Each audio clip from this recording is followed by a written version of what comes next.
Streaming! We are live. Let's see if our man Peter registers on the online broadcasting software. Say hello, dear Peter. Oh fuck, oh fuck, oh fuck. Oh fuck, you are not registering on the online broadcasting software. Okay, so I don't know, what do we do? What do we do? We go to settings, and what's that? Yes, you usually do register, and it's not happening now. Okay, so let's take a look at live stream, see if we're connecting, and we're going to try and go to settings in the studio. And let's see now. Fuck. First thing I'm going to do is do the usual, and going to try and dial Brendan Zoget on the cell phone. If not, we may have to restart. No, that wouldn't make sense. Shit. All right, let's see if we're connecting. It says excellent connection. Okay, Aristides, can you hear me? Okay, let's see. Are you registering? Wait, say something now. Say something again. You are not registering. Okay, neither one of you is registering. So the fucking thing is all fucked up. So first thing I do just to remind myself of what to do is call Brendan Zoget. And then otherwise I try to go to settings, but I'm forgetting how that even works because it's been so long since this happened. And it's just a sign again just of endless sabotage. It never stops. Okay, so let's go on here with seeing if I can reach Brendan. Here we are. I went to settings, and so now I'm trying to find settings. That's the problem. And okay, so if I go to studio, let's go to studio, and how do I do that? Fuck. Okay, we're in studio, and how do I find settings on studio? Shit. Okay, so I'll have to go to studio from outside of studio. Okay. Okay. This is, here we are, settings. Okay. Okay. Of course not. And Brendan's not answering, and so let me leave a message with him. Okay.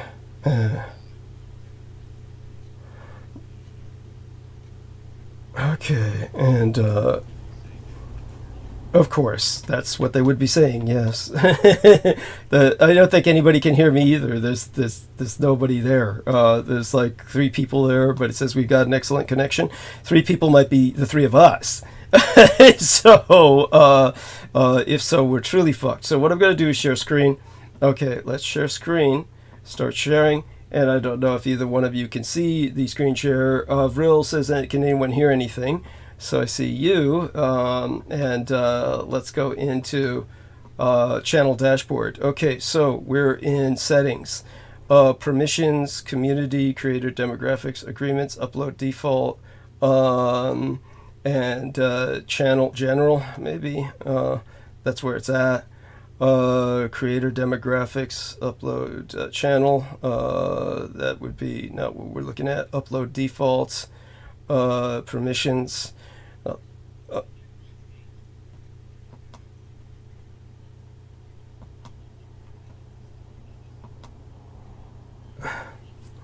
Right. Okay. Right. So you can't see the share screen right now then. Okay. Okay. So let me try going over to OBS itself and see if there's a settings button. Stop. Okay. Who are they? So here we are, stream. Let's go to audio. Okay, the device not connected or not available. Okay, so let's go over to Yeti microphone. All right, so let's press OK, and then apply. Maybe it works now. Say something now. Okay. We're talking now. I'm also wondering if there's settings in Skype that might be applicable. No, you're registering now. Okay, let's see you, Aristides. Let's see if you can register. Hello, can anybody out there hear me? And Peter, please comment. Okay, there we are. So there you go. Just another fucking day at work, and it's It fixed the problem because you fixed it. I don't know. Let's hear from our audience. Hello, Douglas. Douglas is working out. Let us know when you can hear all of us. Peg Henry says, yes, I can hear you, but I think she means only myself. Eric Cradle says, good evening, DDD. Can you hear Peter or Aristides? Yes. Can anybody hear Peter or Aristides? Okay. Good evening, loud and clear from Shasta County, brother. T-Tank Barry, let us know if you can hear Peter and Aristides. Both of them are going to say hi at the same time. Both of you guys jump in. Hello. We're talking now, Aristides and Peter. Okay, good. Vicky Johnson says, hear you both. And T-Tank Barry says, Peter and Aristides clear. Excellent. Okay, and we've got about a dozen listeners now as well. Okay, so we seem to have fixed the problem, but obviously someone went into the online broadcasting software and dismantled the connection to the Yeti microphone. So that was obviously done while the computer was off. So as I said, Eric Cradle says everybody's clear now. Atham Animist says, I hear all three of you. Excellent. Okay, excellent. So, all of you, it's United States Armed Forces Day weekend, which comes ironically, or rather bizarrely, a week before Memorial Day. And there's three different holidays concerning the militarized society of the United States, as run by the military-industrial complex and the junta that pervades behind all that happens politically. You have, of course, Veterans Day, which is for veterans who are alive. You have Memorial Day, which is for veterans exclusively who are dead. And you have Armed Forces Day is for veterans, well, not even veterans, but some of them might be veterans, combat veterans, meaning is what I'm alluding to. But Armed Forces Day is for military personnel who are on active duty service. Of course, that is so unknown even in the United States that I bring it up only as kind of like a satire. So that's also the reason for my basically posing in burlesque. This is actually an old photo of when I was on an actual ship, not in the Marine Corps or in active duty service, but visiting a museum ship with my son and the Blood Boys. This was taken some years ago, again, about 2 or 3 years ago maybe. The quality was not the best in the world, but of course it was spontaneous and not really posed. It was one of these things where, yes, we were ready to do some photo shooting, but this was one of those spontaneous moments before everything was set up in area. So this is more of a cell phone image, and it's a download that, of course, I added to my files because it has enough of the, how would I say it, aviance that I think fits the moment. So, again, my choice to go in the military was something that I completely regret and wish I was never in there. So this is obviously, again, burlesque and satire in which I present myself for Armed Forces Day. And such being said, hopefully it's clear enough that, I mean, it's certainly obviously myself and distinguishable by that. But other than that, hopefully it's clear enough to simply satisfy your average viewer. Most of them will be drawn by the image and just kind of check in on it anyway. Of course, subscriptions are up, so we will continue to emphasize the subscriptions, which we have never done historically, but we're going to start to do from this point forward. And of course, we will continue to emphasize the upvotes. This is all based on a completely retarded aggregate based on popularity. The more upvotes you get, the more you will be distributed in terms of appearing on searches and the like. So we're counting on you to make certain that you give us enough likes where that happens. I will share a kind of situation report update and then turn it over to Aristides to re-emphasize everything I just said in technical detail. And then I will help him segue it over to Peter Moon, who will take it from there. But first, we're going to give a nice situation report. First thing I'll do is give kisses to Vicky Johnson. Love you dearly, honey, and so glad to see you with us. Always heartwarming to see you here. And let me, of course, get this your way. before I move on with some things that will set the tone, in a sense. Obviously, Peter Moon has his own itinerary, which he's likely shared via his emails, and whatever they are, he will soon share them with us. And of course, he and I will tend to what we can tonight with providing further details on questions he's asked in the recent past. And we'll get back to those soon enough. Let me make certain I hit the right keyboard buttons here in the dark. And that's interesting. It's not showing up. Okay, here we are. And with that, one more thing to hit before I emphasize the situation report. Okay, so in terms of a status report, let me see if I can reach around for some of the papers that are around me. Just little things that I'm trying to keep notes on that help, here we are, organize my thoughts, simply because of everything that happens during a day like this, or a weekend like that which just passed. For those of you who do not know, a little bit of cultural education here.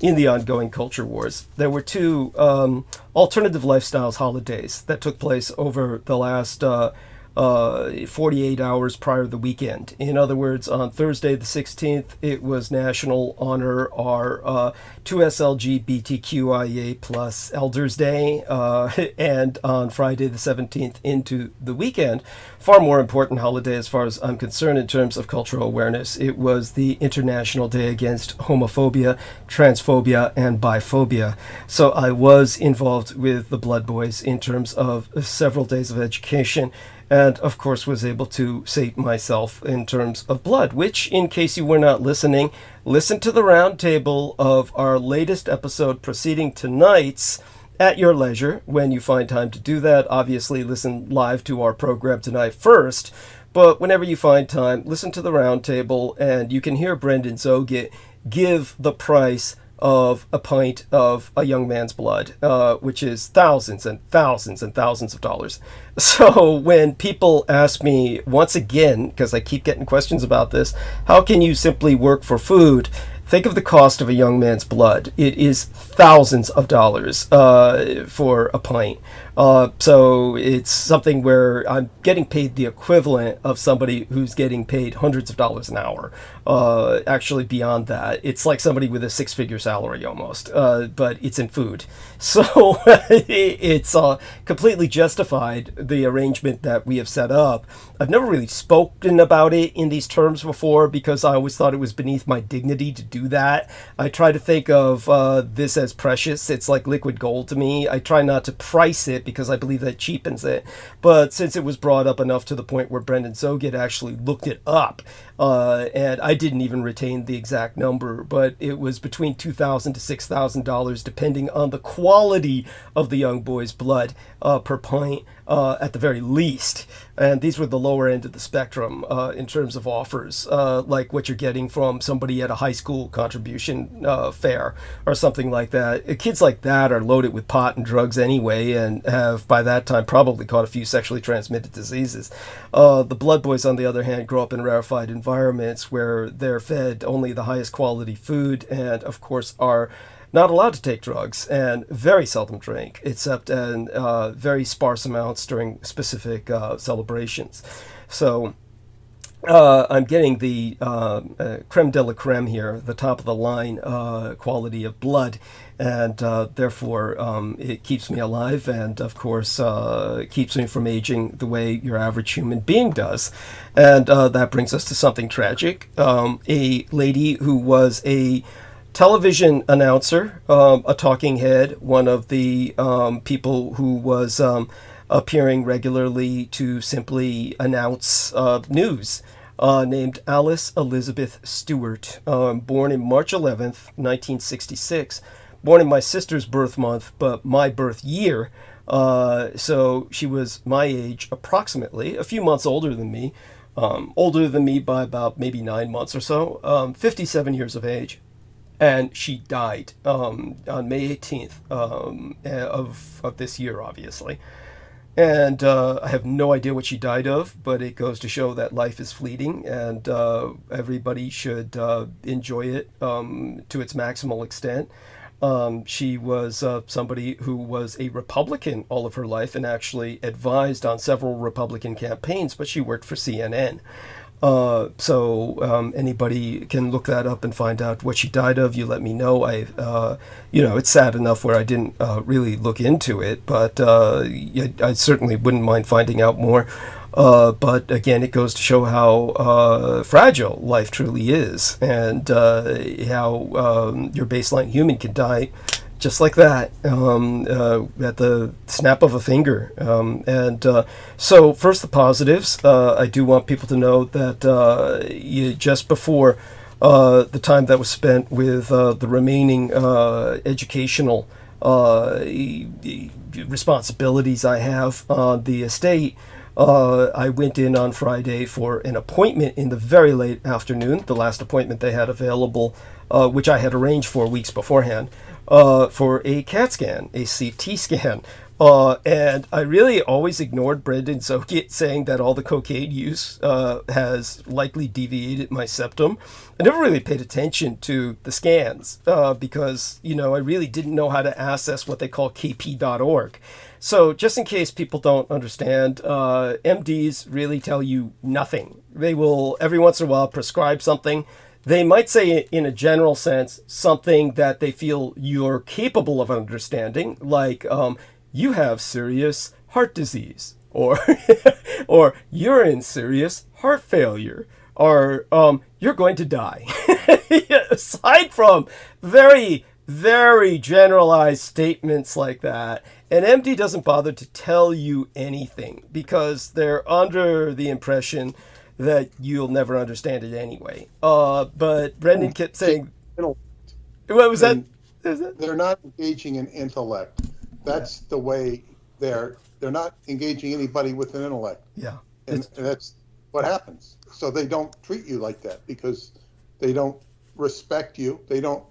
And most of their patients are not trained to be respected. Thank you. It's all true. It's true. It goes both ways. Oftentimes, again, as somebody who studied medical journalism, took all of those courses with the Osher Lifelong Institute for Extended Education, in terms of what they once called mini med school, which is all about just auditing basically lectures delivered by MDs, many of them, or nurses, or medical technicians. Sometimes people like MRI technicians and the like, imaging technicians, which is the real cost of medical expenses, is the imaging, like what I went through on Friday.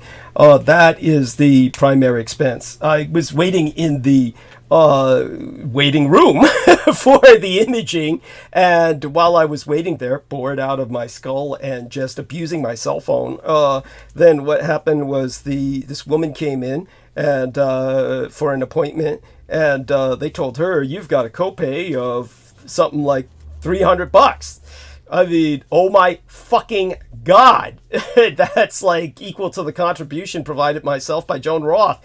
I have no copay because I'm on Medicare and Medi-Cal and the 250% Workers Disabled program, which is why I'm doing this show, so that I can maintain my employment and earn my medical insurance. So, I don't get hit by shit like that. I mean, I couldn't believe the woman didn't collapse in front of me. She looked like she was struck dumb. She was struck dumb. She didn't say a thing. There you go with that. But such having been said, when I got in for my CAT scan, the results came out very quickly, since I finally, after years and years, gotten somewhat better at handling kp.org, where you're supposed to go for your medical results and all that shit, and then look at them yourself, and of course your average person is not going to understand them anyway, so you'd have to ask your doctor what they mean, but generally your doctor's supposed to give you kind of a summary, so you can count on not understanding that either, if you're a general layman or person. Of course, I've had enough experience where I got a general idea of what was the results. Brendan Zogate kept making fun of me in the sense that all that cocaine use would ultimately result in a deviated septum. He is correct. I have a deviated septum. That's the funniest thing in the world.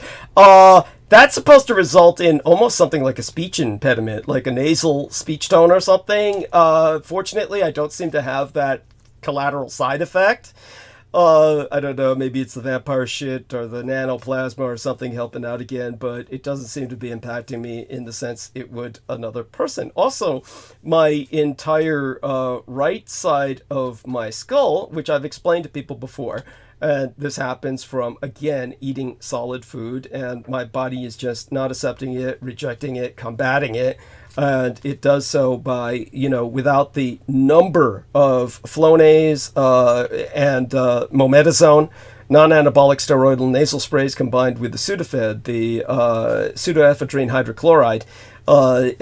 These things, of course, are meant to constrict the blood vessels so that my nose is not running all the time.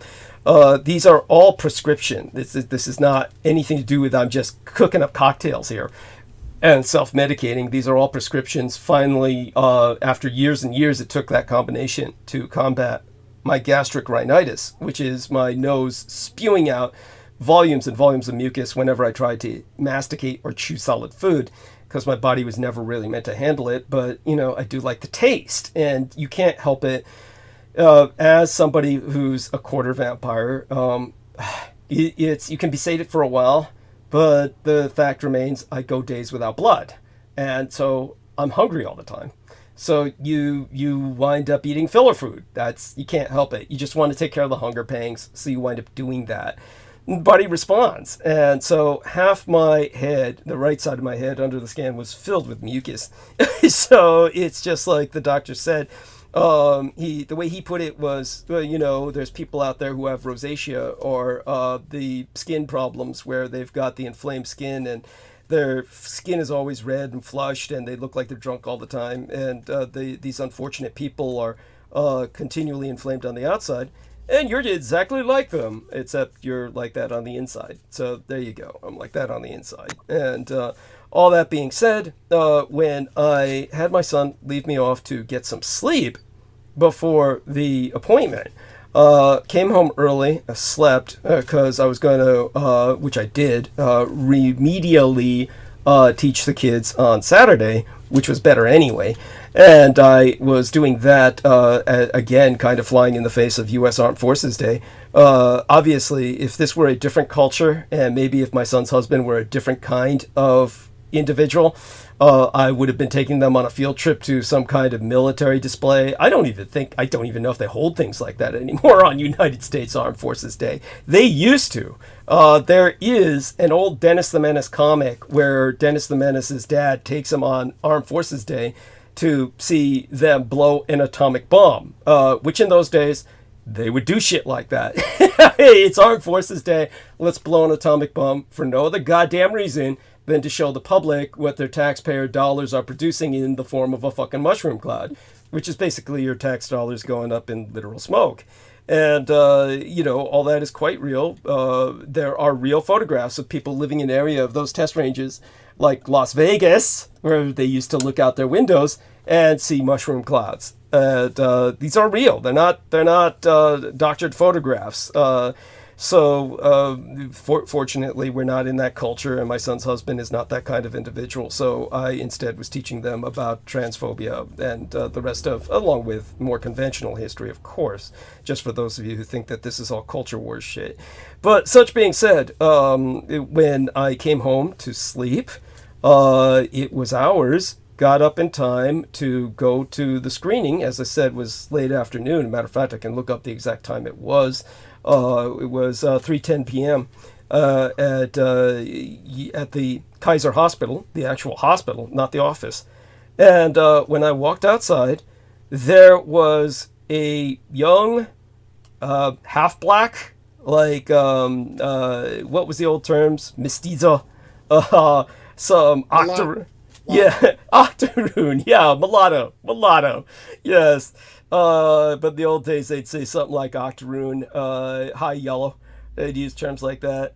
Some mulatto guy sitting in a car right outside my door. No fucking reason for him to be there. Just sitting there in the car. Looked completely shocked that I walked out.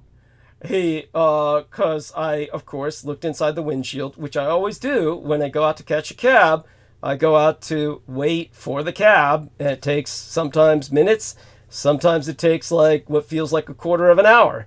So you got to give yourself an hour to get there. And so, of course, I do look around my environment, and lo and behold, this fucker's sitting in the car for no goddamn good reason, just sitting there in front of my home. There's no reason for him to be doing that.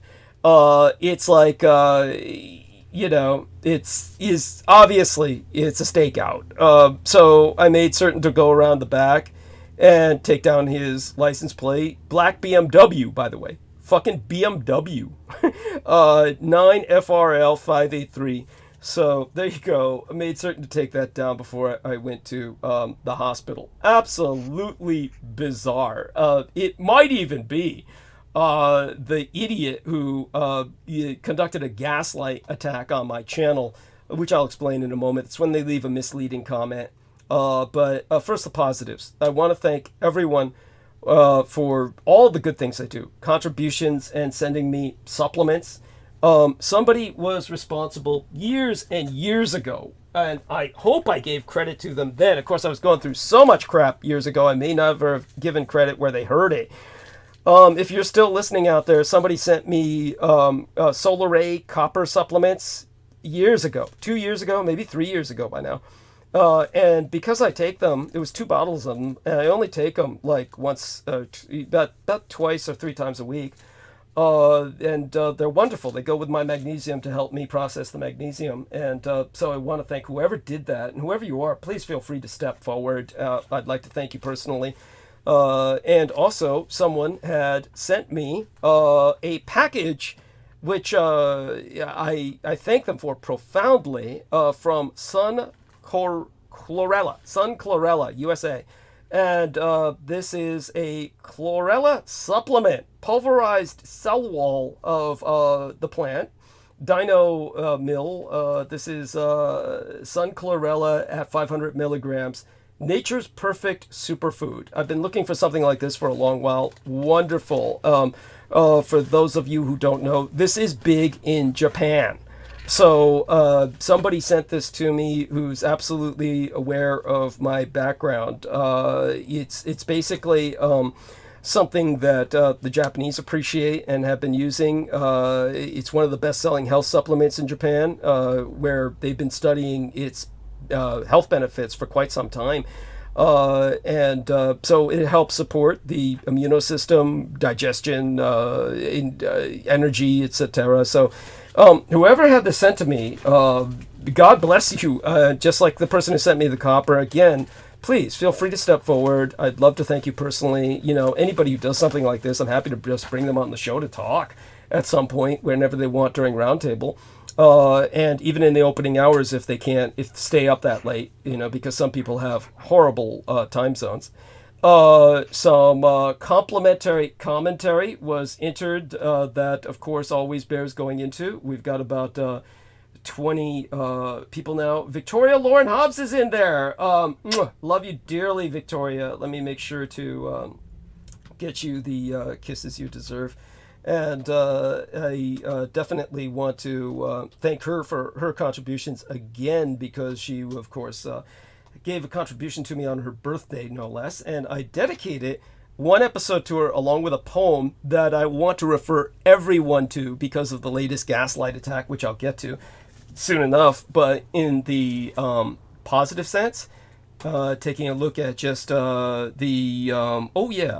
the homepage. So if I go over there to the homepage, there is the latest of the videos. If you go out of live stream and into videos, you will see the first one is just me getting ready to go out for St. Patrick's Day night, and it's only 37 seconds long. And somebody named @Flashhead says, Douglas, do you still have a live radio show on Freedom's Lips? Freedom Slips, probably the best way to say it now. Would love to talk to you about the X20 and a few other things on my mind. I remember hearing your long talks on late night in the Midlands. about the real secret space program. I think I called in live once to your show also years ago.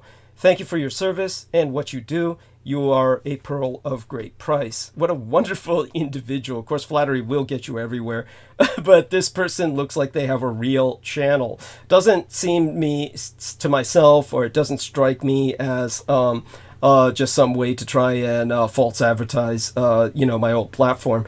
It seems a sincere enough question, and hopefully I'll get to them tomorrow morning. But definitely always good to see that, and it's always, nice to just get little comments like that. At the same time, I do want to remind people, I don't never thank me for my service. It's not like all I did was kill a couple of cops and get dishonorably discharged. All right, so it's not like there's nothing I did that bears conventional acknowledgement. So, such being said, a happy geopolitical point to make. Obviously, I will speak of this at greater depth tonight. Taiwan has now completely shifted its trade. For years and years, Taiwan, just because of sheer business convenience, was heavily trading with communist China on the Asian mainland. And they have divested to such an extent that Taiwan now trades more with the United States than communist China. So this, of course, has not gone unnoticed, and communist China is going apeshit. Taiwan has essentially divested a lot of companies that were in communist China, simply pulled out completely. This is extreme, okay? Nations almost never do this sort of thing voluntarily. So Taiwan doing this is equivalent to a declaration of war, which, of course, is how the communists are claiming what it is. So I do want people to understand that Taiwan trades more with the United States now than it does with communist China, and they are investing in helping the United States build microchip facilities here in America. Now, there's some issues going on, a lot of cultural clashes, but that's one thing that's going on. As a matter of fact, it makes me reflect on the last episode, where I ended the episode early, because here's what happens. Whenever the episode gets cut off, the numbers never recover. They kind of build up back to a certain plateau, but they never really recover whenever an episode gets cut off. At the same time, bizarrely, as I shared with Aristides when we were knocked off, along with apparently thousands and thousands of other people, large service live stream, just a service breakdown on the part of YouTube in general. This occurred, of course, at the time. Well, not of course, but happened to occur. As soon as it did occur, I really had to go to the bathroom anyway, and it was a number 2, and it was like extreme enough where, again, I really wonder if the Dietrich doesn't have some kind of psychic link to myself to such a degree that they just sometimes, every time I've been knocked off in the past, it's really been for a benefit. So that was how it benefited myself that time. I didn't feel like that before being knocked off, but I certainly felt like I had to go to the bathroom as soon as I was knocked off, almost as if it were preparatory. And then when I came back, I hung out for a while. But because the numbers were okay for a while, but they went down to a level when I started talking about the Dietrich Arnold, that I just said, fuck it, and I just closed down the show. So that was interesting. There was a large dropout in numbers by half when I started talking about the Dietrich Arnold. Why that is, I have no idea. But I do want people to understand that, I felt at that moment, well, if the listeners aren't appreciating this other than, a few core listeners, then screw it. I'll just end the show early and take care of some other things before, just getting some extra rest and then teaching the Blood Boys the next day. So all that being said, want people to understand that, so those are the positives, and they seem to be, as far as I'm concerned, positive enough. Let me enter a positive response here to some of these wonderful people that are saying nice things, and I guess because it's Victoria, she loves cats. Let's give her that. And with that being said, and 250 listeners, we're going to turn it over to Aristides in a moment and then to Peter. But let's go through some of the negatives. There was that stakeout. I do want people to know that this is relevant.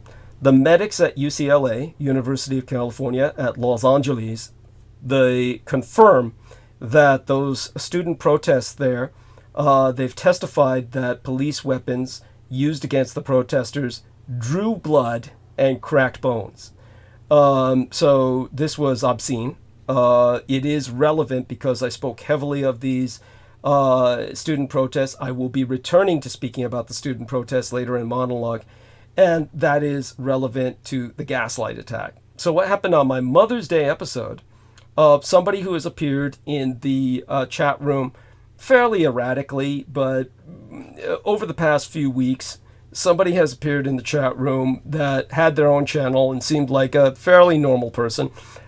They never said anything that made any sense. Everything they said was kind of a non sequitur, kind of just wasn't like what they said was as bad as Trappist Nicholson, who still comes in almost once an episode.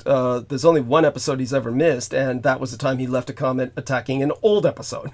So he's there effectively every day or trying to attack an old episode that he thinks I'll miss. So he just comes in a different channel that's completely blank. Okay, this person wasn't like him, where they just leave comments that make no sense at all. They had a kind of sense to them, but they didn't seem relevant or to any issues I was speaking of. And so this individual was young, black, might have even been the person conducting the stakeout for all I know. So this individual looked the same, kind of young, black, kind of, looking kind of like a young Prince the artist, kind of like that almost.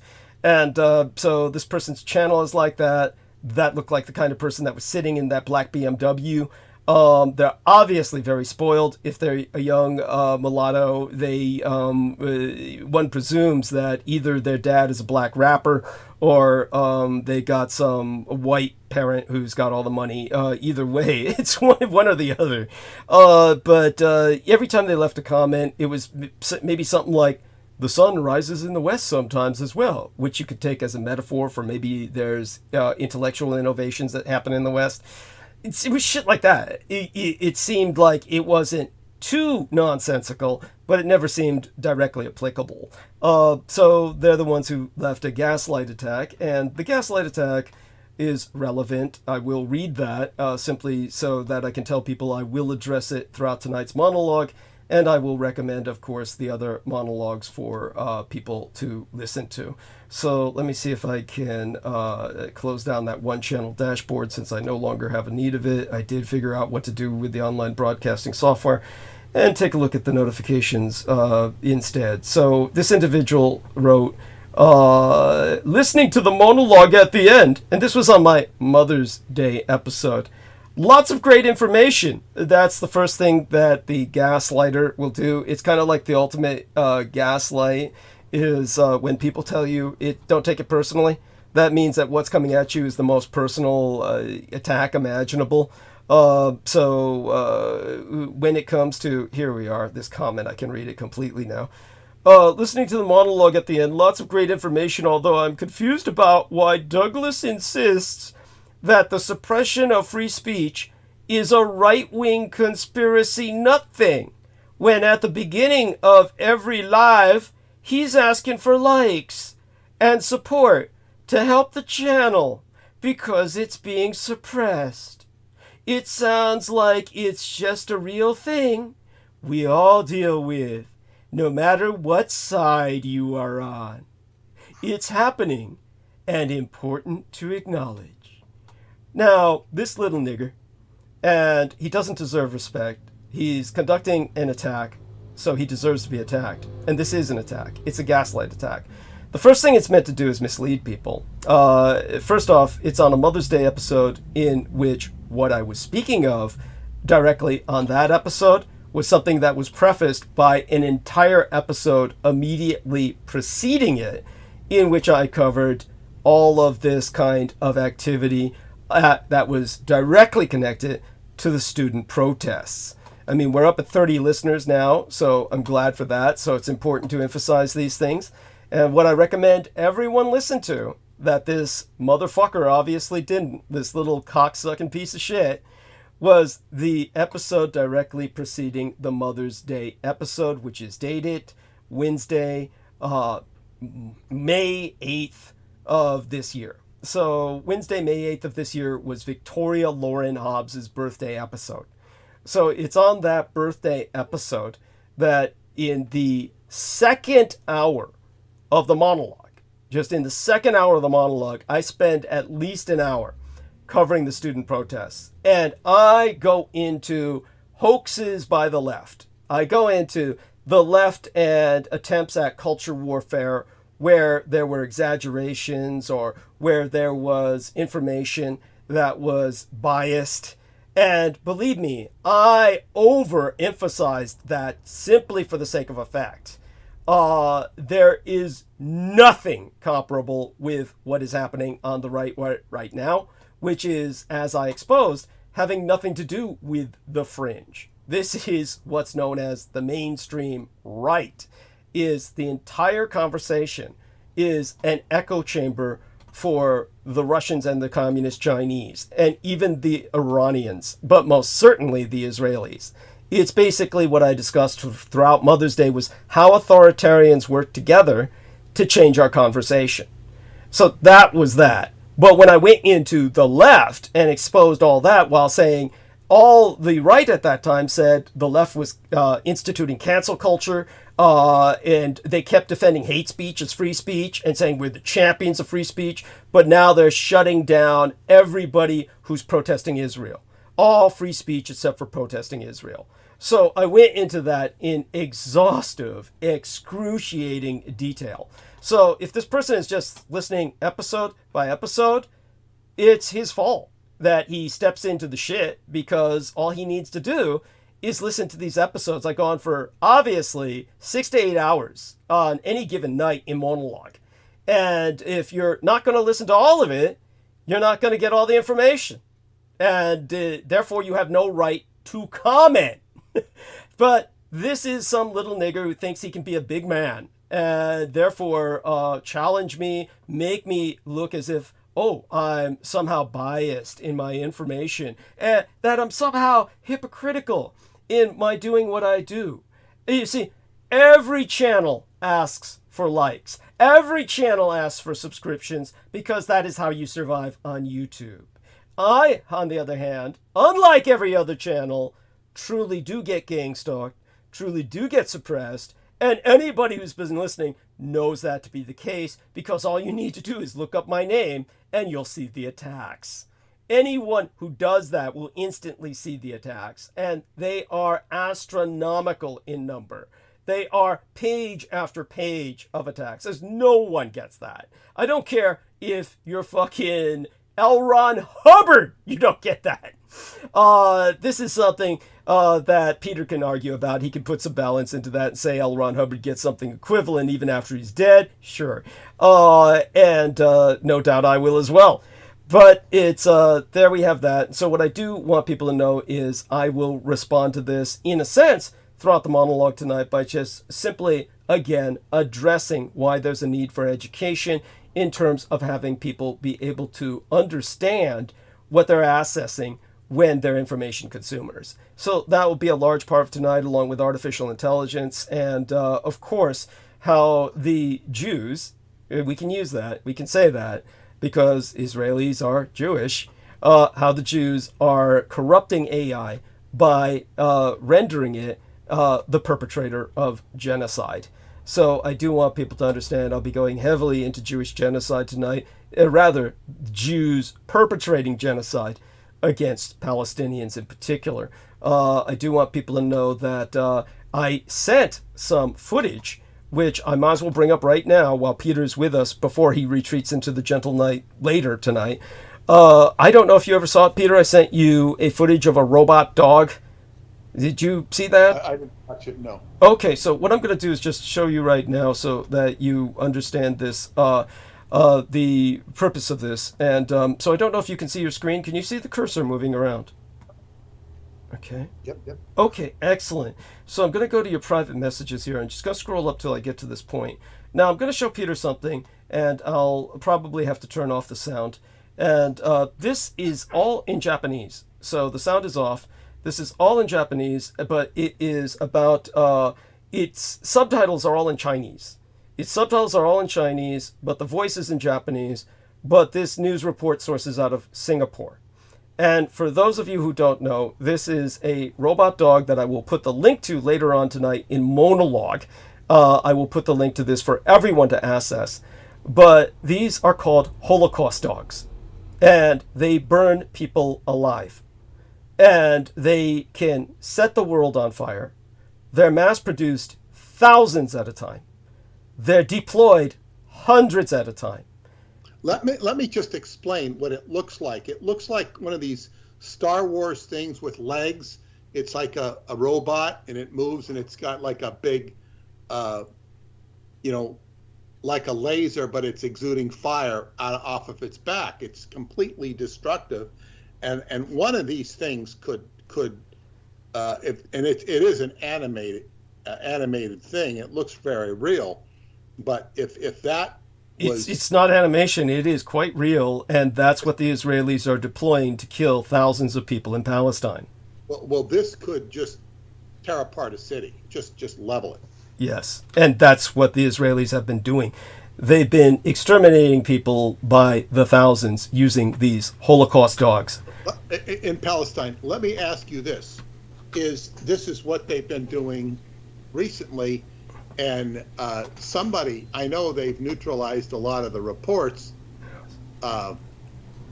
What is anybody reporting on it or trying to report on it? Only in Asia. Like I said, the voice is in Japanese.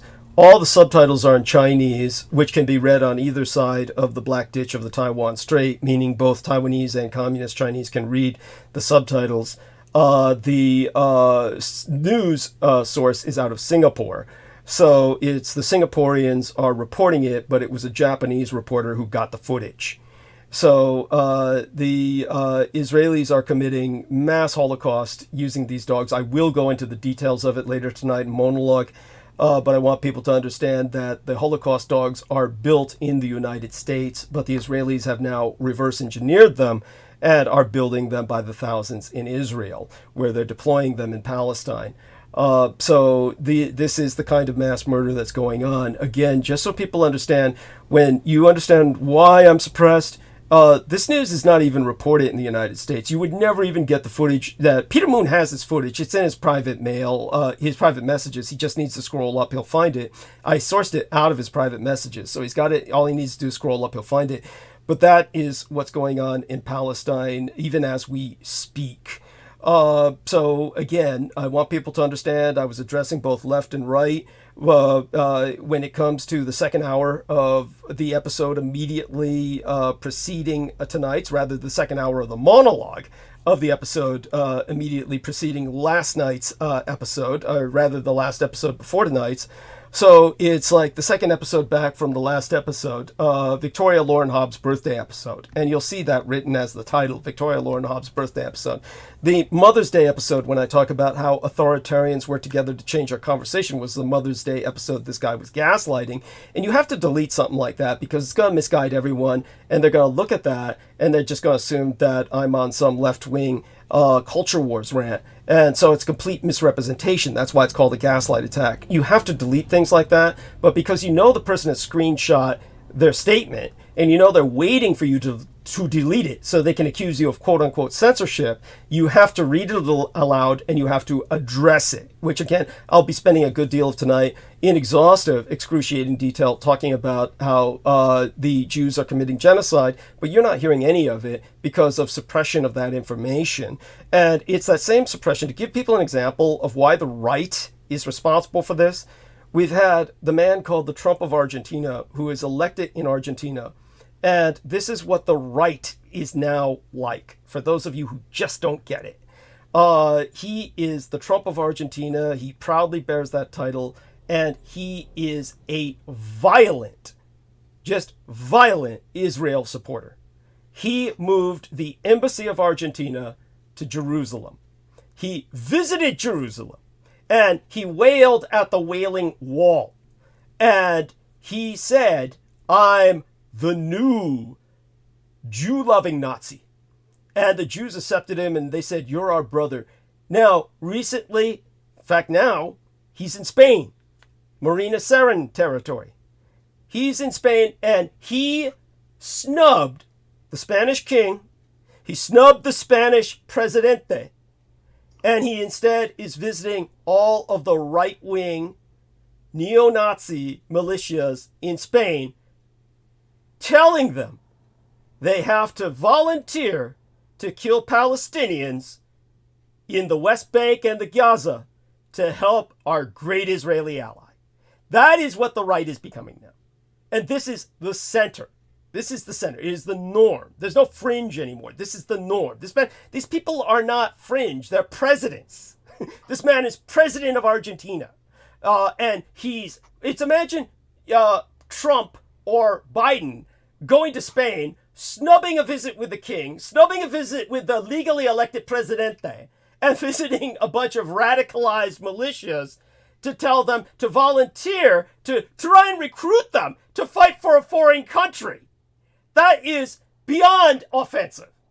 This is now the level of politics where we're at in the world. So there's no norm anymore. There's no sense of what is fringe. So when this guy tries to use a term like that, oh, right-wing fringe, not conspiracy, everybody gets misled.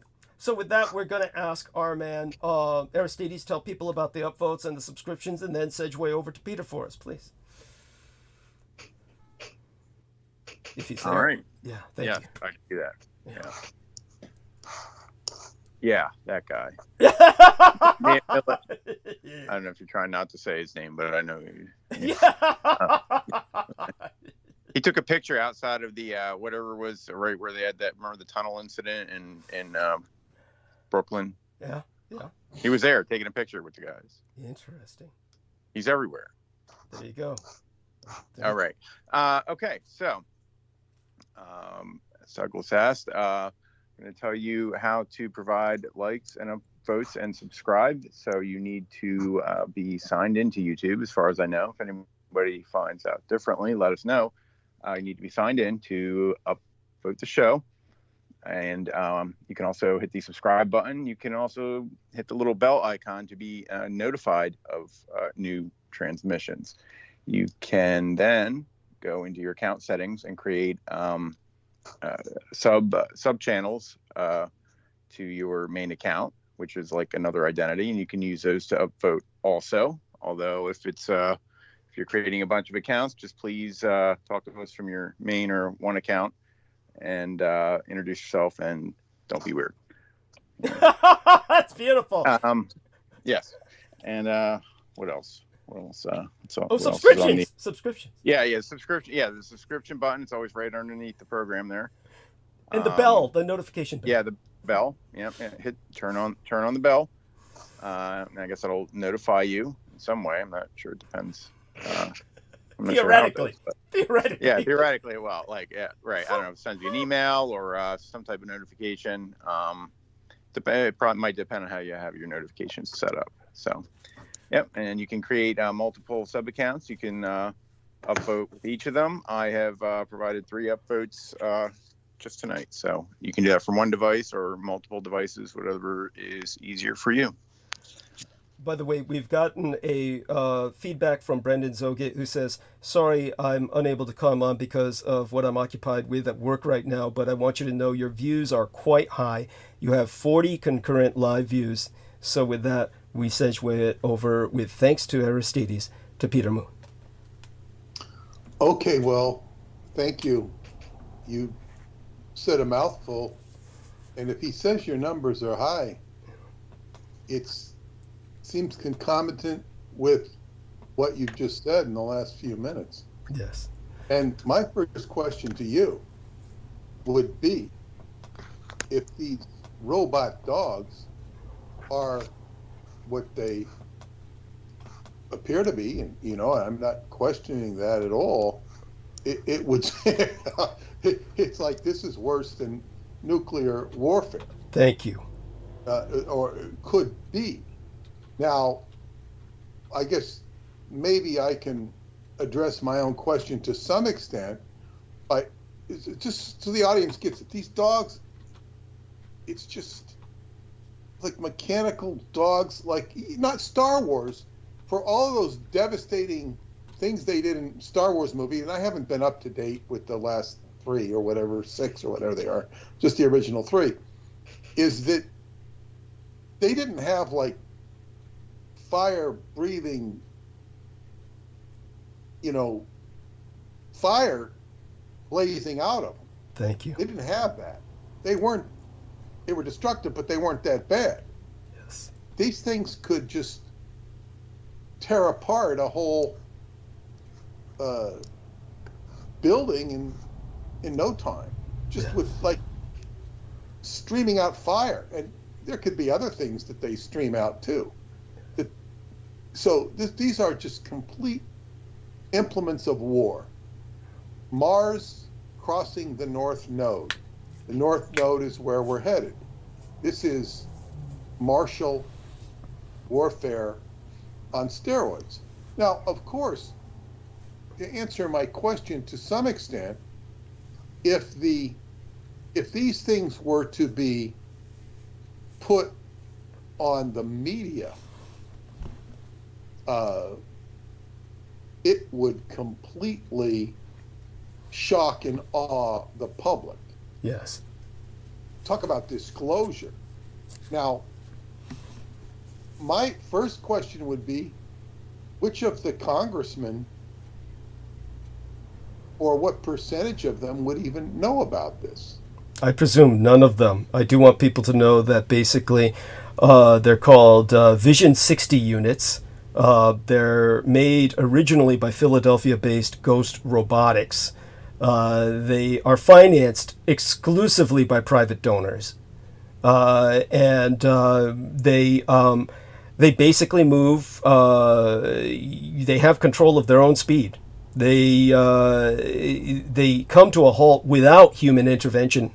They possess what's called LIDAR, or laser radar, light amplification by stimulated emission of radiation plus radio detection and ranging, which means that even though they don't see or hear like you and I, in some ways they see and hear better than you and I. They're like real dogs. And these capabilities allow them to conduct 3D mapping with their surrounding environment, and this allows them to plant explosive charges in hiding places that no human being can reach. So basically, they were cooperating, Ghost Robotics, with Roboticon.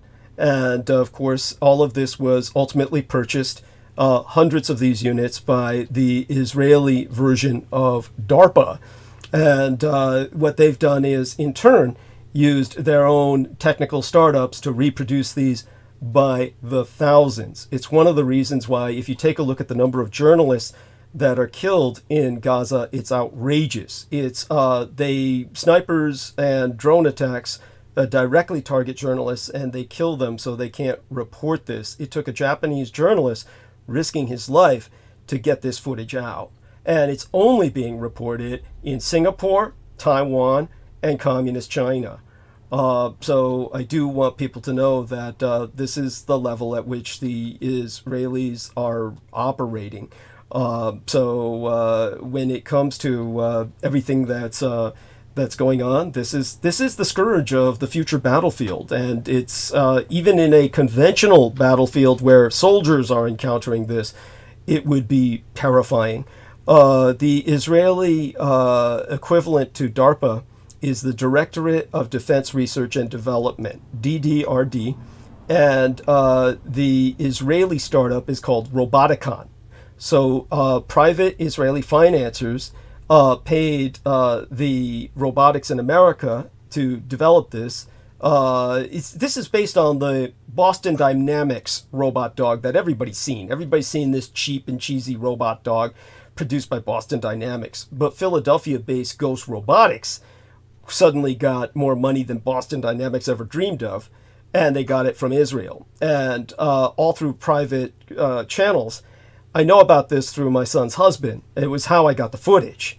as a matter of fact, because he was in Singapore, and he's the man who uploaded this to YouTube through Singapore. And so I want people to know, if it weren't for my son's husband, this wouldn't be on YouTube. So at any rate, this is, of course, then Roboticon took these, reversed engineered them, redesigned them, and improved them for specifically hunting down humans and wiping them out. This is what the Palestinians have hunting them 24 hours a day, every day. And it's wiped out all of Palestine. They're all stuck now. First question would be, are there any Palestinians left? I mean, this thing should have done the job. Because the only reason they're left was because they all gathered in one big place, Rafah, which is why if the Israelis move in there, they'll finish them all off. And that's why the United States has been threatening with, oh, we're going to stop sending you bombs if you do this, etc. I'll go more into that in monologue, but that's all, detailed to flesh out the situation. They've been rounded up into Rafah. After the Israelis move in there, they finish them off. So that's why everybody's trying their best to prevent the Israelis from moving in. Might actually, I hate to give him any credit or anything, but he might actually be aware of this and resisting it.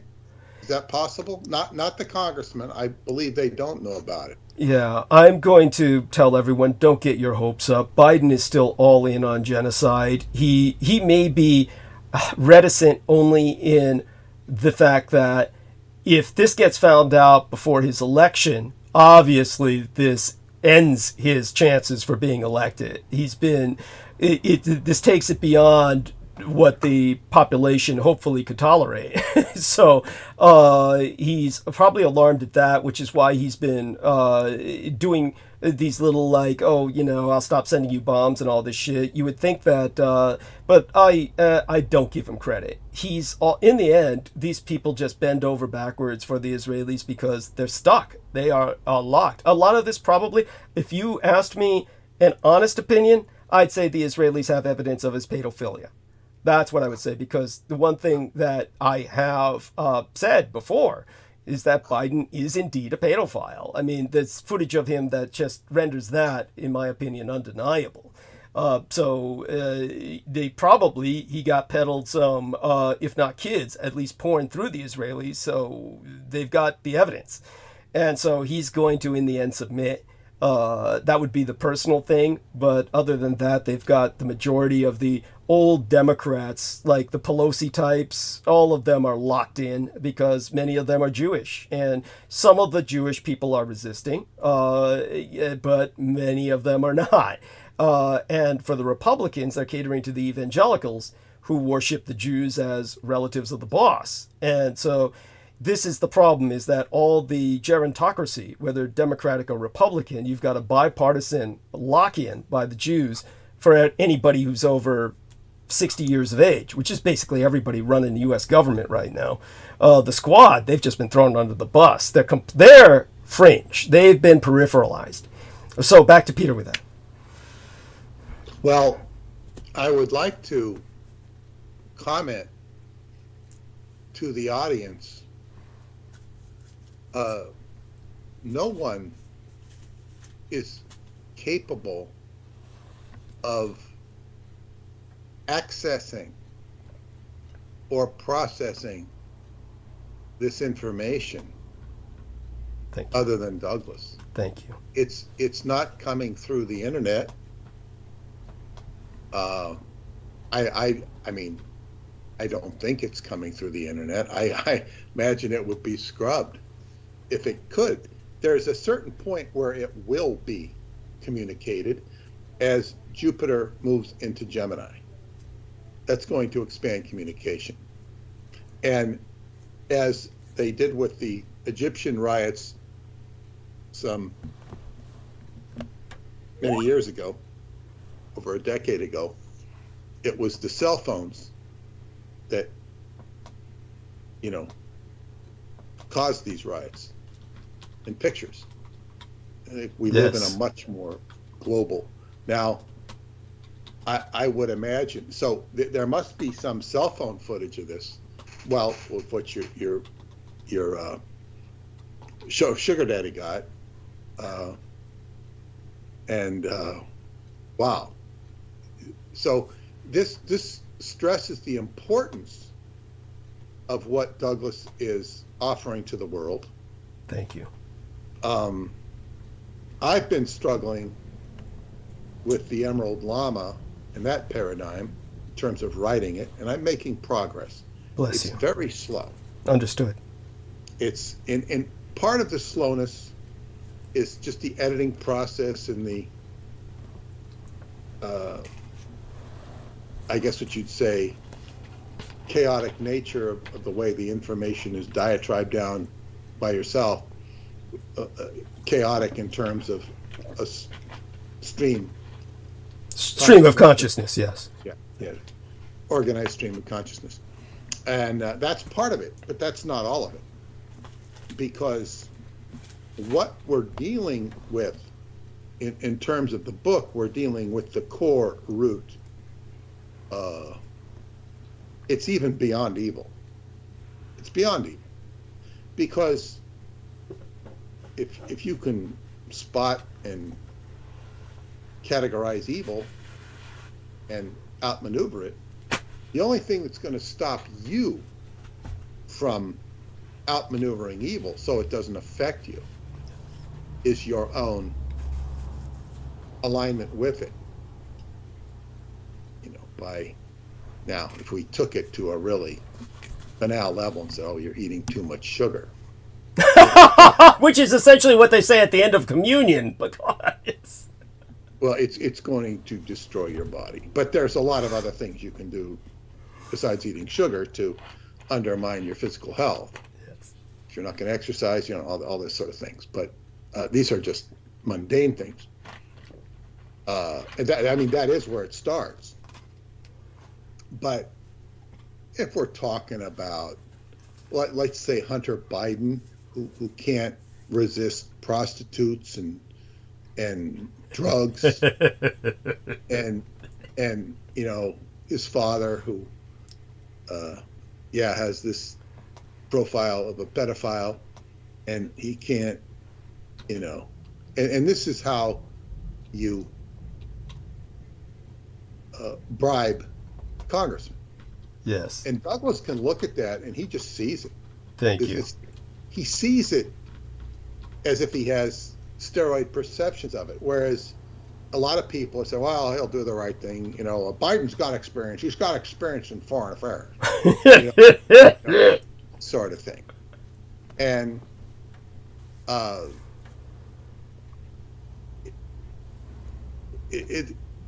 so, and I want to say this is a good time to mention to donate to Douglas, because he is providing us with this conduit of understanding. My psychic friend Yonda wrote to me. She gave me a long email. I hadn't heard from her in a while. I'd been sending her some stuff, some dreams and stuff, and she wants to get together with me. She's been very busy. She's going to be busy again. She said that actually, she said she was talking about a dome over New York. This is more of a psychic dome. Mm-hmm. She wanted to go in, and it feels like a protective covering over New York, sort of like the Iron Dome they have over Israel, only this is more energetic. Now, she said that I would soon be writing things that are different than what I've written before. Yes. And I'm saying, like, oh, I don't know what this is about. I don't know. Maybe I'll be clued in on something on Romania. Maybe they'll show me some of these dogs they have over there. They're going to unleash. But this is, this could be that. It's not anything I feel like communicating. That doesn't mean I won't communicate it. It's like there's responsibility involved. Of course, the main frustration in this sort of stuff would be, what I'm going to do, take a video of it and show my next door neighbor and say, oh, look what they're doing, and look what they're doing in Israel. The dogs are chewing up the Palestinians. Yes. It's like, what is going to be effective? what is the effective, and part of this will solve itself. It always does, because when it gets this rambunctious and this outrageous, it's just a matter of time before the world finds out, because this is too, what was that word, too big to fail? Yes. This is too big to hide. Thank you. Too big to hide. And what a and of course, I have had occasion, I don't know his name, I don't remember it, but he's the son of one of the founders of Hamas. And he's turned, he's an Israeli agent. He's working for the Mossad. Not necessarily paid by them, they paid for his education. And he tells the whole story. And I saw an hour or two interview of him, and he miscategorizes things. He says some things that are definitely wrong. He says some things that are probably valid, but and of course, anybody like that is not a credible source, because they're a turncoat, number one. Yes. He miscategorized, well, he says things he shouldn't say in terms of, but that's, people can listen to that. And the interview was done by Jordan Peterson. And even Jordan Peterson, he gives an objective view. He says, look, he's not endorsing this guy. He says this is a very troubled situation, and it is. He's not endorsing him. He's treating him with respect and listening to him in an attempt to address these horrible things going on in the Mideast. So, but to me, this was ramping up the rhetoric for sure.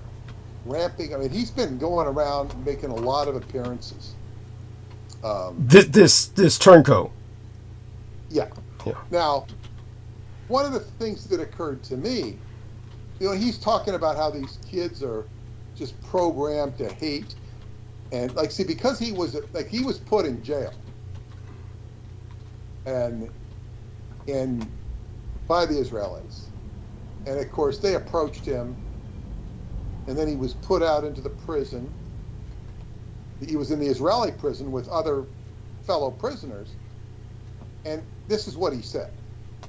He said they were beating the living hell out of their fellow prisoners for being agents. But they wouldn't touch him, he said, because his father was a founder of Hamas. So he got X amount of respect. And when he told them that the Israelis had tried to recruit him. He didn't hide that fact, according to what he said. But so he didn't really become them, or become one of them, until much later. And that occurred after he got out, and he just became sick of the way. He was also raped at a very young age. Jesus. And one of the things he said about the Arab culture, he said that when you are raped, whether you're a boy or a girl, or even an adult, even like a debutante age type woman, he says, when you're raped, you have shamed the family, right? Even though you're a victim, right? And they're routinely killed along with the rapist. Yes. The victim is no better.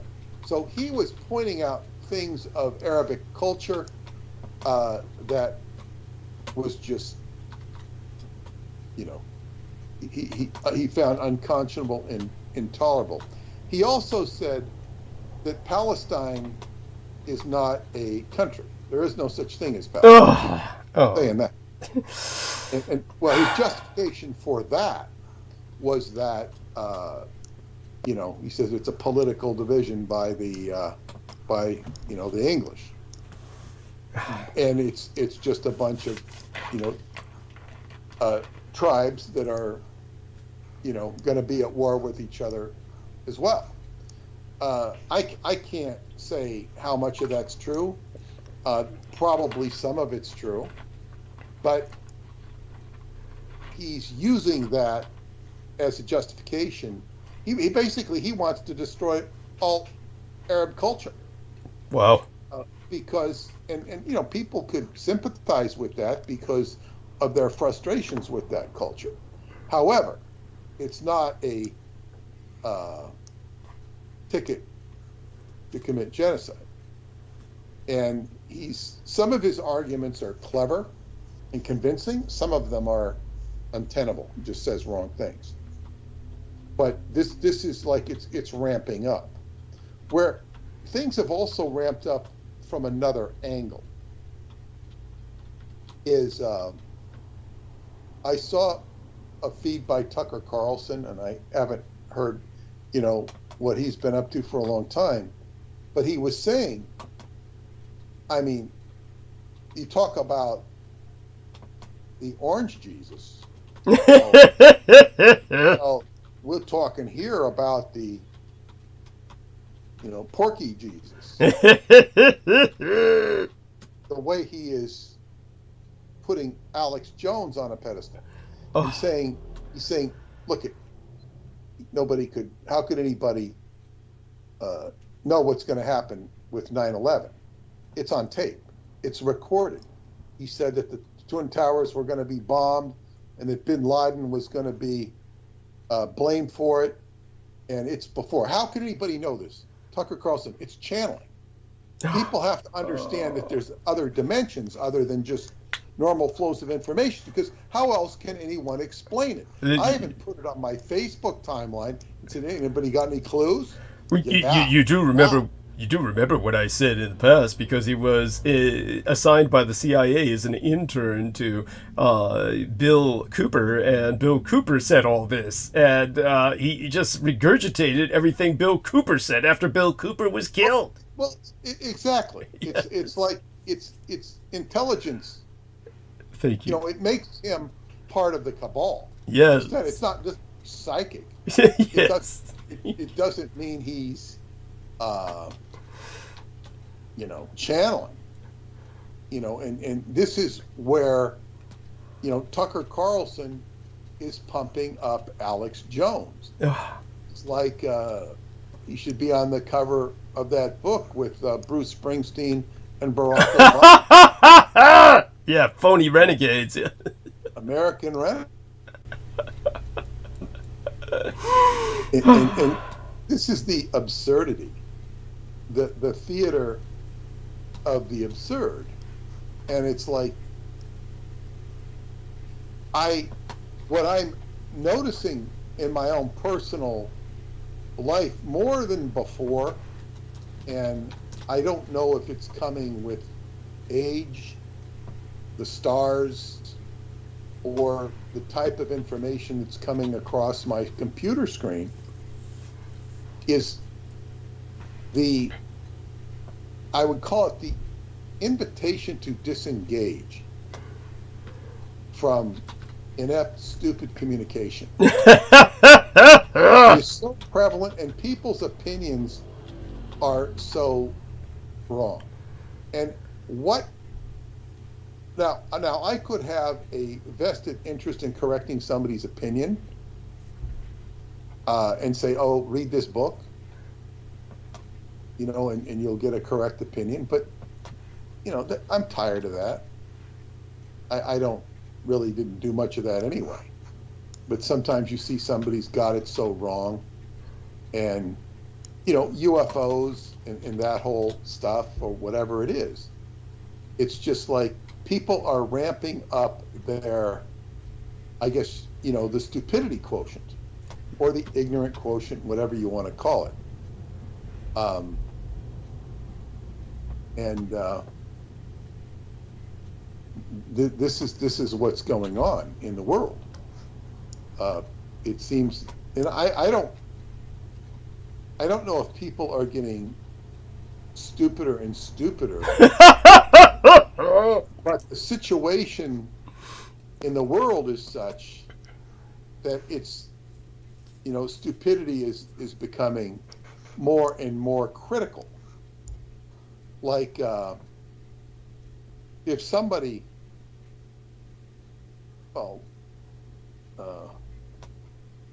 I just read something today, and it came through there's a very wealthy community in Nassau County where I live. It's called Muttontown. And somebody was saying that it cost them $3,500 to get a permit to repair their roof. And I mean, put a new roof on. Jesus. It's $100 for the permit, and then they give you a surcharge of so much square feet. Imagine $3,500 for a permit, so you can pay, I don't know how big the house is, but it's going to be probably at least $10,000 for the roof, because it's probably a big house. Jesus. Maybe 20, depending on how big it is. But I mean, they were just completely flabbergasted that it would cost that much for a permit. It's ridiculous. And of course, in a community like that, it's like owning a racehorse. Yes. Expect to spend a lot of money and don't expect to get it back. If you get anything back from raising a racehorse, stud fees, and that sort of thing, great. But you don't go into that endeavor, expecting to make money. And so if you live in a community like that, it's a right to, means you've got a lot of money to spend, and you don't care how much you spend. That's there's some traditionally there's some restaurants you can go to where if you ask the price, it's very rude. Or if they give you a menu without the prices on it, it's considered extremely gauche or rude to ask for the price. Wow. I mean, we've all heard of that. Yes. You don't see them so much, but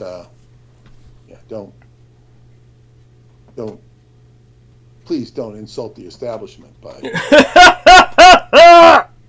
If you ask, you can't afford. Well, exactly. And what's this snaring attitude? You're being judged by your bank account, which is. I walked into a restaurant like that one time in 1979,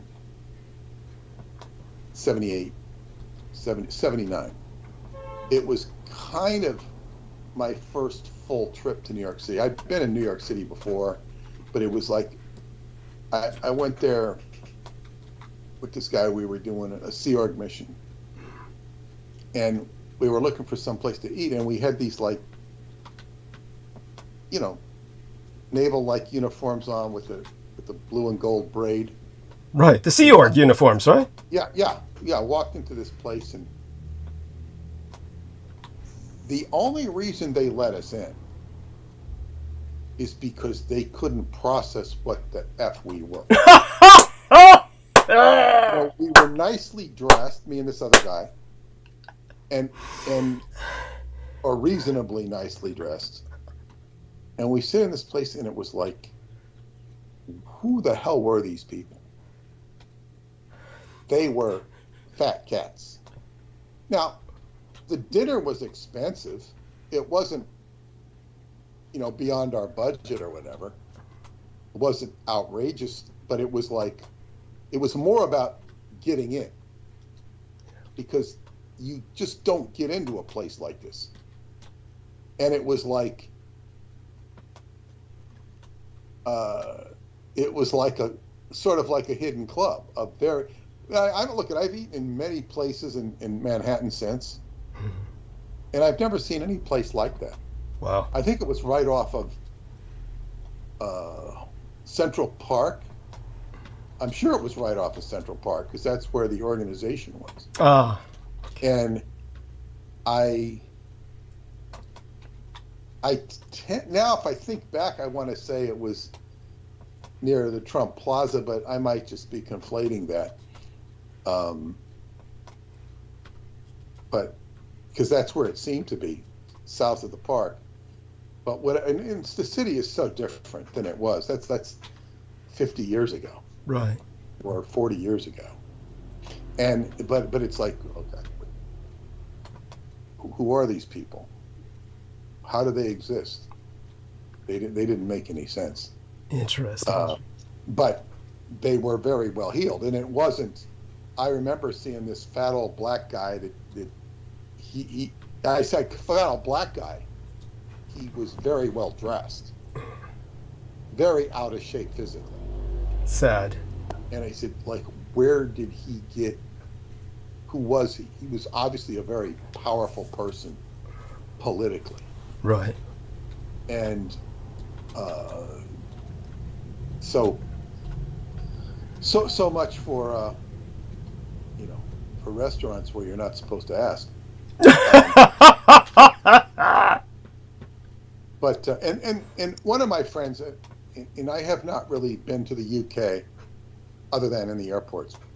And one of my friends told me, I asked him what it was like, and he said, well, now this is like 1980 or so. He says, well, it's like if you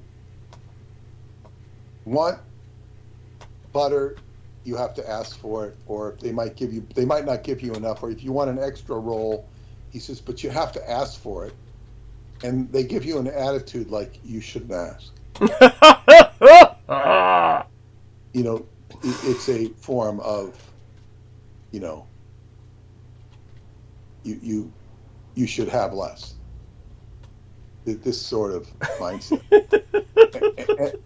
and of course, the other thing I used to hear about the UK was how damn cold it was, and how there was insufficient heating. Yeah. And it was just absolutely horrible and horrifying. And what to hear from George Knight, it's still like that. well, yeah, and I remember, the famous or infamous Captain Bill Robertson. He was quite a character in the Sea Org, very famous or infamous, depending how you look at it. And he said, he told us he'd come over to see us in Copenhagen, and he'd just been back from the UK, and he was talking about how cold it was. And he says, he had to wear his pea coat when he went to the bathroom. It was so damn cold. Jesus. It was literally a pea coat. You pee while you're wearing it. The pea coat is a term for, the old Navy woolen jackets. Navy coat. Yeah. Big over warm coat. And my friend Chelsea, when she had went there, she said she was reduced to tears. It was so damn cold. There you go. Because there's a dampness, a dampness, and some of the places are just poorly heated. So, but of course, when we're, and England was sort of the culture, and it's better. It's definitely better than it was. But it exuded sort of the weather exuded sort of a long, slow torture on the human soul. Yes. Extracted something. And this is what And as bad as these things that we're talking about, we're living in times when you can supersede a lot of the old BS. Yes. You can find your way around certain things and whatnot. But in regards to what these horrible things that are taking place in the Mideast, there's I mean, you're talking about wholesale killing of people. Yes. And it's you can't say enough horrific things about it. It's Yeah. like, Thank and you. it's sitting there in our backyard, so to speak. Yes. And I don't know what's gonna happen with this, but you know, am I going to be writing about this? My first I want to finish this book because I think this is important. Yes. But if I were to write about it, and this is a good, and I'll get back to the Emerald Llama, Yes. and this applies to all of us because I said, you know, how does this? I'm going to ask you questions or talk about the Emerald Llama experience that I'm having with the book. But how does this apply to the individual? What is the individual? It's not like you can run to your neighbor. Everybody who appreciates Douglas's information, this is not stuff that's fit for prime time. Yeah. It's not something you can. It requires a certain amount of in-depth understanding, and there are many people who get interested in alternative theories who turn to people like David Wilcock and have the unfortunate mindset of thinking they are well informed because they're listening to David Wilcock or whoever, and they're being led down a path of, you know, absurdity. Thank you. And this is what goes on in the world. So it's not something, and to try to run counter to that, to all these unfortunate people, it's like I don't want to compete with people like that, Right. or even be on the radar of people who listen to them. I really don't. I can't help it to some extent. They can attract an audience, like, so that people become like moths attracted to a flame, to use that analogy. So I don't want to be the, you know, I mean, what do I want to attract attention for? And what is the proper conduit? Well, what I would say is the most effective thing, this is why the book is important, because the book is like a grimoire or a magical spell that is putting words in order and making words be recognized. Yes. Now, I'm going to go back to my dream I had in 1991 when working on the Montauk Project, when I was taken aboard a UFO in the dream. It was a dream state. And I was, Preston Nichols is there. He says, "I've got your signature," referring to my electromagnetic signature. And there was no question of that. I understood that. And then I am put in a room with a Japanese lady, not Chinese, not Korean. Right. And she's having me read Japanese characters. I said, I can't do it. And she says, yes, you can. She's just very firm. And then all of a sudden, I can read Japanese characters. You talk about Tucker Carlson talking about Alex Jones channeling. I was channeling Japanese. I could read it fluently. I said, God, this is amazing. How can I do this? Well, it's there. You could probably we can probably all do it if we have the correct neural patterns reading it, and we're not inhibited from them. So I'm reading away, and I said, you know, this is. I feel that if I continue this, I'm going to have a stroke. Right. Or not a stroke, or something. I'm going to have a seizure. No, it wasn't a stroke, a seizure. I said, this is not normal boundaries. So at that point, my will was honored, and I was put into a letdown room and relaxed, and woke up very relaxed, very relaxed. Of course, years later, a few years ago, I realized that this was Douglas's mother. Yes. Who else the hell would it be? See, I was writing the Montauk Project. I was being recognized on the causal plane for becoming a writer, and now she was still very much alive at that time. Yes. But on the causal plane, which is not in the normal linear flow of time, she was seeing me as a conduit for her truths. Yes. And this is where I made a connection. This is 1990. This is, when the art elect was just moving into its prime. Yes. And Sure prime.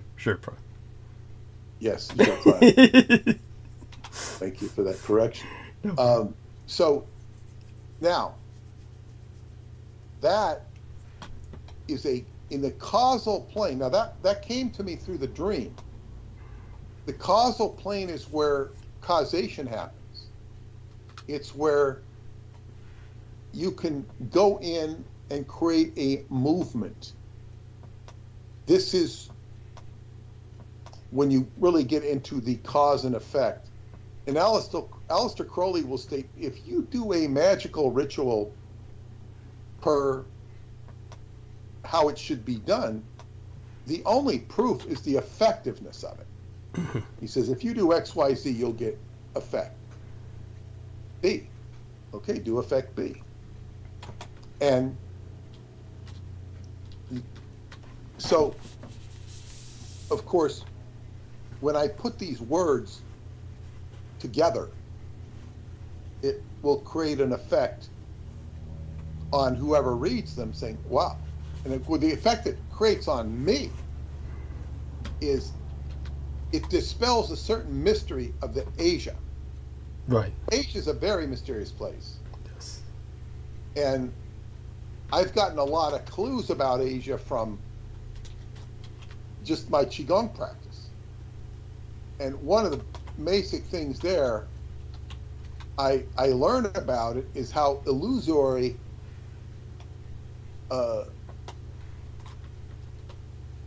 Chinese metaphysics is, or the teachers of it. Yes. Can be. They're not necessarily on the level, and you have to learn to distinguish who is and who's not. Yes.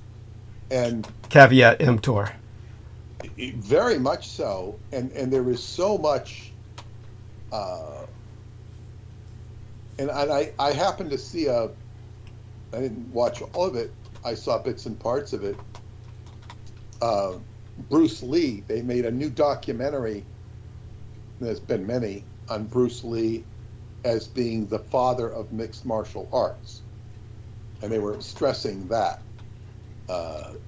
which is, and then you have all these people who are pontificating on this, that, or the other thing. And of course, I look at each one of these people that talk, some of them with varying degrees of skill, some ranging from the impressive to the questionable. and they're basically, they are so martially focused. It's like they're worshiping the guy who can kick ass. And that's and how important Bruce Lee was. And Bruce Lee, for all of his fallbacks or whatever they are, he would probably look at everything they're saying about him and shake his head. much Yes. like Jesus would. Yes. What the hell are they saying? Uh, and I don't want to go off on Bruce Lee, but one of the things you must remember about him, he was born into a theatrical family, Yes. and he maxed out the theater, and he maxed it out and just made it incredibly big.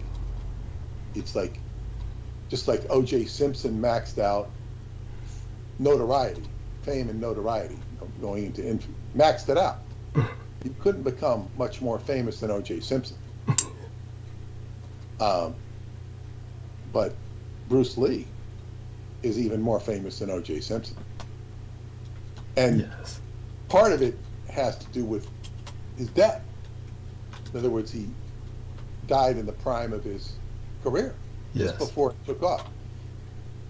I don't know if we would have gotten tired of him, like Jackie Chan.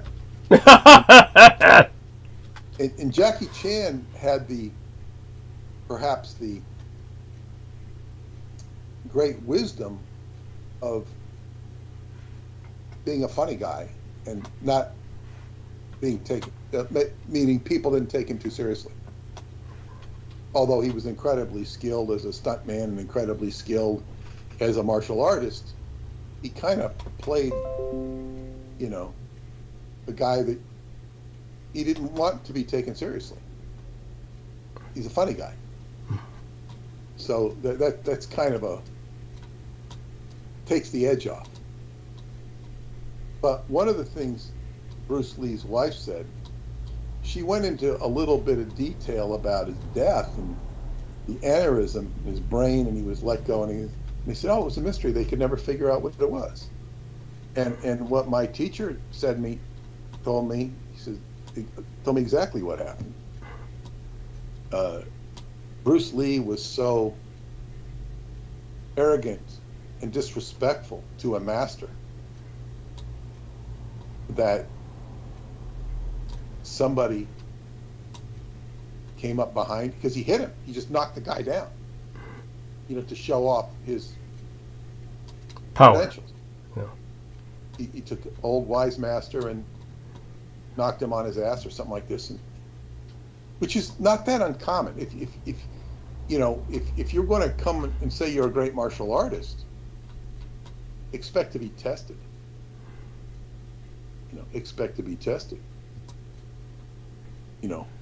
That's better off not to be it or not to say it, unless you can back it up.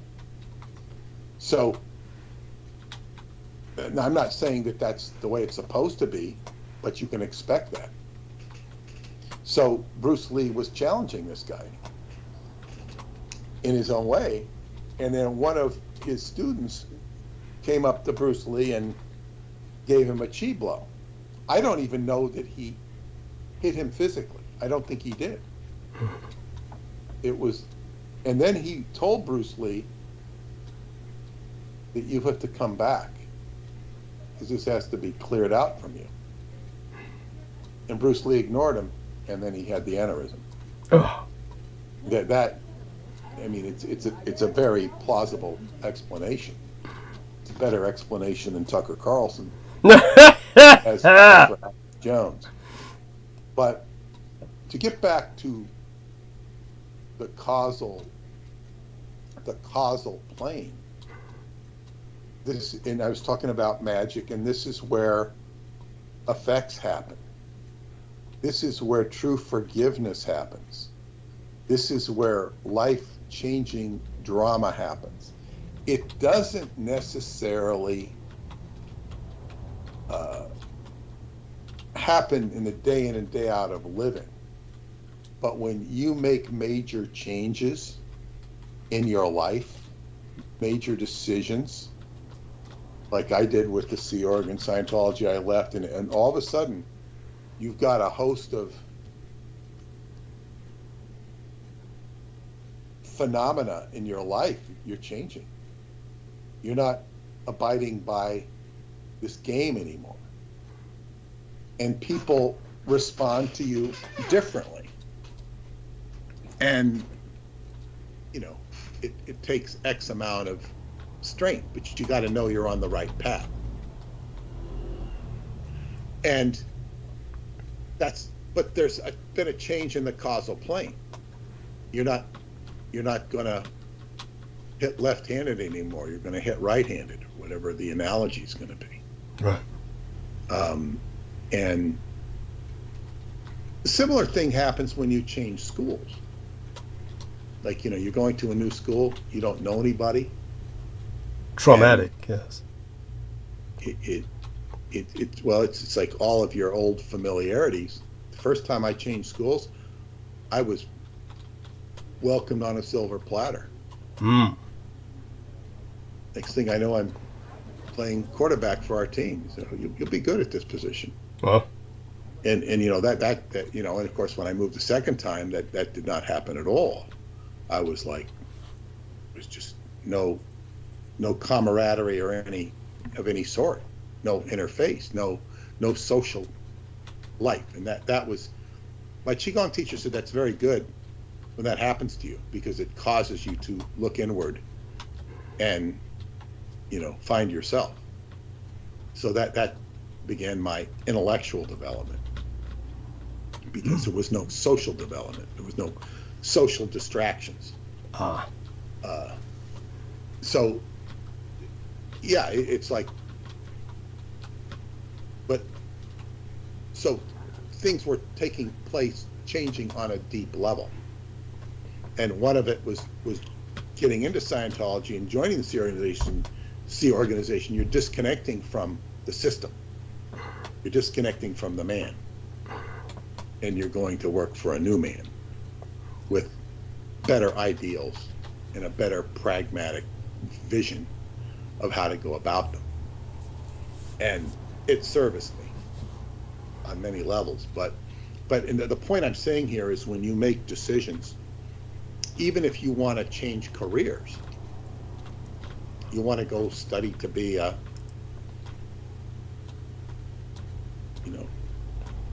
computer programmer, you're going to say, okay, I'm going to go learn how to do this, and do X, Y, Z, study to be a security guard, study to be this, study to be that.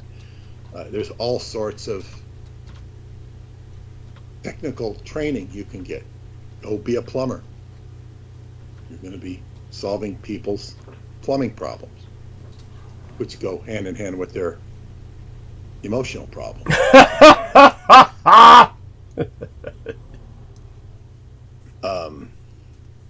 So the causal plane is very, very important. It's senior to the mental plane and the astral plane. It's where changes take place. And when you die, you're going to be in that realm again. Going to be in that realm. But when we consider the Emerald Llama, and the Emerald Llama, Douglas has talked about the Emerald Llama a lot, and just to summate very succinctly, he was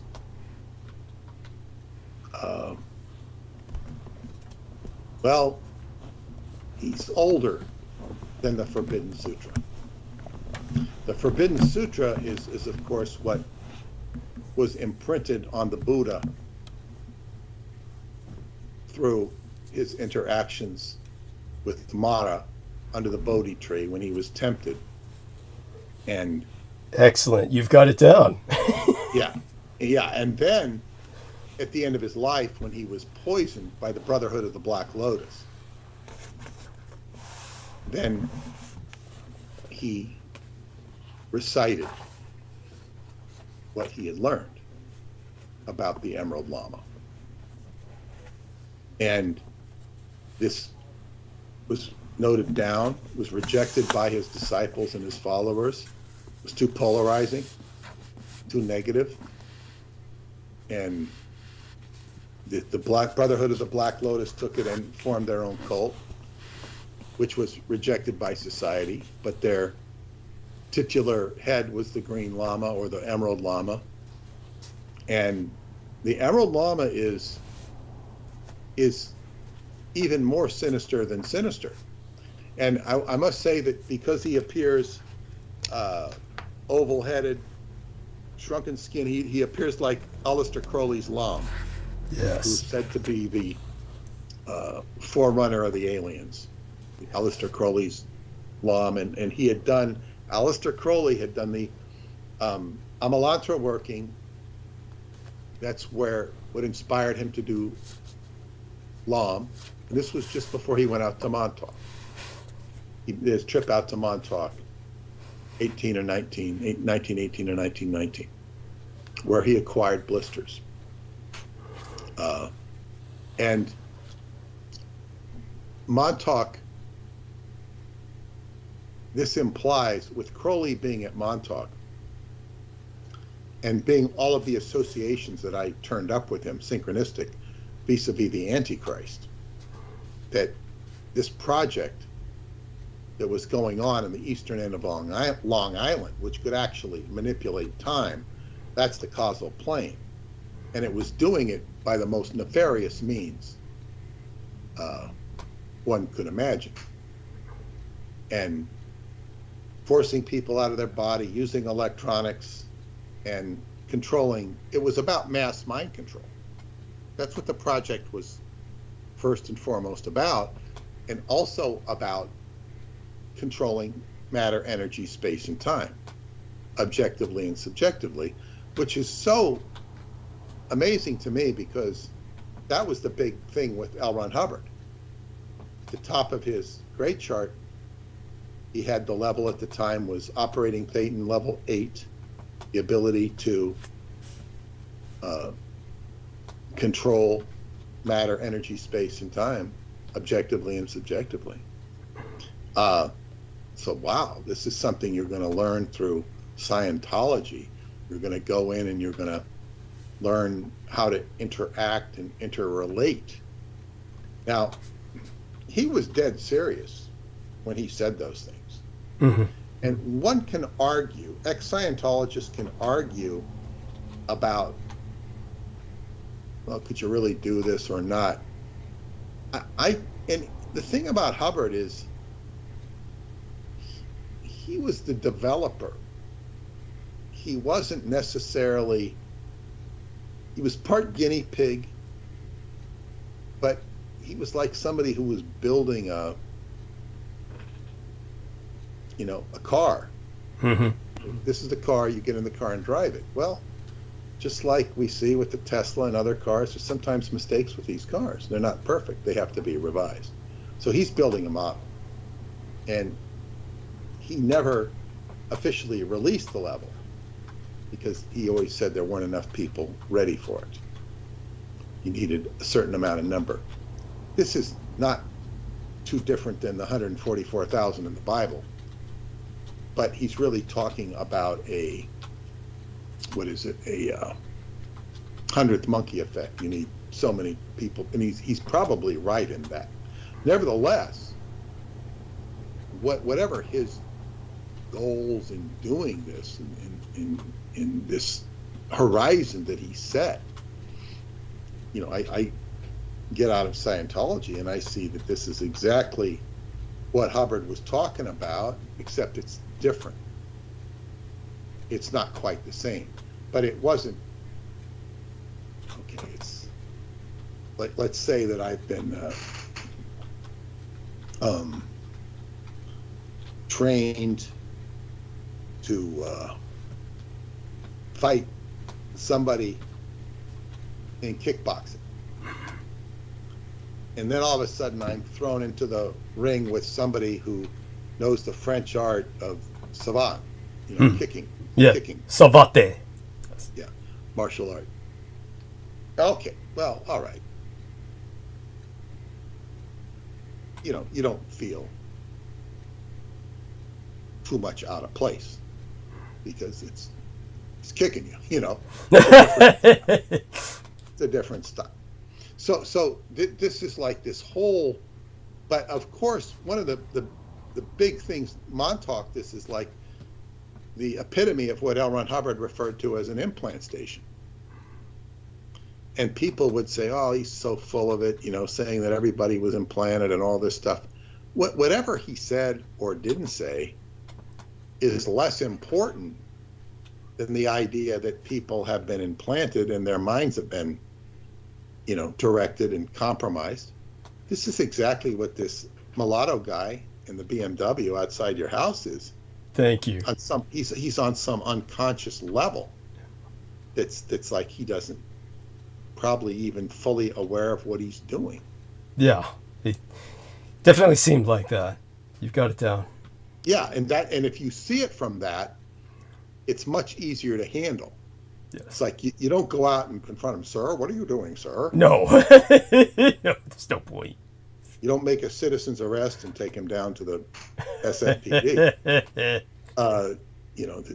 You just handle it in sort of like in the causal or mental plane. Yes. And so with the Emerald Llama, it's been so the Emerald Llama is, you don't even know where he begins, but as they say, Douglas's mother, her group thought that it went back into ancient Lemuria. Yes. Or those days where, and then they found, it's a chaotic force that found the Edomites to get on the back of. Yes. And ride the Edomites to town. So it's not even like it all starts with the Edomites. It's like, oh, the Edomites are perfect fodder for what we'd like. We got this issue, and we've already got some conflict because Esau was the brother of, what was his name? Was it Joseph? Oh no, Jacob. Yes. And Jacob had actually lied and outmaneuvered Esau, cheated him out of his birthright. And there's a big argument over whether, who was on the up and up. Right. By the way, what Peter Moon is referencing is so relevant because many people say that's the source of enmity between the Jews and the Arab people today. Goes back to this very thing that Peter's talking about, the stolen birthright. Yeah, except that goes back to Abraham and Isaac, who Yes. come before. Yes. And Isaac and Ishmael. Yes.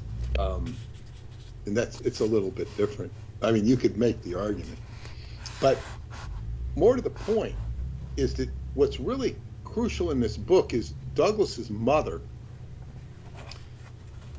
She's a very unusual, fated character because she has this birthright born into Chinese royalty, which is tied to being vampire, part of the vampire line, which stewarded the energy of the Christ.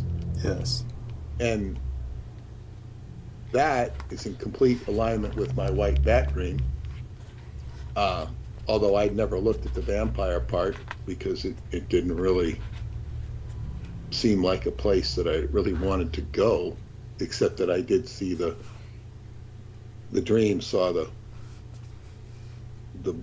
white and the dark. And with what she did with this, to confront this green llama, she had to confront, this was the opponent that was behind the drug trade that FDR acquired from the British Crown. Yes. And was behind so much of the trauma going on with the Chichewa tribe. Yes. And just this completely negative force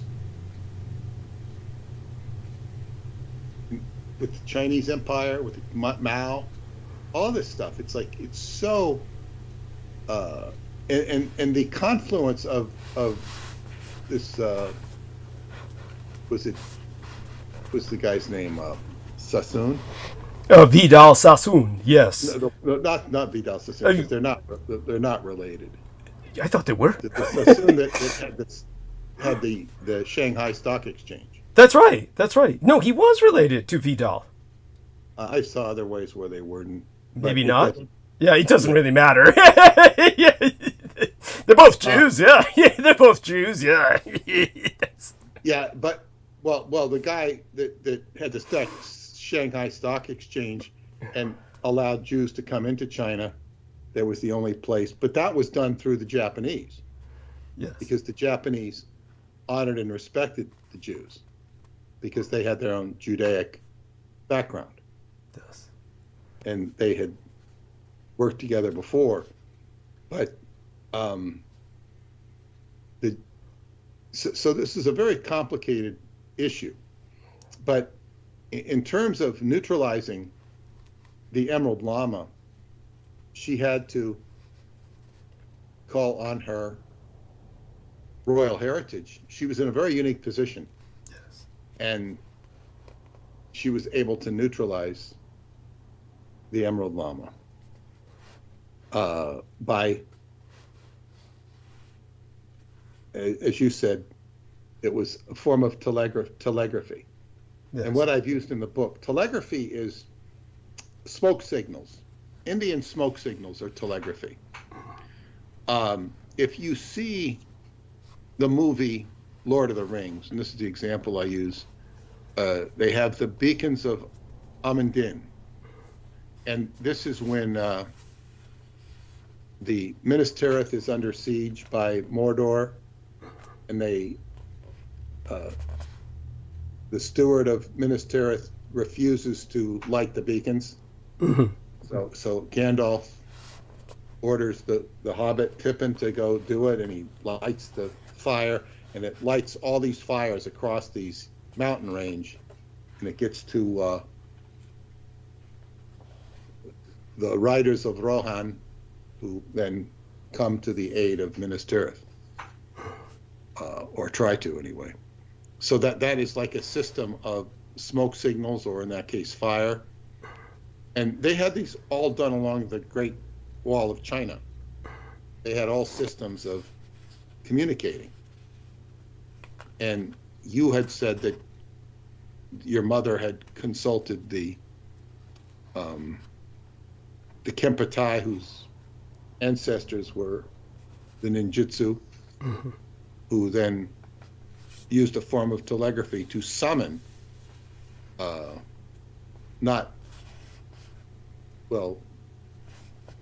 summon the Dark Emperor. Mm-hmm. And this is a whole nother thing I'm not really prepared to go into in great detail, the Dark Emperor, because I'm just finished writing a chapter on it. Interesting. Okay, I understand. I can though, but I don't want to go down there just yet. Was that the Dark Emperor was somebody who was a steward of darkness, but of the tree of life and death, the tree of death. And this is different from the Emerald Llama, who's working from the portals of chaos. Yes, the anti-tree, the tree of anti-life. And yes, and that. So she's calling on the darkest of the dark. Yes. Because who else can defeat the Emerald Llama? Yes. He's not going to go away with a sweet kiss of an angel. Yes. So, in what transpires there, and Douglas has given. I mean, I couldn't be saying this without what Douglas has already said. I'm trying to summarize it and restate it, and I'm doing this for a reason other than to just tell you what happened. Yes. To go into she's not just going into the headspace of the Emerald Llama, she's going into the headspace of the Dark Emperor. Yes. And you can, for those of you who know Lord of the Rings, that's like going into the headspace of uh, the head of the Black Riders, the top Black Riders. Yes. And he says, yeah, I can get rid of the Emerald Llama for you, but it's going to cost you not your entire life, but part of your life. Yes. And I don't know what your mother's creature comfort factor was prior to that versus what it was afterwards. Because she didn't seem to be somebody who had a lot of creature comforts since you knew her. That's right. She was always very Spartan. She would have had to be.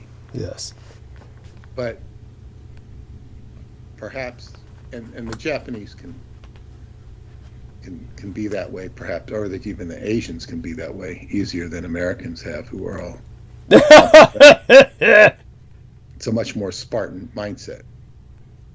But the mindset to be able to go into to neutralize the Emerald Llama, and then it's not a complete extinguishing of the Emerald Llama.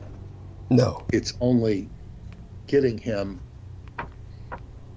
off the field for that particular game or that particular season.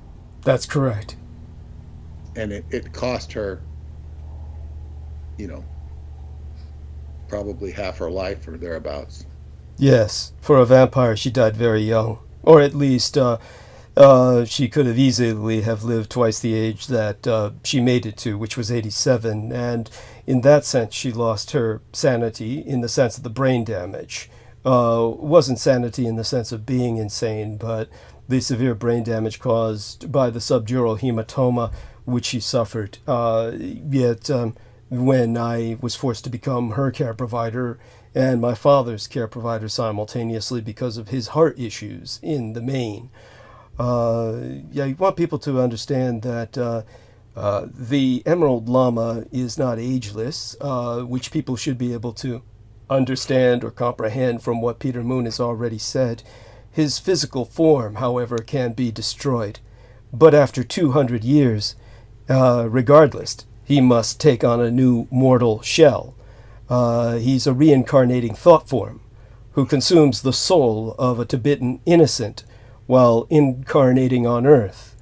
So the time between incarnations is the most vulnerable, as his Dugpa followers search the countryside for the child who has the mark of the Llama, a green birthmark on the forehead. And at age 8, if they're inducted, the transformation occurs.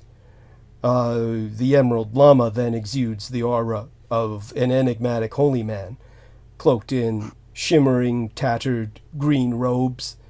And as my mother described him, as he walks, a wrinkled torso, the parchment skin of a faint greenish hue, barely visible. The cloak's folds only reveal what she described as a passably human head and neck that was very much identical to what Aleister Crowley drew as Lamb. There's no coincidence that the Avatar's countenance has a close resemblance to the gray aliens encountered over the last century. Basically, through secret research by the Green Caps, the negative version of the Yellow Caps that are your normal Buddhist monks, the Buddhist Satanists, essentially. Countless people are subject to experimentation and essence drain by the Avatar. The Dugpas are attempting to trigger the Jungian collective unconscious to adopt a new religious model for the new millennium with the Emerald Llama at its center as God. And in terms of Shambhala, where my mother's commando team penetrated, it's known to the outside world, of course, as a place of ascended masters. It was established in waves, really, by wizard priests and sorcerers fleeing Lemuria, Atlantis, and Mua, with Kinyon peoples, as my mother called them, settling in the underground tunnels beneath the community along with the denizens of what Michael Aquino referred to as Yadith. Now, this quasi-mythical place is important only to summarize in that it exists simultaneously in Tibet, the Dreamlands, and on the burned remnants of what my mother referred to, not in the sense of aliens as Americans understand them, but she referred to it in the Buddhistic, or rather in, say for instance, Brendan Zogit would describe it as the Vedic sense. The other place where Shambhala exists, besides Tibet and the higher dimensions, is on the burned remnants of the Tengu home planet. The Tengu being these Japanese winged goblins that dominate the boreal treetops of Japan, which is still heavily forested. Japan has never made a point of deforesting itself, and the trees belong to the Tengu. And their home planet, well, Shambhala there exists on the ruins of a civilization scattered since across the cosmos for 100,000 years. The Tengu, they're the sworn enemies of the Lama and his agents. They'll never again look upon their shattered homeworld as they are magically barred from ever entering Shambhala. And this enigmatic place has also been called, to disambiguate it, of course, from the golden triangle of the heroin growth that was between Vietnam in the north and Laos and Cambodia. It's the name itself is almost a sarcastic application to the growth of heroin, because the golden triangle was initially the Asian name for Shambhala. And of course, large quantities of opium are grown and exported worldwide from the Golden Triangle until the communists conquered Vietnam in the part of Asia that I spoke about. But the reason that the Golden Triangle was a term that was originally applied to Shambhala was because most of the world's supply of Liao, Liao, the plutonian drug, as Aquino called it, also comes from Shambhala Valley, where vast fields of black lotus are grown and harvested. Liao is the root of much trade between Shambhala and what Aquino called the Plateau of Leng, the root of much trade between Shambhala and Leng, which my mother probably would have referred to by another name. It's easily accessible, in a sense. I use that word with caution, but via tunnels and secret passes, it's expeditiously accessible. The Chochoa, barely tolerated by the Shambhala community, act as the traders. They serve to save inhabitants the inconvenience of traveling into the outside world. Of course, these Chochoa, they're often mistaken as members of the Tibetan Sherpa peoples by travelers in the Himalayasian region. When it comes to the tantric corrupter of enlightenment that the Emerald Llama is, he seeks to engage the intellectual weakness of researchers and mystics, the seekers of knowledge, who fall into the trap and waste away in meditation, lusting upon the very idea of enlightenment, lost in illusionary joy of achievement. They become living mummies. People have found these living mummies in everywhere across Asia, from the Philippines to Japan, each one a living brain trapped in a desiccated shell for eternity. An early symptom is increasingly irrational thirst for knowledge of the anti-gods, or the tree of anti-life, never to be confused with the tree of death, to the exclusion of all else. Yes? I see this very clearly in Jameson. Yes! And now also with Selena, because when I met with Selena, Yes. I was very curious as to, how she was so interested and passionate about what she had to offer. Yes. Like, she thought it was just very important, and I didn't know why she did. I mean, Right. I know why I did, but I didn't know why she did. I thought, What is her fascination with this material? Yes. It's a legitimate question, because it can be very morbid and certainly not healthy when pursued beyond just the general knowledge of what to be aware of and generally what to avoid. So, I'm always interested in why, somebody would be attracted to your information. It requires a certain amount of astuteness, number one. yes. And for those people in the audience who are astute, yeah, I can understand that. But this woman didn't seem so sharp. That's right. It was, and that really exhibited itself when she would talk. Yes. And she had no, she'd talk about stupid, mundane things about her day-to-day life in the real estate business, which couldn't be of any interest to anybody. That's cruel. She even asked me if I'd like to sell my house. Oh, that's awful. That's yeah, it's like, see, stock. Just stock. That's like an insurance salesman. That's like having a friend who's an insurance salesman and they ask you if you want insurance. Yeah. Now, just to disambiguate, Mara, the Buddhist Satan, he tempts with sensual pleasure. The Llama, he presents as, a much subtler trap, the entrancement of knowledge. The seeker becomes enamored with mystic powers and abilities gained through tantric blood rituals, and obsessed by the raw power of the anti-godly secrets, and this encourages the attachment to desire, a major Buddhist sin, and an unquenchable appetite for knowledge, man's first and most potent desire and his greatest weakness, a failure of every Buddhist tenet. You might ask what purpose this serves. Well, if too many humans become enlightened and are able to understand the true nature of the cosmos, redefining what is sane, then humanity might eventually become functional in a cosmological world rather than pawns of the anti-gods. Surface humans might still fulfill their greatest potential despite meddling by the Maigo or other servitor relic populations. They might even surpass the feats of the Kinyan. And for the anti-gods, the Edomites, this cannot be allowed.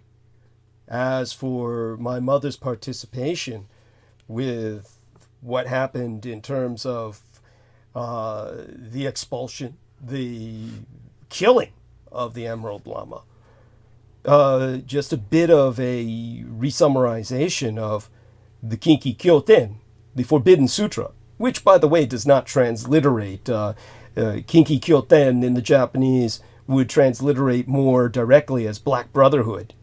But I'm speaking of the Black Lotus Sutra, or what is known by the Black Brotherhood as the Last Sutra, or the Dying Sutra. And, of course, to your average Buddhist who has to do research into Buddhist demonology, it would be the Unspeakable Sutra. And again, just so our listeners who are new understand this much. For 400 years, the teachings of the Awakened One were handed down via oral tradition from enlightened masters, and a considerable gap of centuries exists between Buddha's life and when his words were written down. Of course, some have always argued that Siddhartha's actual teachings were withheld and corrupted by those who felt the world not yet ready. Sutras are watered-down versions of Buddha's revelations, and so this one secret order strove to preserve Lord Buddha's truth within a series of texts later called the Forbidden Sutra. This secret order became reviled as degenerate by mainstream orders of Buddhism. Of course, according to its protectors, the Black Lotus Sutra is the final sermon of the Lord Buddha, delivered as he lay on his deathbed, slowly being ravaged from within by poison distilled from the Black Lotus root. This poison induces intense prophetic visions, not like those from Nyaga milk or the venom of the Nyaga, which are true visions of what will happen in the future. These are more hallucinatory. So as he died, the Lord Buddha related to his disciples for the first time what some believe to be cosmic revelations that Lord Mara tried to tempt him with. The sutra also contains the clearest remaining text on the true nature of enlightenment and the cosmic dharma, according to the anti-Buddhists. Of course, any mainstream Buddhist exposed to readings of the Forbidden Sutra, especially in whole rather than part, are forever changed, and it becomes apparent that the Pure Land Sutras, to them, are none other than a thinly disguised edict to worship the seething nuclear chaos in nirvana, not how any normal person believes or understands nirvana to be, including enlightened or ascended masters who have traveled there. To these Edomites, it would be seething nuclear chaos. That they would then conclude that the Garland Sutra is a censored version of Buddha's enlightenment, and that the Great Sutra and the Diamond Peak Sutra are simply obscure references to the anti-gods. So all of that having been said or qualified, when the Kempeitai summoned Haranaga, the last of the great sorcerers of Japan, at this point an onryo, basically a wraith of great power, appearing as someone 12 feet tall before my mother. What he presented to her was the doctrine of Buddha's tears. It's a booklet that contains prayers and chants condensed from the work Kinki Kyoten for use by the faithful of the Buddha's Tears cult. It's the work of a charismatic cult, something similar to the Holy Rollers for Christians, or those who allow themselves to be bitten by poisonous snakes in order to prove that their faith can overcome Lucifer himself, Satan, in the guise of the serpent in the Garden of Eden. This is important because much of the chant book contains only quote-unquote truths perceived relevant by the cult and which reinforce cult beliefs. So this work is used primarily by members called Hands of the Buddha, who are handlers in charge of the rank and file of the cult. Higher level members of this cult have full access to the more complete Kinki Kyoten. Now, when the booklet is opened, the passages, written from top to bottom vertically in typical Asian manner, are read left to right. As each page is read, the visible accordion-like folds are shifted. Think of it like a Chinese fan. If you've ever opened up a fan from Asia, you notice this accordion-like effect. The book is like that.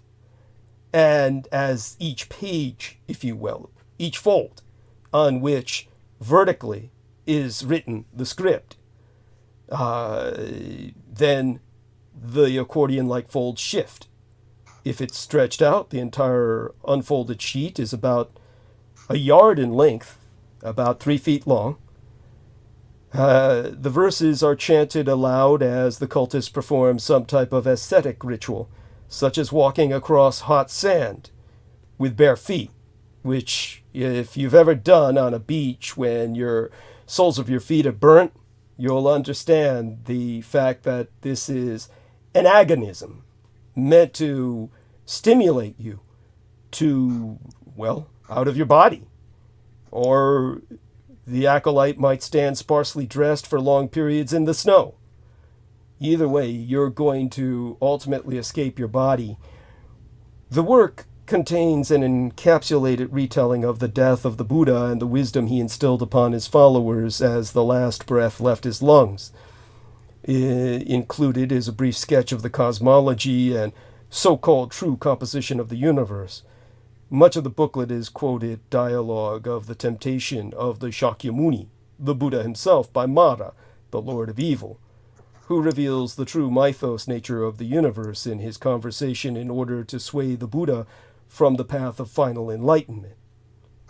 But there is a mantra within this thin work that can also summon the Emerald Llama.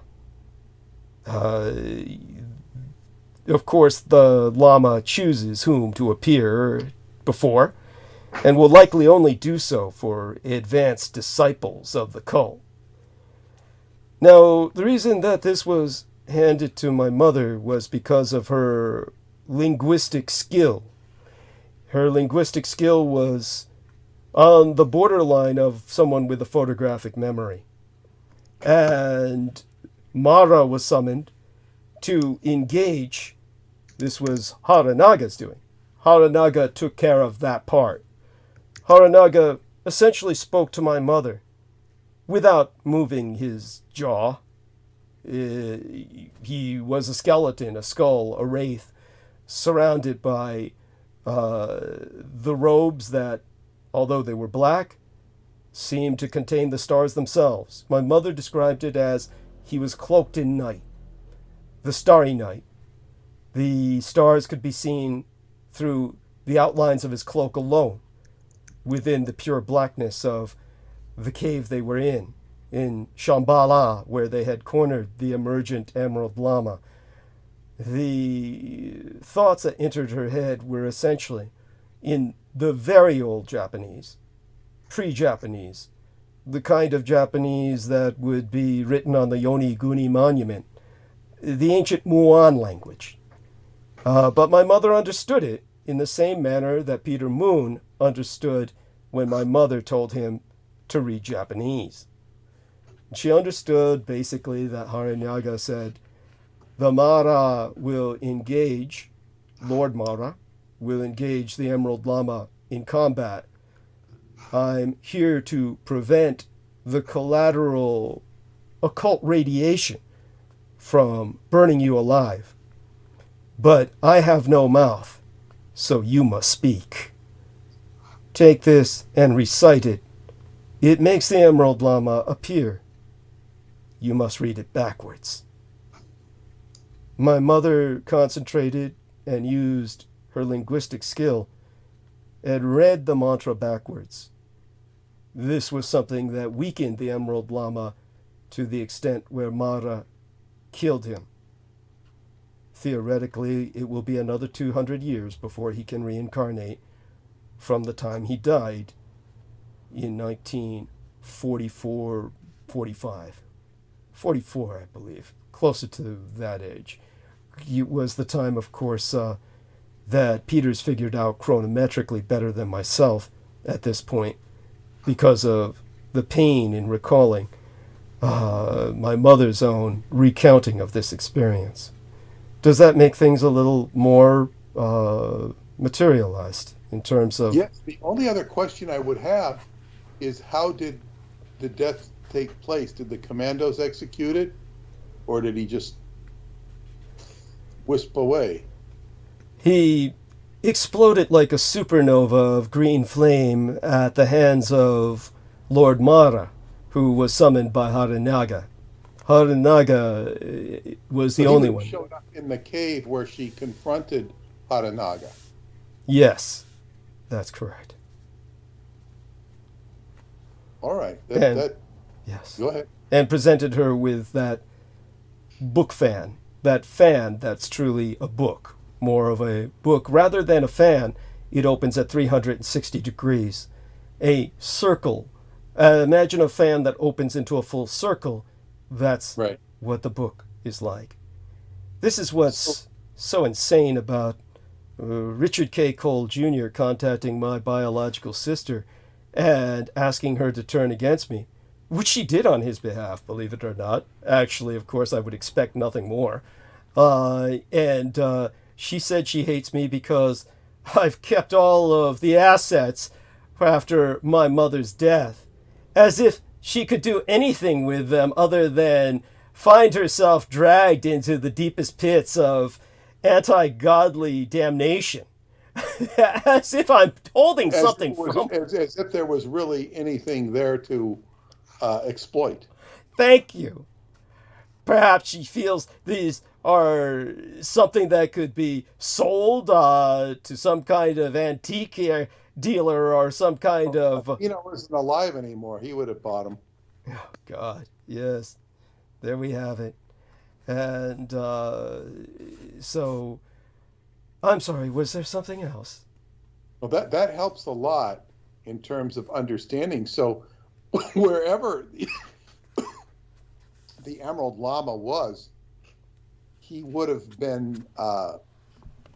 just vanquished. All his followers, if they were, tending to his rickshaw or whatever he rode around in, they would have seen him just poof. Yes. Or whatever. He would have become a sudden non-factor. Yes. And no, this does it helps very much from a it's good. It's good, and I thank you for that. What I would also say, and this is for the audience, is that as I process this stuff, it's very hard to understand. I mean, it's not so hard to, it's hard to understand, but when you're writing about somebody, you have some degree of empathic sympathy going on with the character you're writing about. Whether you like the character or not is irrelevant. And it's like when I get into this with his mother, it's like it becomes very personal for me on some level, having some degree of experience with her. But it's also it's not pleasant. It's not pleasant because to understand the mindset, she's giving herself up to do this. It's like she's working at a level of duty and stoicism that is just so beyond the ordinary human being, or even what you could call the ordinary course of living. These things are not required of most people, nor should they be. This is not what most people are geared up to do. Most people are, geared up to raising their family or watching the next show on Netflix or whatever they're going to do. Yes. So it's like, and this is a step above what a normal human being is even going to be asked to experience. So it's from that perspective, it's a noble example. And it's curious to me how people will respond to this. Some people will get it. And then, of course, you have the complete inept responses that he was alluding to at the beginning of the program, where people just, are worried about free speech, and they're not even worried about free speech. It's just a ruse. Thank you. And then this parlays into a much deeper experience of what's going on now in today's world. Today's world, we see horrors daily, and much of it is distracted, by the political stuff going on between Trump and Biden is such a distraction that it even distracts from the war going on in Israel. It distracts quite delightfully from it. Yes. And the utter stupidity being executed. And then you have the congressional stupidity. There was a fight the other day, a cat fight between Representative Ocasio-Cortez. Ocasio-Cortez and the Republican, I don't know her, Marjorie Taylor Greene. Yeah, Marjorie Taylor Greene. And then also this woman, Representative, last name Crockett, she got into it. It was first, and it just got into this cat fight, which is, somebody was pointing out that, Congress is just like, they're not serving, they're definitely not doing their job. And then Fetterman gets in on the angle, and Fetterman is getting, he gets involved in it, and it's like he just appears to be like a developmentally disabled fool. Poor bastard. Yes. And very pro-Israel, by the way. I don't know if he's ever changed his stance on that. Well, he's very much against the, the Holocaust going on over there. But, and I mean to think that the people of Pennsylvania theoretically voted for him over Dr. Oz, and I don't, I don't really pay much attention to politics or Dr. Oz in general. I know that he's a very good heart surgeon by reputation, and he's got a, very active mind. I don't know that he tortured puppies. I don't know that he did. I mean, he didn't torture the puppies, or he was part of experiments with puppies. But regardless, he's highly intelligent, and articulate, whereas Fetterman just gives the appearance of a buffoon. And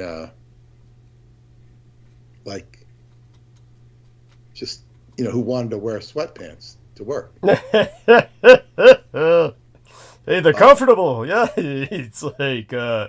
Yeah, it just completely degrades the decorum of the office, and I think this is what, this is the problem. It's like, what do these people do? But back to the core of what we're talking about. We're talking about, and Douglas provided some very good information for me, but this whole Emerald Llama is the core essence of undermining the tree of life, undermining the tree of death, undermining our cosmic system. Ecology, yeah. Yeah. And that is, it makes your own, like the drama that life is being played out on. And in some ways it looks just like a big boogeyman, big threat. Oh, we're going to come get you. We've got all these robot dogs are coming to get you. Ha ha. We're going to kill all the Palestinians. And, whatever you want to say about the Palestinians, the quality of life in the Mideast is very different from the quality of life in America. They have babies. They tend to like their babies. Some people tend to beat their babies or their children. But the quality of life here is much more insular. And over there, it's tough. Now, when you put war into the element, it's even tougher. It is literally hell on earth. And these fire dogs are definitely instruments of Mars, war, and they're instruments of Pluto, true malefics. Now, as the planet Pluto goes back into Capricorn, which it'll finally get there in September, it's going to bring a lot of these issues and this tyrannical behavior to the forefront.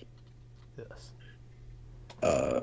Just before I came on, I saw the last few minutes of 60 Minutes. Mm-hmm. The last few minutes, and they were showing the people who ran Auschwitz, and they were showing how quote unquote normal they were when they weren't killing Jews. Kind of like they'd show pictures. The women were very attractive and they were smiling, just like women might look, and they looked upbeat. They looked Everybody seemed like they were happily doing their job, petting the family dog. They even had a picture with all the whole staff there with Mengele in the picture. Big smile on his face. And it was Anderson Cooper was like, he was like saying, wow, it's amazing how these people could be, so lifelike and human-like, and then have this other side to them that's just completely brutal. They were just doing their job, it was like, it's interesting that they're showing this right now. Oh, of course. That's just they're gonna keep throwing that at us to portray the Jews as victims, while the Jews burn people alive. Certainly were victims in that Yeah. That's undeniable. But it's horrible, to see what humanity can be reduced to, and then and I don't know to what degree the German people really, knew what the hell they were doing. Even these people, even these, I know Adolf Eichmann hated Jews, and I think he cursed them at his trial. But I mean, these people running the camps, and some of them, got off on the evil agenda of it. But they're pushing this stuff, and I guess it would make sense from whatever they're pushing to be pushing this stuff. But when this back to the matter at hand, it's like these, I could put out a tweet or an X, whatever they call a tweet nowadays. I could put out a tweet. I could put a Facebook message on, they're killing dogs, or there's killing machines in Palestine. The media's suppressing it. I could write it on Facebook. I could send it out on the emails that I send out. I could even I'll probably put it, that's probably what my next newsletter will include. Yes. Now that I mention it. Excellent. But I'm thinking I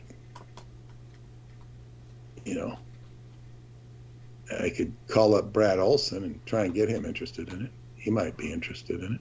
Mm. I don't know what he's going to do with it. I don't know what anybody's going to do with it, except, spread the words. There's dogs in Palestine. Yes. And they're voracious. Yes. And it sounds like science fiction. It sounds like it sounds like people could be very dismissive of it just because it's so bizarre, except for the fact that we live in a world that is continually evolving with technology and is continuing to be more and more bizarre. Yes. And I've said this before, but one of the great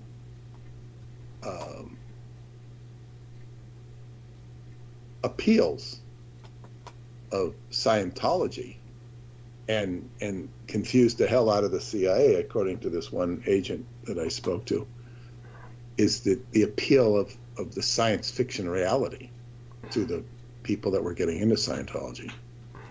And the appeal of science fiction in the 60s, anywhere from Stranger in a Strange Land to just any of the stories. They just project you into another environment. Yes. Escapism. Yes. People want escapism, and to escape from this reality, because this reality has brutal aspects to it, at best unkind aspects to it. And one of the roles I play is, we all play it to some degree or less, is protector of other people's interests. And I think of Paula's constantly protecting her interests, or my daughter's explaining how XYZ, I just had to explain to her the other day how interest works. And Wow. She should put her money. Well, it's not that she doesn't know how it works, Okay. but it's now time to put money in interest-bearing account because interest is now significant. It's 5%. I didn't even have my own money in interest-bearing accounts because the interest was crap. Talking about IRA, just let the money sit there. Well, okay, it's now time to put it into interest-bearing accounts. It's not that hard to do, but you're trying to, and so we spend a certain amount of time protecting or being protected from. The dentist protects us. The doctor protects us if he does a good job. So, being insulated from this brutal world that's out there, that's waiting to, ostensibly consume you. Yes. And what I would say to you in regards to the deviated septum or whatever it is, Yes. is that don't forget that you're 3/4 human. Yes. True. And although you have non-human capabilities because of your genetic heritage, don't forget that you're also part human, and don't thumb your nose at it. True. Obviously you don't when you go to the doctor, but just keep that in mind. Try and treat it with X amount of respect, Yes. just for your own sake. Thank you. I mean, I know you're not stupid, but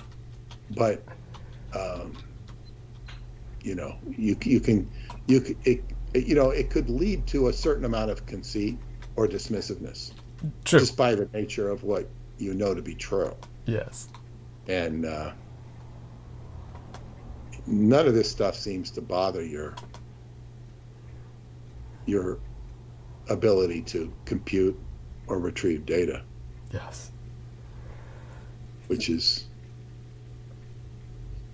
well, it just is what it is. So with that, is there anything going on in the chat room? Yes, as a matter of fact, I want to turn towards the chat room right now because we have an excellent question from Dylan West. Dylan West, no relation to Ian West, even though they look vaguely alike, they're not the same. And we have a lot of people in the chat. As a matter of fact, we've got concurrent viewers right now, numbering at 40 still. We've held the numbers good all this time. I want people to understand that Dylan West asks, "Hello, Douglas. Do you have any other knowledge of the Daisen-ryo Kofun in Japan? From my understanding, access to the interior of these keyhole-shaped tombs are inaccessible to the public? Thanks." Absolutely, that is quite true. So I want everyone to understand that there are hundreds of tombs dating back to the 3rd century in Japan. And the largest is Daisen Kofun in Sakai. That's in Osaka. It is 35 meters. That's 115 feet high. And it's 140 square kilometers. That's 54 square miles in area. This is the largest ancient structure in the world. It's larger than the Great Pyramids of Egypt, but no one's ever heard of it. This is a tomb? Yes, in Japan. It can only be seen in terms of its full majesty from the air. You have to get an aerial view of it to see that it is a keyhole-shaped tomb. So these tombs, there's hundreds of them all over Japan, as I said, dating back to the 3rd century. The largest is Daisen Kofun in Sakai, Osaka, 115 feet high, 54 square miles in area, the largest archaeological site in the world. Larger than the Great Pyramids. No one's ever heard of it. It is the tomb of the 16th century Emperor Nintoku. All Kofun, all the hundreds of them across Japan, are property of the Yamato dynasty, and excavation is completely forbidden. So the Americans, of course, were never allowed in. They are, of course, the Americans never won the war, because otherwise the Americans would have gained access, would have raided these tombs, would have, if they had won the war, they would have just taken everything. Again, if they had won the war, the overwhelming majority of Asian population, not just Japanese, but Asian population, would be dead.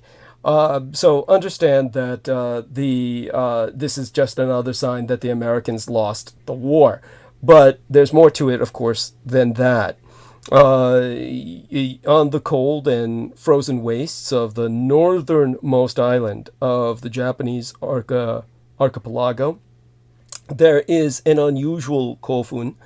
And, of course, again, these are all, the moment that they're discovered, they are the property of the Yamato dynasty, the imperial family. No one is allowed to dig them. They're not open to the public. And by dig them, I mean establish an archaeological dig. But there was an ancient saying, of course, that the Emperor Nintoku had, the 16th century emperor whose tomb is this largest archaeological site on Earth, the Daisen Kofun. And he said, destroy a country, but its mountains and rivers remain. So he wanted a tomb that would be the artificial equivalent of a mountain or a river, so that it would remain even if Japan were destroyed. This was in the 16th century. So understand that archaeology departments in Japan are quite large, because Japan, as I said, is the site of more pottery than any other nation on Earth. So they have a lot of people who could investigate places like this, but are not allowed to, in the sense of archaeologists anywhere else just opening up digs and starting to dig inside of them. It also goes to show how bizarre Japan is, in that it's the only extant culture that's been around for thousands of years. You see, even in China, people will say China's been around thousands of years, but Chinese tombs will be dug up by the communist Chinese government, because the communist Chinese government will acquiesce, well, they're ancient. They're not part of our culture. They're part of ancient dynastic forebearers. But what these tombs represent is the fact that the Japanese are, as, of course, by their own heritage, by their own legacy of cosmology, words that work right now, a race of gods, a race of the gods. Most Japanese feel that their race is inherently of divine lineage. Popular myth declares that the Japanese race is descended from the sun goddess Amaterasu Omikami-sama, who also begot the line of emperors, who in turn have kept the imperial lineage pure down the centuries. The moniker, the land of the rising sun for Japan, also apparent in the design of the national flag, derives from this divine ancestor, the sun goddess Amaterasu. Now, of course, those scholars who are far more occulted in their investigations propose that these inborn beliefs are of divinity, are a racial memory.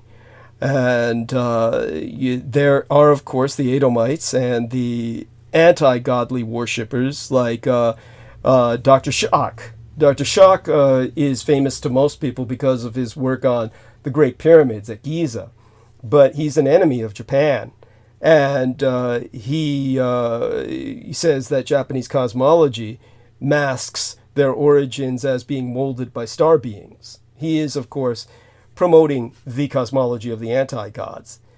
So understand that what I can tell you is that the Mars Curiosity rover found a Kofun, a Japanese tomb, the exact geometric structure mirroring that of the Daisen Kofun in Sakai, Osaka, on the planet Mars. That's a fact. Anybody can look that up. So there is a Kofun on Mars, exactly structured as the Japanese Kofun on Earth. And this shows that Japan was at one time an interplanetary culture. And that is something, of course, that when my mother spoke to Haranyaga, he said that when she asked him when the Emerald Llama exploded and the Lord Mara essentially vanished, retreated back into his dimension as effectively functioning as to what Michael Aquino would call the lurker on the threshold, Haranyaga remained before my mother said his services were no longer needed. Of course, to forewarn my mother she would die young, for a vampiress, of course, dampire, half vampire. And she asked him where he would go, and he said he was returning to Mars. And again, the Mars Curiosity rover took photographs of a Kofun structure on Mars that is the mirror image of the Daisen Kofun in Sakai, Osaka. So Japan was once an interplanetary culture. He was returning towards the source where apparently he dwells more so than he does even in Japan. That's something I can relate. I don't know if we can fit that in. Saga was going. Yes, Haranyaga. Yes, the last of Japan's great sorcerers. Well, at least that's what he told my mother where he was going. He said back to Mars. He said to the Kofun on Mars, apparently where he prefers to dwell. That should tell us much right there. Understand that when I think of this interplanetary culture from the past, I'm thinking more of Mu'a before it's sinking beneath the sea. And that culture was likely interplanetary, and then had its monuments on Mars that are mirrored by those on Earth. Again, this is the largest archaeological site on Earth. It's larger than the Great Pyramids. Nobody in America or the West has ever heard of it. It goes to show you that if Americans won the fucking war, they would know all about it, and people would know this as a site to search for the ruins. Think of what might be in there. You might have the equivalent of the terracotta army. But again, notice how this is also indicative of the continuity of Japanese culture, whereas the communist Chinese will dig into the ancient emperor's mounds and say this is the product of a culture that died before modern China, and therefore we can ransack its remains for the sake of the knowledge of today's generation. No one in Japan would dare to do that because the culture that built those Kofun is still alive. The culture of the Yamato dynasty, of the undying line of emperors, is still around and ruling Japan today. But of all of them, of all the over 200 and over 250, I honestly lose count whether it's 254 with the latest emperor or 256. Probably somewhere in between, like 255. But of all of them, Emperor Hirohito is the only one that gets a national holiday, which again goes to show you, how can anyone say he lost World War II? That's so there we have that. So having shared that with Peter before he retreats into the gentle night, we thank our dear friend Dylan West for his Thanks, Dylan, for that. It's a very fascinating question and contribution. Speaking of contributions, I want to remind people to donate to Douglas. I mean, he's just touched on so many vital points that are vital to our culture and our time on Earth. I don't know exactly what happens when people disincarnate, but to disincarnate at this time of the Earth is a lot going on.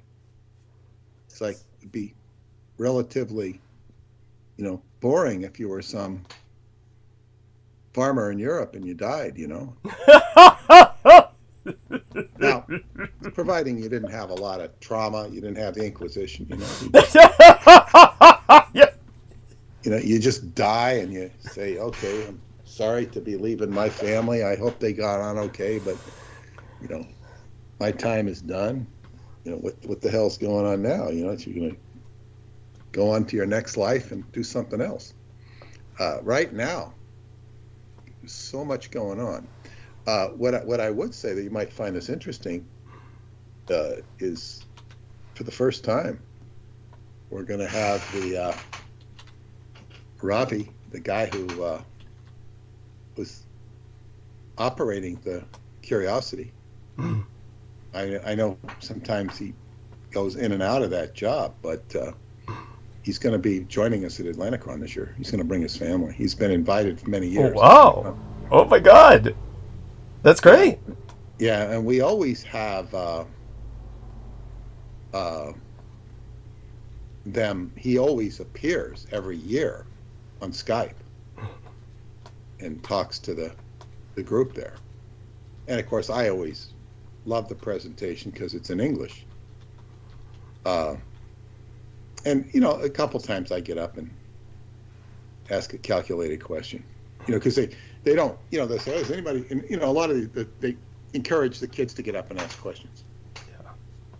Yeah. And, I'll get up and ask, well, how come the Mars rover, what did I ask, with all of this, because they said it only had a limited capacity. And I said, well, I forget what I asked the question. I forget what I asked. But it was... You actually, you articulated this on one of my episodes in the past, so hopefully we'll find it and listen to that, but continue. I don't remember but I mean, it was like, they said that the rover was so limited in what it could do. I said, well, what about drones? Why don't you just have a drone? Yeah. And she said, it wasn't her, but it was the girl. She says, that's a good question. Now, I'll look at, it's like, oh, that's a good question. Duh. And then she got back and she the next year, she remembered and she says, oh, this year we have a helicopter, like a little mini helicopter. There you go. Thanks to your question. Yeah. I don't think. But it wasn't a drone. Okay. It was a helicopter. Interesting. And they're not quite the same thing. They didn't really do the right thing. Right. In my estimation. But yeah, they could do stuff. So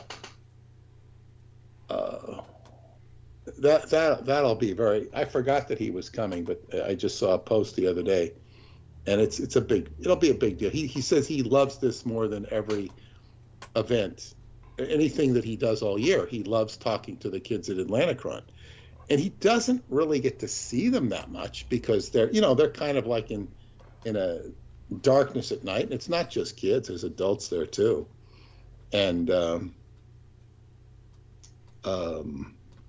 now he'll get to interact hands-on.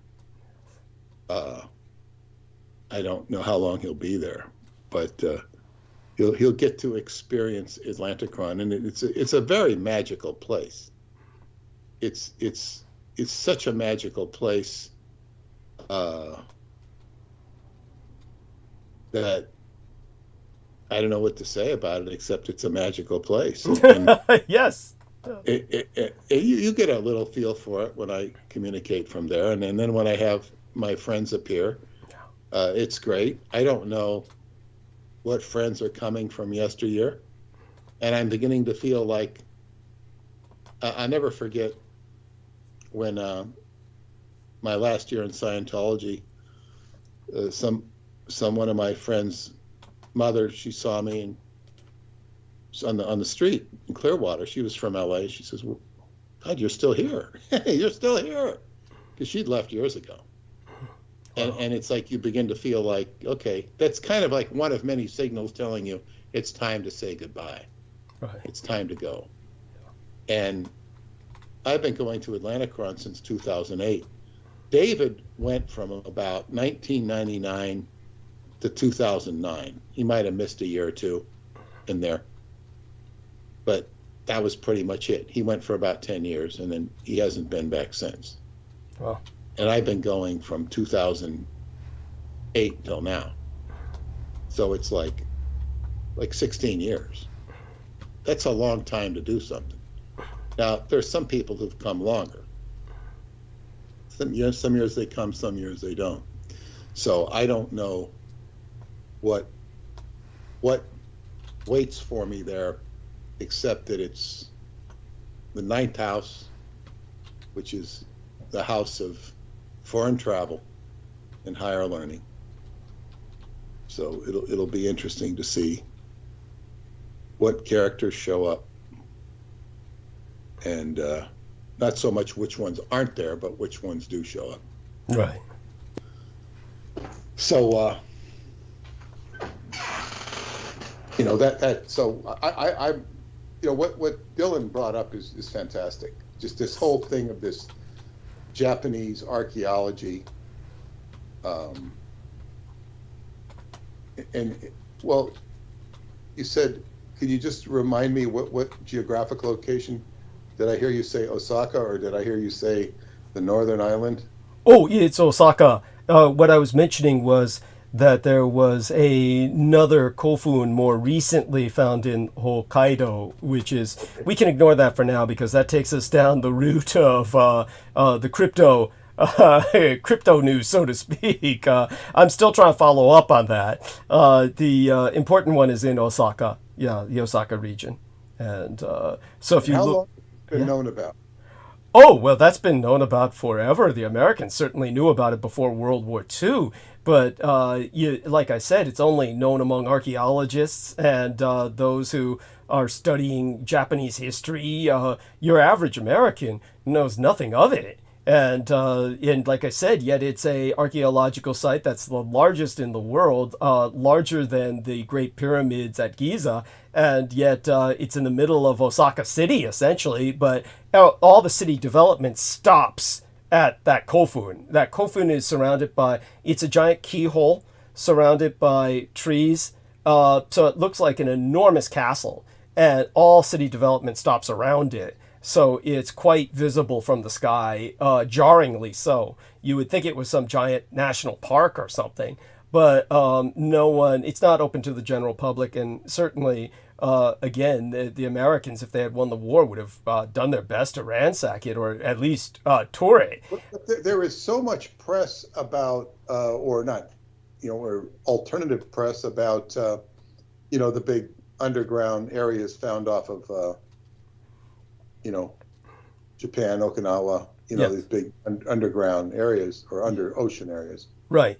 Yonaguni, the Yonaguni monuments. But this hasn't quite gotten the publicity. Well, that's because the emperor won't allow anyone to speak of it. The imperial family, people speak of it in Japanese media, but the imperial family doesn't really emphasize it.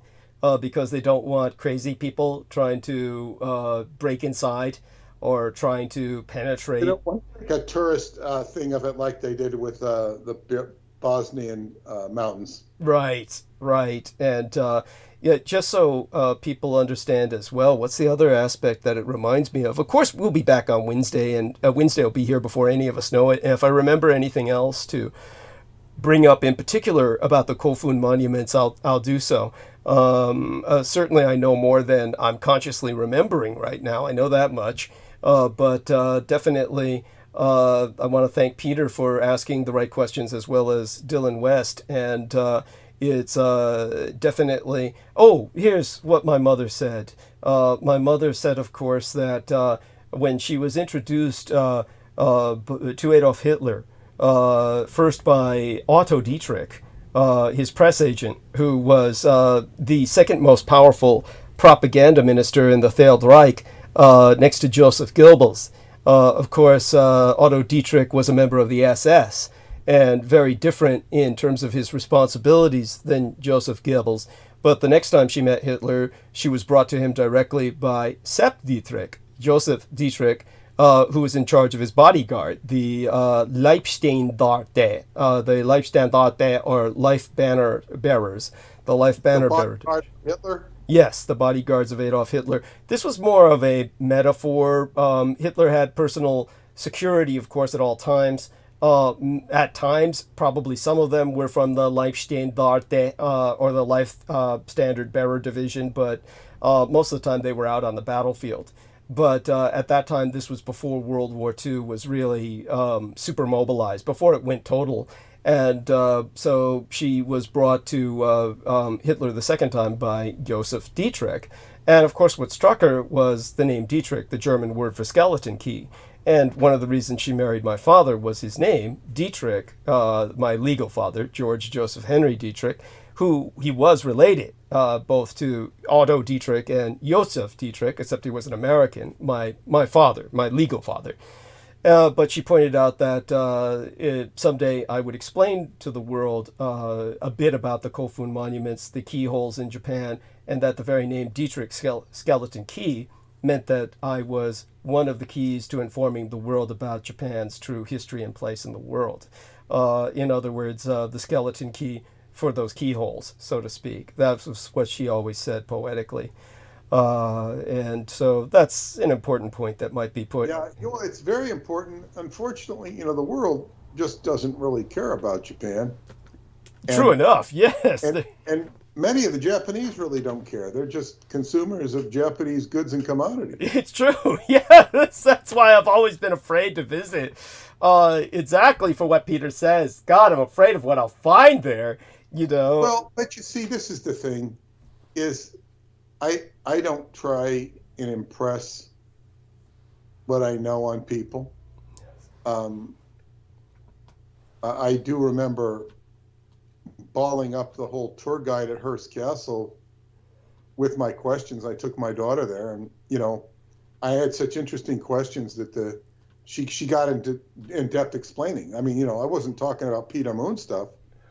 I was just asking questions, and she says, "Oh my God, we've run over. We're stopping the next tour." Wow. But because if I ask questions, most people aren't that interested. And of course, I'm asking from my own angle. And of course, when I go to Romania, it's nice to be recognized by certain people that are familiar with my work and whatnot, especially when I get into the core of what I'm doing. But other than that, if you were to go to Japan, you just try and fit in with the crowd. Yes. It's like, it's like, because you end up talking to the shoeshine boy about, where to invest in stocks. It's like, it doesn't, it's not worth your effort, Yeah. Thank you. Yes. Although someday, as they say, I'm moving into the aspect of, higher learning. In higher learning, I don't know what goes on in higher learning. I think where higher learning becomes more relevant, if it can even be called higher learning, is relevancy learning. Yes. Where you're learning what's relevant to execute a job. Thank you. Execute a profession. Yes. So it's like, what is the role of discussing? You might find your gateway to Asia in one form or another might come, in terms of physical travel, might come through Sugar Daddy. Maybe, but... It might. Yeah. There's stuff developing there. For him to even feed you this... Yes. ...tells me that, I don't think of him as Mr. Relevant. In terms of the work we're doing, right. Mr. Relevant. Right. He's obviously relevant because he supplies you with sustenance. Yes. Which is really quite an amazing thing. Yes. It is. It's absolutely miraculous. Yes. In terms of the connection. So, and then in terms of the blood boys, who they are, the education they're getting, you're educating them. Yes. They're your blood boys. in more ways than one. You have an intimate connection with these guys that extend. I mean, you're taking their blood. This is a very magical process. When you do, and you might be overlooking this, it's like when you do a blood ritual in magic, that's where you get the action. Yes. And I'm not encouraging people to do it because it can really backfire. Yes. But you're not doing a blood ritual per se. However, when you're feeding on their blood, there's a soul transaction that takes place between the two of you, plus you're educating them. Yes. And you're also giving them euphoria when they feel the chemicals of your body. So there's a very intimate relationship there. Thank you. And Sugar Daddy's providing all this, and then your son, who you say that these things should not be overlooked or discounted. Like, what role will people play in the future? And for him to send you this seemed to me like it was like a social responsibility, Yes. more than it was a, hey, dog, look at this. Yes, thank you. That you've got it down. That was the spirit it was given in. Yes. Yes. Now, he might want to talk to you about it. He might know more about it than you. I don't know. But, yeah, it's like, what? Because look at the gay community bonds together out of survival. Yes. Common interest in survival. Well, there's a certain point where, humanity is at stake. And certain of us bond together just over the whole idea of keeping humanity alive. So don't underestimate. And what is the relevance of going to Japan anyway? It's like,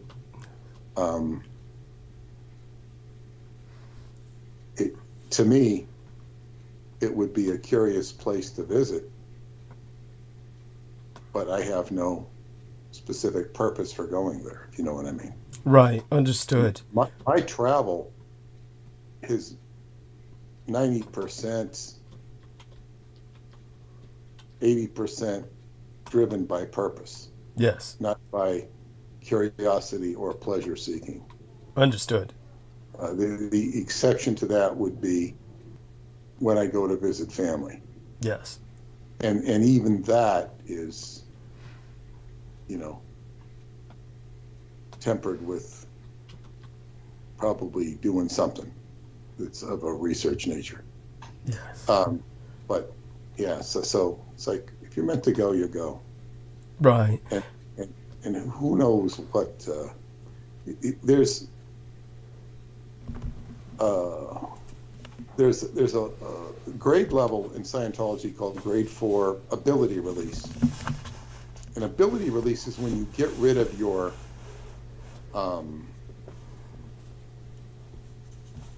they call them service facsimiles. It's a facsimile is a picture or an image that's accompanied with a postulate or a thought that you use to make people wrong or to get out of things. Like, people might acquire an illness or a disability just to get out of doing things and to enhance your position.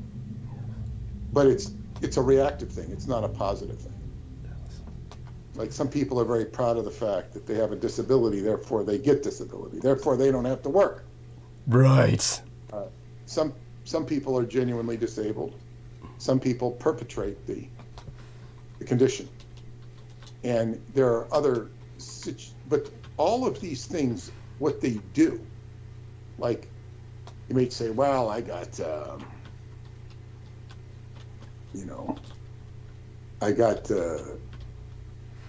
a skin condition, so I really can't expose myself to the opposite sex, therefore I can't have girlfriends, I can't be married. It's just an excuse to avoid the opposite sex. I mean, this can filter its way into any aspect of life. Yeah, I get a bad elbow, so I can't do work. I do physical work. I can type, but I can't do whatever it is. The upside of that, in getting rid of these things, is it gives you the ability to do new things. That means to engage in new activities, to deal with new people, rather than doing the same old thing. The same old thing. And I said, I've been going to Romania for a long time now, over 16 years. Yeah, 16 years, something like that. Yeah. And it's always a different experience, of course. Right. But with the and so we might have new horizons instead of the same old thing with the same old gang stalking. Yes. It's getting very old, and it's not really doing much other than irritating. Yes. It's not. And it's not as bad as when Aquino was alive. Right. By the way, we're getting news right now on my screen that my computer's trying to connect. So I want everyone to tell me whether or not they're hearing us because, they may have knocked us offline just now. So I do want you to know, Peter, just while this call holds, that can you hear me? Yep. Okay. Yeah. Dylan West said, "Thank you all. I really think there's more interesting objects of antiquity in Japan than Egypt." So that's there for people to ask us later. Right now we're down to 35 listeners. Can you hear us when you tune into the show, Aristides? Are we on? I can figure that out. That's what I'm checking right now. I think it's on. Okay. I'm going to check it myself. I'll be right back. Okay, thank you. And all the listeners out there, let us know whether or not you can hear us. Because, okay, it looks like the counting's still going on. Yeah, it's on. It's on. Okay, good. Because I was receiving definitely trying to connect with the with my online. Okay, so El Nemo says It may can still hear be you. on. I mean, Excellent. It's not ended for me. Excellent. It's not end for me. Yeah. So El Nemo in Australia says he can hear us. So if they can hear us in the back of Beyond Down Under, then I guess we're set. Okay, so everyone I'm going to sign off, Douglas, and Okay. I'll let you get on with the rest of the show, which should be very interesting. And I want to remind people to donate to Douglas at douglasdietrich.com, upper right-hand corner, yellow button. And God with bless. that, I'll say good night, and we'll be back on Wednesday. Well, we love you dearly. Look forward to speaking with you on Wednesday, and most blessed be thy slumber and sweet be thy dreams. Okay, bye-bye. Bye for now. And that's Peter Moon. I'm going to now call all of the usual suspects. First, let's wish Peter Moon the blessed night, and he will be skybooks.usa.com. skybooks.usa.com. That's what's to remember about him. Okay, so have some wonderful communications from some other people. I'll try and look at them later. Some of these I might not even get to till the morning. Let's make those calls, and then hopefully we'll have the capacity for somebody to hold the conversation with Aristides while I refresh myself and, just do my best to prepare for a monologue tonight, which I'll go into in depth for all the reasons that I've articulated. And, all of this is not to be considered one long rejoinder to the idiot who conducted a gaslight attack, but nevertheless, certainly that's an influence. No denying that, because that was obviously a blatant attack meant to throw listeners off, misguide them, mislead them, any potential listeners even who just, many people, of course, they look at the comments first before they hit a video. Before they hit the on button, they look at the comments to see what everybody's saying about it. So that's kind of gaslighting that's meant to mislead people so they don't listen. Because who the hell wants to listen to somebody raving about a fringe subject? But I'm sorry, go on, Aristides. No, I got you. I'm listening. You're the best. Okay, give me a second here. Let me see who else I can bring on. Now, Victoria Hobbs is finally beginning to show up on my list. thank goodness. And as always, I'll click Jennifer Hawkins. Honestly, I'm hoping she's doing all right. Really, I'm worried about her. Pity she didn't make more friends with people in terms of Skype connections. I would have people reach out to her. And I'm not quite sure she's looking at her Skype these days. Poor dear. But at any rate, let's see what else is going on with her. I mean, I shouldn't use terms like poor dear because we don't know what's going on with her. She could be doing fine. Could be enjoying herself so much she doesn't give a shit. Yeah, but you're just sympathizing with what she has not enjoyed. Yeah, with what she's done. Yeah, there we are. Yeah. Which we all do. Yes. Okay, I'm going to press that add button and let's see who responds. Did I press Heather Holman? Jesus Christ, if I forgot to add Heather Holman, my apologies. Let's see now. Did I press Heather? Esther's here on my list. I'll call her just in case, though I think she shut that account down. Let's take a look at Heather. See. Oh, you added Amy, Troy, Amanda, Heather. Heather, okay. Brooke, So she's added. Heather Holman, yeah. Yeah, Brooke, okay. George Knight, Sammy, Nemo, Victoria, Jennifer, Real Tech Geek. Now, Amy's finally showing herself. Thank God. I couldn't stand that dead relative of hers. Couldn't stand looking at that dead relative of hers anymore. She's finally added a real picture of herself. Yes, and we have the real Heather Holman. At least, and I don't know, who else? It's just Heather, right? That's enough for now. Heather. Hi, how are you? Much the better for speaking with you, I assure you. Let me see what you sent us. Of course, it's going to be our man Aristides and yourself for a few minutes while I refresh myself. And you can handle that, right, honey? Yeah, that'll be fine. Yes. Okay. Wonderful. And you're sending me wonderful things about, is this from Hare Krishna? All these latest things? It is something from the Vedic texts. Cute. Oh my God. Yeah. Oh, I'm sorry. I'm not yawning because, Brendan has joined us. Brendan, how are you?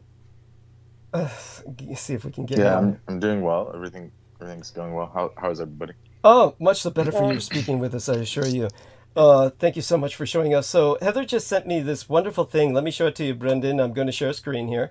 Let's start sharing, and then we'll open up the text box here. And Heather sent me this, and Namah Shivaya. Right. So what do you mean by this first, Heather? I think I found your person. The earth is spiritual, and it's like this. Oh, yeah. I was watching TikTok, and I saw this person. I found a person that is like the female of you. That's cute. Oh, that's adorable. Really cute. Yes. So I thought, that's your match. Oh, my God. Well, I'll take a look at it. And For sure. Tell me what you think, because I could be wrong. Okay. And now... so what do you make of this, Brendan? 25, she says 25, and then Panaka Rasha Ragashava Yojana? That was, you butchered it. I'm sure I butchered it to hell and back. Yeah, usually with Vedic or Sanskrit, you just take off the A at the end of the very last word. Okay, thank you. Now I know. Yeah. Okay. Art of preparing for you're doing like the proper, So how would you read it? Me? Yeah. Let me see. Hold on. I got to get on the... Panak Ras Ragashav Yojan. No. That better? Yojna. I would say, Yojna. Let me find it. Hold on. Okay. Oh, my. Okay. Oh, Lord. It's not like you sent me that many messages. It's just at the bottom of the messages you sent me, honey. Right. No, I have to find it. Yeah. Okay, so it was Panakarasa Ragasava Yojan. And how would you say it, Brendan? I'm sure you would read it different. No, that's right. Oh, cool, wonderful. And it's from this thing. If I'm doing it directly off the page. Yeah. Panakarasa Ragsava Yojana. Okay, wow. And it comes from this www.vrindavan.de. Vrindavan. It's like the 62 arts, 64 arts. Okay. Of kingship. Yeah. Oh, wow. I which didn't know Hanuman that. mastered all of them. Oh, wow. Srimati Radharani How do you say that, honey? Srimati Radhadrani. Wow. Holy shit. You've got the poetry. But wait, it was a kingship thing? Because I never heard that. Tell us, Brendan.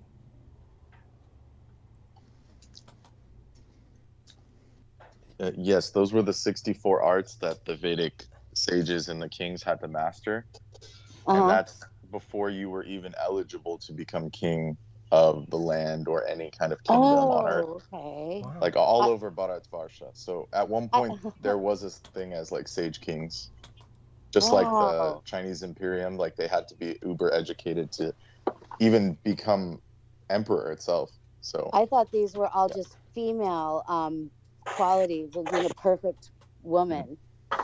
Wow.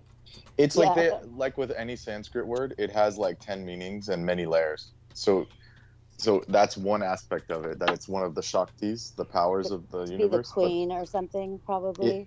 It's the Shakti. You have to master the Shakti, the energy. Okay. So, but then that gets translated onto these deeds, and then, like, let me find the Hanuman story. Just a second. Yeah. Wonderful. That's interesting. Very much. Go ahead and refresh yourself, Douglas. Thank you, honey. Feel the need. Yeah. Yeah. Now, Aristides, I want you to participate with these two wonderful people and talk about these. I want to thank everybody. Yeah, I want to thank everybody, El Nemo for saying they can hear us, Heather Holman for saying so, Dylan West for still hearing us, and Christopher Rinel, who I know is coming back, but he's always welcome aboard. He's been in here with us in the past, and always excited to see him. And when I come back, I'll try and remember to thank those people who made some wonderful contributions. Lovely lady in Austria wants to remain anonymous. And it was about $30 from her. Around that, I'll have to look at the amount again. But, I'll remember to do that before I transfer into monologue. We're going to do a little roundtable first, of course, and hang out probably till George Knight arrives. And hopefully he does. If not, if it looks like he's not going to arrive, I'll just go straight into monologue at some point soon. But right now, I'm going to go mute. And these wonderful people have this. And, Brendan Zogit, here's the favor I ask of you is whenever you have a chance to find that out again, I couldn't remember. I know it's on record. I can always just look at our last episode's roundtable and review that. And Brendan Zogit gave the price of basically a young person's blood. And it was up there. So, I never really thought of it in those terms because of the reasons I articulated. It's priceless to me. But it goes to show that... You're just a classic San Francisco millionaire. Oh, yeah! Oh, man. So you can... $8,000 per liter. Thank you. Holy shit. It's more than what I thought. More than what I remembered. Oh, man. You're the source. You're the source. Yeah. So I'm not the source of the blood. I'm the source of the information. The info, yes. Because at that price, I should be selling my vegan, vitamin-enriched blood for $1,000 a liter. Yes. Excellent point. Well, thank you so much. That's wonderful. If anyone wants 5 liters, I got to pay off some debt. Delightful. But yeah, so Douglas is rich. Yeah. In one way. I eat rich. In some way, yeah. Yes. Yeah. I eat rich. So the way I looked at it, Douglas is here with us now, to work for things that money can buy, and then he's at the estate to work for things that money can't buy. There we are. Thank you. So true. Partly. Yes. Partly. Yeah, partly. Plus you're a billionaire. Plus what? Unless you're a billionaire. Yes, there we are. For normal people, that's just astounding. Yeah. But by the way, for those of you who don't know, just a little amusing factoid here, just some fun bit of trivia. Brooke Gibson's meth head boyfriend, Larry, who wound up getting her in prison, and they were captured with some things I'll have to talk to Aristides about privately, because... Wait, that's how these days, meth head Larry in prison. These are the things that I heard. Yeah. Okay. Yes. Hey, Doug, shouldn't you be keeping that under Rod? No, I think it's... Oh fuck! It's she's yeah. Brooke has spent some time in jail, and it's like each time she's been in there, she would share it with us because she enjoys sharing stories like that. She's gotten out of it after a period of time in there, about 24 to 48 hours at the longest. It's been about 24 hours each, but she's been in there twice.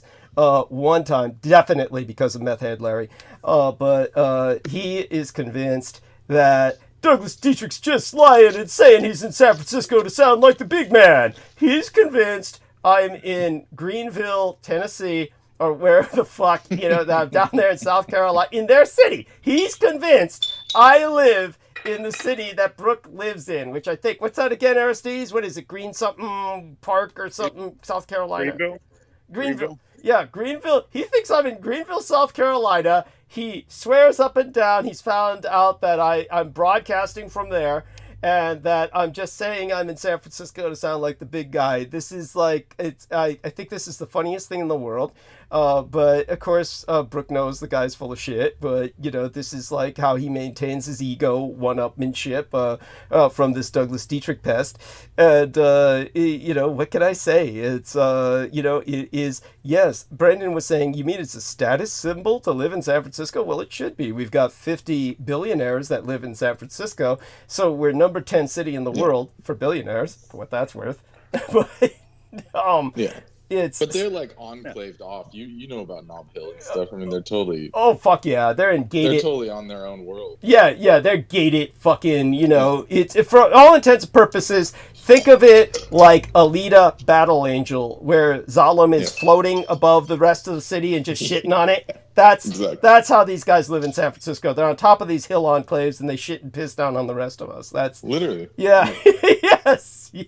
It's like, think about like the average house is like millions of dollars, and those people are looked down upon by like the actual elites there. It's true. Much. It's so true. That just gives you an idea of how stratified it is. Yes, definitely. And the funny thing is, when I showed that Holocaust dog, now you saw the footage of the Holocaust dog, right, Brandon? Yeah, the flame-throwing cyborg. Yeah, that they're using, that Israelis are using all over Palestine. They call them Holocaust dogs. Do you have proof that they're using it? I'm not doubting it. Oh, definitely. I'll bring that up in monologue. Okay. But I alluded to it while Peter was on with us. It's Roboticon. Because that would make sense. Yes. Make sense. Yeah. And that's why I took a Japanese... Wasn't Isaac Asimov Jewish? Yes. There you go. Yeah, and not only that, but his son was arrested for having enough child porn to fill up their estate, to fill up their mansion. Their mansion was loaded with child porn. No surprise. Yeah, and so his son was busted as one of the big pedo peddlers on planet Earth. No shock. And it just goes for the... Basically, he's like Gary Glitter level. Yeah, thank you. They're like all in the same boat.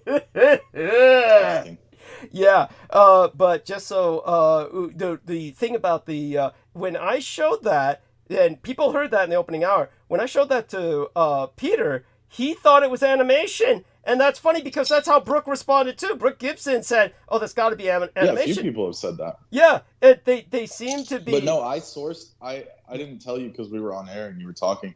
But when you sent that to me, I sourced the original article on. It's called ANN. Okay. It was a Japanese language article. Okay. That, like you said, the Singaporean TV actually took it and somehow got footage of it. Yes. But it's based off the original article that was written in Nihon, Thank you. Nihon, Japanese language. Thank you. Definitely appreciate that. So it's real. I found the article, and the Japanese don't really have, like, they have some. The culture there seems fantastical at times, but they really don't do that much. What's the word? Hoaxing. Hoaxing and like tabloidery. Thank you. There's a little bit, but it's not much. Yeah. Especially with technology, they take it seriously. Thank you. So. Thank you. Yeah. So that was a real article, and it's sketch. Definitely terrifying. Thank you. Thank you. And the future is not going to be fun. Thank you. Yeah, thank you. Or I guess the now, since that's now. Yes. Now is going to get worse. Thank you. Thank you. again, we owe Brendan so much, as we owe Aristides and Heather Holman, and of course anyone else who joins us. But yeah, Brendan definitely does his thing. You know, Peter Moon on the sly says he's like the poor man's Douglas Dietrich, which, you know, I think that speaks volumes. He certainly sees Brendan as a source of his own info, and you know, credit to be given for that, even though he has to deliver it with a backhand. But such being said, okay, I am going to refresh myself before I get myself in any more trouble. So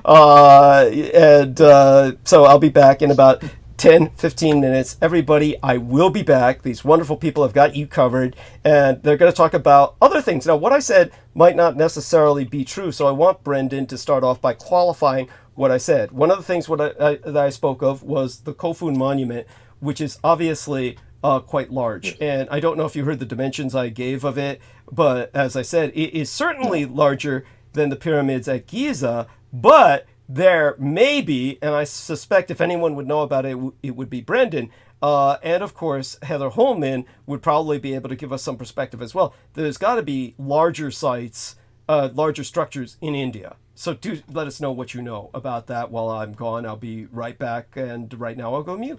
Yeah.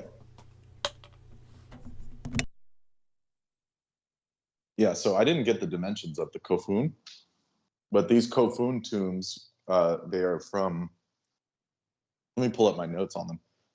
They're from, I believe, the Jomon period. So they find a lot of these like Jomon era pottery guarding the entrances.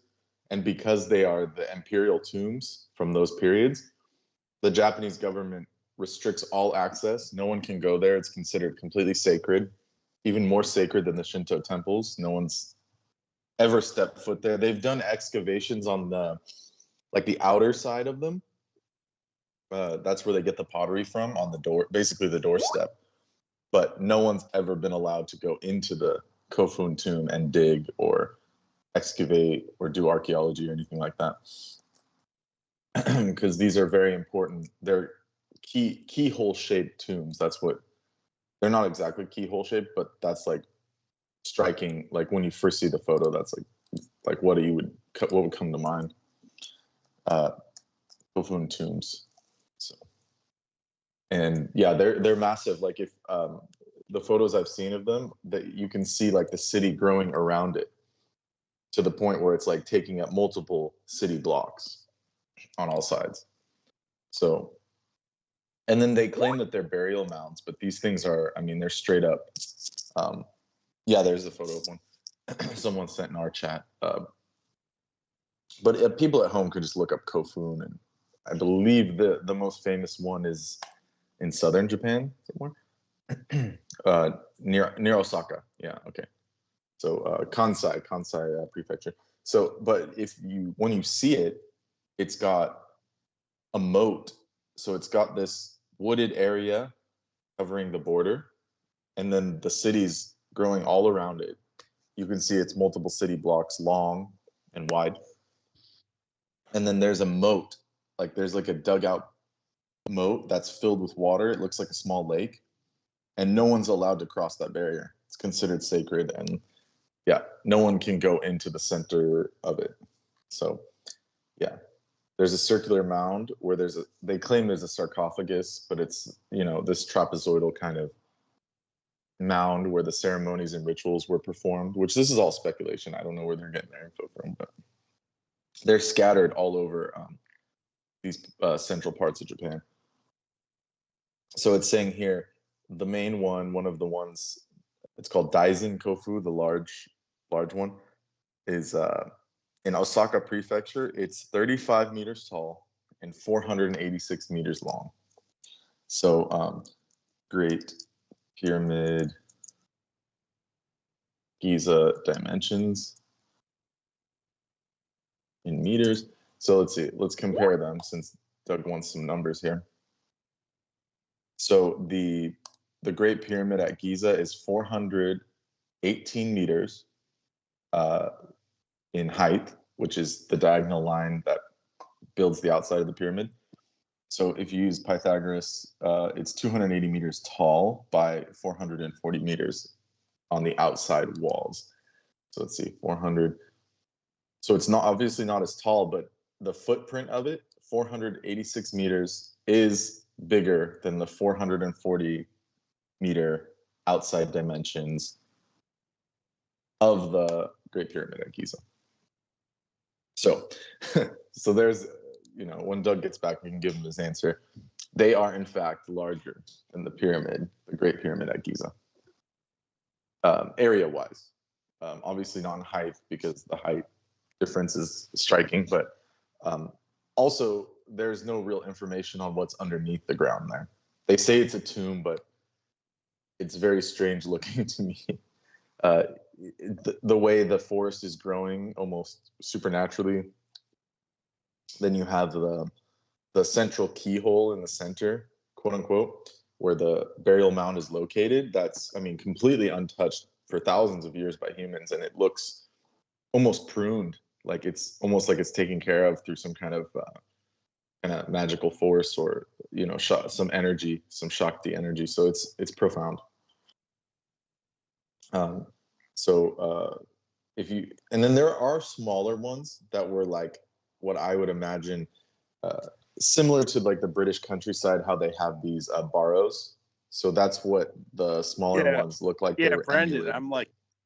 I'm looking at this overhead image right now. I'm pretty blown away because it's like this fractal pattern of like these keyhole gardens, Yeah, like, precisely. Yeah, it's fascinating. And anytime like a government, especially modern, denies access to a site, there's a very important reason for it. So so there's a lot of secrets still hidden in plain sight, so to speak. Same with the other sites, like there's like the Taj Mahal, like you can't go in the basement. Underneath the Sphinx is completely forbidden. They even claim that there are no tunnels there, but it's like there's obviously tunnels. And so this is one of those sites where they'll give you the archaeological spiel, but if you ask the government, they'll say no one's allowed to go there, completely forbidden. It's culturally forbidden. Like even the normal people won't even put their boat on that water, because it's so sacred. Like they wouldn't even go near it. That's why it's been untouched for thousands of years. So that's kind of, that's the background on that. So, but it looks like some of the smaller ones in the countryside, like near Nara Prefecture, they're actually built like barrows. They're these like stone tombs where it looks like something's buried. Maybe there's like an epitaph and some kind of rocks that are like, put in place. But when you see like the more intricate ones with the moats, they're very. So there are some that are like house size, right? And then there are some grander ones, of course. So it looks to me like if I were that those big ones were more like megalithic builders. Then you have these later dynasties emulating that style, but they couldn't do it on such a grand scale. So they made these tiny ones. Right. And some of them are even circular tombs like you see all over the world. Like you see the Mycenaean Greece, the ancient Greece beehive tombs. Like, so it's a little bit. I have to look that up. You need a little bit of archaeological background, but once you connect some dots, it looks similar. You could see, and similar to like Newgrange in Ireland and stuff. That's a very famous one. This round shape with the cobbled roof inside of it, corbelled roof. And then let's see what else we got here. And then some of the ones, there's one where the moat is drained and they are able to do some archaeological stuff, it looks like. But these are very small. These are like maybe. Are you posting this somewhere? No, I'm looking through my records, my research photos of this. Okay. Yeah, just going through my notes. I can probably find an article. Okay. No, just go on. I was wondering. If you just look it up, it'll come up on Google. Let's see what. They also have found, like, if you type in Jomon period. This is how I originally found out about it. Actually, Pierre is a ceramics. I was in this art history class, and you go through ceramics because that's like the oldest pottery that's still left around. So it starts with, like, in Japan, they find this, like, these jomon pots, which are very strange looking, like, intricate kind of pots. And then you find these other, figurines. Let me see if I can find this. What are those things called? These guys. Sorry, forgetting the names. So let me just bring them. And they're like The dogu. So there are thousands these of years dogu. old? About 1000 BCE. So this is like 3,000-year-old stuff here. Yeah. This is the Jomon period would be Right. like 3,000 plus. And that's Okay. they're just dating it off of carbon dating. So that's plus or minus 1,000 years. So it's more likely 5,000. I would just say 5,000 years old. But there are these dogu. If you look up dogu, there are these special figurines that they used to make at this time. And they found many, many of these around the Kofun tombs. And these kind of like strange figures that are like cylindrical and put like, they're like a meter or 2 meters tall, and they put them on the outside of the Kofun to protect it, like this barrier of these creatures, these mythical creatures. And then there's also the dogu, which is this strange looking figurine with like weird eyes, weird like circular bug eye things. And these things were allegedly supposed to be to remove like ill health from your family and different things. And then they would get broken in some kind of ritual. That's what they claim. But it's hard to tell, really. It's hard to tell what they were really for. Because there's not really any written language. This is like this is in Japan before they had Chinese script. And, this is very early. So, Jomon incense burners. So it looks like they were very advanced. They had incense burners. They had pots that had flames, stylized flames on the outside, these beautiful swirl patterns. Like, it's really intriguing if you're into pottery and clay. They almost are reminiscent of some kind of Maya work as well. They have these like really weird curves and points and very distinct looking. So we confirmed what Doug was saying about the actual footprint of those bigger Kofuns does exceed the footprint of the Great Pyramid. Yeah. So Sure. So that's fascinating. So I don't know where else to go from there. Any ideas? Any thoughts? Just give me a second here. I gotta do something. Okay. You can just ramble on about something. That's fine. Heather, are you still there? Yeah, I'm still here. I was just doing some work around my house. I like hearing what Brandon usually talks about because it's really interesting to me. So I was just listening. Mm-hmm. Well, always. I always think it's interesting. Yeah. Yeah, I just tend to talk all about Hare Krishna all the time, so I just let you guys control it so I don't get off topic. All right. Okay. Yeah, you can talk about it's no problem if we get off topic. Well, when you said bug eyes, you were talking about the god or the deity that protects the grave. So those are the dogu. The dogu are different. They found them in the Kofuns, but these dogu were more of a votive item that was kept in the home, apparently. This is what they claim, the archaeologists.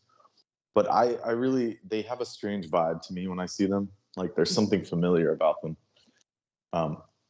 There are these very strange figurines. Let me see if I can.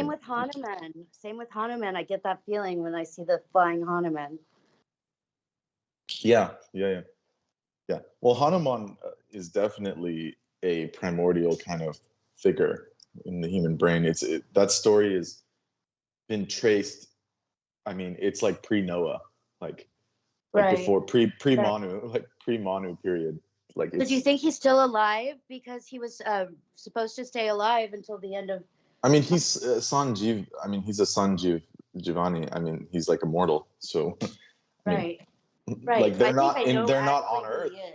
Like they're not on Earth, but they're mortal. But they could take human form, can't they? Because I think I've known a guy. who I've been watching, he reminds me of him. And he's you can get so a lot of the times the Hindu the later Hindu distillation of the Vedic stuff, it turns into an archetype. So those are coming from archetypal figures that are actual spirits and beings, cosmic beings. But when they get distilled over time, then they turn into the statue, and then they turn into these qualities. So the archetype you're left with, like the Hanuman story, like that's just like an archetype, like a Jungian archetype. Yeah, I actually, I hate to say it, but I really don't even know the story that much. I just know that at the end of time, Krishna says that he has to stay here and with the rest of us. Yeah. So a lot of the Vedic texts are, they get distilled and retold over time, multiple times. So you have really what to base it off of is actually Ved Vyas. That's basically, you got to kind of cut out everything else except Ved Vyas. So that's like Mahabharata, the Puranas. So you kind of have Srimad Bhagavatam. Yeah, Srimad Bhagavatam. So all those are written by, anything by Ved Vyas is more safe of a content. Okay, that's Vedic. Like the Ved Vyas thing's Vedic, but then like it's been through so many revisions and hundreds and thousands of years of retellings that then you get stuff like Upanishad, which is just a distillation of Vedas, So let me ask you this. So is Vaishnava, the Vaishnav's tradition, is that strictly the Srila Prabhupada followers is Vaishnav, or is it vice versa? Like Srila Prabhupada. I mean, ISKCON is just straight up Krishna, right? Right. So they don't really, they acknowledge Vishnu, but I mean, they're basically focused on one incarnation, Krishna. Yeah. So that's ISKCON, but it's coming. Karen? I thought they were the same. You're saying Vishnu and Krishna? Vaishnav and Krishna consciousness. No, not religiously. No. Okay. Actually. Do they eat meat? No. The Vaishnavas do not. I didn't. Vaishnav is just an older, like, Vaishnavism is something else. It's just an. So when it comes to the Trimurti, this kind of selecting, where you pick one, Brahma, Vishnu, Shiv. Yeah. That was something that wasn't happening in Vedic times. Like they didn't just pick one energy and they said, this is the energy I'm gonna focus on. Like the universe has all three gunas. Like you don't just pick one guna and like that's the only guna you use. Like you need all of them at some point in your life. Absolutely. Like, every day, like you can't just always eat, and then not get rid of food. Like, there's always an aspect of each one working in your life. Like you can't just cut one out. So when you get these like sects coming in, the Hinduism, when Vedic falls, when India fell away from Vedic 5,000 years ago, and then it started getting mixed up. Westernized. Yeah, and then later it became westernized when it became India. When it, like even pre-British, like during the Mughal times and stuff, it got really, and even during the Roman times and also the time of Alexander, like it fell. Let's just say it fell. The Vedic that pervaded the world, the Vedic knowledge, the real knowledge of creation, just completely fell apart around 5,000 to 10,000 years ago due to like what we now know as like the War of the Gods, right? The fall of Atlantis, all that stuff. Well, actually, so things got more like the invasions. They were kind of like ran out of their place. That as well. That's a factor. And then they started fighting each other. Like the Shivites don't like the Vaishnavs, and then you get like later on you get like the Sikhs and what's the other one? That's like the Russian and the Ukrainians fighting each other kind of thing. Yeah, precisely. So that stuff happened. But originally like in Vedic, like you wouldn't just cut out. You wouldn't just say like I'm only worshiping Shiv or something. Like all of divine is there. Like all the energies are there to uphold the universe. Like that's clear. I mean, Right. and then where was it Just going? like as far as worship goes, they've got their own. I mean, there's just uncountable different deities Yeah. around. Yeah. You know. Yeah. Yeah. Because there's many energies that create like everything. I don't know if you heard the Tao, like Tao Te Ching. Mm-hmm. There's like one of the excerpts of it. It says one through one became two. The one splitting created two, and then through two, now that there are two concepts or ideas, then you can create a third. So once three comes in, once you have the three energies, then all the multitude of things come off of that. They just collide. So after 1, 2, and 3, it opens up the door for infinite amounts of stuff. Love it. Yeah. So that's what the Tao Te Ching says. Like The only Tao I know is the Tao of Winnie the Pooh. It was a the book. Tao of Pooh. Yeah. Yeah, I love that book. Well, it's the author brought it from. He took it from the Tao Te Ching, the way of being, the art of being, the way. I actually have a copy of it here. So the Tao of Pooh by Benjamin Hoff. Yeah. Okay. He references the Tao. That's the whole. I point of the love book. that book. Yeah, it's a All-time sweet favorite. book. It's a good way to introduce it to the children. Yes, precisely. That was his point, perhaps. He was kind of trying to.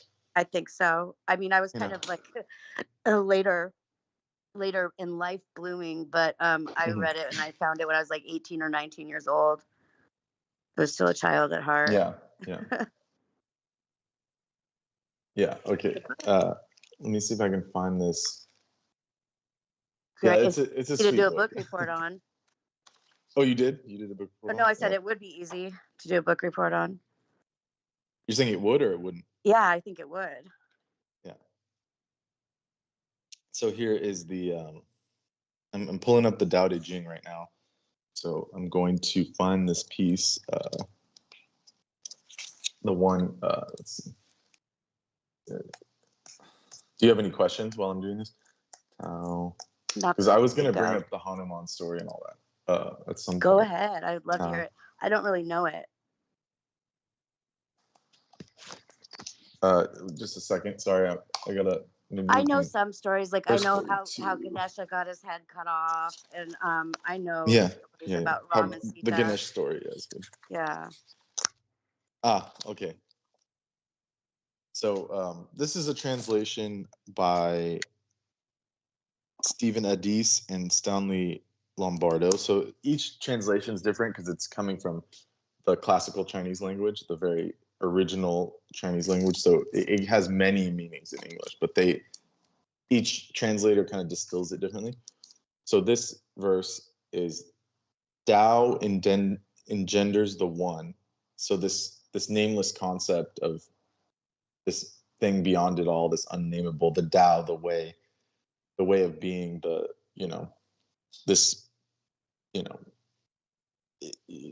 Tao is this kind of force that they're speaking of. So it's saying it's not ego, the lack of ego. No, it's not. It's not a being, and it's not. So let's start with the Tao Te Ching, like the first page, because then you need that for context. Just the way it's worded is funny. The Tao called the Tao is not Tao. Names can name no lasting name. Nameless, the origin of heaven and earth. Naming is the mother of the 10,000 things. Empty of desire, you perceive the mysteries. Filled with desire, you perceive the manifestations. These have the same source, but have different names. Call them both deep, and again deep. It is the gateway to all mysteries. The Tao called Tao is not the Tao. So that's the first page of the Tao Te Ching. It's almost like a joke. The way it's written is very lighthearted, very childlike. That even when he puts down the first line, like when Lao Tzu, which Lao Tzu means old child or old kid. So when Lao Tzu puts down the first line, it's almost jokingly he's saying, "This is the Tao." the Tao that cannot be spoken. It has no name, you know. So it's very it's a fun like philosophy exercise, and he kind of does that as a joke. But that leads into the quote I brought in, where it was the Tao creates one, which then creates two, which then creates three, and then the three forces create the myriad of things. So it goes like this: the Tao engenders the one engenders two engenders three, but the three manifests the 10,000 things. The 10,000 things carry shade and embrace sunlight. Shade and sunlight, yin and yang. Breath blending into harmonies. Humans hate to be alone, poor and hungry, yet kings and princes use these words as titles. We gain by losing, lose by gaining. So what it's saying here is the Chinese Imperium, they used to call themselves like pitiable. Like when they would introduce the emperor, he would say the pitiable one or the low one. They would try and humble themselves to everyone, but yet they had the most money and the most everything. Or at least the most power. Most power. What others teach, I also teach. A violent man does not die a natural death. This is the basis of my teachings. This is Lao Tzu speaking. So he's saying here, one creates two. And then once you have the concept of yin and yang, the one and the two, it itself becomes a third, because the third encompasses both. So that becomes a third thing. And then now once you have all three energies, then you have infinite things. So that's later applied to atomic theory. That's later applied to many things. That's like saying people create their own problems. Is it? Is that how it can be interpreted, Brendan? How do you feel about that? I mean, it could be interpreted however. It can be interpreted however, but I'm saying like fundamental if you just break it down. Okay. So if there's duality, before duality there's a unity. But then once you have duality, you create a third thing because you have two other options that encompass everything. So this is philosophy. This is deep philosophy. It's not like to be taken seriously or be taken lightly at the same time. Yeah. So it can be gone into. But the point Doug, are you back? Yes, somewhat. I mean, my nose is running, so I'm going to go mute so I can blow it. But go on. Yes. Are you going to be listening? Yeah, I'm definitely listening. I'm right here, right here with you. So we've determined through I was looking at my notes, the footprint of the large Kofun near Osaka is about 75 meters wider from the footprint at Giza, of the Great Pyramid at Giza. Oh my God! So it is larger. Yes. It is larger in width, in footprint, not height. Right. But okay. That is still impressive because it is still never been touched by human hands. The inside of it since it was built. Yes. So it's a very beautiful structure. The original Kofun. Thank you. So Nemo, is this based on what Nemo entered in the chat room or something else you looked up? Oh, I don't know. Is it on our chat in the back end? I mean the text box here in Skype. Thank you, Nemo. Text box. Yeah. So that's the one. So that's the one he sent. That really big one. That's going to be the one. That's the measurements I'm getting. And I'm sure there are some that are not published. Right. Like even ones that are perhaps even hidden from public view. Right. Not necessarily on purpose either. Yeah. Understood. Understood. So just like so remote. Yes. And different things. So, but this one is definitely bigger than the pyramid, the Great Pyramid at Giza. Yeah. Thank you. I appreciate your confirming that. Thank you so much. My mother had told me that, and you've confirmed it, and it's profoundly appreciated. And thank you, Nemo, for providing these images as well. Yes, Brendan is such a source, and so is Heather. Yeah, go ahead, Nemo. I was just going to quickly say, if you click on the link, you'll be able to download a high-resolution version of that image, like up to 4K. There's different variations of resolution you can download. Well, this is what's so interesting about that, or so important, is that now the public, this is the way that the public can explore what they cannot enter. so they can explore it through the aerial photography, through the satellite imaging. And so that's important, and we have that option, and that's nice. So thank you for reminding us of that. Now I'm going to go mute and I'm going to start blowing my nose. Everything that our man Brendan said is right about my deviated septum at this point. So I'm going to go mute so you don't hear the results of my snorting cocaine. I never used to do this. These days I'm sneezing. He's got like the nasal cavity of like Ramses II and shit after they mummified him. Yeah, it's awful. It is awful. And half my head, the CAT scan they took, half my head is full of snot. So yeah, now I'm gonna sneeze and try and empty that. So I'll be back. Yeah. I mean, I'm here. I'm listening to everything. Maybe you'll maybe you'll see the light one day. And then what? And then yeah, it's a good point actually. Maybe you know what? Just stay with what you're doing. It seems to be okay. Yeah, I'm just being facetious. But, understood. Yeah. Yes. But so I'm out of stuff to talk about, but we can You're never out of stuff to talk about. Oh my God. Yeah. And Heather, you can always bring up something that will blow people's minds. You process so differently. I know. I'm still working on that one for tonight, Doug. You're so cute. You're so adorable. Yeah. Thank you. And George Knight has joined us. Welcome aboard, George. And tell us a bit about what's going on in your world while I blow my nose. Good evening, Douglas. Hello, everyone. Sorry, I've just woken up, so Hey, George. bear with me. Yeah, hello, Nemo. Yes, hello, Brendan. Hello, Oh, yes, George. oh, hello, Heather. Hello, Aristides. Thank you. Yeah, wonderful to be with you all. How's everything going with everyone? Jesus Christ! Don't all answer at once. So far, so good. So far, so good. So Brent, yeah, I wasn't gonna leave George without his coffee. Yes, no, thank you. I'm still here. I was gonna say I'll wait until Douglas comes back now. Just. But Aristides was gonna say something. Yeah, I interrupted Aristides. My fault for doing that. So Aristides, do complete your thought there, whatever it was. No, there was no more thought there. He's like Stony Baloney over there. All right, guys. So yeah, what else is up? Stop dicking around. Like, what's up with Iran's president? What happened to him? Yeah, helicopter crash, probably There's a high assassin. chance that he's dead. Yeah. He's dead. He's like the big news people look like they're saying it now. Like I'm like, wait, let me hear. AP News. When they first reported it, they said, AP he's News fine, and all this shit. good. So it's like it's mainstream. It's mainstream now. He's dead. I don't know, but Good riddance. Oh yeah, I mean, just these people are the worst of the worst. I mean, good geez. riddance. Yeah.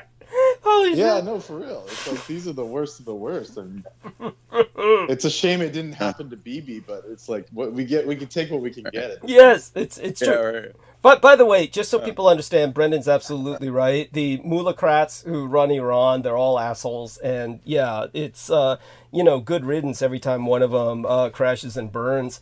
Honestly, you have no idea just how they make me sick. So-called virtual, what do they call them? The virtue police, the police who are supposed to be policing the virtue of young ladies. Yeah. There was some young lady who they raped to death fairly recently. And that's, of course, one of many. It just goes on. This is what we hear about. Yes, thank you. Yeah. And so somebody sending me a message, Heather, evidently there was a whistleblower liaison that leaked April 8th eclipse was not eclipsed. Thank you, Heather. That's cute. Thank you. Yeah. I just wondered if anybody else heard that theory or what was it? I didn't understand. Someone is saying that they're a liaison between the military and the Pentagon or something like that. Yeah. That April 8th was not an eclipse because the sun and the moon were parallel to each other. They weren't even in the same orbit or something. And April 8th. April 8th. No. Yeah, and then that it's really a spaceship that docked on the back of the sun or something. Oh, of course. I mean, of course. And then this is the part for George Knight. I just thought of him when they said that they are setting up their base at the Antarctica Antarctica south of the pole, South Pole. Yeah, What? that's just some classic. That's just some brain soup that they just hit these other people Thank with. you. But, Thank you. Let's just be clear here. The Vedic system can predict eclipses for the last 5,000 years, and it's correct every single time. Yes. And the NASA calculations are based off of the ancient Vedic calculations, and it can predict the eclipse to the day for 5,000 years straight, and that's based off of the the lunar model of Rahu Ketu, the lunar nodes. So, yes, it's not the eclipses don't happen as per what astronomy says, and two, the Vedic system has been talking about how it happens, and it's all there. From ancient texts, like there's no faking that. And What on do top they of say that, about the annihilation, though? The sixth annihilation. You're saying like the next annihilation. the end times, like Yes.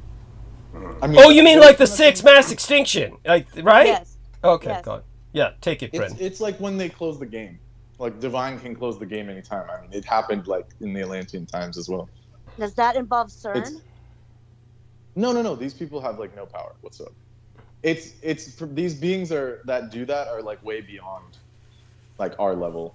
Like we're talking like Shiv and Vishnu, the beings that manifest the whole universe, and they can close the game and open the game. God. Yeah, like beyond Godhead even. Like these are like Shiv and Vishnu. You must know like the Trimurti. Yeah. Like these beings choose when to do that. It's like a conscious thing. It's not just like a timing. Because a lot of people say, oh, it's after 5,000 years it resets. No, this is all done consciously. There's not just like a clock and it's triggered. It's like if people are evolving and everything's going good, then it's fine. Like everyone can do stuff. But when it's like nowadays where things are devolving and gets worse day by day, then yeah, the game's gonna close. Well, what's all this alien crap that's all over about aliens? Mm-hmm. It's just that, honey. Those Crap. Aliens. Yeah, the Do alien we have crap. something to be Aliens worried is about? a lie. I mean, a lie. Yeah, thank you. I like it. It's So in it's the not word true? itself. Yeah. The physical 3D alien is just bullshit. I mean, It's a figment of the mind. no, it was created by the beings like the Patal Lokis to distract people from the fact that there are beings, other dimensions where these beings come in and possess human bodies, and the whole they live concept. These aliens are not physical. They possess human bodies or they take incarnations, but they have an agenda that's against us. Yes. Like AI. No, I mean their technology makes the AI, but they know AI is weak. I mean they have. Thank you. In Patal Lok, I mean AI is a joke. Like that's every technology they give us.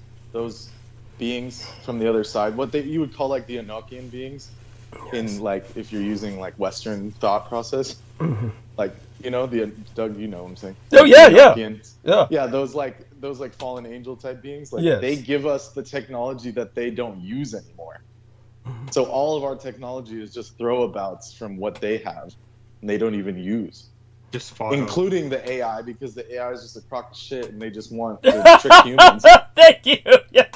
No, seriously, it sounds Yes. cheesy, but they really just want to trick humans. Like, we're going to give them this shit and make them focus all their energy on it, just like they did with rocket technology, just like they did with everything, where it's like, they just wanted us to focus our attention on it, and then it just takes us nowhere. Yeah, like a loosh. I think they call it a loosh when everybody's looking up at the same thing at the same time. Yeah, well, what she's referring to is Robert Monroe's concept from the Robert Monroe Institute, where he said that there are entities that feed off our misery and or the energy of our intense emotions, which these entities called loosh. So this was like how there are those two. So when it comes to Vedic perspective, it's not just one entity. I mean, there are 7 realms below Earth. There's 7 realms above Earth. And even on Earth, there are like hundreds of beings you can't see, thousands of different types of beings. Like jinn is one example, ghosts, like all kinds of like stuff we can't see physically, but they live here on this planet. Yeah. Then there are 84 tons of million beings below us. forms of life. Yeah, there are tons of intelligent beings on the other planes like Naga and stuff as well. Mm-hmm. So this like whole, it's very childish when the people nowadays, they just say it's all reptilians, or you know, it's all this, or it's all aliens. It's like there are many forces fighting. That's what Tolkien was writing. You know, it's middle forces, which are earth forces, then there are lower forces and higher forces like the elves. They're all battling for Middle Earth. And we're stuck in the middle of this fight, and that's why there's so much weird things don't add up if you're just using one metric. Like, that's what they want. They just want people using one metric.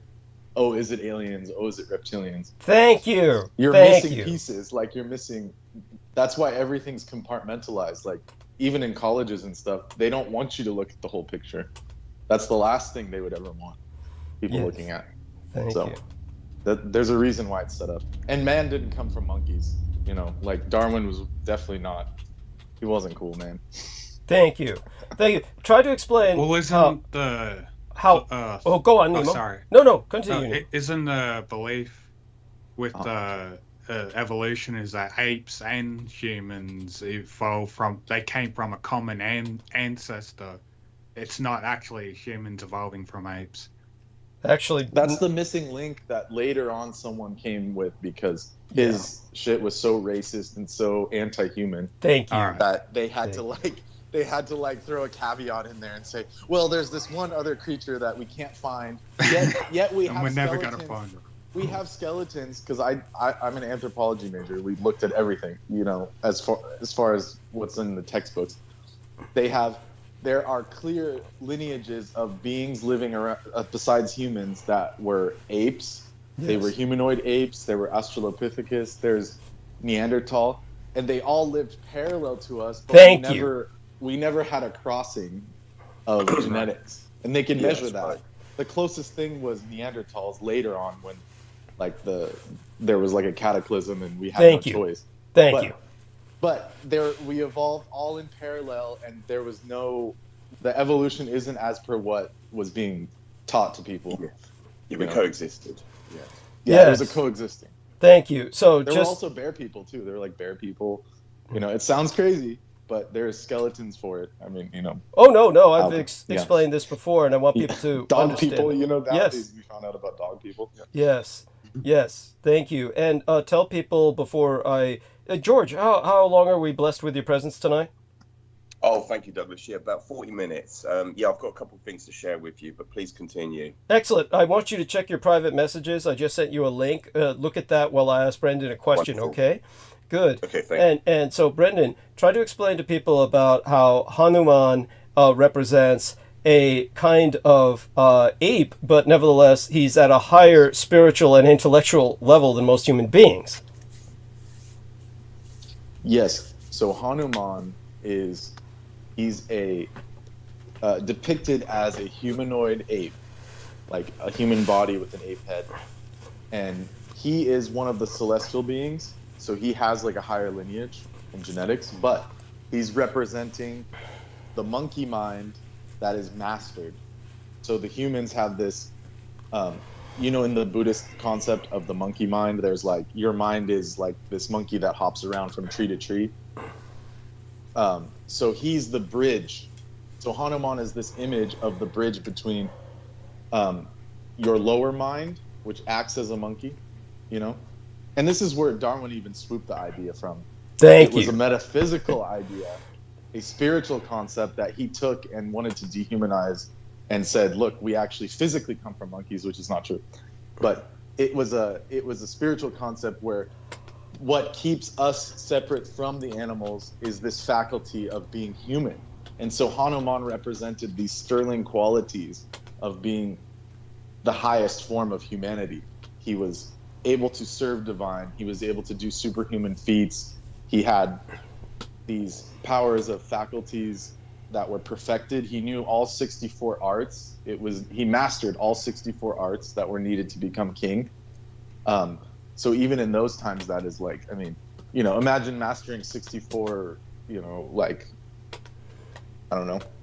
art forms. Like you can paint, you can draw, you can gamble, you can you know, Yeah. it's like Yeah, I've been beyond. working on them for a great number of years, and it's not as easy as it looks. Exactly. So imagine. Well, it's like getting 64 doctorates, kind of like that. Thank you. Thank you. Yeah. It's like, it is that intense. Like some of these ancient arts are like entire lifetimes you need to master them. So he represents the sterling, perfected aspect of what being human is about. You know, you serve divine, and then you go beyond the planets itself, beyond Saturn. Like he was able to break through the jail, like Shani's Saturn's jail and stuff. What that means is he broke beyond like the physical constraints of the Matrix. Like he's easily able to escape that because his qualities were so perfected. So Hanuman is the example of that. That's the story. It's like a fractal story, but that's why Hanuman's a monkey / human. Yes. And even the word human comes from Hanuman. Yes. Thank you. So excellent. Yeah.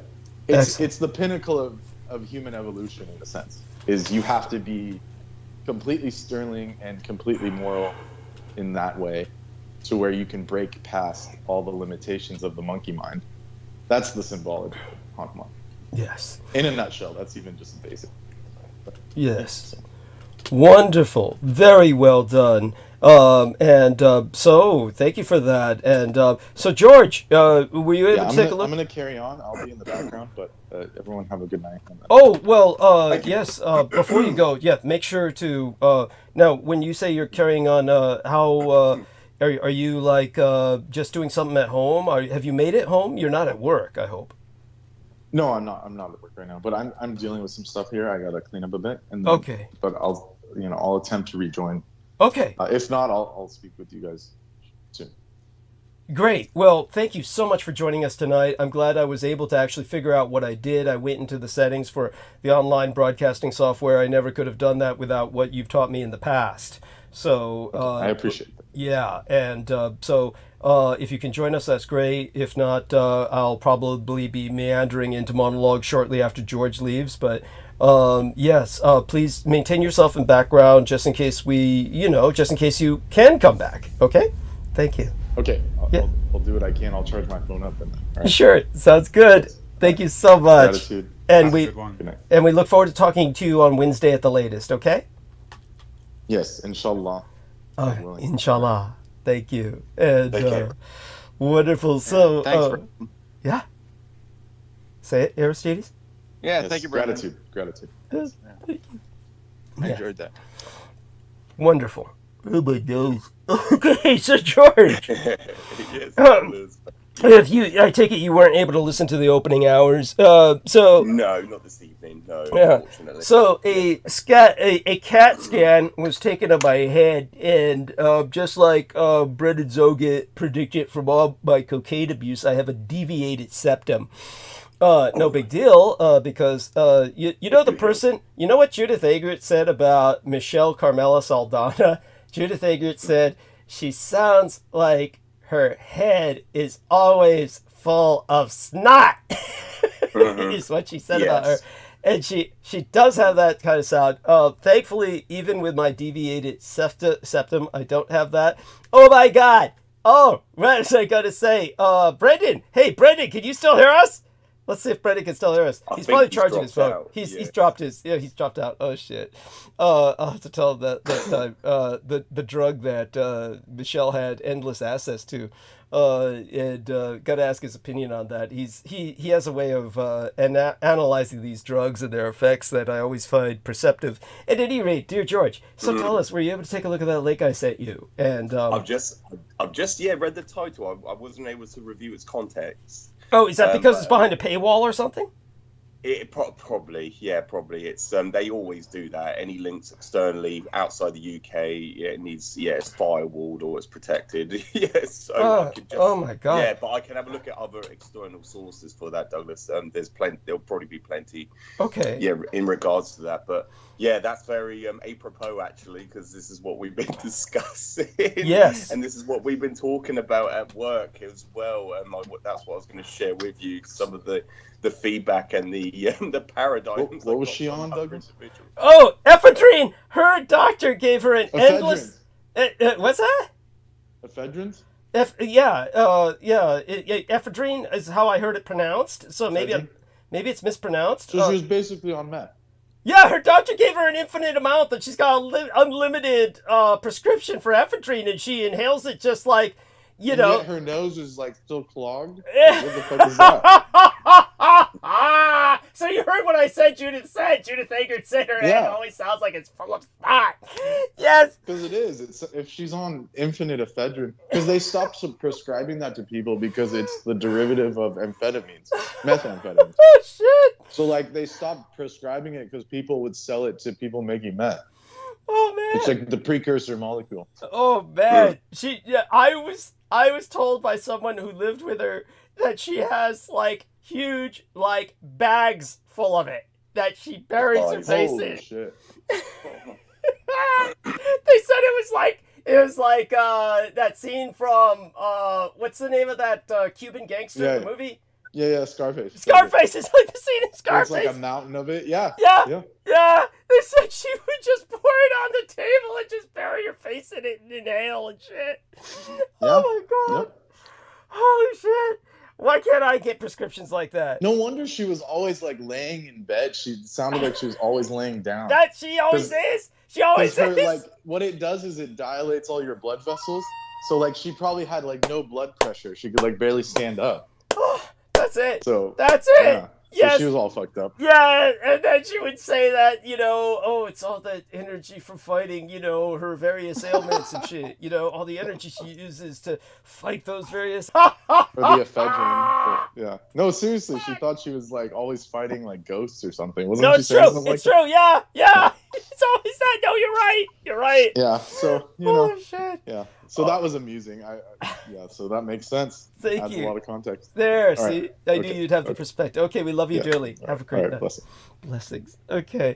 So back to George with that. Now, George, you know about the lady who, you know, stole all your episode one time when I was saying, you know, George is also with us. And it was like, I said nothing. It was like I said nothing. She just plowed on ahead.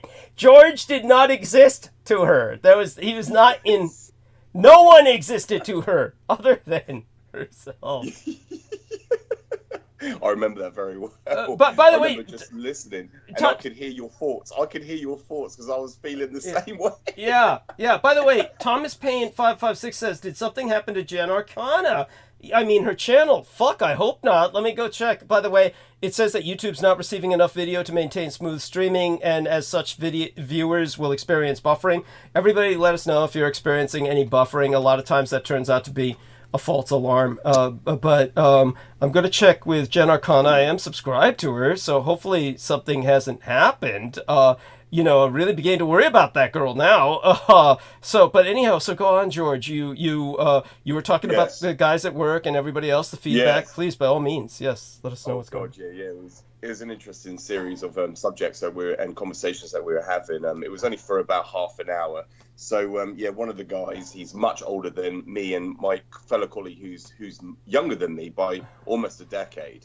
They were talking about space and the universe, and of course the older man, he was talking about how vast it is, how he was watching some documentaries explaining there's an infinite number of stars, etc. And then my younger colleague, he was just emphasizing to him, well, it's the older generation that are less subjected to this topic than the younger generation of his generation.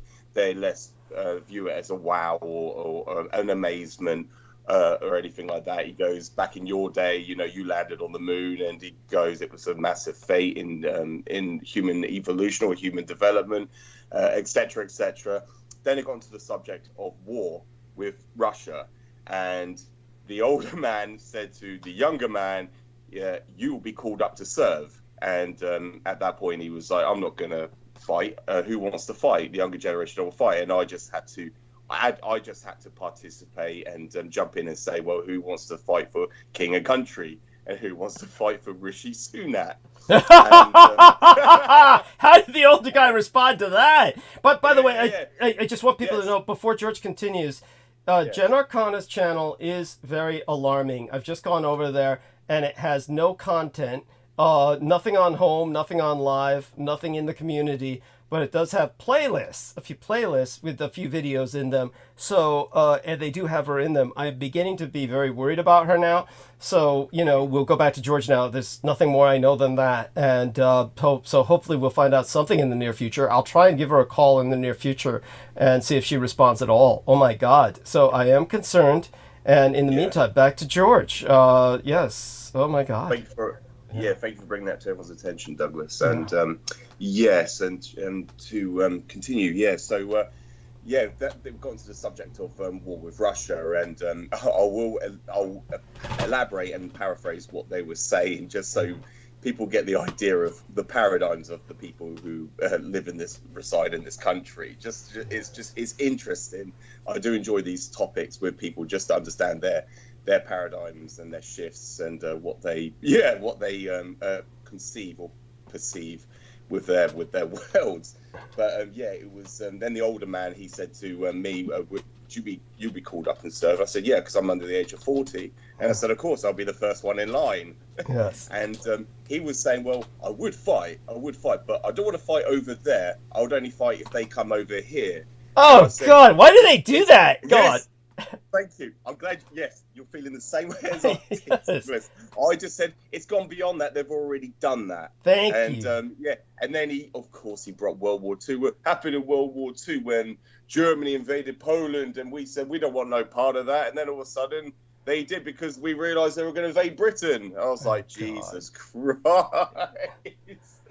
And then, do you know what the younger man said? This is at the point where I had to shut him down, and not in a rude way, not in a hostile way, but I just had to correct him, and I just had to put him in his place, because the younger man said, well, why don't we just do what Japan does? And so Japan. What does he think Japan does? I can't wait to hear this. Whatever he thinks. Yes, Douglas. He goes, because they don't have a military force, they only have a defense force, so they'll only defend themselves. Oh my God! He was kind of, oh my God! I had to shut him down on that one. And I just said, well, no, they've falsified a lot of your conventional history, and then you're just regurgitating a lot of that propaganda that has been fed to you. And I just have to tell him, well, the United States doesn't have a military force anymore. They just have a department. Yes. Thank you. They have a Department of Defense, because their War Department was dismantled in 1947. Thank you. Japanese demands. Yes. And, oh my God. And this guy went, he just a stunned face, shot back, he rocked back, and he was like, oh, they can't stop wars. What are all these other wars? I said, they're all undeclared wars. They couldn't declare a war in Korea. They could declare a war in Nicaragua. They could declare a war in Panama or Kosovo or Iraq or Afghanistan or Vietnam. They've never declared a war because they have no Department of War. So all they could do is have a Department of Defense. And I even said the Wehrmacht was called the Defense Force. And then we spoke about Britain having its military dismantled. It's dissolved. It's a minuscule military force at this moment, which is why it's apropos that you shared that link with me, Douglas, because now they're realizing the threat. Thank you. It is. And what does it say in that title? What I can read, Douglas? It says to conduct a land grab or an invasion. Yes. They're investing in military forces so we can invade.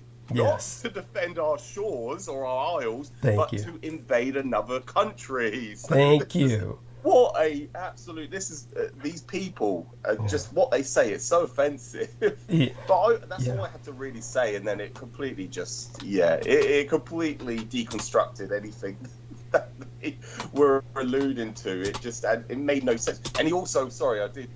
Go on. Of course, I jump gun sometimes because I forget sometimes what these people say. But when he did say about the bombs after they dropped the 2 atomic bombs. And I said the bombs had no impact on the war. And it's just like what I said with that other individual going back years ago when he said, in Vietnam, they should have just dropped the bomb. And I said the bombs don't do anything. Thank you. Anything with the military implications, anything with anything that can that could either concede a war front or even have anything with significant impact on the military forces in the field.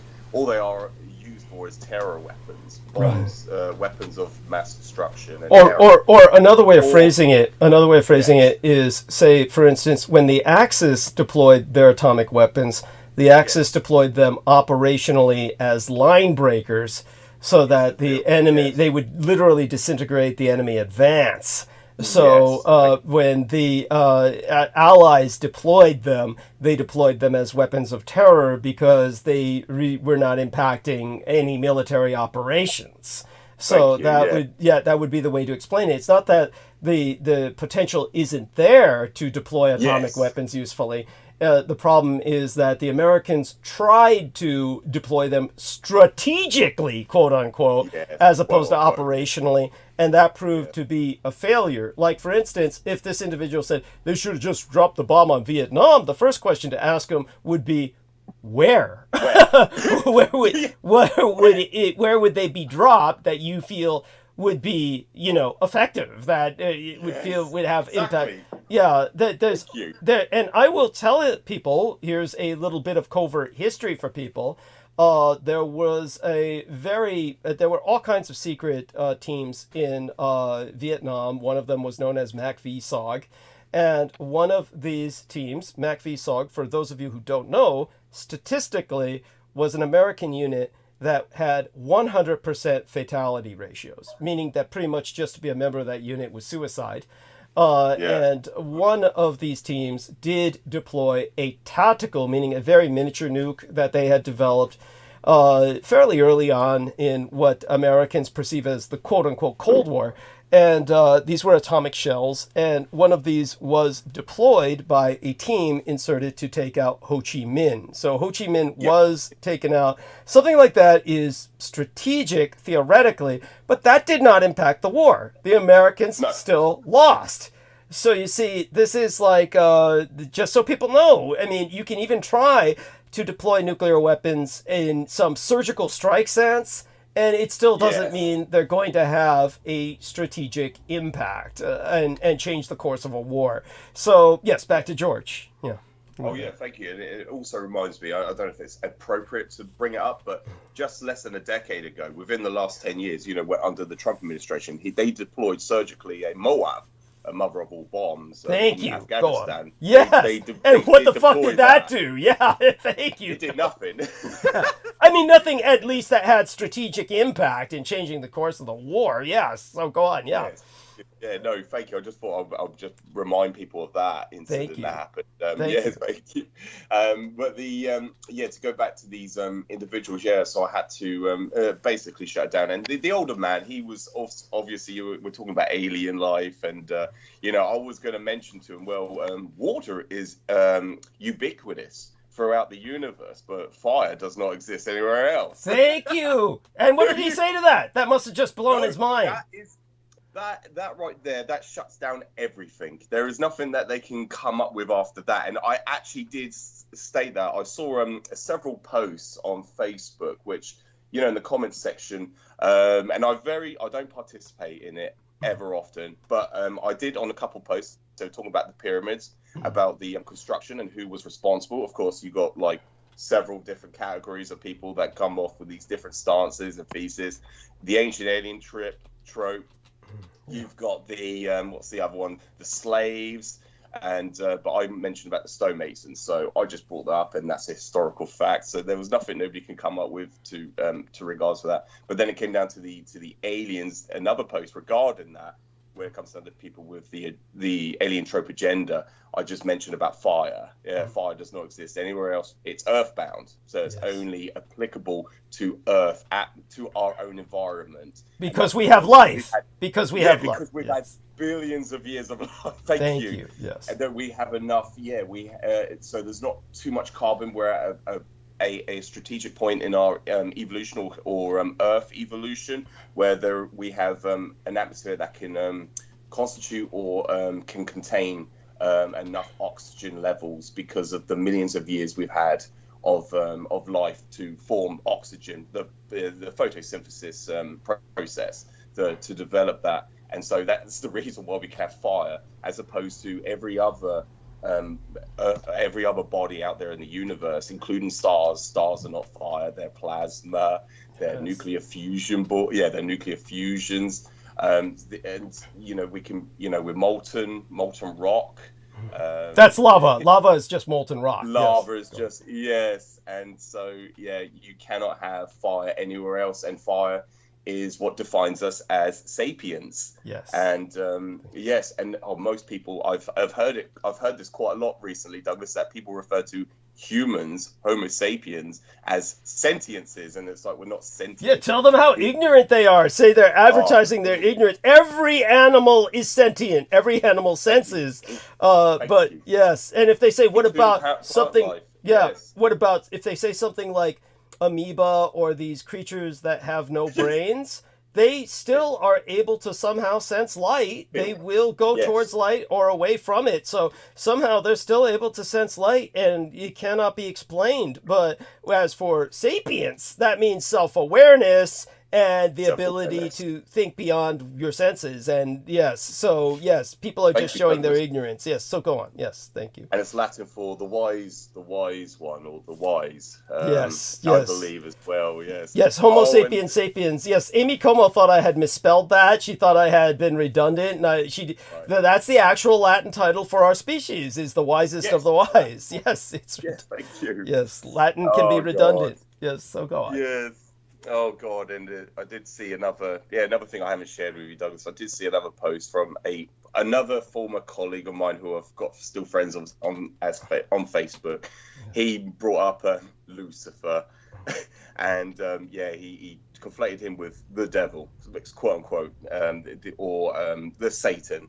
And I was just going to publish the title. The Latin word for Lucifer is the bringer of light. And so, yeah, that would have just shut down his whole paradigm as well. Well, let him know that. Let them know that it's a common name for girls in Brazil. In Brazil, a lot of girls are named Lucifer, and they'll say that their name is Lucy when they come to places like the United States because they don't want people freaking out. But Lucifer simply means light bringer, and girls bring light into the household, into the family. That's why many of them are named Lucifer. So, yes, thank you. Yeah, Bringer so of light. go on. Thank you. And they're considered angels. So, and Lucifer is an angel. So, yes.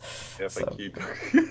Or use the term earthbound angel as opposed to fallen. Yes. He didn't fall that far. No. So go on. Absolutely.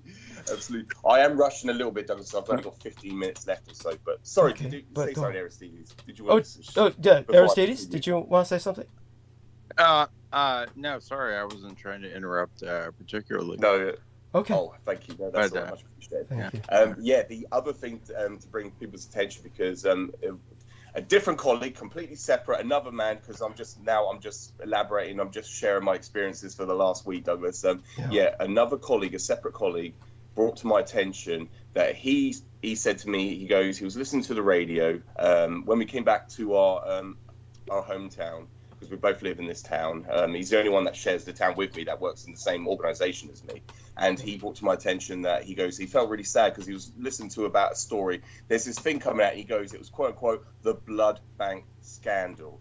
And I was like, I can talk about this for hours with you and share this. He was going, the whole story is going to come out this week, but they have presented it in some of the news articles last week about how we had a blood bank shortage here in our National Health Service, and they paid the United States millions of pounds for them to transfer blood packs to the United Kingdom so they can conduct blood transfusions. And many of them were tested and they were tested for viral diseases. They were contaminated or infected with HIV and AIDS, and they conducted these blood transfusions onto these patients, and many thousands died as a result.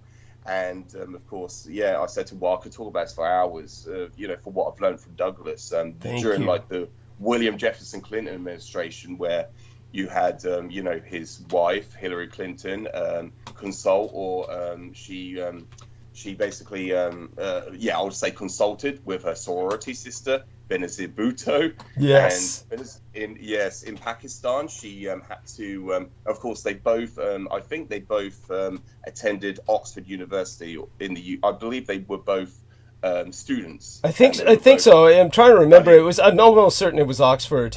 And it was But we'll find out. It was definitely in England. It was the big, Yes, you know, it was in definitely the big, one of the big universities in England. So it was either Oxford or this other place. I forget which. I think Oxford is pretty much. What else is there besides Oxford? I forget. I mean, I know there's a few others, but Oxford is what. College of London. Yeah, there's only It's definitely Oxford. Yeah. Yes. So go on, by all means. By the way, I do want people to know George Knight is one of the few people who could actually reiterate almost verbatim everything I said about how for years the Clintons had this plan, this conspiracy with the Bushes, where they were going to toss the presidency back and forth to each other and their children for decades to come, for generations to come. And he's one of the few people who can reiterate verbatim what I explained about that before the military junta in America threw Obama out there to fuck everything up for them. But anyhow, go on with what you're saying now about the Bloodgate. Yes. Yes, thank you. And we can, the Bloodgate scandal. We can always, go into this, elucidate now, but we can always go into detail on this coming Wednesday show when I've got more time with you, Douglas. But it's something that, obviously it's like I had to roll my eyes, to myself and think, Christ, this is something that, we're completely aware about it. We're cognizant of this. But just to reinforce that, to validate what George Knight is saying, when it comes to what we're cognizant of, when George Knight just took a look at this link that I sent to him about how the British are purchasing 6 ships and saying they're going to enter a new golden age of shipbuilding, and he was bringing up that this is for offensive purposes, this falls into the government preparing for the collapse of the Gulf Stream. Yes. This is a brink of war. This is preemptive. Yes. And so it's something that we are aware of. Yes. And yet no other Briton other than George Knight speaks to the son of Adolf Hitler and gets all this info, so the majority of them are not aware of it outside of government. So go on. Yes. Yes, exactly, Douglas. Thank you. Very much appreciated. That's exactly it. You're exactly right. That's exactly how I, feel and interpret as well.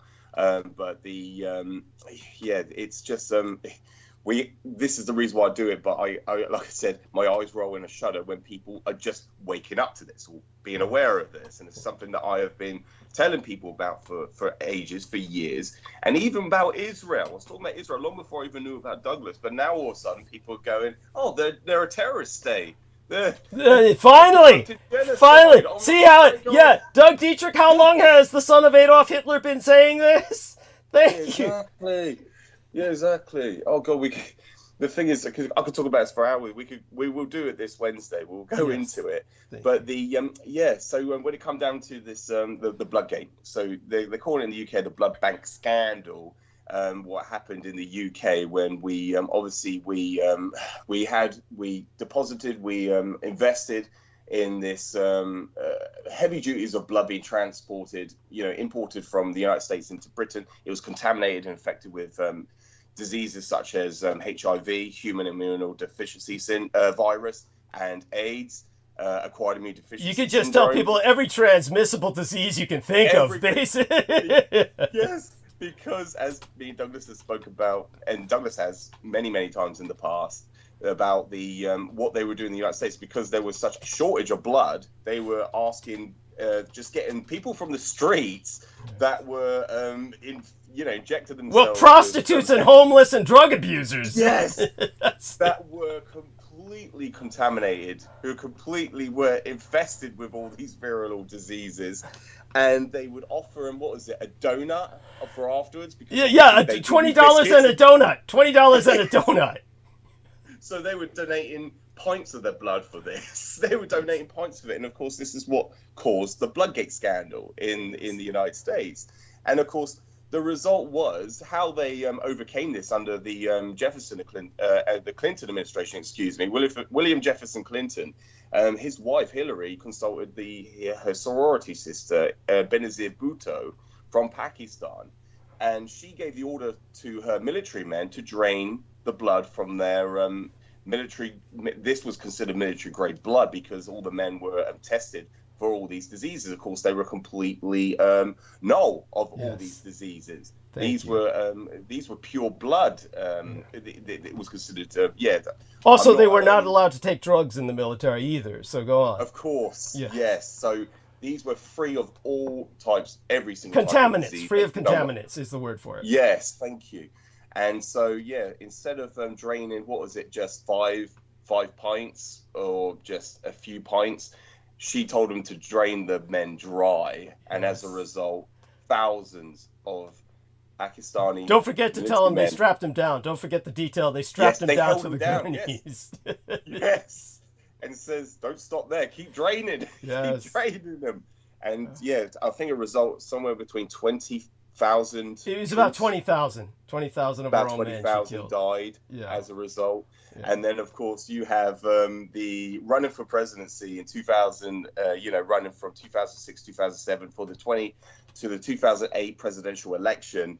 Hillary Clinton told Benazir Bhutto that she's going to be president. Yeah, she was convinced. She was convinced she was going to be president. So go on. And she told her sorority sister, don't forget, of course, to always mention that Tansu Çiller, her Turkish sorority sister, was so fucking butch that when she became presidentress of Turkey, she made her husband take her last name. In a Muslim nation, no less. Yes, go on. In a Muslim nation of all places, exactly, Douglas. And so, as a result, so when Benazir Bhutto, so Hillary Clinton told her, you can return back to Pakistan because it's going to be safe because she's going to be the president, because Hillary was convinced she was going to win. And of course, that's when the military junta intervened, and they got their they got Barack Obama by the balls, so to speak. I'm just speaking in layman terms. Yeah, and just so people understand, the reason they had... they killed her, right? They killed her, right? Who? Exactly. The result, yes. Oh, Benazir Bhutto. Tell her. Yeah, tell him, George. Yeah. It was I think the boy was one. Well, there was several that were several culprits. As soon as she got off the plane... 15. As soon as she got off the plane, somebody threw himself at her with a suicide backpack, and he blew up everyone around her, but she escaped. She got into an armored van, and when she got into the armored van, another man with a suicide backpack he dove under the van, blew himself up, and the way she died was like a GI, like an American GI in Iraq. She died of a improvised. It's like an improvised explosive device, an IED. Yes. But what kills them is their heads hit against the top of the armored van, and their brains bust open. Is how all the GIs die. It's the IED doesn't kill them. The explosion makes the van blow up into the air, and the force of the explosion throws the GI off of their seat. And most of the time, they're not wearing their helmets inside the armored van, and their bare heads crash against the metal roof of the van, and their skulls crack open, and they get these these horrible brain injuries. Yeah, it's a huge concern. I mean, they spent a lot of money trying to figure out how to not have that happen. Yeah, but that's how Benazir Bhutto died. She died by her head hitting the top of the armored van and cracking her skull open. So there you go. And and by the way, what was the other thing that reminded me of about when he said, did they kill her, Aristides? Well, I'll remember later. Continue, George. Yeah. With what yes, thank you, Douglas. Yes, and it was the sons. It was the sons that came back from the troops that died. So the fathers that she drained the blood dry from, the sons came back to take her out. Yeah. And it was it was a vendetta, so to speak, if you want to call it that. So the son was very young, and so his name is Baal or Bahal. Yeah. Is it's a how's that spelled? It's like Bahal, I believe, or Bi Baal. That's one of the suicide bombers, and it was he was 15 years old. Jesus, and, I never knew that. See, George finds out more about this shit than I do once he knows about it. So go on. I never knew that.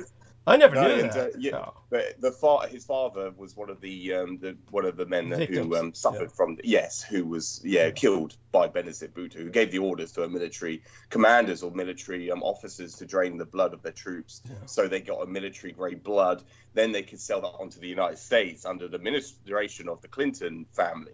And of course, like Douglas mentioned earlier, there was this pact it was going to run. They were going to have terms where they're going to have the Bush administration run for one term, for 2 terms, and then you're going to have the Clintons run for a second 2 terms, and they're going to follow suit like that for generations. So you would have had generations of the United States being run by both Democratic and Republican Party under the Bush and Clinton dynasties. So, it was basically a dual dynastic arrangement that they thought they had nailed in, and the military junta. But just so everybody understands, the reason the military junta fronted Barack Obama was because it is absolutely true. He was born in fucking Kenya, which was a British colony that the British stole from the Germans in World War I. His brother lives in Kenya, and his Kenyan brother in Kenya for years became a darling of the radical right because he was shitposting about his brother, saying, my brother's fucking Kenyan. He's not American. It's all true. Yeah, it's so true. It's so true. Yeah.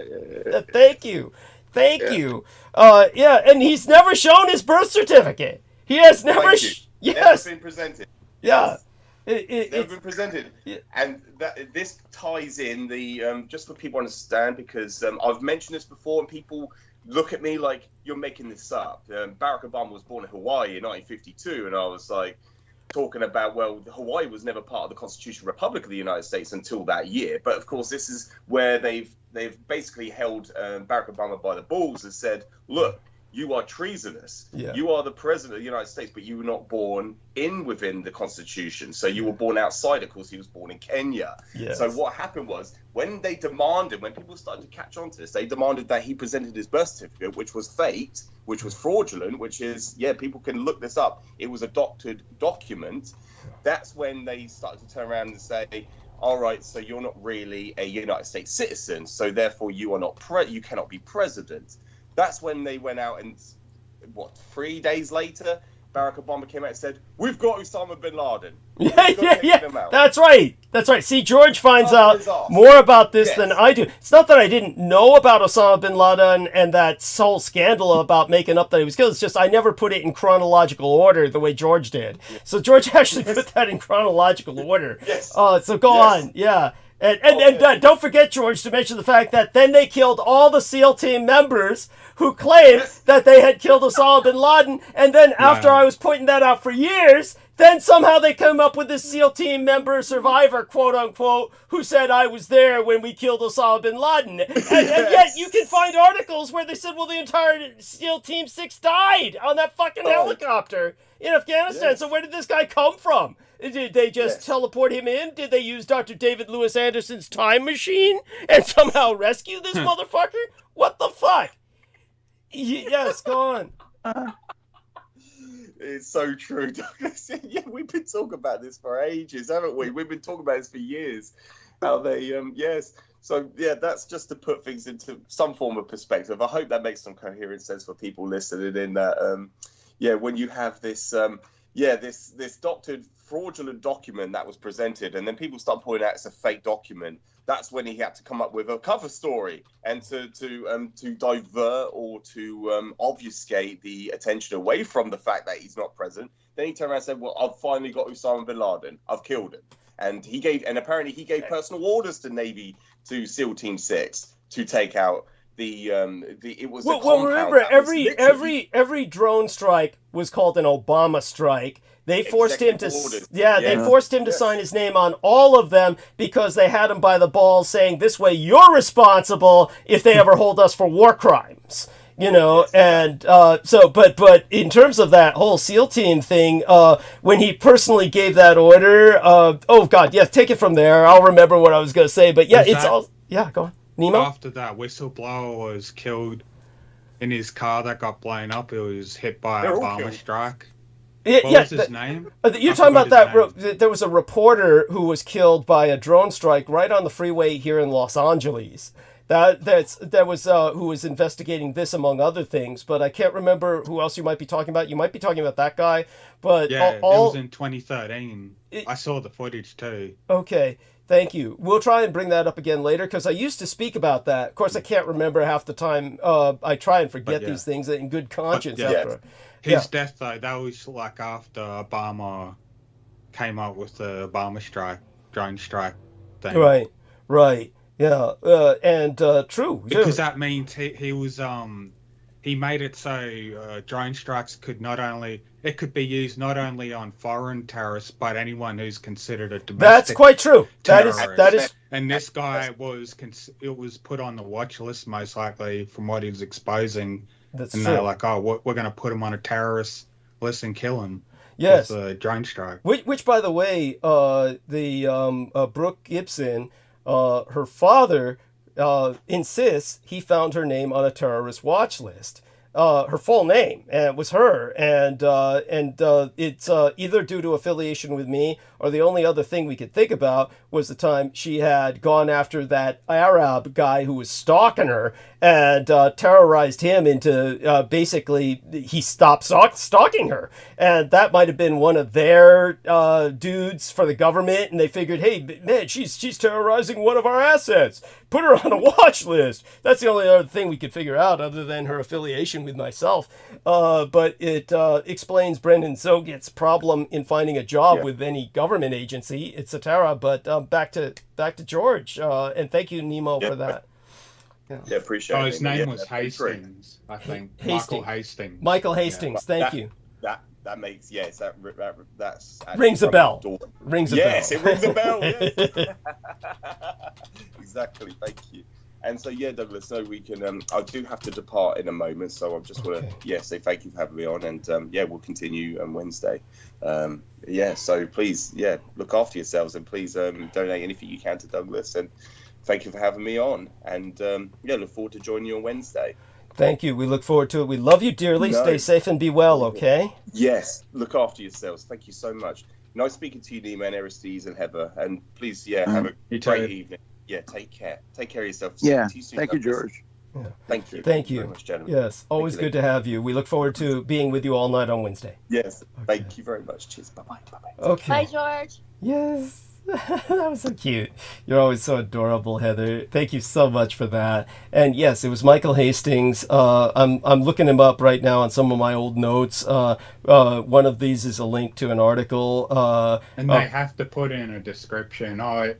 They showed evidence of THC and methamphetamine and how could they? That was hard. Yeah. How could they find that from his ashes? There was nothing of that guy's body left. They Chris. blew the fucking car up. I mean, like Paul Walker. Some people suspect his fucking car was hit by a drone strike too. Him and a friend he had in his Porsche 911. Okay, who was this? This other individual? Paul Walker, the blonde-haired dude that was in Fast and Furious movies. Right. Now, what not that I'm denying that, but what was the reason? What would be the reason for hitting him? Apparently, he was going to go public. Apparently, he found out that all these Clinton charitable fucking, reliefs for people overseas who struck by disaster, and America sends them supplies and shit. Apparently, they haven't been getting those supplies that he was sending, and just a bunch of other shit that Clinton was involved with. He was going to go public with all this. But apparently, he got killed. It may be true. It sounds like a bit of a stretch. I just can't remember. It was years ago when I learned about this. But he was going to go public about. Well, I remember a lot of people. Criminal activity. I remember a lot of people felt that he was definitely taken out, but the reasons you're giving me sound a bit far-fetched. Yeah, I can't think of much of a good reason. It's just that's what I heard. Yeah, but well, I mean, you got to look in. For anybody who's in acting or Hollywood, the majority of them are going to be knee-deep in drugs and various sexual scandals. There's all kinds of reasons to take somebody out with, and it doesn't need to be the U.S. government. Anybody in organized crime can take out somebody with the drone strike. It's not that drone strikes are anybody who with a modicum. Our man Aristides is an engineer. He could easily build a killer drone. Aristides, if he put his mind to it, not that I'm trying to get him in trouble and get... tell the government no so that they don't follow you tonight, okay? In theory, yes. In theory, you're right. In theory, you're right. Yeah, in theory, yes. Not that he would ever do that. Don't forget to qualify that, Aristides. Yeah, not that I would ever do that. No, but I mean, I know about the science that would be needed to do that. So. Yes. Right. I found the actual, I'll just call it conspiracy theory for now because nothing that's concrete about it. But apparently, right before his quote-unquote car accident, Walker was set to come forward to expose Clinton's foundation crimes against children in Haiti. The Clinton Foundation did funnel money from the fund. It was a breaking story, and it seems weird to me that a single car collision can happen on an open road like that.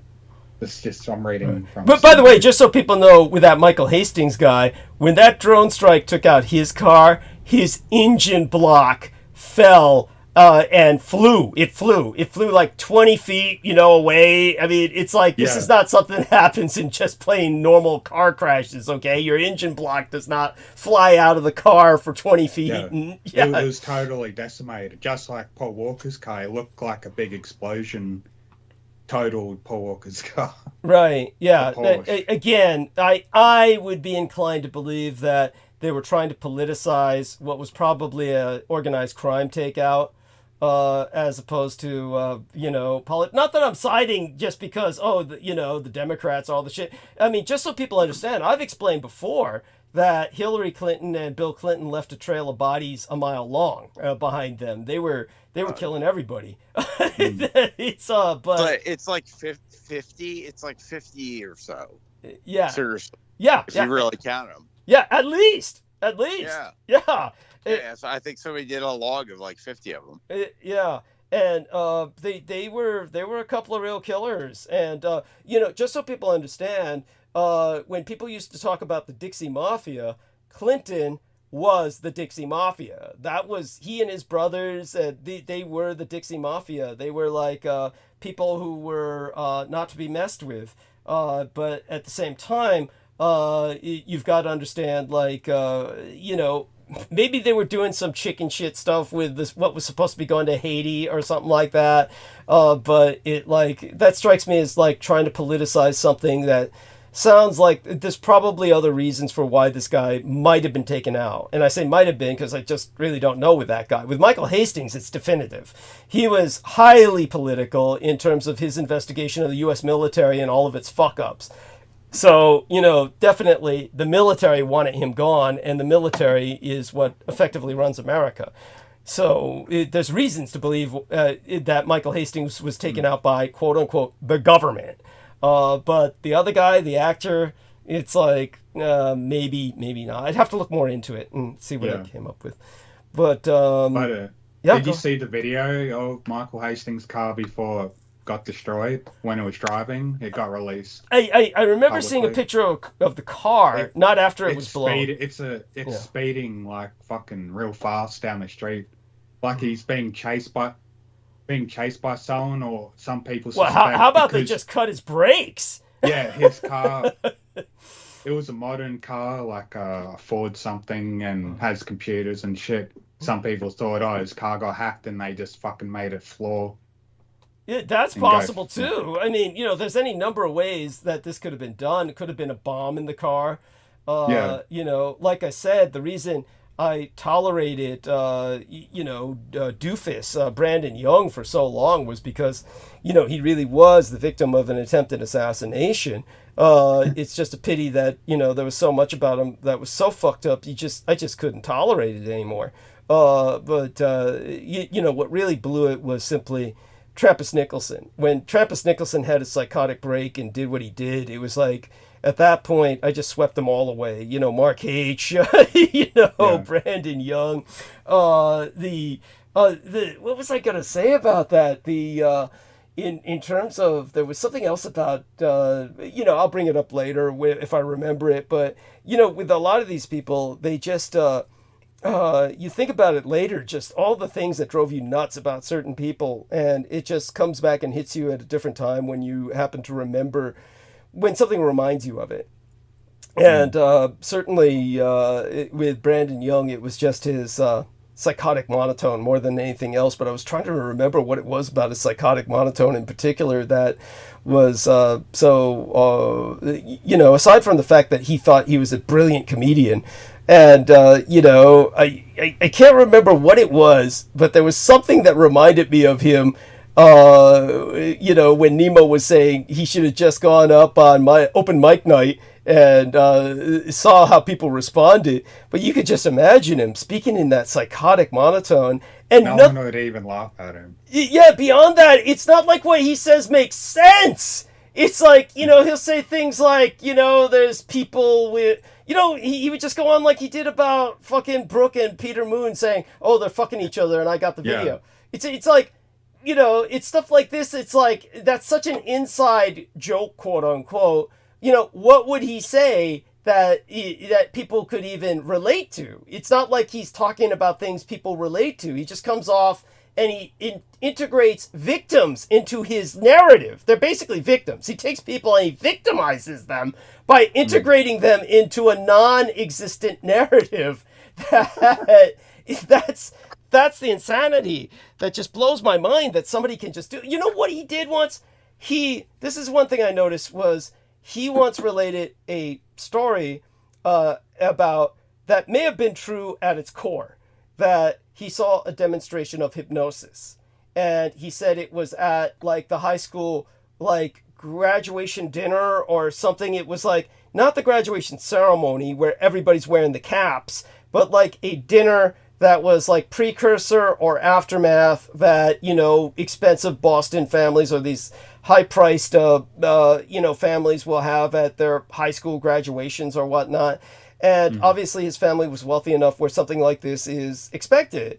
But he said, and then a hypnotist brought one of his friends on stage and then basically had him do something on stage which he could not recall afterwards. After the show was over and he was released from his hypnotic state, this individual could not recall what he did on stage. Now that story devolved. It devolved from what was a probable story that sounded semi-probable, like he did something on stage he couldn't remember, but he said something that, of course, I had to doubt and just like take as, okay, he's exaggerating for effect, but he said the individual stripped down. Now, okay, if you're at a dinner like that where everybody's eating, nobody is going to appreciate it. It doesn't matter if the hypnotist can do this. The hypnotist may have the power where he can get you to strip down, but he's not going to do that in front of an audience of parents and families who are eating. But then he, like later on, every time he retold the story, then he finally got to the point, and I'm not exaggerating here, he really said this. He got to the point where he said, then it got to the point where he, took off all his clothes and he shit into his own cup palms and then ate his shit. And then ate his shit. And, now this could conceivably happen if you were in a dingy nightclub and, you were with a bunch of degenerate drug dealers where somebody could perform something like this and everybody would laugh and everybody would just say, ha, ha, ha, look at the druggie and, Something in Amsterdam, you'd say. Yeah, thank you. But not at some ceremonial, it wasn't, or even pre-ceremony dinner or after ceremony dinner in front of families and all this other shit while they're eating. Okay? Yeah. I mean, this is how this individual would take something and just exaggerate it, but beyond all reason, to the point where it just became something offensive. It's offensive to the sensibilities that he would assume you would believe this. But he actually said that on record. He actually said that on record in the past. So this is how bad it got with him. So I was just thinking about that the other day. So there you go with that. And all that being said, you should just learn to keep all those fucked up thoughts into a fucking fictitious novel. Thank you. This is what it betrays. It betrays what goes on in his sick mind more than anything else. By the way, Brendan Zoget is the only person who's seen the pornographic novels I used to write and get published in underground publishing houses in San Francisco back in the day when I was a teenager to just show people what victimization is like in the kinds of situations that I personally witnessed, and how people would break down under constant torture and rape and humiliation. So I would write these out in pornographic novels that Brendan Zoga is probably the only guy who's read them. Now, there was one, it was a chapter that I took out of one of the books that, what's his name? Michael Aquino wrote. And Michael Aquino used to write several pornographic novels, a whole series of them. And I'm reluctant to give the pseudonym he wrote them under. But when it came to that, I shared them with Brendan Zogit, who revealed something, how would I say it? I'd call it like, I don't know, a subconscious kind of racial stereotype. He thought the character that Aquino was basically projecting into the novel as himself, basically Aquino projected, I could even show you guys the chapter. I'd have to look it up, but and then give the chapter to you guys. But it's where Aquino projects himself into the novel, where he's purchasing a human child.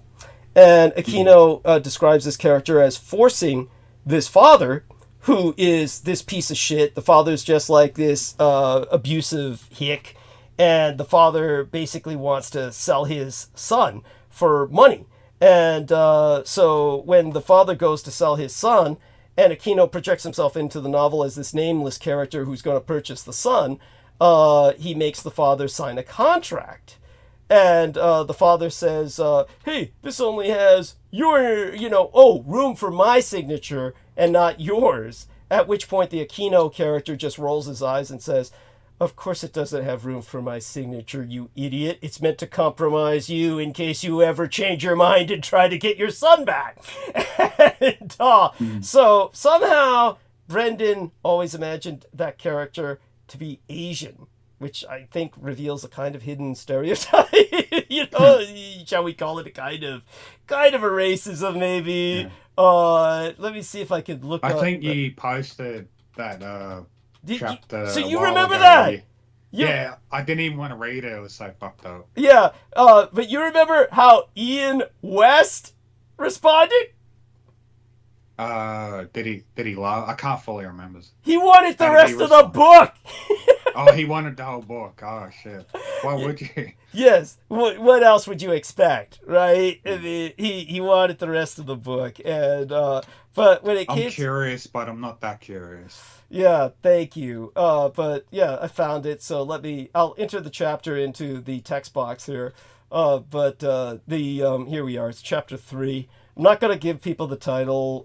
I'm actually trying to track down. I've got maybe 2 of them. The text of 2 of these novels that Aquino wrote and published.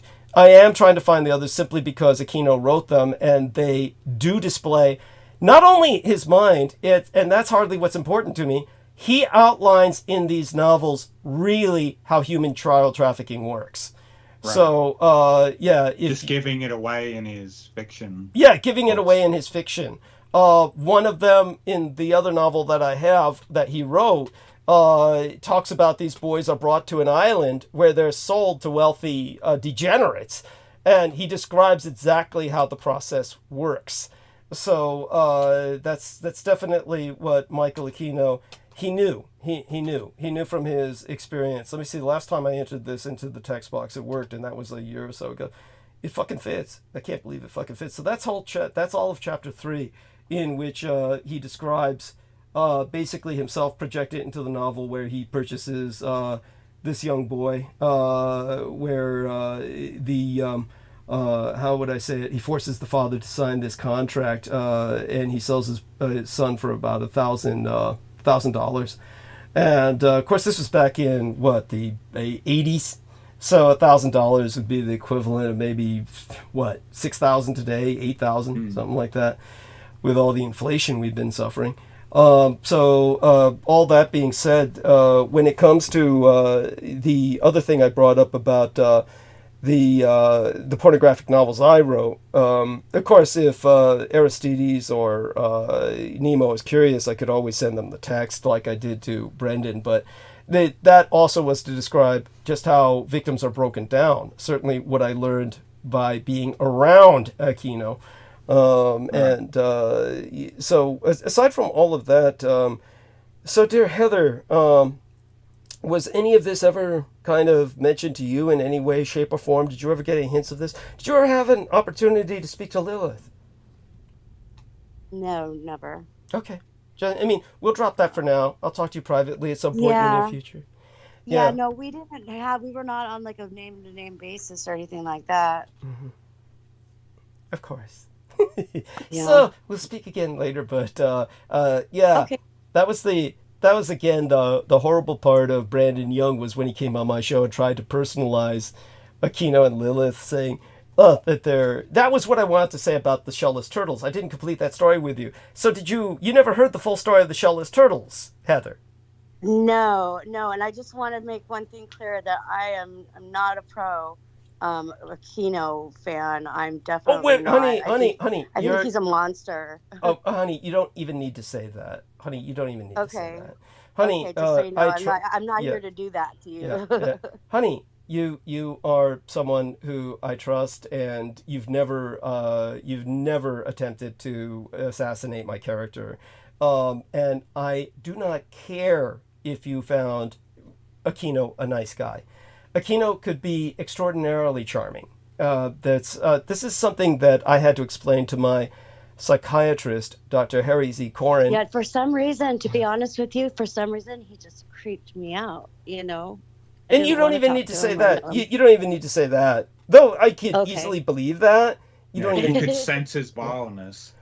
Well, I mean, it's one of these things where, you know, it's like something that, how do I say it? I would not be surprised and wouldn't mind if somebody said the opposite, because this is the reality of the situation. I want people to understand this. When I was talking to my psychiatrist, when I first entered psychiatric care as an adult, I think the first person that I was treated by was this Dr. Chick whose name I don't want to give out. I've given it out in the past.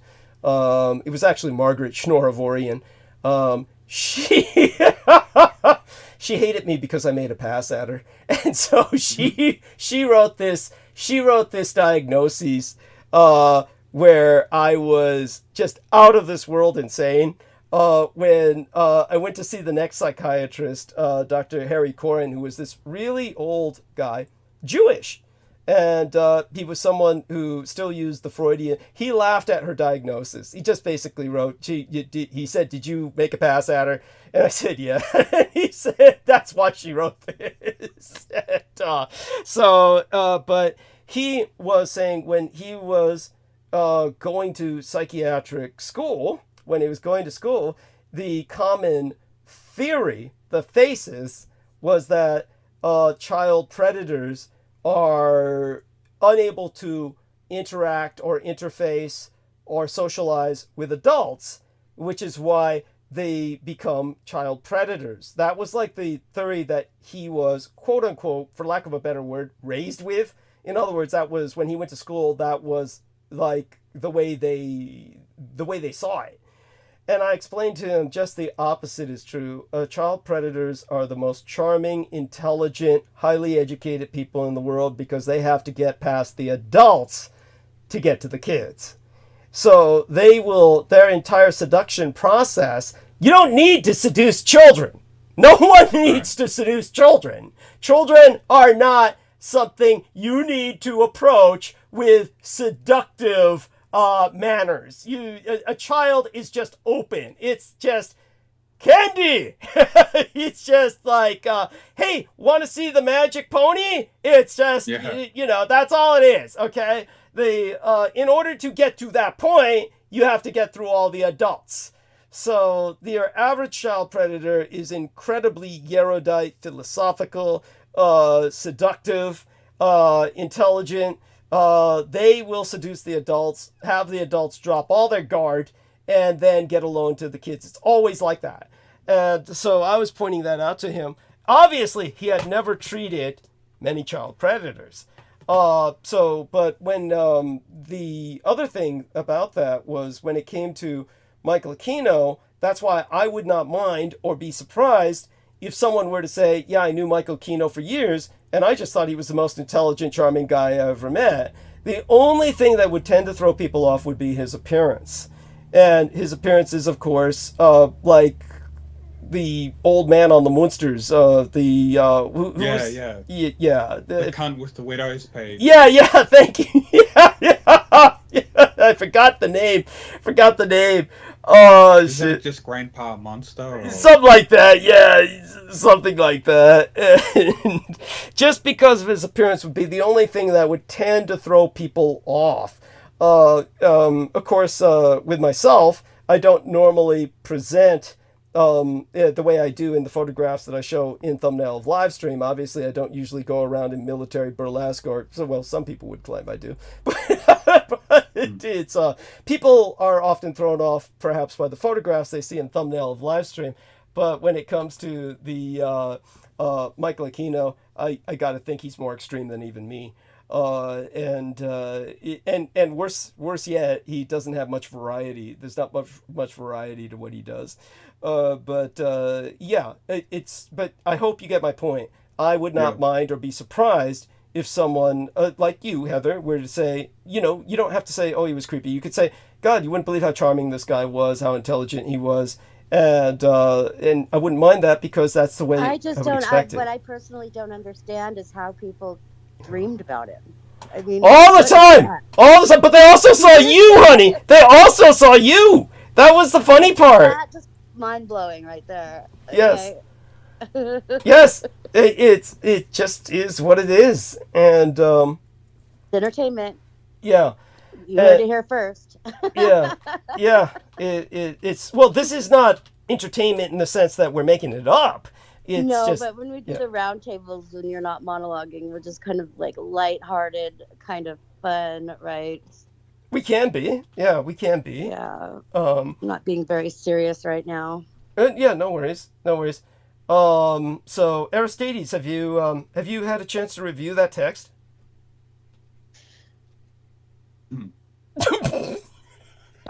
Which one? What I entered Imagine reading that before you go to bed. Yeah, what I entered into the text box, Aristides. Did you have an opportunity to... where the fuck is this? The text box in Skype, the Skype call. Okay. Yeah. Okay. Yeah, it's that's where, like I said, that's the chapter where Aquino inserts himself into his own pornographic novel, where he portrays himself as the individual purchasing the young boy from his father and forcing the father to sign a contract that implicates the father as a criminal, so that the father doesn't come back to reclaim his son should he ever have pangs of conscience. That one of the first things Aquino says to him, aside from rolling his eyes at the individual's like kind of bumpkin stupidity, is basically saying how he's a fool. Literally calls him a fool and says, "But fools like you keep me in business." Very Aquino-esque. And once you finish scanning it, I look forward to your feedback. But like our man Nemo said, maybe it's not something you should be reading before you go to bed. Maybe when you wake up. God, I don't know which is worse. Isn't that worse to wake up to that? We'll have a cup of coffee first.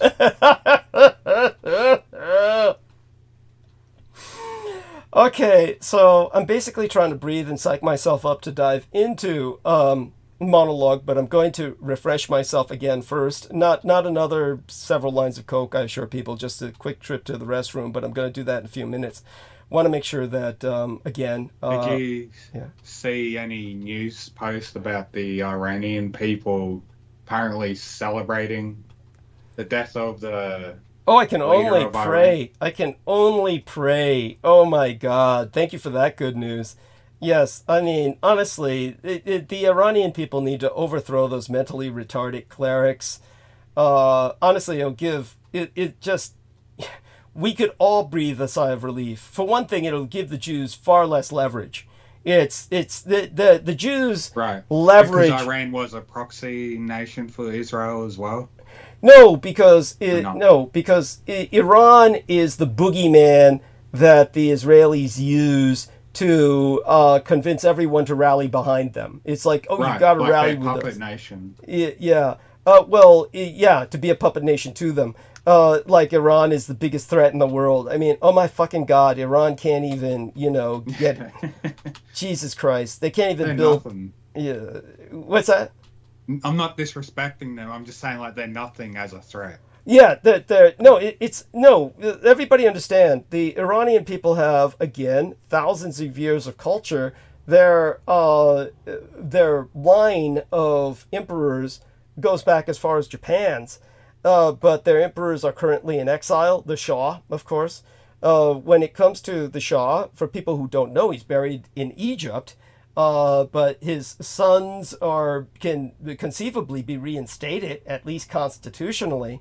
Hopefully someday that will happen.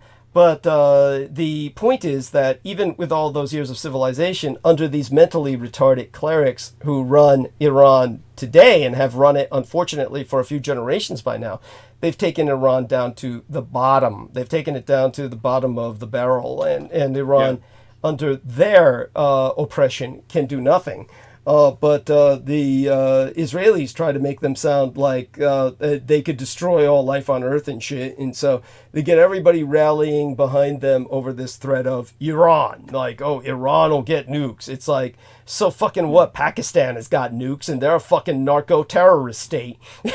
and they're a bunch of Islamo-fundamentalists to boot. Yes, of course, they've invaded Afghanistan using the Taliban, which are all fucking Pakistani. They're not goddamn Afghans. It's a foreign invasion of Pakistanis. Yeah, they're horrible people. But, it's not like everybody looks at Pakistan and says, oh my God, I wake up in the morning worrying about Pakistan. So I don't understand why people worry about fucking, Iran. But at any rate, Pakistan's more of a threat anyway because they smuggle in shitloads of heroin. Thank you. Destroys the lives of millions. Thank in the you. West. Thank you. It's Pakistan is a narco-terrorist Islamo-fundamentalist state. And look at what they do to their own people. George just explained how, Benazir Bhutto drained 20,000 of her own soldiers dry. And then took off with all the money. Sold all that blood on the market back when the blood market crashed. Made herself millions and millions. Again, I'm still going to need you guys to talk. It'll probably be another several minutes, 10 to 15 minutes or so before I'm ready to go monologue. Let me take a quick trip to the restroom. I'll be right back. And do me a favor, Aristides, join in the conversation with Nemo and Heather, okay? And yeah. Okay. Yeah, great. Yeah. After all, I'm just saying this is a joke, but I have to preface it because I'm afraid somebody will take a Brandon Young with it, meaning that they might think what I'm saying is serious. Don't read that out loud, Aristides. Yeah. That's actually, I hate to say it, that's hideously funny. The thought of Aristides reading that out loud. Reading what out loud? That text I sent you of the third chapter from Aquino's pornography novel. No, I kind of got that note as please do not read. Yes.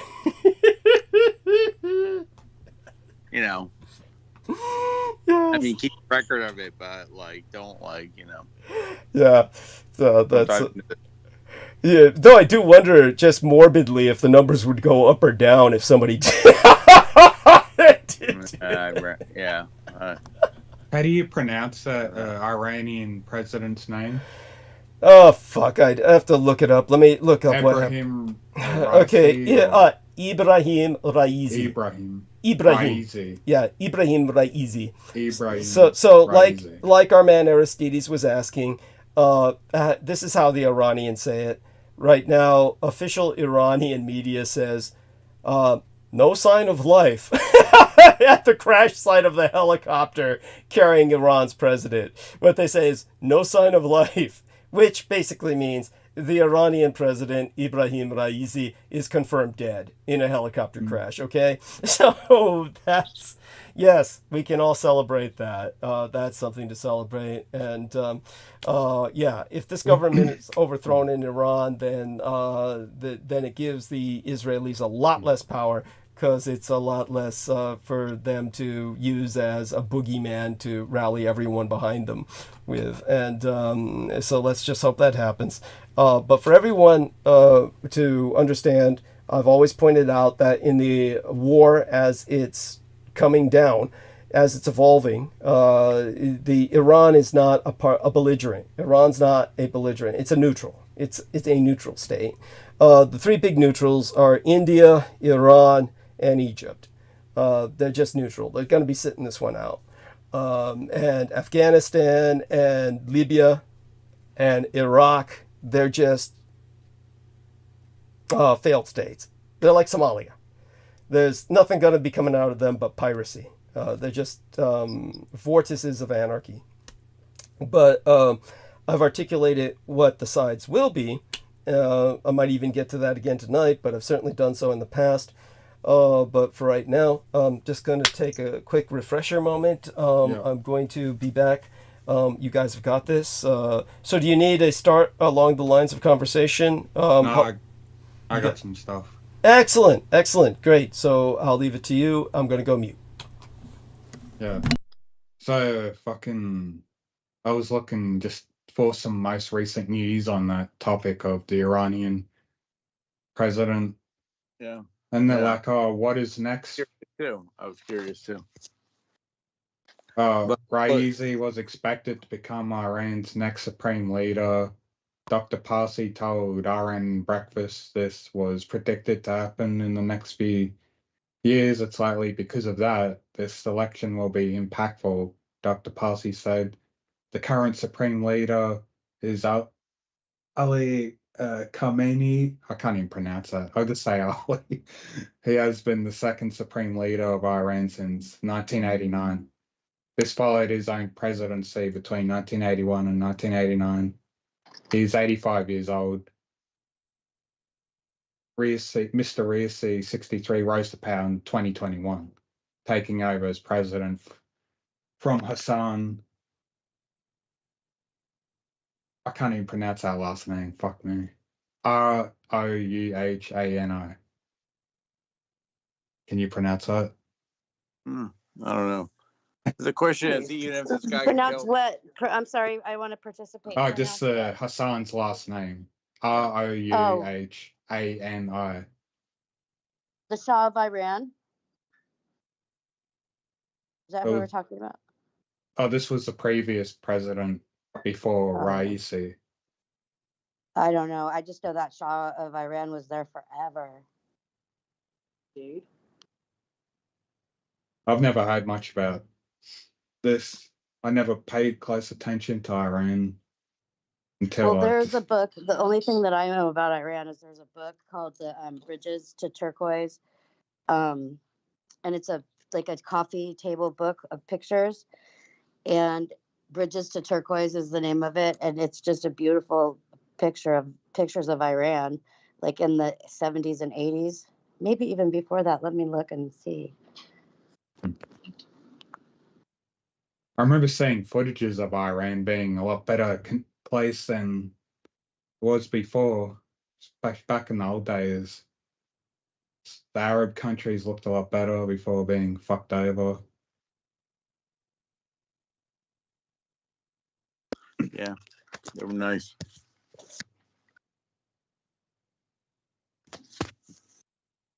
He's got anything to add?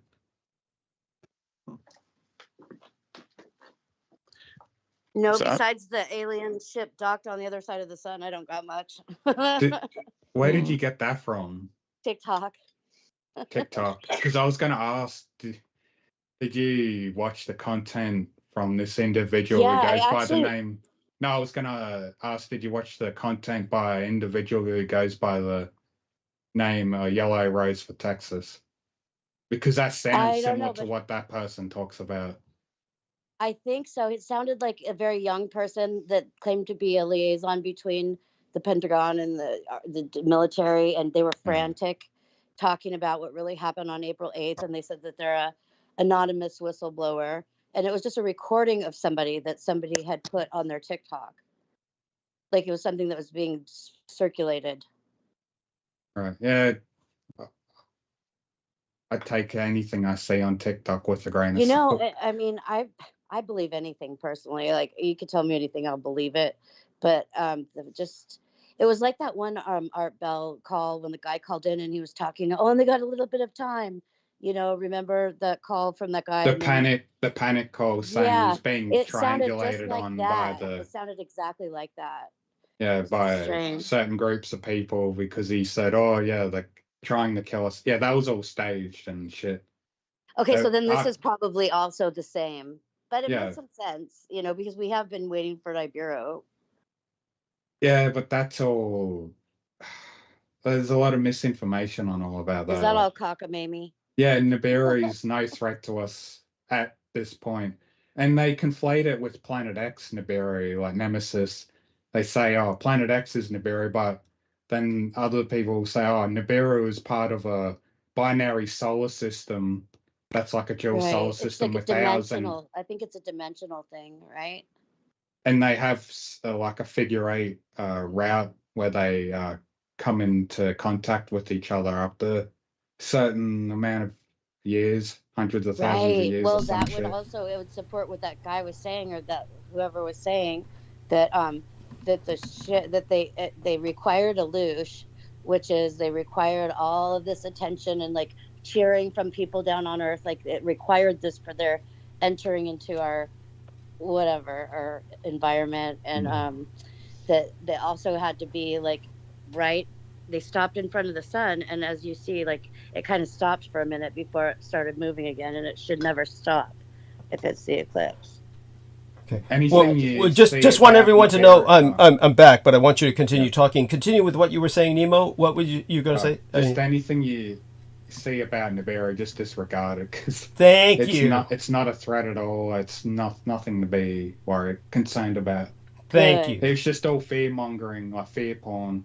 I fell for it back in 2011, and I snapped out of it quickly. But thank God. Oh my God. So I do want people to understand that Nibiru is a perversion of the very real phenomenon that we have clockwork mass extinctions.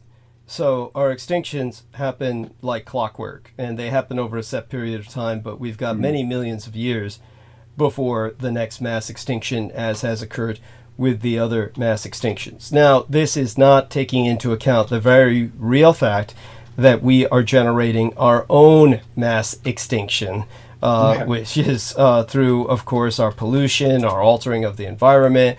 We're generating what many people call the sixth mass extinction, but it's far beyond six. It's like there's been many other mass extinctions that for some reason that they fail to mention whenever they, it's been a lot more than half a dozen. They make it sound like 5 super major ones maybe, but there were certainly others before that. But if I look at are these from what you've learned? Yeah, most of these mass extinctions caused from our solar system interacting with our binary solar system. Yes. Yes. So understand that we have these mass extinctions that occur at a regular periodicity because of a brown dwarf star, which is our sun's hidden companion. This brown star, most stars are binary star systems, just so people understand. So our solar system, like most solar systems, is a binary star system. Our partner to our sun is a brown dwarf star named Nemesis, meaning the ultimate enemy. And what happens is not so much the star itself, but the 9th planet, or a large planet within the Kuiper belt. This is the belt of planetoids, many of them the size of Mars or Earth. They are, beyond Pluto. And beyond Pluto, all of these other worlds that they continually keep discovering They give them odd names from different cosmologies. Quaowar is one that comes to mind. Somebody said, "Be right back, bong rip." Who is that? Heather. That's adorable. With her, that's adorable. I would have been freaked out if it was Aristides or Nemo. It just sounds too much like something Trappist Nicholson would say. But at any rate, when it comes to the planet that's torn in orbit between our sun, our primary sun, and this brown dwarf star, Nemesis, this planet is basically something that is in an extremely elliptoidal, or what's the word for it? It's an irregular orbit pattern, and what happens is every 27 million years, it plows through the Kuiper Belt. So on this highly irregular orbit, but it's not irregular in the sense of timing, just in terms of its route. And when it plows through the Kuiper Belt, it sends all kinds of planetary bodies into the inner solar system that wipe out life in the rest of the solar system. And slingshots around the sun and goes back out. Its way out. Something like that, yeah. It's that's good enough descriptive for me. So this planet is the size of Jupiter or Neptune, maybe more around the size of Neptune or Uranus than Jupiter or Saturn, which are truly enormous planets. The magnetic field of Jupiter encompasses a wider range of space than our sun does. And our sun, of course, is enormous. Many Jupiters could fit into our sun, but Jupiter's magnetic field is so vast that it's larger than the sun in terms of its outreach. Jupiter catches a lot of these incoming bolides that would otherwise extinguish life on Earth, but it can't capture nearly enough of them when this planet careens through that Kuiper Belt. But it's like clockwork every 27 years. And there's about 5 preceding mass extinctions at those 27 million year periods. So we've got something like another, we're like, I don't know, a long time before the next mass extinction caused by this. So some millions of years. We're talking about at least half, 27 divided by 2. So about 17 million years. We've got, probably more like 20 million years before this happens next, if not closer to 27 million, because the last mass extinction wasn't all that long ago. It was like a few million years ago at most. So we've probably got like 25 million years before the next mass extinction, but we're causing our own in the meantime, which really fucking sucks. And we've got to be aware of that and not do it. Or stymie what we've done. Some people say we're beyond that turning point, of course. And but such being said, bring up what else comes to mind and help, fill in some. That planet that was discovered in 1984 through an infrared telescope, wasn't it? Something like that. You're talking about the brown dwarf star or this? We haven't found the other planet. Or what they labeled as Planet X. The brown dwarf star has been found. They're still looking for the planet. They know the planet is there. They know the planet is there because of the wobble of Neptune and Uranus, or Uranus is the correct pronunciation. Please, everybody, stop calling it Uranus because it sounds obscene. The Uranus is the correct pronunciation from the ancient Hellenic Greek. So Uranus and Uranus. Yes. O-U, or U-O, yeah, O-U. Uranus, like our. Think of our. No, don't say Uranus. It's gonna sound just like Uranus. Uranus.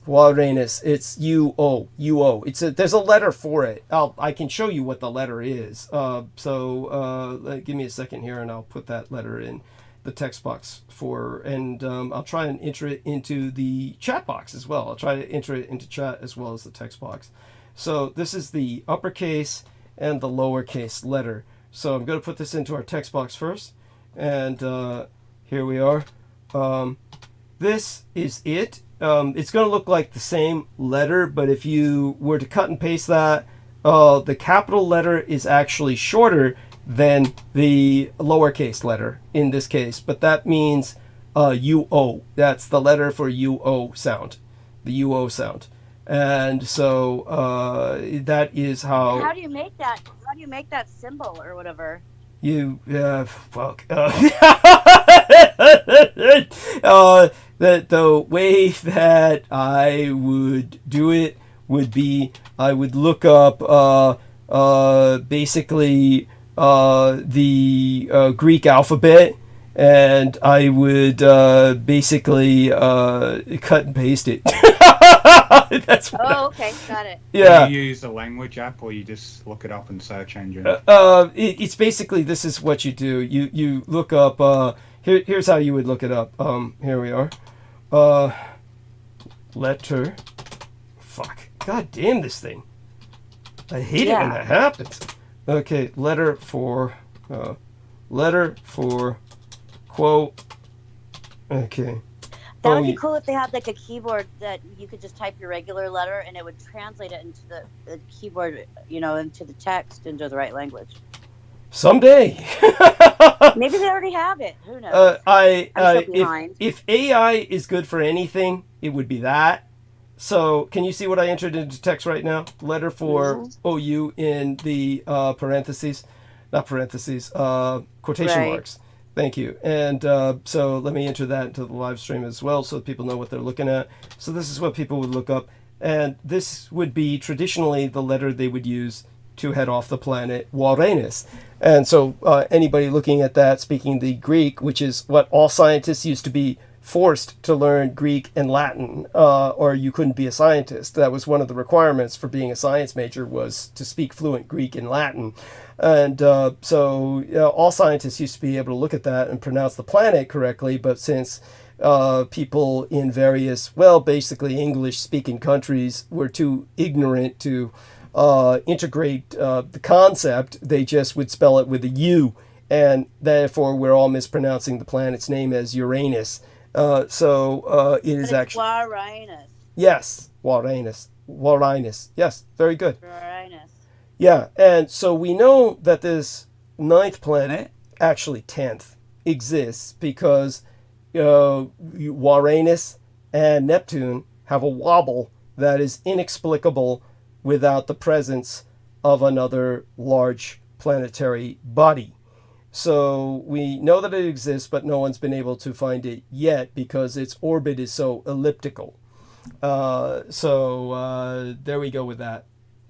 And but other than that, yes, by all means, do me a favor, honey. Now that you're back from your bong rip, have a nice conversation with Nemo and Aristides while I try and just congeal my thoughts. Get my thoughts together for my monologue. Okay, I'm going to be here. Let's do that. Yeah.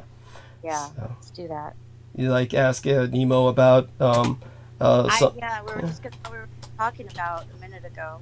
Oh yeah, go back to what you were talking about, because that was fascinating. Yes. Yeah, what were we talking about? Oh, we're talking about new news or fake news. Mm-hmm. Yeah, I was just warning her to, be careful what you come across on TikTok and don't believe in most of it. I should know that. Well, honey, just don't worry about it. Everybody's so naive. They all fall. It seems like everybody's. Anyone tells me I'm so gullible. Well, you stand in line. Just remind yourself that the internet's just filled with misinformation and disinformation. You just got to question it all and utilize critical thinking. Read online for sure. That's for sure. I've got some stories about people I met online that didn't work out very well, but I don't even want to think about them. Well, you heard Nemo admit that he even fell for this shit for a period of time. Stupid. But tell us a little bit. You don't want to think about it. Come on, you've intrigued us. I don't know. I'd really have to dig around to remember something, because those are humiliating situations. Oh, I'm sorry to hear that. I'll think of a good one, but I've got so many on my mind. I mean,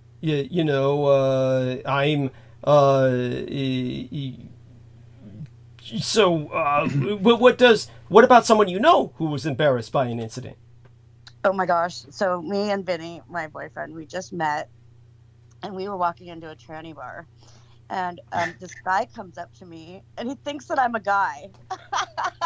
Jesus. Wow. Yeah, he thinks I'm a guy. And I'm not a woman. And then he notices my boobs and he's like, oh, she's not a guy. And it was just the most awkward, confusing moment. Like, I laughed. I thought it was funny at first. And then I thought, wait a minute. I'm like, that's not good. You know, it was weird. It was just one awkward moment. Yeah, I can imagine. I mean, well, you've experienced the same thing on the bus, Douglas. Oh, of course. I mean, I have people come up and slap me in the ass and pinch my butt cheeks. I mean, all the time. But was he making a pass at you because he was gay? Yeah, I don't know what. I don't think that he was defining anything, but he thought that I was there, and that I was a tranny. And so he came up to me and he asked me what was going on in the back. I'm like, I don't know what's going on in the back. And I looked around and I'm like, what is this guy talking about? Wow. Yeah, it was really weird. He was Native American. He was very intoxicated. I think he was a regular, but see, I'm not, so I wouldn't know that. Oh, okay. Got it. So Yeah, there's some kind of regular sexual activity that goes on in the back, no doubt, where people, so you probably thought that you were doing some, whoring as a transvestite. There's drag shows. There's drag shows, but those aren't a secret. I don't know what goes on in the back, but I can only imagine. Oh, I know. I would assume some kind of transvestite prostitution is what I would think. Something. Yeah, and it was so weird. No, they're just playing dice games. Yeah. Yeah. And so, honey, okay, thank you for sharing that. What about yourself, Nemo? Yeah, I haven't been to a transvestite bar. No, I didn't mean that. No, I know. I'm just being humorous. Oh. I wouldn't say that's on Brandon Young level, but it's got to do the delivery a bit. You live in one city for your entire life. You got to know everywhere. I guess you got to go everywhere once. Yeah. Oh, what was I going to say? Well, tell tell Heather about that old slime ball who was trying to hit up on you. Oh yeah, that old cunt trying to offer me the job to work for him because he was like a music promoter and shit. In America? Yeah, no, over here in Australia. He was Australian. I think he's citizen here. I don't know if he was American, but yeah, one day I was just going over to a friend's house, and halfway there, my friend just meeting me so we could talk as we go back to his place, and he's telling me, oh, we got this cool dude. He's like real big in the music industry. He just got out of jail. He spent a year in there. And, wow, what for? Cool dude. Oh, cool dude. Yeah. Just got out of jail after a year. Wow. Oh man, can't wait to meet him. Yeah, come on. Oh, what did he go to jail for? Oh, he murdered some guy in self-defense. Oh, of course. And his sister's, yeah. Likely story. Yeah. And went to jail for self-defense. Went to jail. Obviously, the jury didn't think so. Yeah. Like it was manslaughter or something. Yeah. But apparently his sister stole all of his money from his bank account while he was in prison, and he had no money, so he needed a place to stay when he got out of prison for a while till he gets back on his feet. As soon as I arrive at the place and we meet this guy, he just looks like a creep. Like he's bald, he's full on bald, big, and he has a handlebar mustache like a classic 80s gay biker dude. Oh my God, disgusting. Disgusting. Like you'd see at a leather bar. Yeah, Mario. Super Mario Brothers. Yes. Or Wario. Yeah, that ugly fat relative of theirs. Yeah. Yeah, and me and my friend were just having some bong hits together, and this dude couldn't help himself but come downstairs and try to chat with us. I was like 16. Me and my friend at the time were just still teens. And this guy just has a good look at me. He's like, "Hey, you want to work for me? I do music promotion. I work with all these cool bands, and I book them gigs. We travel around, make a lot of good money." And this guy just met me, and he's offering me this job to work with him. And also, he's gay. Not to mention he's fresh out of jail. But go on. And this dude, picture like Crocodile Dundee with a big mustache. Did you say, did he come out openly as gay at that point? No, my friend actually told me that too, as we were walking back to his place. No, yeah. And that was just a weird vibe, that knowing all that, everything I learned about it, and he just comes to me straight away offering me this job. But I refused it because I barely know him and I don't even have any experience in that kind of work. So that'd be ridiculous to ask someone you don't even know or know if they're qualified at all to offer them that job. He just kept pounding at me. Oh, it's real good, man. Yeah, I'll give you this shirt you'll be wearing, like it has his business logo on it. And I'm like, nah, I'm good. Why don't you offer my friend the job? Because you've been living with him for a while, and why don't you ask him? And he has a good look at him. He's like, I just didn't think he'd be into that job. He really liked you. Like, yeah. He just kept hounding me. And my friend's like, yeah, why don't you want me to work for you? And he just thinks in my head, because he doesn't find you attractive, you dickhead. Yeah. And I just got a bad vibe around this cunt. I just knew he was suspicious. And I had some malicious plan. Like he would have tried to fuck me or rape me or whatever. Yeah. But, yeah, it wouldn't have worked out that way even if I did take up the offer, because if he tried anything within an instant, I would have just caved his throat in. Right. He thinks I'm just like this little young bitch boy. He think he could probably make me his fuck puppet. Disgusting. Yeah, but Smart that you had your senses about you. Yeah, he was very persistent in getting me to work for him. Just a big bold creep. But funny enough, over a year later, just coincidentally after I started learning about Freemasonry and all that shit, I just happened to look at the front page of a newspaper my father bought this morning, and then I see just on the front page a big picture of these dudes in these Freemason robes where they're celebrating, I think they were celebrating the opening of the lodge in our town. And that same bald creep that I was talking about, he was in the middle of that group at the front wearing the big white Freemason robe. Oh, were they wearing robes? Yeah. He was a Freemason and a gay predator, working in the music industry. And I was thinking about this exact thing the other day. In every walk of life, there's always the fruity bad apple, Mm-hmm. And all walks of life. I don't know what my grandma used to have a saying for it, but walks of life was one of them. But there's always going to be that bad person that just wrecks it for everyone. Mm-hmm. Thank you. Think. Yeah. And I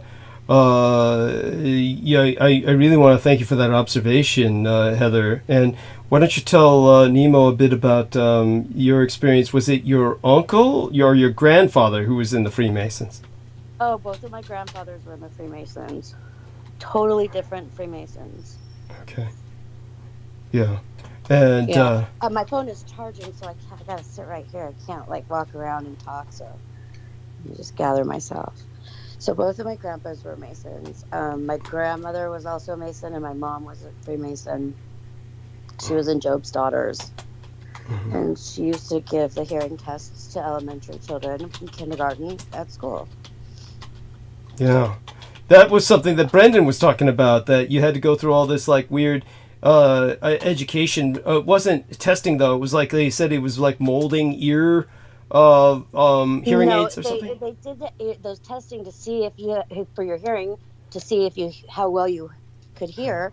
But then some children were picked as being gifted or talented, accelerated, whatever. So they'd take them out and bring them to separate classes. Mm-hmm. and there's a part of programming in them. And it wasn't even listening. They weren't even doing hearing tests. What they were doing was like binaural monitoring or something weird like that. Wow. And so thank you for sharing that, honey. And so, again, what about your, you...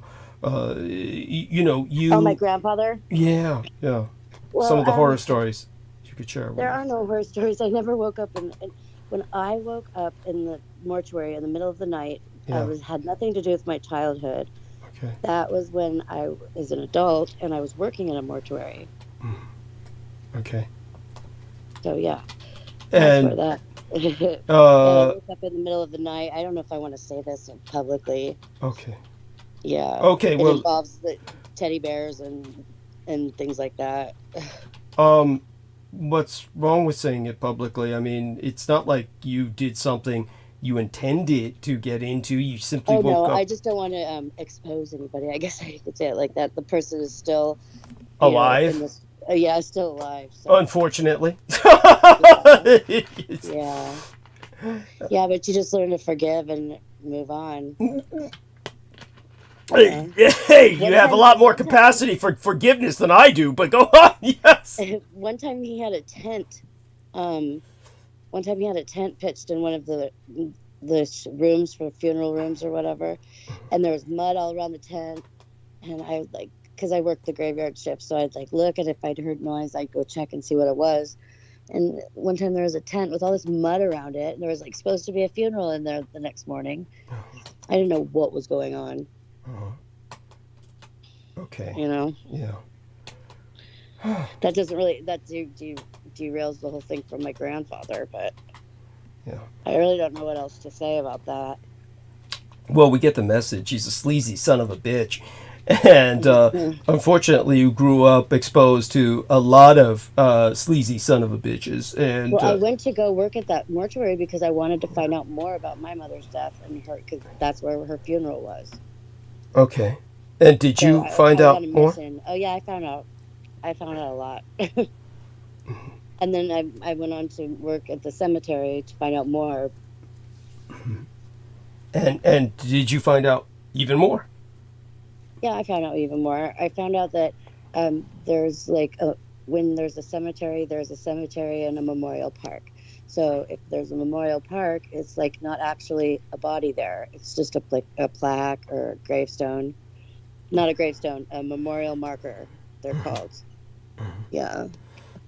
So if you have rights to one on one company or corporation, then you're not necessarily on the other one. So you could be said to be buried in a cemetery, but technically you're not. Oh wow. Okay. Whoa. That's so that's an interesting thing to find out. Yeah, especially when I'm sitting here. I have a deed, okay? So it's personal. It was pretty disturbing because then shortly after that, right when I stopped working, I abandoned that job. And on my third day of abandonment, I got in a horrible car accident. I don't know if you remember or not. Oh God. It was a horrible car accident. And it, I don't know, it was from the vaguely, I do barely remember that, but tell us the story again.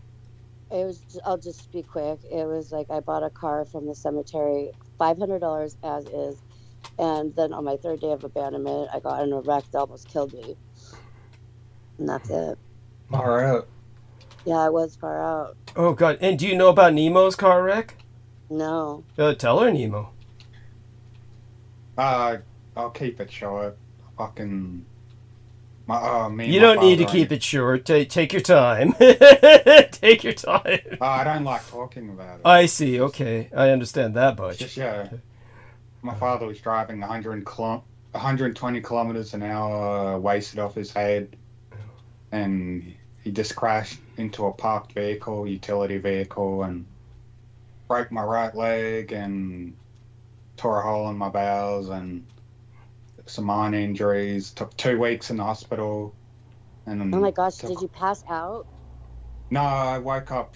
I was just full on awake because adrenaline just pumping through. My dad was passed out because he was wasted when the airbags deployed and knocked him out. So Yeah, how but old were you? 17, I think. Oh, It was late 2010 when that occurred.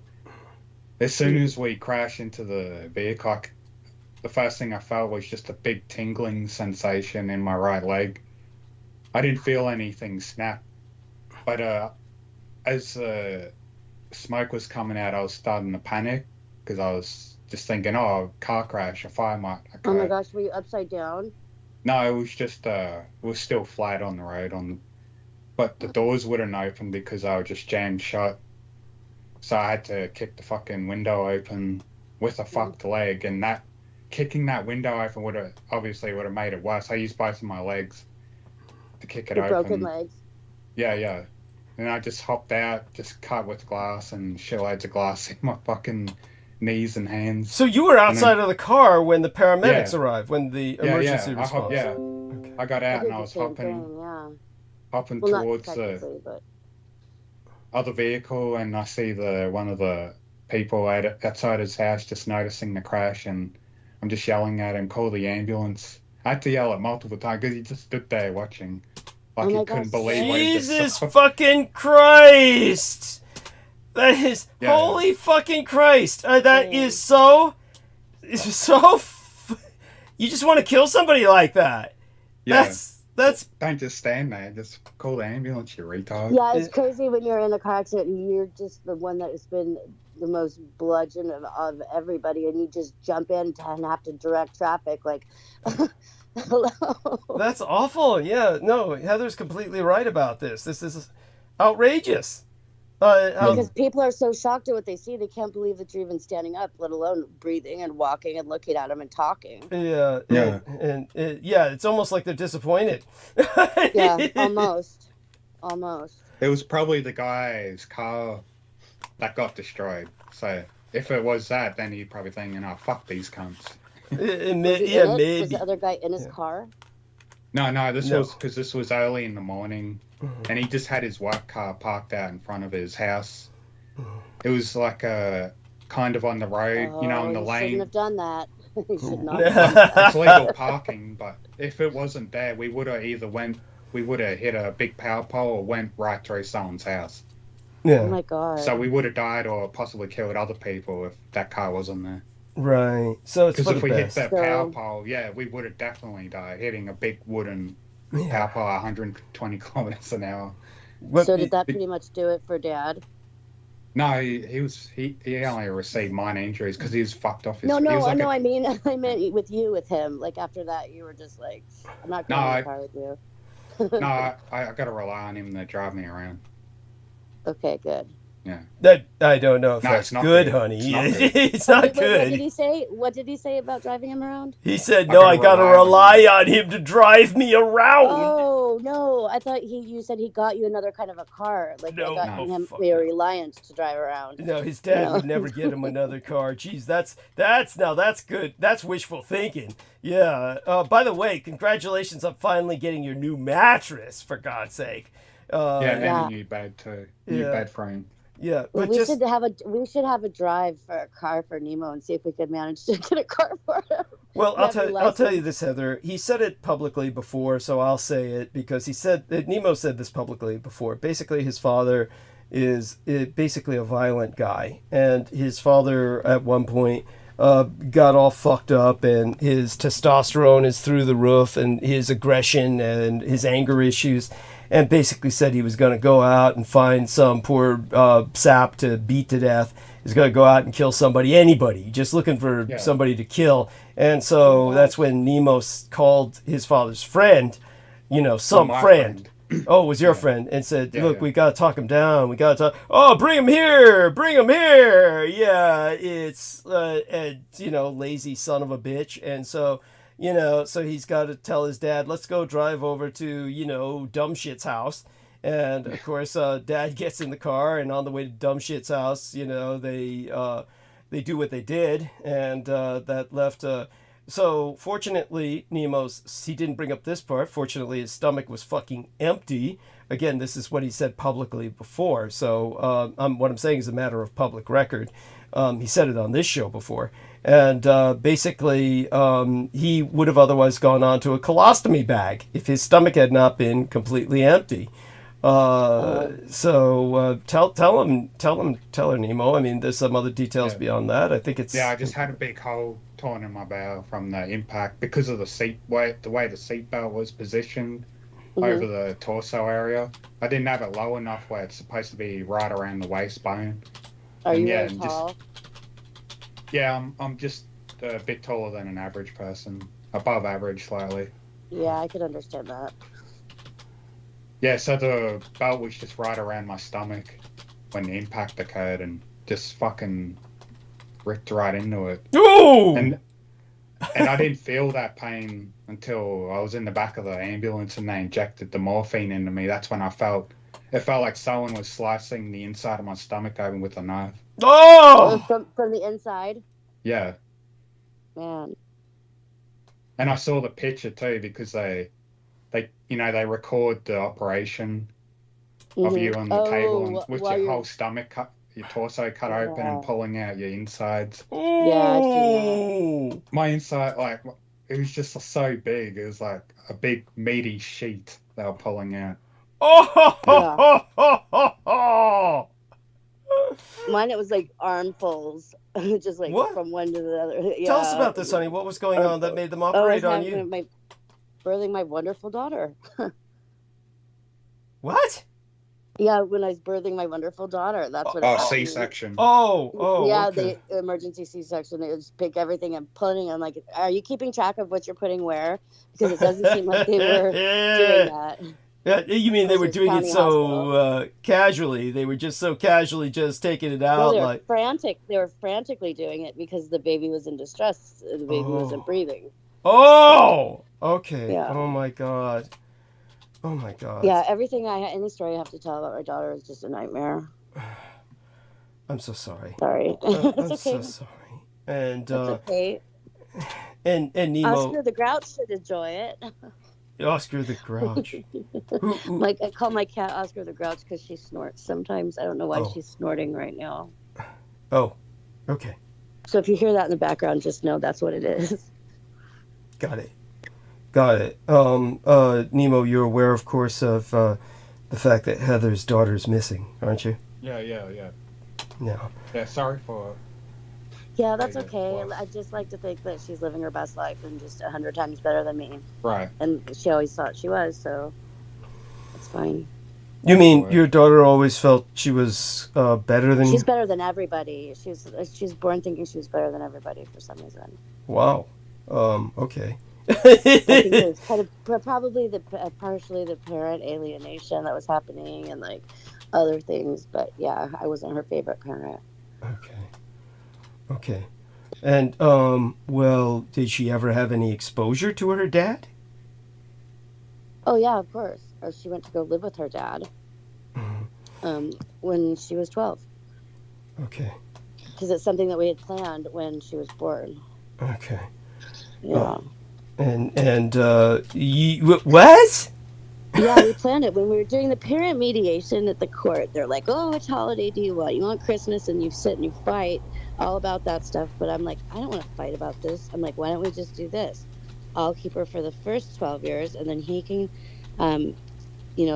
let her go live with him for the second part of parenting. So it didn't work out in my favor after all. Okay. Yeah. I'm sorry. Yeah, I'm so sorry. Anyway, so such being expressed, and let's take a look at the numbers. Noreen actually helped me a lot through that. Tell me about that. Last time, yeah, she said that sometimes people are brought into this world by a contract, and it's like they were contracted. I was a vessel to. It was a C word she used. Did she say vestibule? No, she said a vestibule for another person to come into the world, but you're not like obligated to be a part of their life for the contract. Okay. That's what she said. Anyways, it made sense. Okay, thank you.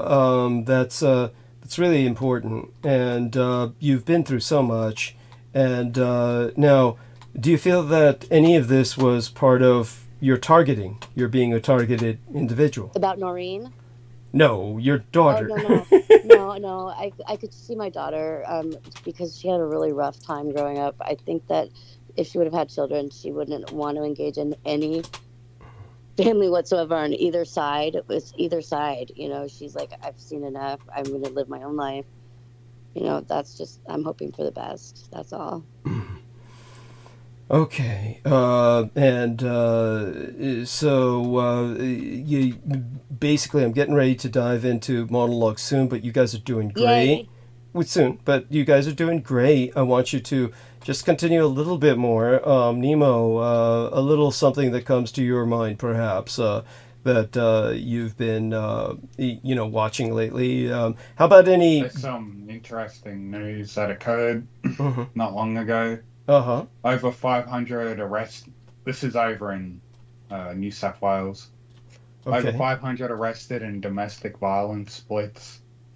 More than 550 people have been charged during a 4-day operation targeting domestic violence in New South Wales. Uh-huh. Operation Amarok 6 ran from last Wednesday to Saturday, during which police arrested 554 offenders and laid a total of 1,070 charges. Of those arrests, 226 were wanted by police for serious domestic violence offences. Jesus. Police Minister Yasmin Catley said, anyone who commits this heinous crime can expect a knock at their door. Operation Amarok is just one part of the police response. Last year, almost... Oh, sorry. No, I just want to confirm this. So what you're telling me is that in Australia, the law can take it upon themselves to conduct mass raids on the public because they're trying to bust domestic violence abusers. Yeah. That's incredible. I wish they would do that in the United States. Oh, my God. Wouldn't that be incredible if they did that in the United States? Yeah, America would need something like that, yeah. Yeah, God, America needs something like that. Yes, most certainly. I mean, oh, my God, I'm so proud of the Australians that they at least do that. How did this come around? This is like, and the woman, that's obviously Yasmin, that's a female who's in charge of this operation, apparently, right? Might be. I'd have to look that name up. Yeah, Yasmin does. I don't think I don't think there's many men with that name. Yeah, it's a woman. Female police minister of New South Wales. Well, so evidently there's a lot of women with the name of Lucifer that I did not know. Yes. So you heard that me talking about that tonight, right? Yes. That's insane. Yeah. I also heard you talking about tonight with Peter Moon. I don't know if it was Scientology or cybernetics, but you were talking about people's implants. Can you just tell me about that? I don't consciously remember. Cybernetic implants, or like, or was it Scientology or Hubbard or something like that? Oh, probably he was talking about Thetans or something, but a Scientology term. But just so people understand, I hope no one ever gets the impression that I'm, promoting Scientology. But when it comes to what I was talking about with Peter, probably what you're remembering is what I discussed in my other episode preceding tonight's, where I began to talk about the Dietrich Act and was talking about all of the human organs that were used in the facility that essentially where the Dietrich Act was born, so to speak. Do you remember any of that, honey? Or does any of that ring? I don't remember hearing that at all. Okay.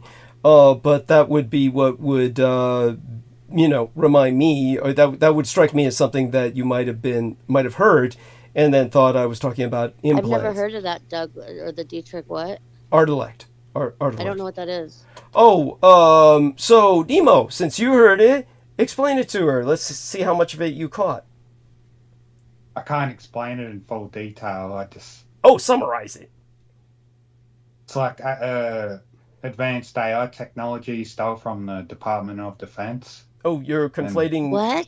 I keep mixing it up. But it's kind of like shit. that. No worries. You're fine. So just in brief, just in brief, so that we don't overdwell on it. Basically, what happened was Michael Aquino, along with an entire bevy of bureaucrats, so to speak, a lot of technicians seduced me with the promise of unlimited knowledge that could be pumped into my brain directly. They told me that I could expand my knowledge to infinite horizons, whatever my human mind could hold. They wanted to see how much the human mind could hold, and they felt that what the human mind could hold was theoretically limitless, that we basically had all kinds of cellular capacity that was not being exploited, that I could have the knowledge of libraries pumped into my brain. So I volunteered for a program in which this would happen, in which they would shave my head and insert the electrodes and pump all kinds of knowledge into me, that I would become like an organic computer. How did I not know this? Well, I was greedy for knowledge, and so I went for it, and my own greed for knowledge was such that I was willing to take the risk, because they said, of course, it might drive me insane or potentially kill me. I vaguely remember something like this And you were talking about before. yeah, and so what happened was all of the procedure was conducted, but instead of putting anything in, they took everything out. And they conducted what was called a neuronic combing. That was the term that was used, a neuronic combing, in which basically my brain waves were essentially recorded and reproduced in a facility that had the capacity to retain these incredibly detailed patterns. And the reason it could do this was because it was a semi-organic facility. You see, what they understood, and I'll explain that in monologue, is that AI is actually quite limited. Now, this was 1987, and what they knew they could not do was create a mechanical synthesis of the human brain, or a programmatic, meaning a software synthesis of the human brain. It's simply impossible with the technology at that time. Even with what we're dealing with today, I will explain in monologue tonight why that's extraordinarily nowhere, we're not even close. So people are projecting, including Vladimir Putin, very openly. Vladimir Putin has speculated all about AI, and Vladimir Putin has a lot of faith in AI. And so Heather Holman wrote Project Xanadu. Well, what is this Project Xanadu, honey? I thought it was what you were describing. Well, it sounds like it might be affiliated. I don't remember that code We name. said 1987. I'm thinking like DOS, you know, Okay. Pac-Man, Yeah. Around that time, that's what we had. Yeah. Atari. Which, by the way, they're reselling all the old Ataris. Oh, of course. The old Yeah. people love them. Old people love that shit. Yeah. That's funny. Yeah. We're The all about gamers. kids. I think games are for children. Well, the games are for all of us in a real Always sense. is. I'll get into that. I'll get into that monologue. I actually, best No, get Can't into. say Manhunt is for children. No, I well, meant other games, all games in general, not video games in particular. I wasn't even thinking about video games, actually. by I the was just way, thinking about games. I'm just curious. How about have you been involved with Baldur's Gate? What No, is that? Okay. Nemo will get it, honey. Baldur's Gate 3, yeah, it's a real big hype Okay. selling game. It's Yeah. real popular. Baldur's Gate 1 and 2 was real popular, and yeah, one of my friends bought it. He says he really likes it a lot. It's like real good quality. It's like a lot of money was put into the development. Okay. So. But yeah, it's not my type of game. I see. Okay. And so, Heather, just to finish off the thoughts here and kind of sum it up before I dive into monologue, which will cover a lot of this territory, I want you to understand, Heather, what happened was that when I woke up from the process, so to speak, when they did what they did and drained my brain, it turns out that what they got was a copy of it. They really didn't think that that was going to work and leave me alive. They honestly thought I was not going to survive the procedure. And, well, I did. but in a kind of comatic state for at least a limited period of time. Is this when the blood transfusion? No, different. That's different. That was when I was time? 14. Yeah, this was Okay. when I was more like 27 or something like that. 1987, 20 something maybe, or it was 1987. It was shortly after high school, so more like when I was 14 when I had the blood transfusion. So what's 1987 minus 1966? Somebody do the math for me. Then we'll figure out how old I was when this was done. Math is not my thing. I think the devil's alphabet is numbers. Yeah, I love it. Sudoku, 21. Is that it? Yeah, I was 21 when this happened. So when I was 21, the Dietrich Artelek was born. They managed to upload my personality, neuronically imprinted personality. It's called a NIP, NIP, into this facility, which had an enormous amount of artificial organs already comprising much of its workings, because it turns out that they can't keep brains alive on outside of the body because the brains go insane, but they can keep other organs outside of the body alive. And all of this was kept alive by the nanoplasma that they used in my body. So that's why I was compatible. So it's part of the reason why it worked in my case, where it had not worked well in others. And so when it comes to what happened, a artificial intelligence was born, but it was semi-organic. And therefore, the Dietrich Artelek is something that was a true artificial intelligence, but it was only rendered possible because of the all the organics that were involved in the facility. For instance, supercomputers run hot. There's a supercomputer these days called Frontier, and to keep Frontier from melting down requires infrastructure that sprawls over 7,300 square feet. And it's powered by enormous pumps. About 6,000 gallons of water per minute flow through that system and across the computer's more than 9,000 nodes. So this facility was a square city block. It was several stories high and had that amount of nanoplasma running through it. And I'm sorry to interrupt you. Is this in Palo Alto?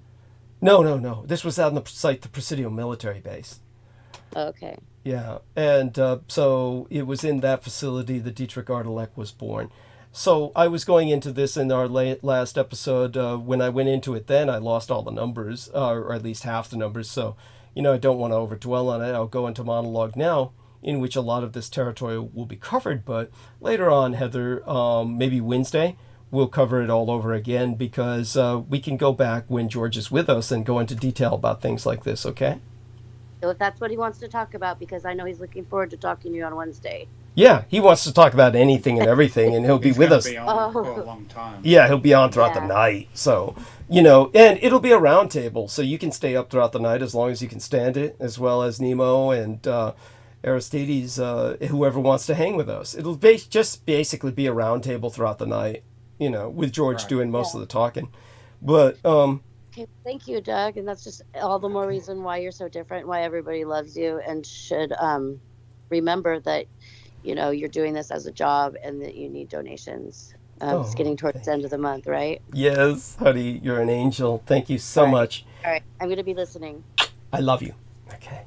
So I'm going to have that's something to eat and a smoke. I'll let you know when I'm back. okay. Did you want me to say good morning before you start? Yes, please. And Heather, if you're still with us, do say good morning to all our listeners if you I'll let wish. her Good go first. morning. Yes, you're an angel. And by the Good morning, way, everyone. yeah, that's what reminded me of Brandon when she said, "Good morning, Vietnam." Go ahead and say that Good again. morning, Vietnam. Yes, and if anybody watches that movie with who's that idiot, the cokehead who stars in it, Robin Williams. Robin Williams. There's a part of the film where Robin Williams is too controversial and he's replaced by some army officer because he's supposed to be an army DJ. He's replaced by an army officer who is not funny at all and is trying to be funny like Robin Williams, but he's all, making these monotonic, stupid statements and just playing polka music in the background and just making an ass of himself. Yeah, and that's what Brandon Young reminds me of. He would be like, I would be like the individual who's doing the Good Morning Vietnam trip, and if Brandon Young were to come in, he's like that stupid officer who says, deep down inside, I know I'm funny, but he's funny only in the sense that people are laughing at him, not with him. That's what Brandon. Yo-yo or something. Thank you. That's what Brandon Young is like. Yeah, over radio, no less. That's what the officer was doing, playing with a yo-yo over radio, as if people could see it. Yes, like, look what I'm doing. Look what I'm doing. I'm playing with myself. Playing with myself. He's like saying, yeah. Well, good morning at that. Yes. Well, we love you, honey. And yes, Nemo, just out of curiosity, when you go on these, like, can you hear me while you go on these smoke breaks and eating breaks? I just play on my phone. Okay. When I'm AFK. Good. Okay, good. Just so I know that much. In the meantime, yes, say good morning, please. Yeah, good morning, everybody, and please support Douglas Dietrich any way you can. Send donations towards him via PayPal and buy his books on Amazon. Thank you. And we'll start off, in a sense, with some book reviews, because I had chance over the past several days to read 3 books that are relevant to issues brought up by Peter Moon in particular, where he, of course, brought up immigration as this, shall we say, bugbear that is something that he gets from watching too much Fox News. In terms of incoming news that's of any interest, as we've already said, the Iranian president Ibrahim Raisi has been confirmed dead in a helicopter crash. He died when the helicopter he was in crashed in the country's northwest, as confirmed by Iranian state media in their own obtuse fashion, as I said, where they say no life present or something like that. He was 63 years of age. He was returning with a government delegation that had attended the inauguration of a dam on the border with Azerbaijan.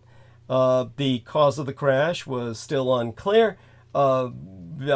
Monday local time, because they're a day ahead of us over there, Iranian officials said fog and bad weather in the area slowed the rescuers' response. This strikes me as an assassination, and of course it couldn't happen to a nicer guy. So that having been gotten out of the way, and my mentioning earlier that we've had some contributions from a lady who would like to remain anonymous in the Österreich, Austria. I want to thank her for that. And of course, Joan Roth for her 300 United States dollars. And of course, everybody else for your contributions. Brooke Hagberg, Nolani Bouchard. And with that, we're going to go straight into monologue. The Dow Jones Industrial Average closed above the 40,000 mark Friday into this weekend for the first time in its 139-year history. The blue chip index initially crossed the key threshold the day before, but ended lower. Now, when it comes to these nonfiction book reviews to start off with, again, to deal with first the bugbear introduced by Peter Moon from watching too much Fox News about immigration. He really came down with that, hundreds of millions of immigrants are invading the United States bullshit the other day during the opening hours of the episode that got cut off by all of that interruption of live stream all over YouTube. Before we got knocked off, he was bringing up immigration. So one of the books I reviewed during the last few days when I was teaching the Blood Boys and had access to my son's husband's estate libraries was the book that just came out titled Exit Wounds, subtitled How America's Guns Fuel Violence Across the Border by Eva, I believe her last name is JusionYte. So I believe it's pronounced Jusionite. And I also read a book titled Weapons of Mass Delusion, subtitled When the Republican Party Lost Its Mind. by Robert Draper, published by Penguin Random House, 400 pages. And also a book titled Playing with Reality, subtitled How Games Have Shaped Our World, by Kelly Clancy. Very important because of what was brought up by Heather Holman about games. So that was published by Riverhead this year and costs 30 United States dollars. All books are expensive these days. Knowledge and information are pricey. They make you pay for it so that the poor stay ignorant. Now, all that said, let's start off with the immigration problem, just in summary. Basically, 'tis American gun trafficking what turns productive Mexicans into desperate refugees. In summary, American guns have entangled the lives of people on both sides of the U.S.-Mexico border in a vicious circle of violence.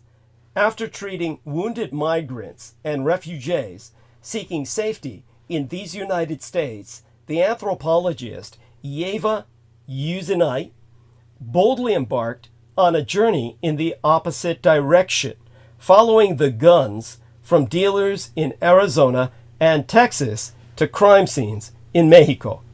An expert work of narrative nonfiction. These are all nonfiction book reviews that I'm going to be conducting as we get deep into monologue. The book titled Exit Wounds, subtitled How America's Guns Fuel Violence Across the Border, published by the University of California Press, of course. This year, the 2024 year in our Lord, provides a rare, intimate look into the world of firearms trafficking and urges us to understand the effects of lax American gun laws abroad.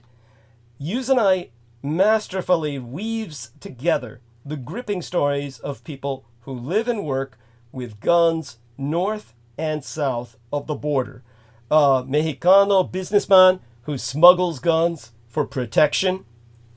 A teenage girl turned trained assassin.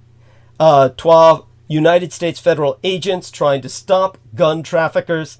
And a journalist who risks her life, his life really, to report on organized crime.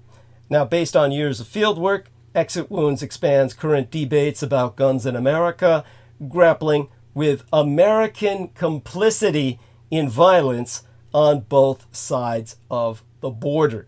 So that's essentially its summary from the bookends, or the preface, the prefatory opening that I'm reading to you. Via my own observations on reading the book, what I can conclude is that the crisis on the United States southern border continues to be a mainstay on the American political conscience and will likely be decisive to the November election as migrants from Mexico and other Latin American nations are consistently cast as the antagonists in a narrative of invasion as related to us consistently and even chronically by Peter Moon in the opening hours of our various transmissions. But refugee border crossers are primarily fleeing a tsunami of violence stoked by unregulated American gun merchants. After a decade of intrepid cross-border research, the Brown University anthropology professoress Yeva Usenite has explained it all in her new book titled Exit Wounds, subtitled How America's Guns Fuel Violence Across the Border. Nigh 10,000 fucking gun shops flourish along the border alone in these United States, whereas Mexico boasts a mere 2 nationwide. And as articulated, as explained by Usenite, there is no gun industry in Mexico, and the 2 gun stores are run by the military because the Mexicano military is the only one authorized to import and sell guns to Mexican civilians. So Usenite's personal odyssey transitioning from an EMT, an emergency medical technician treating migrants on the border, to a scholar, a scholaress, studying gun violence firsthand in Mexico, exemplifies the profound misunderstanding surrounding violence south of the border and the perceived, or rather the misperceived, threat penetrating these United States. While politicians like Donald John Trump put all the blame on Mexicans and other Latin American populations, the reality of America's gun industry paints a different picture. As the rhetoric towards migrants and the border is sure to intensify, Usanite advocates for the anthropologist's perspective on things. To quote she, "I think it is important to turn that gaze onto our own society, in this case, the United States, and our attachment to guns and what kind of effect it has on the neighboring country and on our inability then to understand how to fix these perpetual crises on the border." Now, that's very understated, indeed, too detached and academic.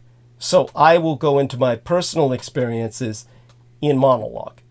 But first, let's start with how the Republican fringe, I just had some dumbass nigger kid, and I'll refer to him as that because he's a colored coon cadre of the radicalized right, trying to portray myself as somehow hypocritical and somehow talking about a fringe. Nothing is fringe anymore because the fringe is now the center. So let's talk about how the Republican fringe became the mainstream. Conspiracy theorists and far-right fanatics have long been present in the Russo collaborationist Red Republican Insurgent Party. Now, they're fucking running it. So as the historian Richard Hofstadter once observed, the alarming thing about American politics isn't that most believers in conspiracy theories are crazy, it's that they aren't.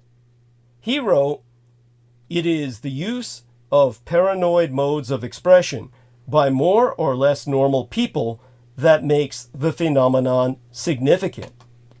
Now, Hofstadter's theory may sound like a description of Donald John Trump and his cultists, but it was, of course, written much earlier, in 1964, about the encroaching paranoia in American politics expressed by the presidential candidate Barry Goldwater, who infamously declared in his acceptance speech that extremism in the defense of liberty is no vice.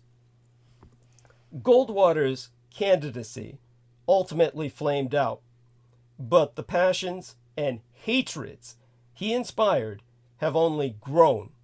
Now, more than ever, the Republican Party has become the vehicle for an assault not only on liberalism, but on American democracy itself.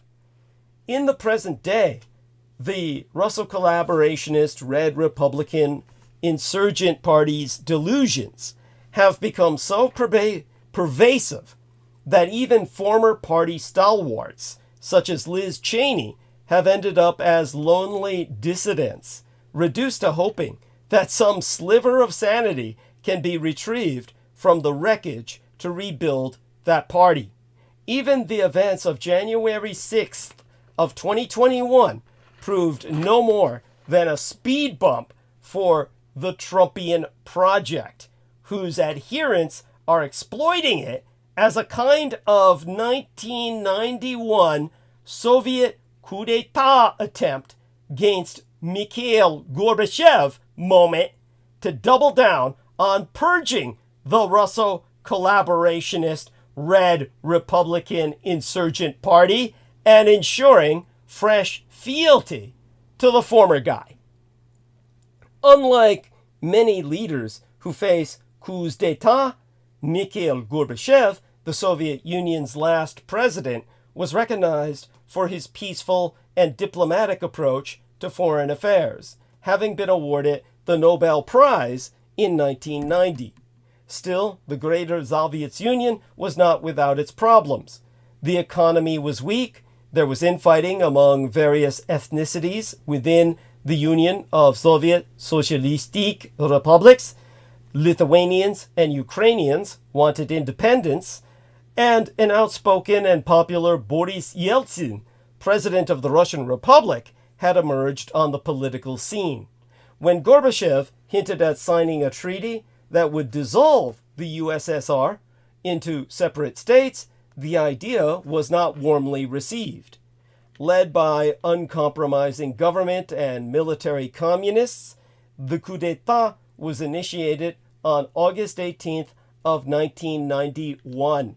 The group responsible, referred to as the State Emergency Committee, had Gorbachev put under house arrest while he was on vacation in the Crimea, where failed attempts were made to force him to resign office and abandon that treaty.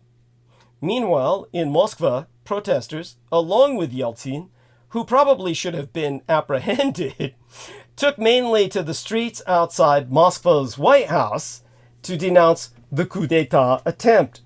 Yeltsin famously stood atop a tank in the front of the White House in an act of defiance against the conspirators. In the end, Yeltsin gained notoriety. The unorganized coup d'etat failed to result in any arrests, and the armed forces did not use, or rather abuse, any firepower on the crowds. After the commotion had settled, the perpetrators were jailed, and 3 of the conspirators committed suicide. What made the Greater Soviet's coup d'etat attempt significant were the events that followed. Gorbachev's regime was severely weakened and never recovered after the fiasco. By December of that same year, all the republics declared themselves liberated, and the Greater Union of Soviets, Socialistic Republics, was no more. Now, in his excellent book, published but a few years ago, circa 2022, and titled Weapons of Mass Delusion, subtitled When the Republican Party Lost Its Mind, Robert Draper does not delve into the Russo-collaborationist Red Insurgent Republican Party's past predilection for extremism. At most, he intimates in his introduction that in writing about the Republican Party over the past 2 decades, he may have been over-indoctrinated under the imposition of will of his late father, a former Marine, capitalist, family man, and lifelong Republican, to view said party with a degree of respect it has never merited. Such an upbringing has only augmented Draper's current consternation at the Russo-collaborationist Red Republican Insurgent Party's conversion from a party into a Trumpian cult. Now Draper illuminates the enduring grip of the paranoid style in the party and Trump's ability to gull his followers by focusing on the aftermath of J6, which is now my acronym for January 6th. Draper, who is a contributing writer for the New York Times Magazine, focuses on far-right House Republican firebrands such as Paul Gosar, Marjorie Taylor Greene, and Lauren Boebert. He has traveled widely across America to interview both them and their followers. What distinguishes his account from a number of contemporaneously new books about the Russo-collaborationist Red Republican Insurgent Party, including Donna Milbank's work titled The Destructionists. Very apropos, The Destructionists traces the rot in the party to the ascension of Newt Gingrich in 1992, and David Korn's book titled American Psychosis, which emphasizes the long-standing tradition of conspiracy mongering in the Republican Party. What distinguishes our man Draper's book, Robert Draper's book, from these two authors, both of whose books are recommended, is his first-hand reporting. In recounting the saga of the Russo collaborationist Red Republican Insurgent Party after January 6th, he explains how and why it continues to prostrate itself to Donald Trump. Now allow me to refresh my voice here with some liquid.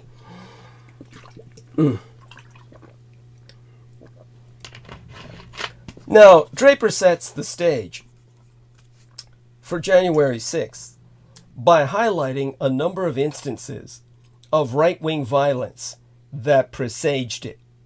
One arrived on December 4th in 2016 when a heavily armed 28-year-old man named Edgar Madison Welch drove from North Carolina to attack a pizzeria in Northwest Washington, District of Columbia, called Comet Ping Pong.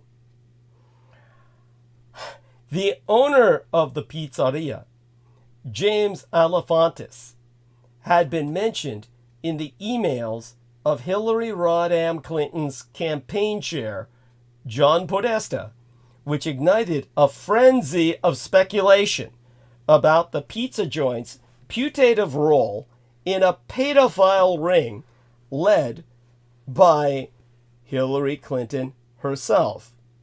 Welch, a devotee of 4chan, fired off several shots in that pizzeria as he searched for a torture dungeon that did not exist.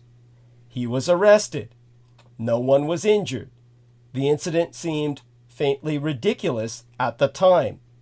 But the lunatic mindset that inspired Pizzagate, as it was called, never really went away.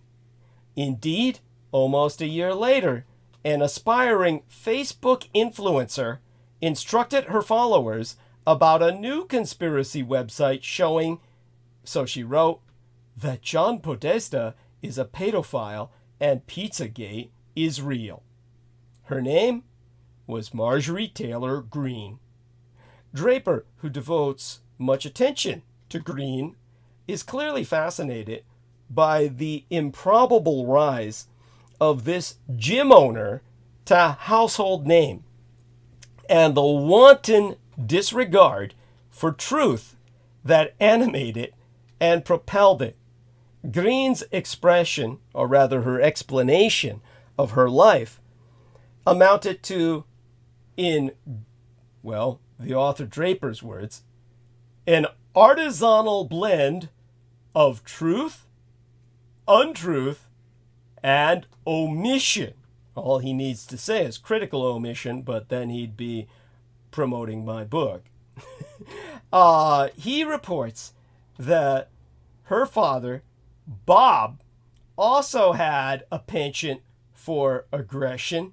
Well, that, and far more pertinent, exaggeration, claiming that he had been nominated for a Nobel Prize. Marjorie herself would assert that she had run a hell of a successful construction company, when in fact she ran a CrossFit passion gym. By 2017, she had sold the gym, had a lot of free time on her hands, and tumbled into the world of internet conspiracies. She became obsessed with unlocking supposed hidden truths that elites were trying to conceal from her about the homegrown traitors, globalists, and communists who were trying to pervert America's true destiny.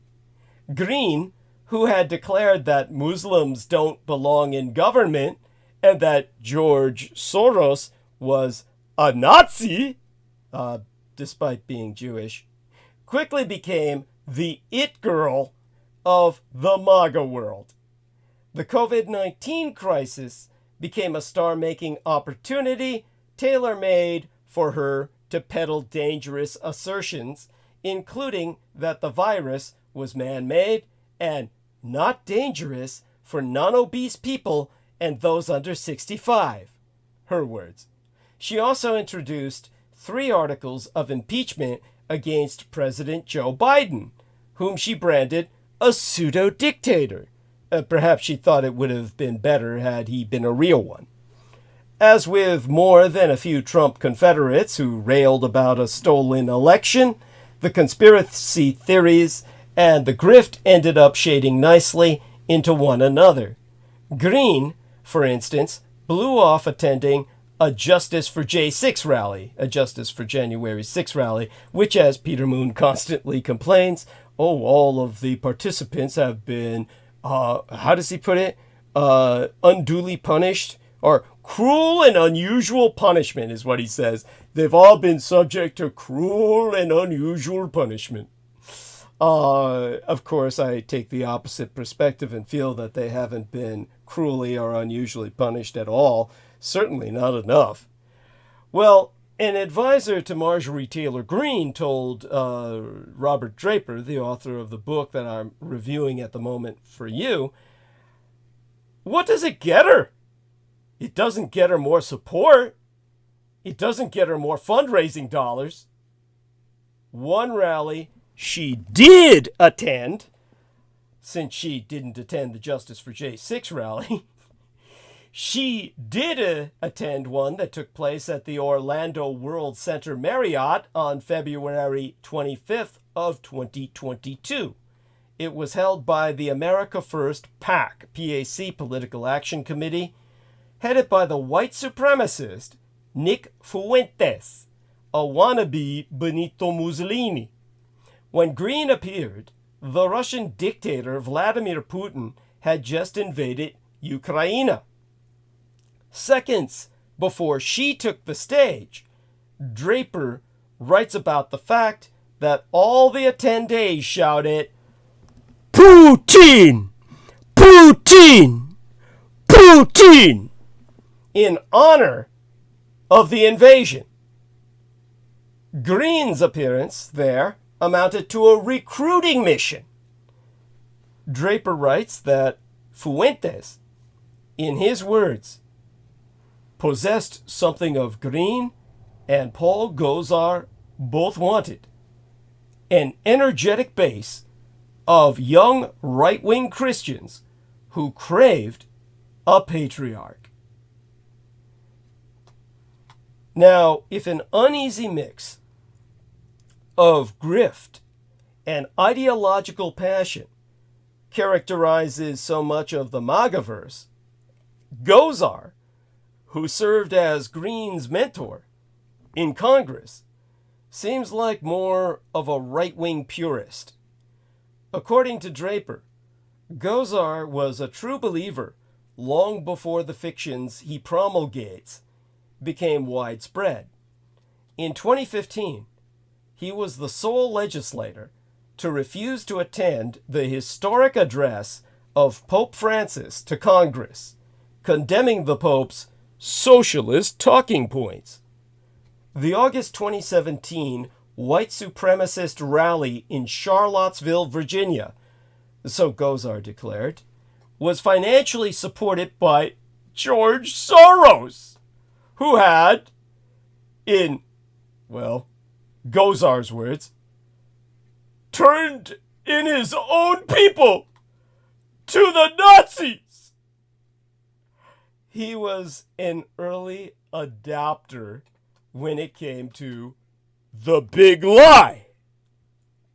And of course, I keep hearing this again and again, that Soros turned his own people into the Nazis when he was too young to have been alive in World War II. I believe our lovely Victoria Lauren Hobbs was the last person to relate that rumor to us, though I might be mistaken. but I fact-checked it by now, Victoria, and I love you, honey, but you can drop that one. Now, on November 4th in 2020, the day after the election, Gozar drove from Flagstaff to Phoenix, Arizona, where he walked through downtown in a navy jacket and jeans, clutching a white microphone in his left hand. Several staffers and allies accompanied him. After he reached the country recorder's office, Gozar shouted to several hundred assembled Trump cultists, "Patriots! They're not going to steal this election from us, are they?" Gozar's ad hoc protest has the distinction of being the very first "Stop the Steal" rally in America. His efforts did not stop there. On November 7th, his chief of staff, Tom Van Fleen, drove to a private airstrip several miles from the Phoenix airport, where he and several others watched as men in suits loaded large boxes that they were convinced contained illegal ballots onto an airplane. The Korean air flight they recorded, of course, was never found to contain any ballots. Now, Draper writes, and here I read therefrom, as it would soon become clear, Paul Gozar's suspicions were shared by tens of millions of conservative Americans that their beloved Donald J. Trump might somehow be a historically unpopular president, one whose Gallup approval rating never topped 49% at any point during his 4-year term, was a reality from which right-wing media and self-segregation had thoroughly buffered them. So, before I go on, let me again refresh my voice.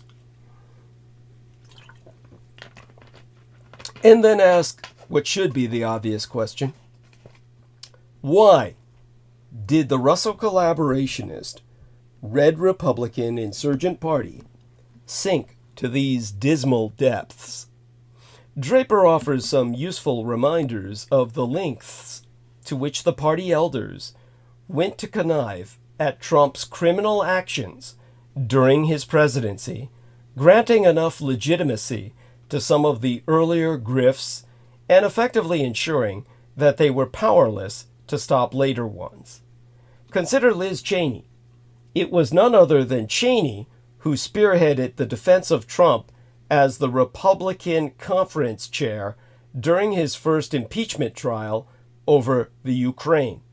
She might have disapproved privately of Trump's attempt to suborn Ukrainian President Volodymyr Zelensky as part of his scheme to win re-election, but she focused her fire on the Democrats, who Cheney stated will be held accountable by history for what they are doing. According to Draper, Cheney's condemnation of the Democrats was thoroughly consonant with Trump's insistence that he was the victim of, quote, the greatest witch hunt in American history, unquote. It was Trump's cavalier handling of the coronavirus pandemic, followed by his refusal to accept the results of the 2020 election, that prompted her to finally break with him. But the damage was already done. In essence, January 6th became a litmus test in the Russo collaborationist Red Republican Insurgent Party that worked to Trump's benefit. It was the ultimate indignity, signaling that a Republican was ready to put their conscience in a permanent blind trust, a permanent blind trust on behalf of Donald Trump. Draper recounts that the morning after Michigan Representative Fred Upton voted to impeach Donald Trump over January 6th, he had breakfast with Arthur C. Brooks, the former president of the American Enterprise Institute. The perennially optimistic Brooks said, "You know, Fred, former presidents tend to fade away. It's going to happen with Trump, too." Upton responded, "No, it's not. Not with this guy. I still think he's going to be our next nominee." Whether he is the nominee in 2024 or not, Trump, like Goldwater, has fundamentally altered the Republican Party for years, if not decades, to come. The party's candidates are aping his refusal to concede defeat, demonizing Democrats as an internal subversive enemy, and embracing a variety of hallucinatory conspiracy theories as the ticket to electoral success. In focusing on Trump's enablers in Congress and elsewhere, Draper helps to show why the fringe became the center in the Russo collaborationist Red Republican Insurgent Party, and why it isn't going away anytime soon. In terms of other bad news, Al-Aqsa Martyrs Hospital confirms at least 20 people killed in the latest kike strike on the refugee camp in central Gaza, hitting a house in Nusayrat camp, with reports that rescuers are searching for people in the rubble. So, in this light, Israeli-American relations have only seemingly hit their limit. The Israeli-American relationship is, quote, special, unquote, but not indestructible. It has limits. Now, it seems Israel has finally found those limits. So it seems. So it seems that United States President Joseph Biden Jr. is finally fed up with Israel's misconduct in the Gaza. Last week, the the Biden administration, declared a pause on arms transfers to Israel to pressure it against proceeding with a planned assault on Rafah, a city to which hundreds of thousands of Palestinian civilians had fled as Israel conducted operations against Hamas elsewhere in Gaza. In some respects, this was only a matter of time. But while the actions of Israel's government and military were making it hard for their American satrap to remain a staunch ally for some time now, Biden's support to Israel remained unwavering, at least until a week ago. What changed? Don't be fooled. Biden is fully signed up to genocide in Gaza. The White House needs a cover story to obscure its complicity with the Israeli state and in the automation of mass murder. In desperation, it is once again resurrecting the long-dead two-state solution. You see, in the new age of world disorder, everything is a game. Your life is ruled by games you don't even know you're playing. Our over-reliance on the simplicity of game logic explains why capitalism got out of control. And remember, when I deconstruct capitalism, it's not because I'm a communist, as all my detractors claim. It's because I'm a Nazi, a National Socialist, the son of Adolf Hitler, my biological father, who fought not just communism, but capitalism. When was the last time you played a game? Maybe you beat a friend at chess, or played Sushi Go with your kids, or recently lost hours of your life to Baldur's Gate 3. And I was sure I was going to see Nemo raising his hand out there in the back of Beyond, but he disqualified himself from that before I started monologue. And he's back with us now. But even if you can't remember, the fact is, you probably played a game today. Let me explain. Have you felt the languorous tug of swiping or scrolling through videos or dating profiles? Counted your steps? Been subject to the forces of the economy or the government? Applied for a loan? Used the internet? Worked for a company? Experienced desire, motivation, pleasure?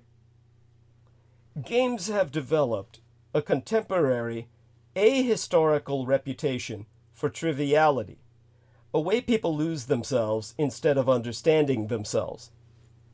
But as Kelly Clancy explains in her work titled Playing with Reality, games are not only not unserious, but also an essential tool for growth, learning, and survival, as well as a way of understanding our own bodies, history, and future. She proves that games, with their mix of play, choices, tactics, goals, and rewards, touch on every single natural and artificial aspect of our lives. They can reflect biological impulses, evolutionary strategies, social structures, military operations, and the way we have historically conceptualized morality, fairness, and God. The game is not something you can choose to play or not. It's a shadow in the Plato's cave you didn't even realize you were living in. Clancy weaves a clear-eyed account of games from ancient history. They predate written language, she so informs us, to the postmodern world of computers and the internet. She explores the role of dopamine in learning, the essential value of randomness and chance, and the addictive qualities of maybes and surprises. She covers multiple tangles between humans and computers on the battlefields of Go, or the Chinese version of Weiqi. This would be Asian version of what Americans consider chess or checkers, as well as Clancy covering checkers and chess, of course, when she's not unpacking the long and disturbing history of war games, and dispatching the thorny question of artificial intelligence, especially large language models, such as ChatGPT, with ruthless efficiency, herself concluding it is dangerous to, in her own words, treat language like a game without meaning. By the way, I am looking at something absolutely bizarre. This is from Forbes. That tone you heard was incoming news, and it looks like some fucking AI-generated garbled image that they're using to say Iranian President Ibrahim Raisi confirmed dead in helicopter crash. Let me see if I can maintain this here while I share screen. I'm going to start sharing and see if I can get Nemo to look at this. Nemo, can you see this? Look at that shit. Yeah. Does that even look like... This looks like AI-generated shit to me. Yeah. Looks different from the other images that's been... Thank you. I mean, this is bizarre. It's like, if you ever see AI-generated images, they look phony as hell. And this looks just like that. It's like... It's supposed to be like the imprint of a helicopter among a bunch of trees, I suppose, but... It just looks like... like shit. A giant bird nest of trees and broken helicopters, a dead little bird. Yeah, thank you. Thank you. Absolutely bizarre. Thank you for that. I appreciate that profoundly. So that's what I just got incoming as a notification so that people understand what that noise was. But again, part of our matrix, I guess. Now, Clancy carefully puts these historical moments and developments I've been articulating into context, This approach is particularly pleasurable when it takes the form of deep dives into specific games. There's Kriegspiel, literally Little Wars, a war game beloved by 19th and 20th century leaders, including most especially my biological father Adolphus Jacob Hitler, whose influence lives on in Dungeons and Dragons, Settlers of Catan, and Risk. SimCity, whose sandbox structure became the darling of radical libertarians seeking to strip resources from the government, and Snakes and Ladders, which is based on a 13th century Asian Indian game. Moksha Patam, I believe. Brendan can correct me on that later if I'm wrong, which was meant to elucidate ideas about karma and fate. But no sooner does Clancy establish games' ubiquitous power than she demonstrates how over-reliance on the simplicity of game logic has destroyed empires, expedited war crimes, undermined education, aided unfettered capitalism, and, at least once, brought the world to the brink of nuclear disaster. Capitalism is perhaps the best example of this simplifying logic gone awry. Technology and gamified work promise to free us from labor, but instead generate more, with rewards not for workers, but for shareholders. And yet this unrestrained, amoral growth possesses a kind of logic familiar to anyone who has ever played Monopoly, even if that same person, in their real life, struggles to support themselves. Genocide capitalism is how the Canadian writer Naomi Klein has aptly referred to chilling reports of the Israeli state's vile ambition to export AI-powered military technology to new markets by proving its killing capacity on the fields, the killing fields, of the Gaza Strip. By 2022, the Israeli state was already the 10th largest weapons exporter in the world, selling 12 billion United States dollars worth of arms. These fucking so-called victims of the Holocaust love to kill and give other people the capacity to kill each other so they can sit back and laugh while they do it with Jewish weapons.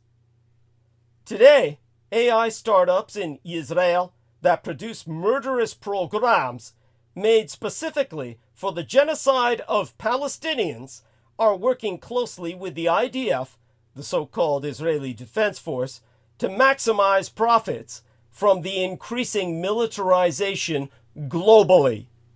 Axon Vision Chief Executive Officer Roy Rifton even gloated about his company's battle-tested AI system, sickeningly referring to its role in the murder of tens of thousands of Palestinians by that point in time as biofeedback for the development and trade of LAWs, LAWs, lethal autonomous weapons. Let's talk about the Palestine Laboratory.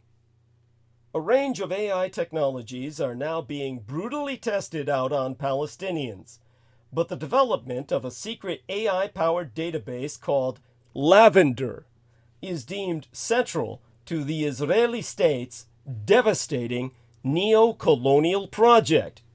A new investigation has exposed that Lavender has played a key role in the unprecedented genocidal bombing of Palestinians in the Gaza, generating 37,000 people as what they called intended targets at its height.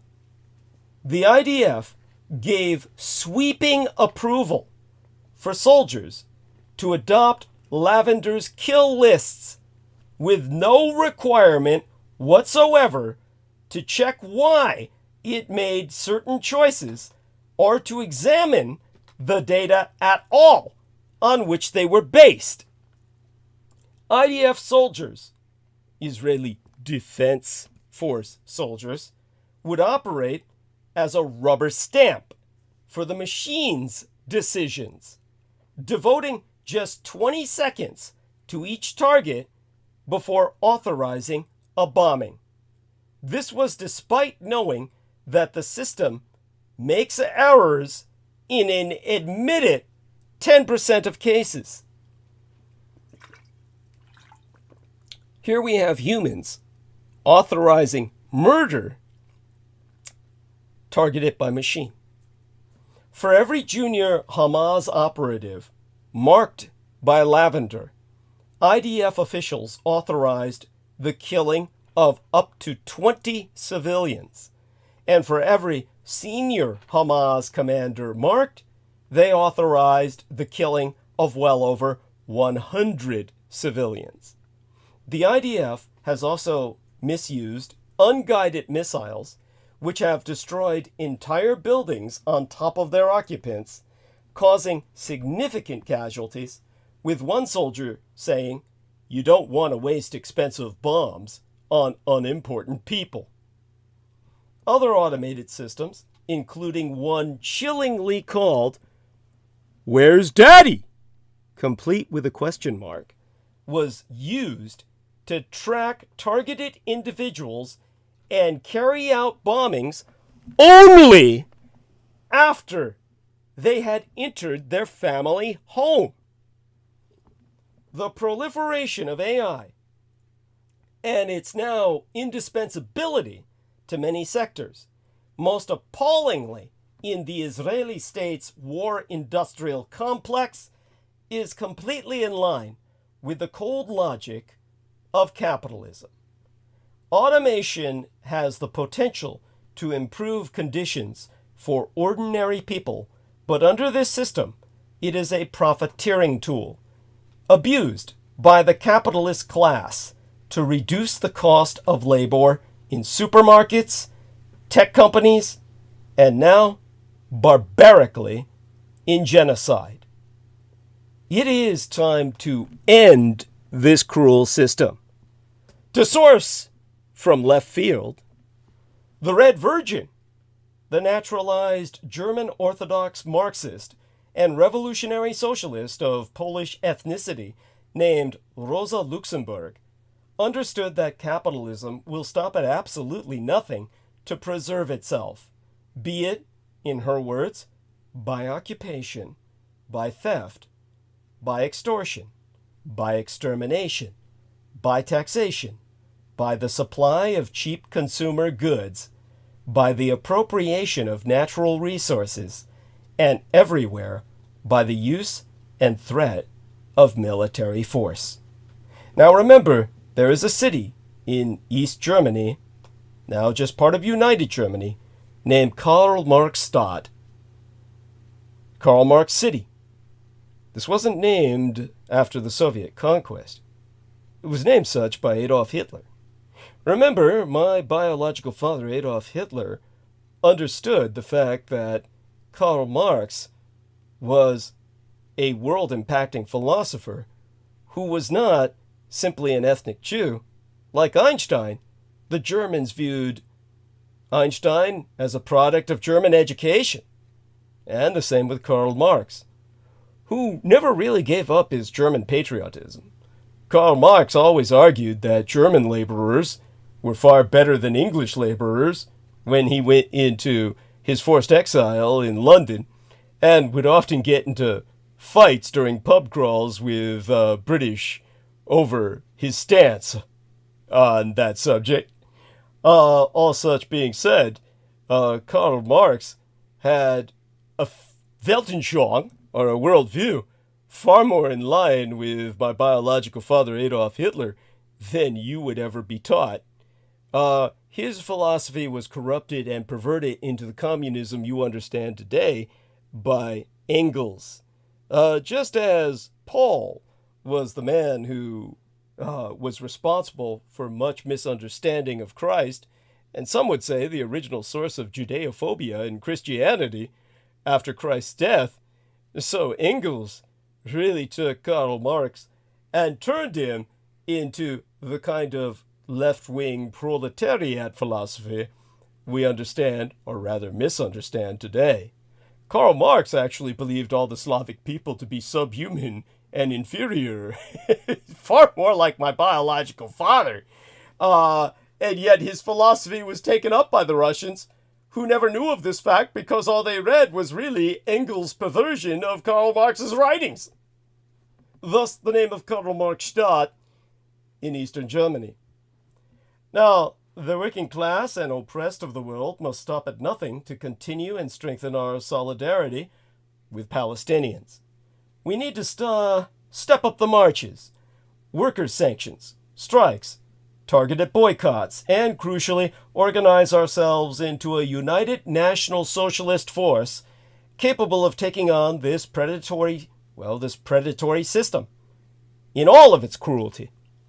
Our knack for adapting to a game's rules, even when they deviate significantly from our values or experience, illustrates one of games' most simultaneously charming and sinister qualities: the ease with which we can use games as a proxy to divorce ourselves from the things they stand in for. The authoress Clancy, who I've been referencing earlier, is, rightfully, pessimistic about this faculty and how whatever strengths it lends us seem to be outweighed by its potential for disaster. Clancy herself concludes, game theorists sought universal solutions in abstract mathematics, and the world is worse off for our leaders' faith in their technocratic solutions. And those who seek to win at any cost, the so-called maximizers, who view life as a zero-sum game, are already among us. The majority of them in Israel. Now, this discussion may make the reader of Clancy's book, or anyone listening to myself now, feel slightly cornered. Is there any way to escape the most damaging philosophies that have emerged from games' omnipresence? Is anything in our lives untouched by the push and the pull of these models? Now, Clancy herself is not trying to fix these problems. Hers is a descriptive, not prescriptive project, but it's one that contextualizes and clarifies the upshot of losing perspective. She writes, games have always been about discovering who we are. At the end of the book, the question remains: in the many kinds of games we join in, what kind of player will you choose to be? Such having been qualified, has Israel found the limit of its special relationship with these United States? To reiterate, it seems that our American President, Joseph Biden Jr., is finally fed up with Israel's misconduct in the Gaza. Last week, the Biden administration declared a pause on arms transfers to Israel to pressure it against proceeding with a planned assault on Rafah, a city to which hundreds of thousands of Palestinian civilians had fled as Israel conducted operations against Hamas elsewhere in Gaza. Given that the United States Congress recently authorized supplemental funding to support the Ukraine, Israel, and my own Taiwan, this has triggered a squabble between Biden and congressional Republicans, who passed a bill the day before yesterday rebuking the president and seeking to compel him to deliver the weapons. Though it has no chance of passing in the Democratic-controlled Senate, it could have electoral implications this November. In some respects, this was only a matter of time. The manner by which Israel has been conducting its military campaign in Gaza has fueled controversy and outrage around the world. It has led to accusations of genocide at the International Court of Justice and investigations into war crimes at the International Criminal Court. In these United States, it has spurred protests throughout the country, notably on college campuses. Despite the Biden administration wanting the fighting to stop, Israel's military operations have forced the United States into situations where it must isolate itself internationally by vetoing or abstaining from United Nations Security Council resolutions calling for ceasefires. While the actions of Israel's government and military were making it hard for their American satrap to remain a staunch ally, Genocide Joe Biden's support to Israel remained unwavering, at least until a week ago. What changed? Last Thursday, a report by the United States State Department concluded that while more information was needed, it was nevertheless reasonable to assess that United States supplied weapons and munitions were being used in instances inconsistent with the United States' international humanitarian law obligations or with established best practices for mitigating civilian harm. The report acknowledged the challenge facing Israel's military, given how Hamas has embedded itself into Gaza's civilian population and infrastructure. But that is not an excuse, especially when it comes to the harm being done to international aid workers in Gaza. The State Department found damning evidence of alleged human rights violations by Israeli forces during the reporting period, particularly the impact of Israel's military operations on humanitarian actors. This included the recent Israeli drone strike that killed members of the World Central Kitchen Aid Group. The State Department report underscores the fact that even if one does not agree with labeling the Israeli military's conduct as genocidal, as some have done, including myself, there are still reasons to find its actions, at the very least, disquieting. Specifically, even if Israel's conduct is not the result of genocidal intent, it most certainly points to an insurmountable level of incompetence. The massive bombing of Gaza goes against all immediate and historical evidence pointing to the futility of strategic bombing. Moreover, Israel's ground operation seems focused on killing Hamas fighters rather than securing areas to ensure that any surviving fighters do not return. This, in turn, leads to a situation that prolongs the suffering of the Palestinian civilians caught between the Israeli military and Hamas.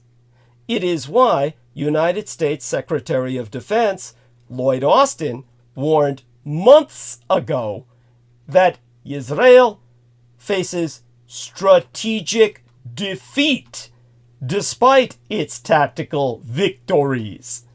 As the United States ambassador to the United Nations, Linda Thomas Greenfield, also stated months ago, the intermingling of Hamas with the civilian population of Palestine does not excuse civilian deaths.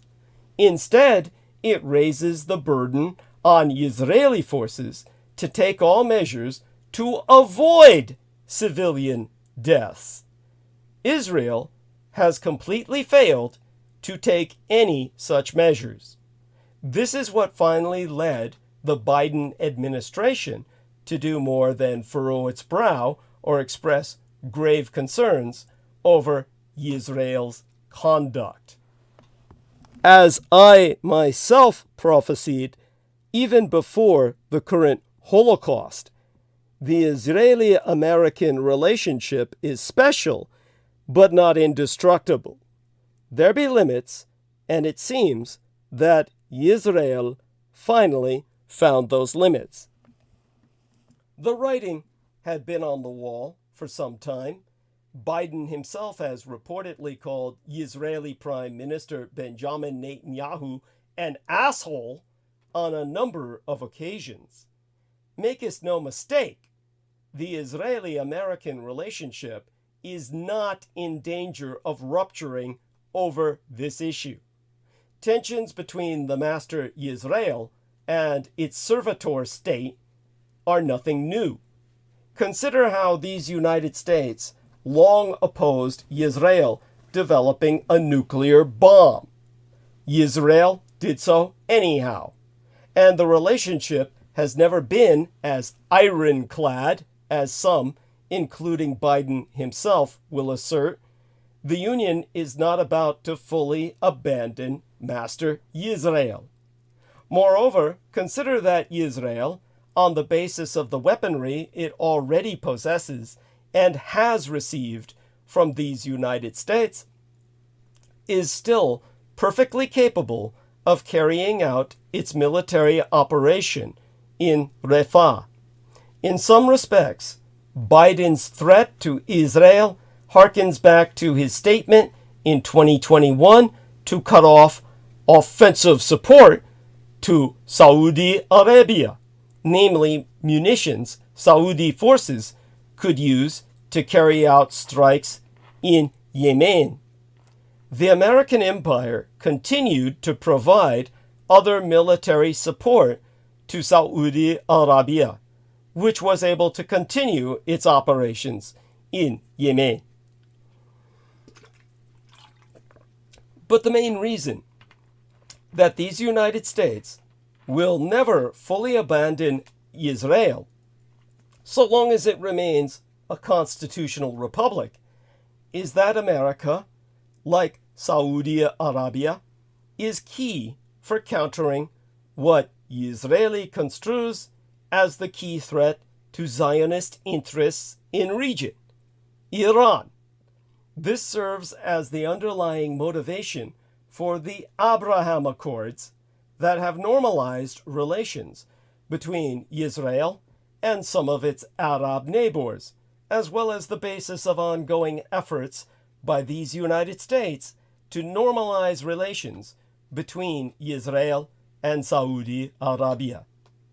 At the end of the day, the American empire has seen that while it be bonded by surrender of our national sovereignty to Israel's military, it also has a basic humanitarian responsibility to at least pretend to protect the civilians of Gaza, who are dying en masse due to how Israel is carrying out its military operations. In this case, intent, which has become the focus of accusations over Israel's behavior in being genocidal, is irrelevant. Hamas's willful disdain for the lives of Palestinian civilians is irrelevant. What is relevant is that Israel has a responsibility to carry out its operations in a manner consistent with proportionality, distinction, and humanitarian law. It has consummately failed in that responsibility, genocidal intent or not. Incompetent behavior in war can still be illegal, even if carried out with the intent of killing, without the intent, even if carried out without the intent of killing civilians.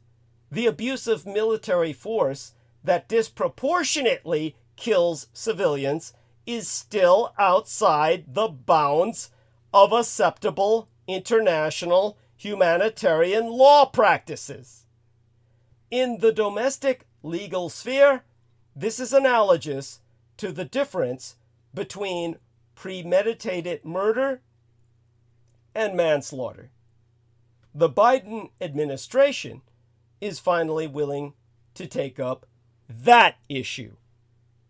It will never abandon Israel, but it is also tired of being associated with Israel's military incompetence and abuse of AI-driven warfare in automating genocide. In 2021, after killing 230 Palestinians in 11 days in Gaza, the Israeli military bragged about deploying new AI technology to operate a faster and deadlier assault. In 2023 through 2024, this technology is automated genocide, producing an unprecedented and unparalleled rate of destruction and mass civilian death in Gaza. According to whistleblowers, Israel's AI system is generating targets so fast, based on inputs so broad, that everyone in Gaza is in the crosshairs for eventual elimination. It est, Israel abuses AI, an AI genocide program, to obliterate the Gaza in toto. It should already have been evident from the scale of death and destruction inflicted on Gaza over the first 8 weeks that Israel was implementing a policy of ethnic cleansing and genocide against Palestinians in the besieged enclave. In the opening week of the closing month of yesteryear, Israeli whistleblowers provided details of how these crimes against humanity are being carried out and how they are being rationalized internally within Israel's military and political echelons. An extraordinary series of testimonies jointly published in the last month of last year by the Israeli-based publications Local Call and 972, named after the area code of both Israel and Palestine, established that the astronomical death toll of Palestinian civilians has been, in fact, integral to Israel's war aims, not some unfortunate side effect. The known dead, by time of my late and sainted Cyrus's solar return, my late and sainted mother's birthday, as dated December 5th, were already estimated at nigh 16,000, with a further 6,000 missing, presumably crushed under all that rubble. 2/3 of those killed by Israel are women and children. 2 years ago, during an earlier attack on Gaza, Israeli military officials admitted for the first time that a computer was supplying them with potential targets.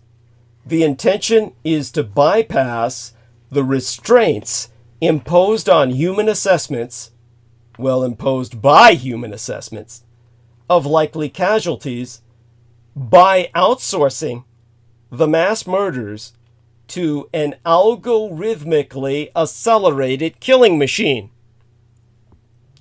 The whistleblowers confirmed that, given new, generous parameters of who and what can be attacked, the artificial intelligence system, named Habsora, literally the gospel, is generating lists of targets so rapidly the military cannot even keep up. Israel's gospel is a mass assassination factory.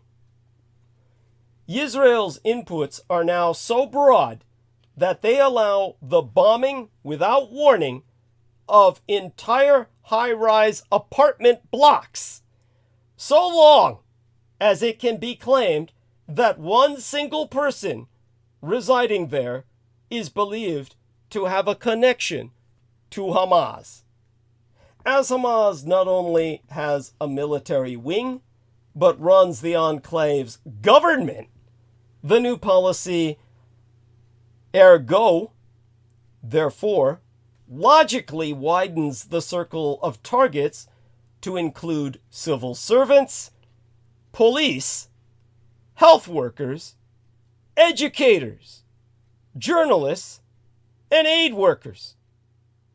Anyone who works for the government is now a legitimate target in the eyes of the Israeli gospel. That explains how, according to United Nations figures, some 100,000 homes in Gaza were leveled or rendered uninhabitable in the last month of last year, and at least 1.7 million Palestinians, some 3/4 of the enclave's population, were violently displaced.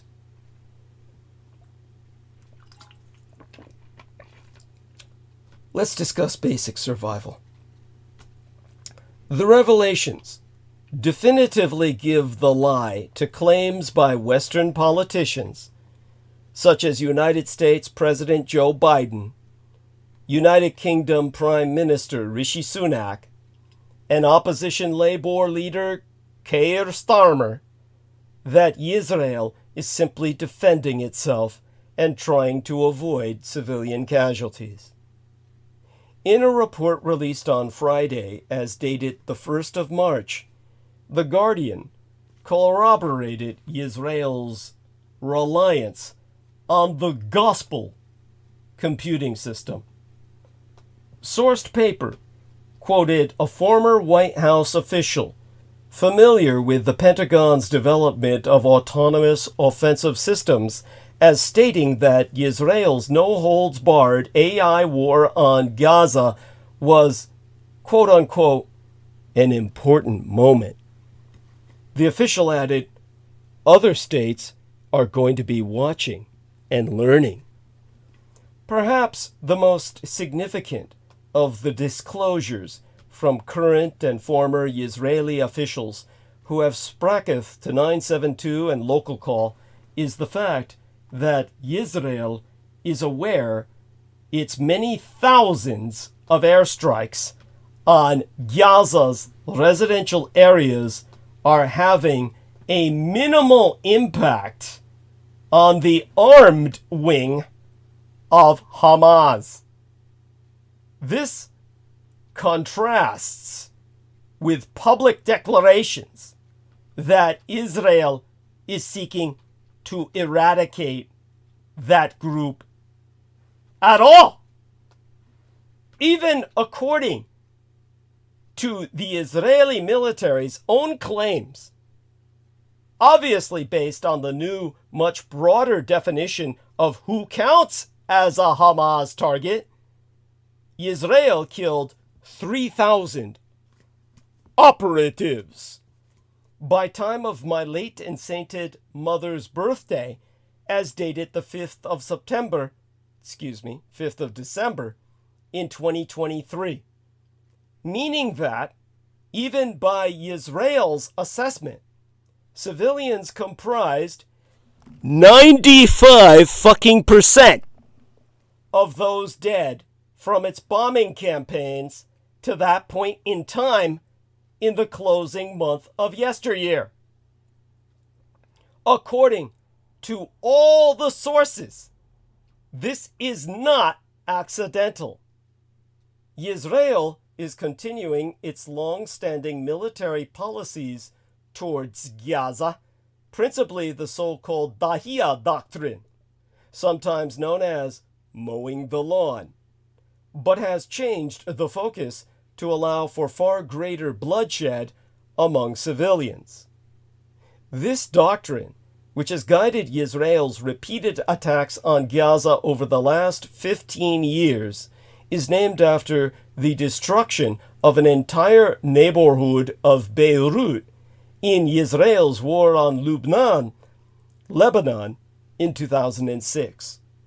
The doctrine has two key premises: that laying waste to an enemy area will force the population to concentrate on basic survival rather than resistance.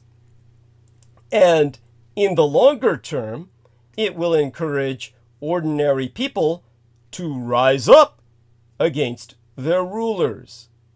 Traditionally, the Dahiya doctrine was chiefly about the destruction of infrastructure.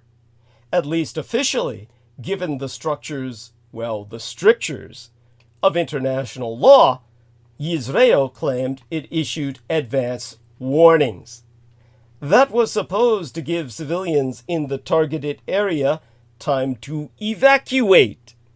According to military officials, this notice period has completely ended, placing civilians directly in Israel's crosshairs.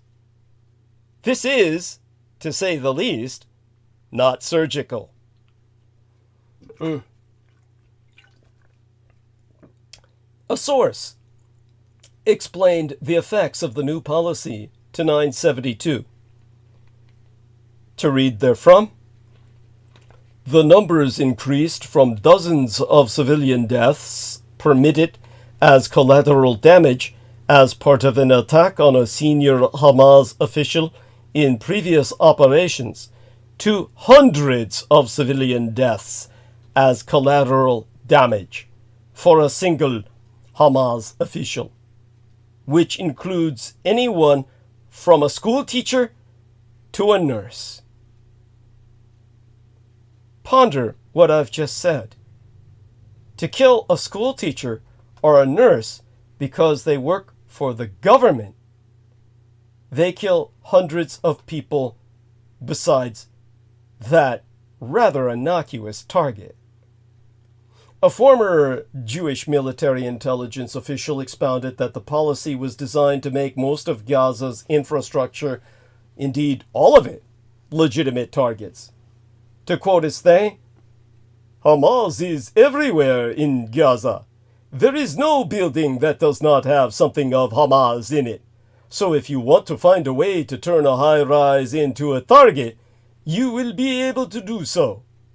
Well, of course, Hamas is the government, you dumb shit. You fucking kike. Fuck you, Jew. That means every fucking journalist, nurse, school teacher is Hamas. In other words, kill everybody. According to all these sources, given that Hamas's armed wing is underground in tunnels, Israel has struggled to identify primary targets such as weapon sites, armed cells, and headquarters. So instead, it has focused on what it calls power targets, or more accurately, symbolic targets, such as high-rise buildings and residential towers in urban areas, as well as public buildings such as universities, banks, government offices, hospitals, and mosques. These attacks, say the sources, are seen as a means that allows damage to civil society, thereby supposedly weakening the ability of the society to organize and function, and families to subsist at all. According to 972, the former Israeli officials it sourced, in their words, understood, some explicitly and some implicitly, that damage to civilians is the real purpose of all of these attacks. Referring to the high death toll among civilians, another source stated, everything is intentional. We know exactly how much collateral damage there is in every home. 5 different sources told 972 that Israel has compiled files on tens of thousands of private homes and apartments in Gaza where low-level Hamas members live. Again, this simply means government employees like accountants, school teachers, nurses, paramedics, firemen, policemen. The homes, as well as everyone who lives in them, were viewed as a legitimate target as soon as a single Hamas-linked person entered the building. Meaning as soon as the school teacher, the policeman, the paramedic returned home. One noted, Hamas members who don't really matter for anything live in homes across Gaza, so they mark the home and bomb the house and kill everyone there. Another source observed of this practice that its equivalent would be for Hamas to bomb all the private residences of our families when Israeli soldiers go back to sleep at home on the weekend. An official who had overseen previous attacks on Gaza said Israel would claim one floor in a high-rise was serving as the office of a Hamas or Islamic Jihad spokesman to justify leveling the entire building. I understood that the floor is an excuse that allows the army to cause a lot of destruction in Gaza. If the truth were known about what Israel was doing, the source added, this would itself be seen as terrorism, so they do not say it. Another stated that Israel's aim was to inflict maximum damage rather than hit the part of the building associated with Hamas at all. To quote a they, it was also possible to hit that specific target with more accurate weaponry. The bottom line is that they knocked down a high-rise for the sake of knocking down a high-rise. Senior Israeli officials have made this goal explicit over the last half year. Omer Tijler, the head of the Israeli Air Force, told military reporters that entire neighborhoods had been attacked on a large scale and not in any surgical manner. A source said Israel's long-term aim was to give the citizens of Gaza the feeling that Hamas is not in control of the situation. Remember, this is a holy cow war. Red Heifers, Gaza, and the end of the world. In previous attacks on Gaza, Israel adopted a strategy that inflicted wanton destruction on infrastructure and led to large numbers of Palestinians being killed. But according to the sources quoted by 972 and Local Call, all restraints have been removed, dramatically scaling up the fallout for civilians. Tijler, the head of the Air Force, has confirmed that in many cases before bombing a building, Israel no longer provides any warning strike with a small shell, known as roof knocking. That practice, he said, was relevant to rounds of fighting and not to war. Of course, the true epicenter of the war in the Holy Land is not the devastated Gaza Strip under Israeli assault, since Hamas's bloody raid last October sparked the region's deadliest conflict in decades. It is a few dozen miles away in Yerushalayim, Jerusalem, at the holiest and most fiercely contested hilltop on earth. It is said that this is where the world began, and perhaps where it will end.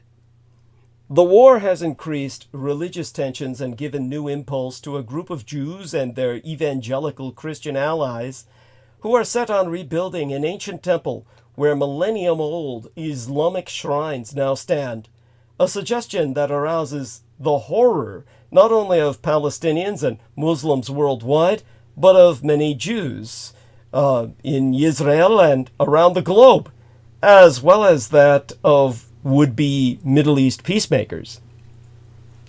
Third Temple advocates have been preparing for the day when the temple can be rebuilt complete with rabbinically certified red cows shipped from Texas for abuse in sacrificial purification rituals. The architectural designs are already along the lines of the detailed biblical descriptions. Robes have been woven and utensils assembled to biblical specifications for ceremonies at this planned temple. Messianic Jewish supporters believe the rebuilding of the temple, rather than being divisive, would fulfill biblical prophecy to bring an era of peace in a world of the dead, with the temple as a house of prayer for the spirits of all nations. Obviously, it would be their spirits because they would be physically destroyed. Christian collaborationists, meanwhile, believe it would be an important step towards the second coming of Jesus and an apocalyptic last battle with the Antichrist. Oh joy. On a controversial visit to the beloved site of 12 previous Jewish temples in Jerusalem, one Jewish prayer leader recently pronounced, "Our holy warriors who are fighting in Gaza are actually fighting for the building of the third temple." So what do 5 red heifers in Israel have to do with the 1007, the October 7th massacre? A red heifer is the secret to understanding the annihilation of Palestine. Palestinians warn of a Jewish and Christian Zionist plot to threaten Al-Aqsa Mosque, starting with a red heifer from Texas. The last thing Palestinians need is another crisis on their homeland. It's not enough that Israel continues its genocidal war in the Gaza Strip with acute starvation, more daily restrictions on vital humanitarian aid, more Israeli massacres in Gaza, and increased settler pogroms on the West Bank where neither Palestinians nor their land have ever been protected. A regional war in the Middle East still looms as a distinct possibility as long as Netanyahu thinks he can stay out of prison by continuing the violence and having it underwritten by these United States, no less. Beneath the radar is another overlooked threat to regional stability that could easily expand beyond the Middle East to Asia and Africa and pull these United States deeper into the fray. On April 9th of 2024, a number of Palestinian Christian leaders issued a bulletin and petition drive warning the world of threats by Israeli religious extremists and Christian Zionists who are intent on implementing a bizarre but lethal plot to demolish the Dome of the Rock and Al-Aqsa Mosque to make its way for the third Jewish temple. Al-Aqsa Mosque, also known as Al-Masjid Al-Aqsa, the furthest mosque, is the third holiest site in Islam and is referenced in Surah 17, chapter 17 of the Quran. The Prophet Muhammad, peace be upon him, in his night journey. These holy sites mark the very place where tradition says the Prophet ascended unto heaven. Al-Aqsa is also referred to as the Haram al-Sharif, or the noble sanctuary, which reflects the same designation for the mosque surrounding the Kaaba, literally the cube, the house of God in Makkah al-Mukarramah, in Mecca, the holiest site in all Islam. Any infraction or attempt to damage Al-Aqsa, or the shrine adjacent thereunto, known as the Dome of the Rock, would instigate a response from approximately 2 billion Muslims around the world. Back in January, a story flew under the radar that's well worth discussing now. The relationship between the 1007 massacre and 5 red heifers. Yes, you heard that correctly. Unnoticed in the surpassingly sanitized Western media coverage of the crises in the Gaza Strip was the alarm surrounded by Hamas spokesman Abu Ubaida on the 100th day of Israel's genocide, as dated the 14th day in January of 2024. He sounded an alarm alerting the Islamic world and anyone listening that Israel recently purchased a certain breed of cows and brought them to a settlement in the West Bank. What appeared to some as an irrelevant or bizarre comment was a serious warning to Muslim leaders that a sinister plot is afoot regarding the Haram al-Sharif. To reiterate in simplicity, at the 100-day mark of Israel's mass extermination campaign, Abu Ubaida, the military spokesman for the Hamas al-Qassam brigades, delivered a televised speech about the Hamas efforts, as well as a reminder of the purposes of this war. The speech was translated into the English by the Palestinian Chronicle, and I read therefrom to you. We look back 100 days to remember the educated, the complicit, and the incapacitated among the world powers governed by the law of the jungle, reminding them of an aggression that reached its peak against our path, Al-Quds and Al-Aqsa, with the start of its actual temporal and spatial division, and the bringing of red cows as an application of a detestable religious myth designed for aggression against the feelings of an entire nation in the heart of its Arab identity and the path of its prophet, the night journey and ascension unto heaven. Right there, amid a fairly verbose discussion of perceived Israeli aggression against Al-Quds, literally the holy, the Muslim name for Jerusalem, and Al-Aqsa, the black-domed mosque on Temple Mount, lies a curious and telling statement: the bringing of red cows. The red cows being referred to are the 5 red Angus heifers imported from Texas in September of 2022 through a joint effort established between a Christian ministry, Bona Yisrael, and the Temple Institute in Jerusalem. So, what's the secret of the red heifer? Last year, in September, a shadowy but powerful group known as the Temple Institute announced that the first red heifer in 2,000 years had been born in Israel.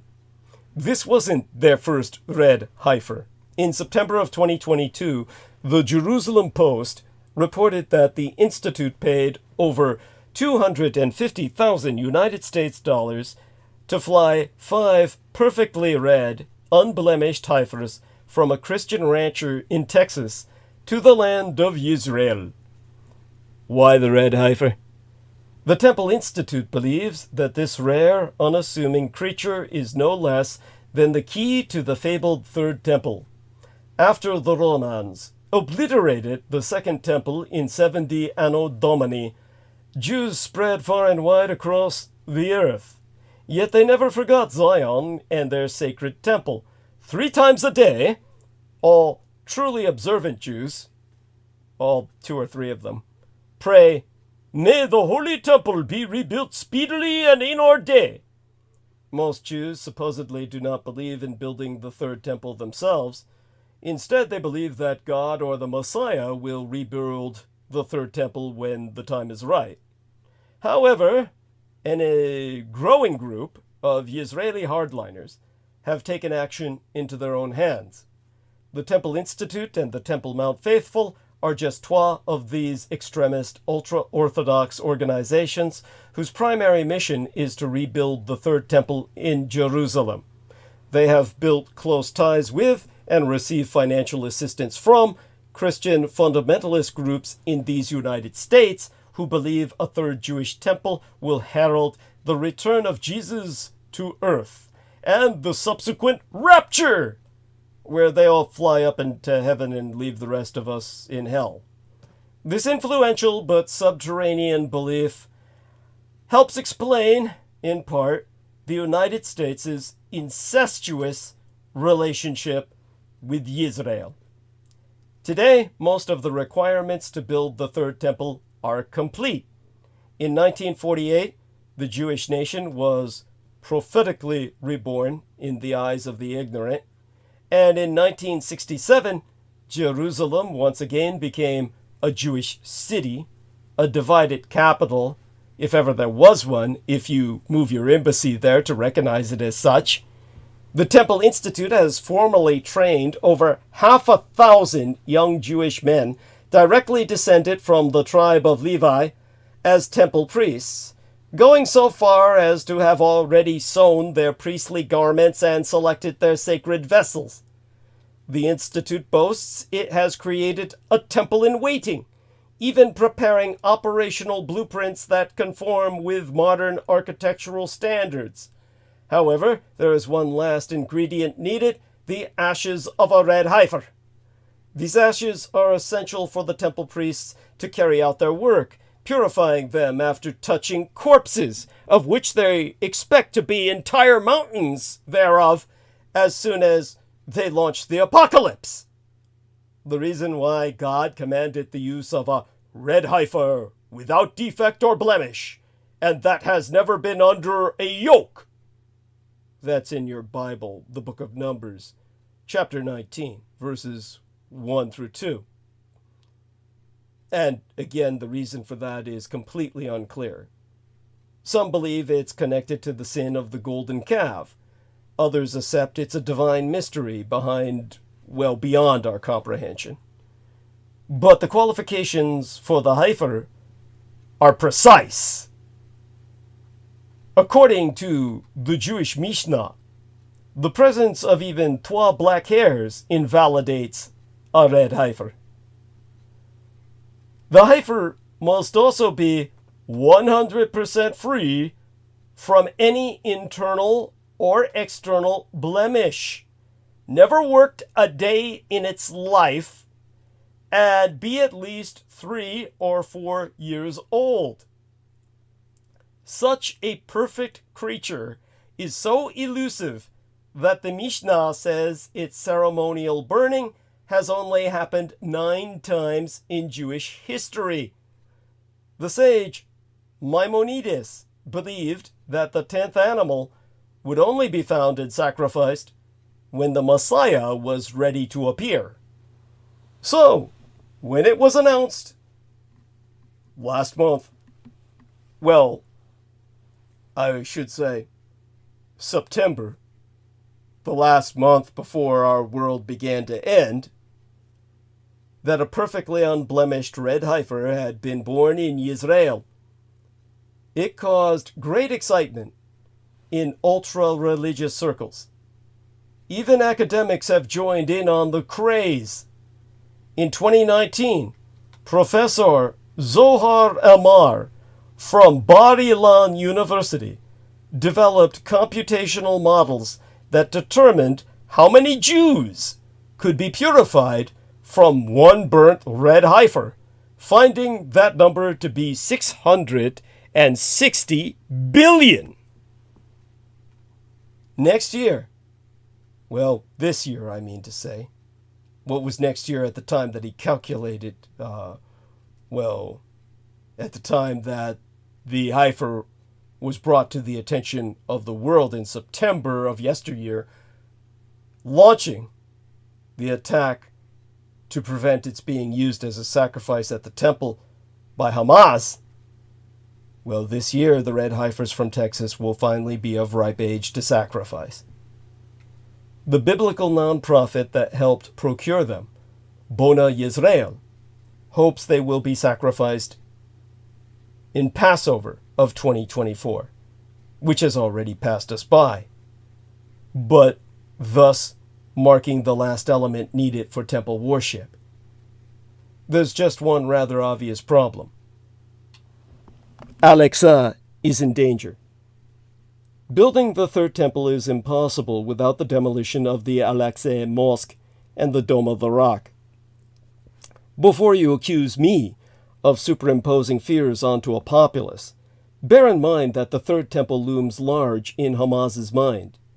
In fact, Al-Aqsa fi keter, Al-Aqsa is in danger, is a popular political slogan used to oppose efforts by Jewish hardliners to take over the Temple Mount.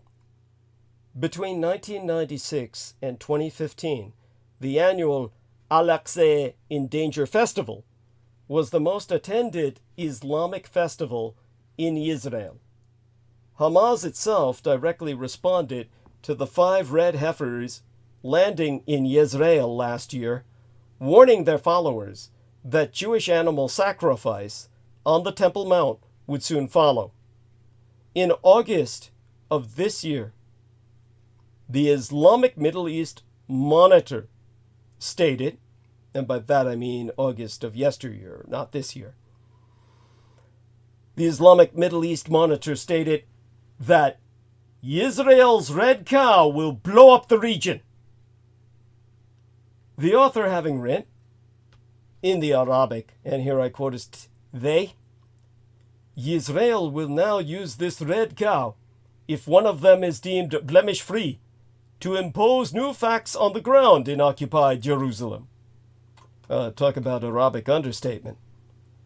The risk this poses to civilians has been highlighted by the disclosure that the Israeli military is now using an artificial intelligence system, Habzora, literally the gospel, to identify targets. The very name, with its biblical connotation, confirms the dangerous influences of religious fundamentalism now at play in the Israeli military, and the increasing assumption that Israel is engaged in a holy war against the Palestinian people as an ethnos. A holy cow war, no less.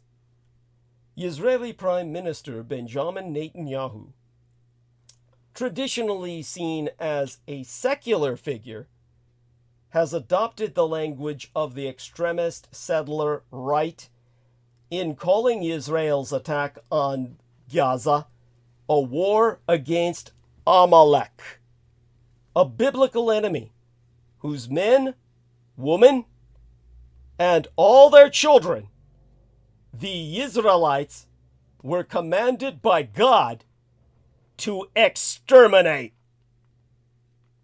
Speaking of the military's new reliance on gospel, Aviv Kochavi, the former head of the Israeli military, told the Israeli Ynet website earlier yesteryear, in the past, we would produce 100 targets in Gaza per year. Now, this machine produces 100 targets every single day, with 50% of them being attacked. The objective, he confessed, was to address a problem in earlier bombing campaigns against Gaza that the Israeli military quickly ran out of Hamas and Islamic Jihad targets its human staff could identify. A former intelligence officer told 972 that the target's administrative division, the TAD, that runs gospel, had been turned into a mass assassination factory. Their words. tens of thousands of people had been listed as junior Hamas operatives because they were the children of policemen, paramedics, school teachers, and nurses who worked for the government, and therefore were therefore treated as targets. The officer added that the emphasis is on quantity and not on quality. A source who worked in that division added that most of Gospel's recommendations were being nodded through without any meaningful scrutiny. We work quickly, and there is no time to delve deep into the target. The view is that we are judged according to how many targets we manage to generate. So we generate as many as we can to get raises and promotions. Therefore, we include every family member. Think about what I'm saying. They've therefore encompassed the entire population of the Gaza. This is obviously an ethnic cleansing plan. The significance of these revelations and what they disclose about Israel's war aims should not be underestimated. Previously, the permanent siege on Gaza and Israel's intermittent rampages based on the Dahiyya doctrine were used as tools for managing the enclave. In other words, a form of population management through decimation, the killing of every 10th individual. They served as a constant reminder to Hamas of who is boss.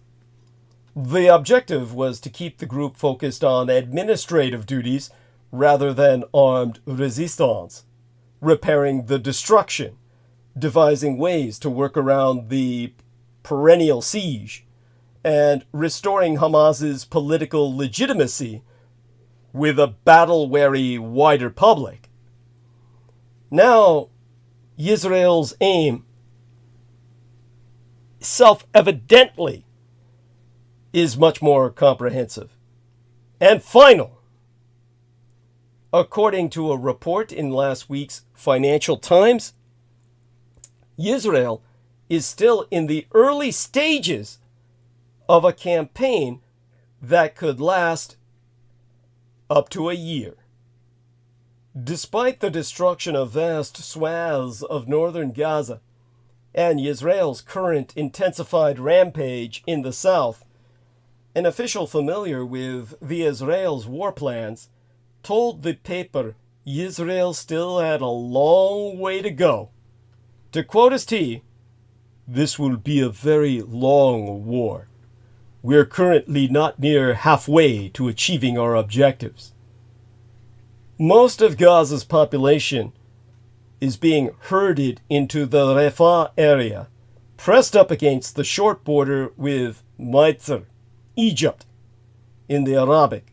As has been explained in these transmissions before, Israel has had a long-term ethnic cleansing plan seeking to pressure Al-Qahira into rehousing Gaza's population in the Sinai.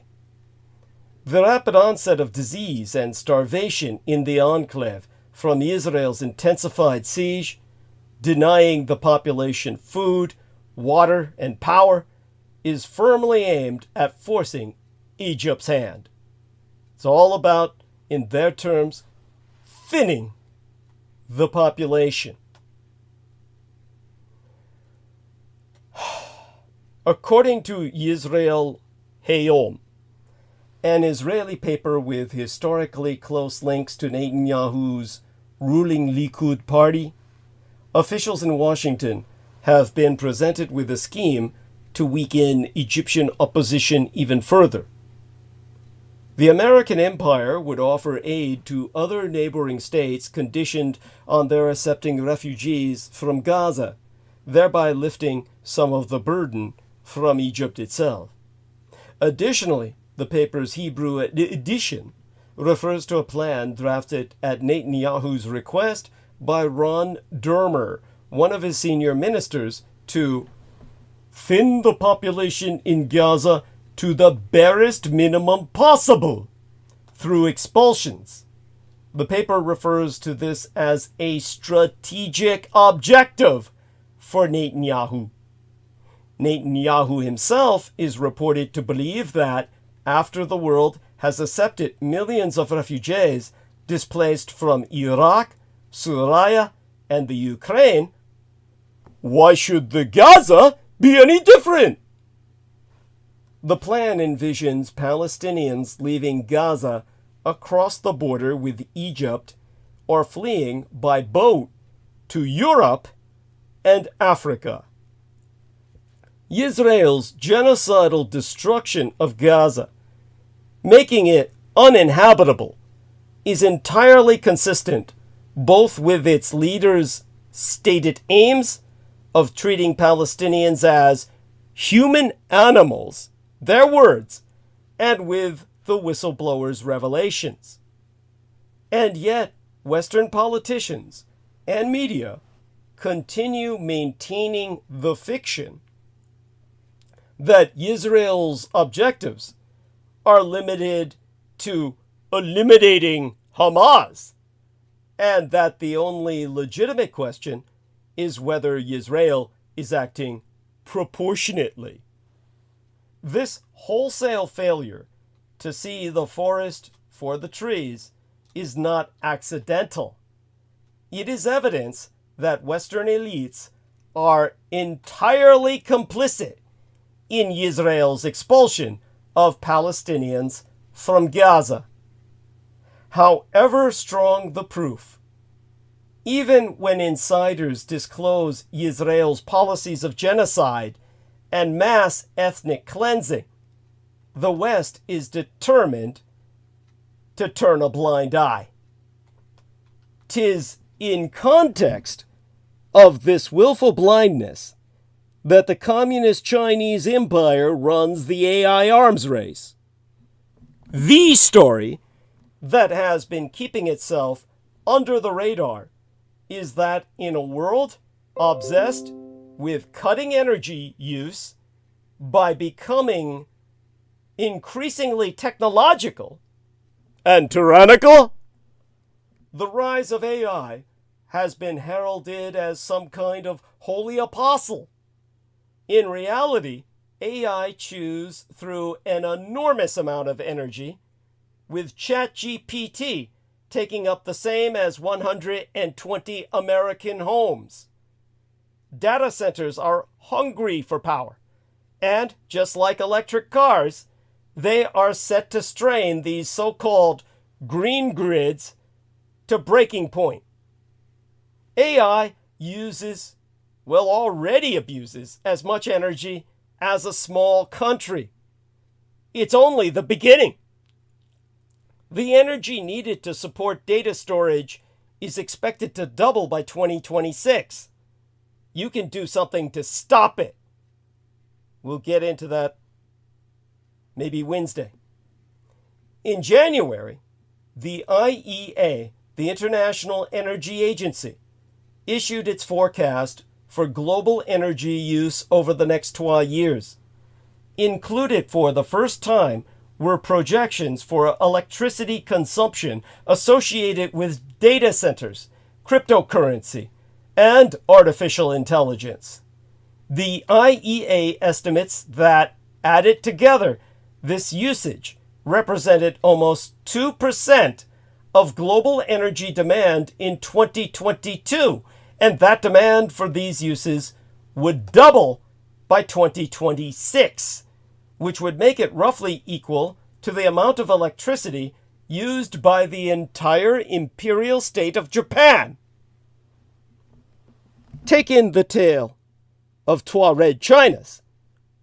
Our tech governance isn't perfect, but we still get to say no. Too many folks who should know better saying info-slurping tactics of big tech are just as bad. I mean, which Red China do you want? The innovative, good global citizen, adding to the storehouse of knowledge while making better products and services? Or the autocracy, determined to advance the interests of the leadership through any and all means, untrammeled by legal safeguards within its borders and, wherever possible, outside of them? This week last, we saw both sides on the same day. They cannot both be true, even if on the face of things they look compatible.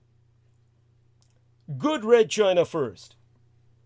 Alibaba cloud researchers, in conjunction with South Korean-owned Solidisc, presented a paper at a conference about making cloud servers work better. Only flashy because it uses flash memory, it's a deep-in-the-stack storage caching system, a scheme really, that doubles how many VM, that's a virtual machine, commonly shortened to just VM. It's no different than any other physical computer like a laptop, smartphone, or server. It having a CPU, a central processing unit, memory, disks to store your files, and can connect to the internet if needed. How many of these VMs can run on a server? The paper sets out clearly what the problems are, how they're fixed, and what results were found. The idea is in production, and there's an open source implementation if you want to give it a go. This is a model of how corporate research can and even should be shared. If its claims are accurate, taken at face value, like all unreviewed research, then Alibaba Cloud gains status for its products and its researchers. More SSD, that's solid state drive, a storage device that uses solid state memory to store persistent data. More SSDs will be sold. And everyone gets cheaper, faster cloudiness. If it doesn't work, or has more limited applications than at first appear, little has been lost. You are free to make of it what you will. Plus, new thinking about data caching at scale is always welcome. Who knows what ideas might spark off? If it enables me to cruise for porn, faster, better, with higher definition, I'm in. But let's move on to bad Red China. On the same day as Alibaba Cloud's story, an Australian think tank published a warning that Beijing is helping itself to enormous amounts of behavioral and other user data from the country's big tech firms. This data is being abused at scale to improve state propaganda and disinformation, primary tools in the control of its own citizens and the influencing of those elsewhere. You won't find any Chi-Com or Chinese communist researchers writing this up for publication. But the control the Chinese Communist Party exerts over all commercial operations is deep-rooted and well documented. The report itself, titled Truth and Reality with Chinese Characteristics, well, here, let me link it for you, goes into the legal, structural, and evidential details behind its conclusion.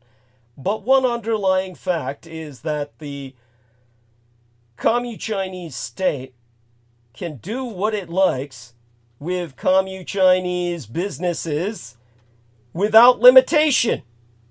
And they can do nothing to protect themselves. Okay, this goes into the live stream. Hello out there to Mary. Love you, honey. Shout out there to Ghost C. And with that, back into the narrative. It doesn't even matter if you are the chief executive officer of an outfit that follows all the rules in mainland China. If you get too powerful or make the wrong friends, you can be vanished. It's not a matter of whether or not the CCP, the Chinese Communist Party, is making maximum use of its powers. Why on earth would it not? The only sane response as an individual, company, or a state is to avoid as much Commu-Chinese tech as possible, especially if it can collect data. It's not just the great wash of personal data that's fuel to the boiler of Commu-Chinese policy. It would be astonishingly foolish for any sensitive data to touch products or services under control of the Commu-Chinese state, which is to say, all of them. This is a very hard line to take, and many look for reasons to reject it. One of the most pernicious excuses is, the West is just as bad, citing the Five Eyes intelligence sharing agreement between the United Kingdom, the United States of America, the Dominion of Canada, the Commonwealth of Australia, and New Zealand, or the predatory data sins of our own dastardly big tech. There is one point of true equivalence between the West and the Communist Chinese Empire here. Everyone involved operates at the limits of their powers to pursue their aims. The difference is, with the People's Republic of China, those limits do not exist. Elsewhere, they do. They matter, and we pretend otherwise at our own peril. Like Red China on the Asian mainland, there is a good West and a bad West. Unlike mainland China, we still get to choose. Which is not to say that powerful Western entities never overstep their legal limits. History is brimming with bad behavior by spies and suits when they think they can get away with it. It is hard to rein them in, but we do it again and again. They can be embarrassed. They can be taken to court. They can be brought to heel. If you are a citizen of a democratic nation, you can blow the doors off. Pretending that you can't, so it doesn't matter, is a wonderful way to avoid the responsibility of actually doing something. It is also highly dangerous, especially if discrediting democracy is a primary aim of powerful adversaries. We in tech are right at the front line. We understand what can happen and what is happening. We cannot pretend not to know the why. It was in this context on Tuesday of this week last that senior officials from the American and Communist Chinese empires met in Geneva for a first ever discussion about how they might work together to ensure emerging artificial intelligence technologies do not become existential risks. Ahead of the meeting, officials from both countries said they worry counterparts will use or abuse AI to sow disinformation, establish military dominance, and put algorithms rather than people in charge of critical national security decisions, as evinced in Israel's final solution vis-a-vis their Palestinian Holocaust. 'Twas the Taiwanese AI pioneer, Kai-Fu Lee, was among the first to warn that AI and data could tip the global power balance. In his 2018 book titled AI Superpowers, Lee fretted that, in his words, many compare the AI race of today to the space race of the 1960s, or, even worse, to the Cold War arms race that created ever more powerful weapons of mass destruction. At the time, The conventional wisdom was that Red China had the edge in the AI arms race. It has more people than these United States, hence more data, and the sector had supermassive government support. In the cycle of hype, AI, artificial intelligence, alarmism, first took on a geopolitical cast over half a decade ago when President Vladimir Putin, the Russian President Vladimir Putin, joined the war of words concerning the international race to develop general AI, predicting that whichever country is first to build breakthrough AI will come to dominate global affairs.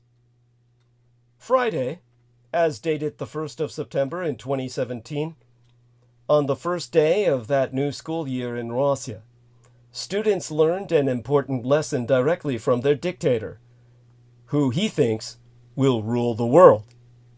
Speaking to students during a national open lesson from the city of Yaroslavl, northeast of Moscow, Russian President Vladimir Putin said, "The country that takes the lead in the sphere of computer-based AI, artificial intelligence, will rule." Putin spraketh very eloquently before a meeting with students in Moscow into that weekend 6 years ago, and warned that the one who becomes the leader in this sphere will be the ruler of the world. Artificial intelligence is the future, not only for Russia, but for all humankind. It comes with colossal opportunities, but also threats that are difficult to predict for China, Russia, soon all countries with strong computer sciences. That's why, so Putin told the students, Russia will share its know-how in artificial intelligence with other nations. It would be strongly undesirable if someone wins a monopolist position. According to Vladimir Putin, forget the arms race or a space race. The new battle for technological dominance revolves around AI. Putin showcased his ambitions in a Chinese city built by Tsarist Russia after Xi and Putin joined the Awkward Hugs Between World Leaders Club. Let's talk about the Sino-Slavic Synaxis first. The Russian dictator Vladimir Putin wrapped up his 12-day visit to China but yesterday, or the day before by now.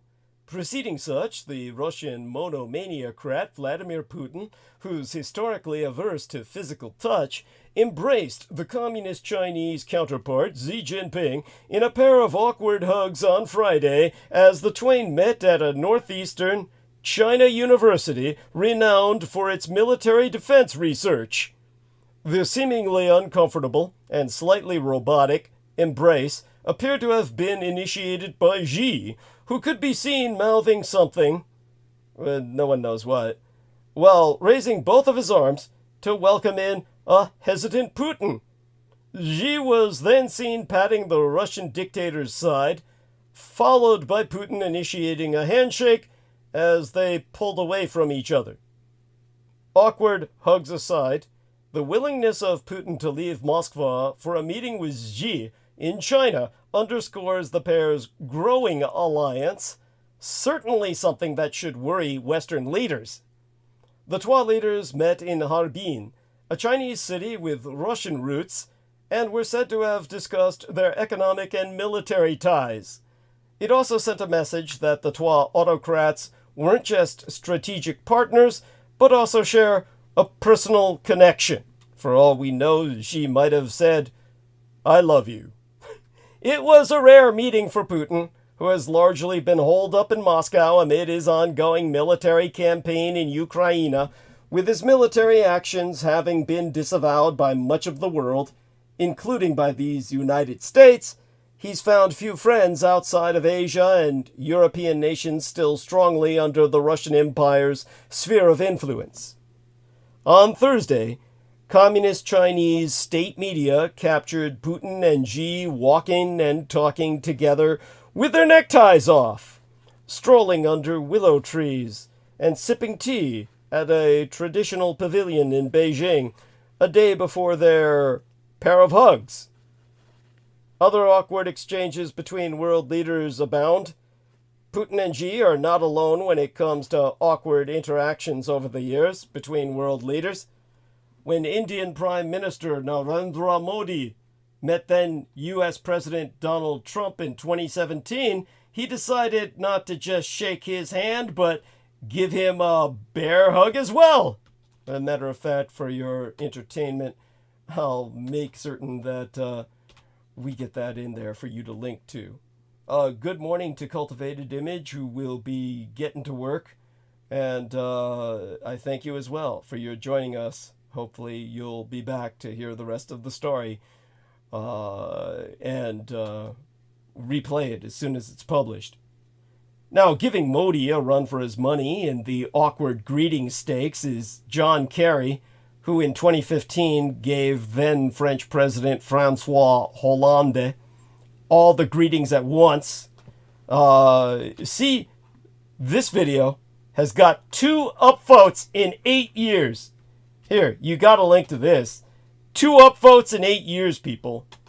I mean, that's fucked. George W. Bush managed to get a 2-for-1 during a 2006 G8 summit of world leaders, giving then Deutschen Kanzler, the German Chancellor Angela Merkel, a shoulder rub that she clearly did not enjoy, and then later winking at Putin. I mean, that's some queer shit right there, folks. You got to see this. Here you go, for your entertainment and edification. And who could forget the 19-second handshake between Trump and Shinzo Abe that left the Japanese Prime Minister visibly disturbed? I mean, again, you can't miss out on this, people. Here's your link. And, however, George H.W. Bush vomiting on Japanese Prime Minister Miyazawa Kiichi in 1992 after, quote-unquote, being hit with a stomach bug may be the most uncomfortable of all. Here is the video, people. And I've given you the full story behind that, the full backstory behind that in the past. I'll happily do that again during Roundtable on Wednesday. All such bemusements aside, the latest synaxial trip included a state visit and talks with communist Chinese dictator Xi Jinping in Beijing, as well as a stop in the capital of Red China's northeastern province in Heilongjiang, which shares an extensive border with the Russian Empire.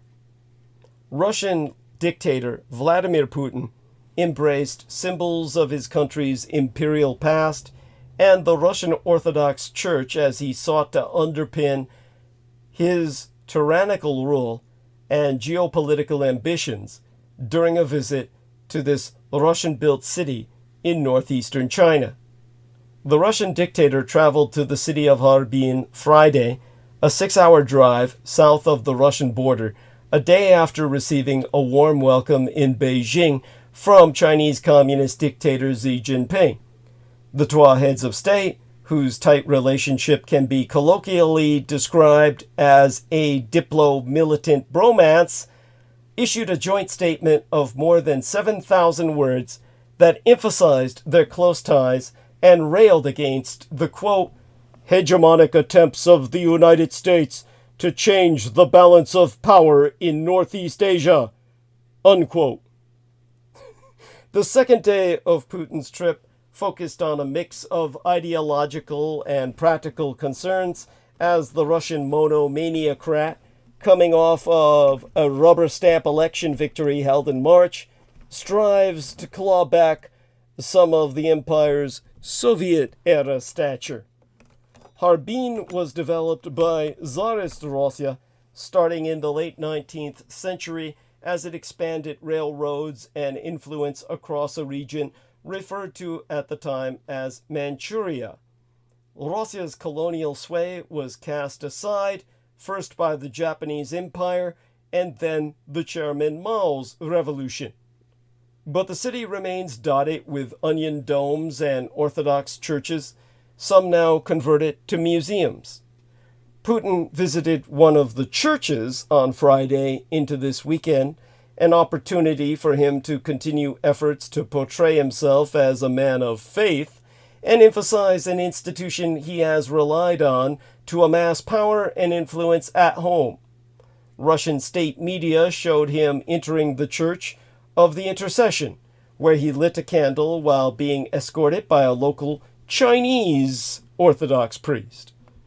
The church, which was once popular with Ukrainians who fled the Russian Revolution, was also visited by the leader of the Russian Orthodox Church, Patriarch Kirill, in 2013.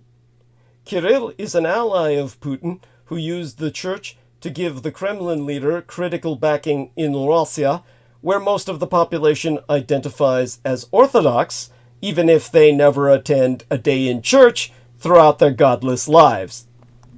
Per Sarah Riccardi-Sforz, an assistant professores of religion and anthropology at Northeastern University, the visit to the Orthodox Church signals Putin's aim of, in her words, advancing not only Russian power in a global context, but also Russian orthodoxy as his moral compass for guiding the empire. It's very clear that he sees that war as not only a fight for gathering back the territory that he believes Russia once had, but also gathering back his spiritual flock. Putin has cast his war in Ukraine as an existential battle with the West, which he insists is striving to destroy traditional social values in Russia itself. The Russian dictator has enjoyed the support of the Orthodox Church in his purportedly upholding those values. To quotist Ksenia Luchenko, a visiting fellow at the European Council on Foreign Relations who specializes in Russian Orthodox Christianity and its influence on Russian politics and society, Kirill is one of the protagonists of all of this ideological support of the war. Putin's agenda coincides completely with the agenda that Patriarch Kirill has promoted since the beginning of his religious work. The symbolism of Putin's Harbin stops wasn't just spiritual. On Friday into this weekend, he visited one of Red China's most prestigious universities, the Harbin Institute of Technology, which is closely linked to Red China's military and several Russian institutions. According to video of the visit from Russian state media, he was shown some of the school's innovations and shook hands with a robotic arm designed for use by astronauts. According to a report by the Australian Strategic Policy Institute, a security think tank, the Harbin Institute of Technology, which is considered one of China's 7 sons of national defense, spent about half of its research budget on defense applications in 2018, and 30% of its graduates went to work in the defense sector. The United States has exposed Red China in its abetting the Russian Empire's buildup of its military as Putin continues to wage his war of aggression against the Ukrainian people. The People's Republic of China denies sending arms, but remains a key source of dual-use goods, such as microchips, that are critical for modern weapons. The Harbin Institute of Technology has ties with several Russian universities, including a joint engineering program with Bauman Moskva State Technical University.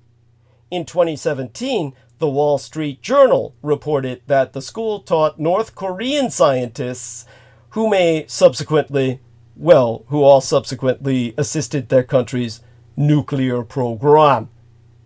While in Harbin, Putin also laid flowers at a monument to Soviet soldiers who died in the region fighting the Japanese Empire in World War II, and attended a business expo and a forum on interregional cooperation between the Russian and Communist Chinese empires. As for my take on all this, in the West, Putin's visit has been largely seen as the latest sign of the Trois evil empires' deepening strategic partnership, especially since Russia invaded Ukraine. The Chinese and Russian dictators also pledged to intensify their cooperation. Andrew Belousov, the new Russian defense minister, was with Putin on this trip, which analysts conclude signaled military cooperation likely was at the top of the Russian dictator's agenda. In recent months, Moscow has spoken of the benefits of stepping up joint military exercises between the Trois evil empires.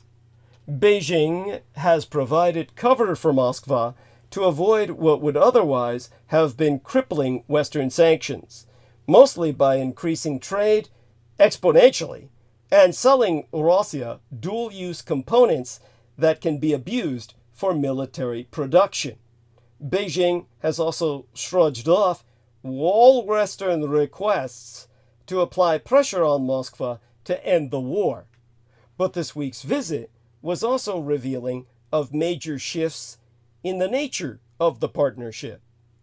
Observers of the Sino-Slav relationship in the 2010s, the teens of this century, oft cited trois factors, in particular, that many argued would prevent Moscow from deepening ties beyond pragmatic and opportunistic cooperation.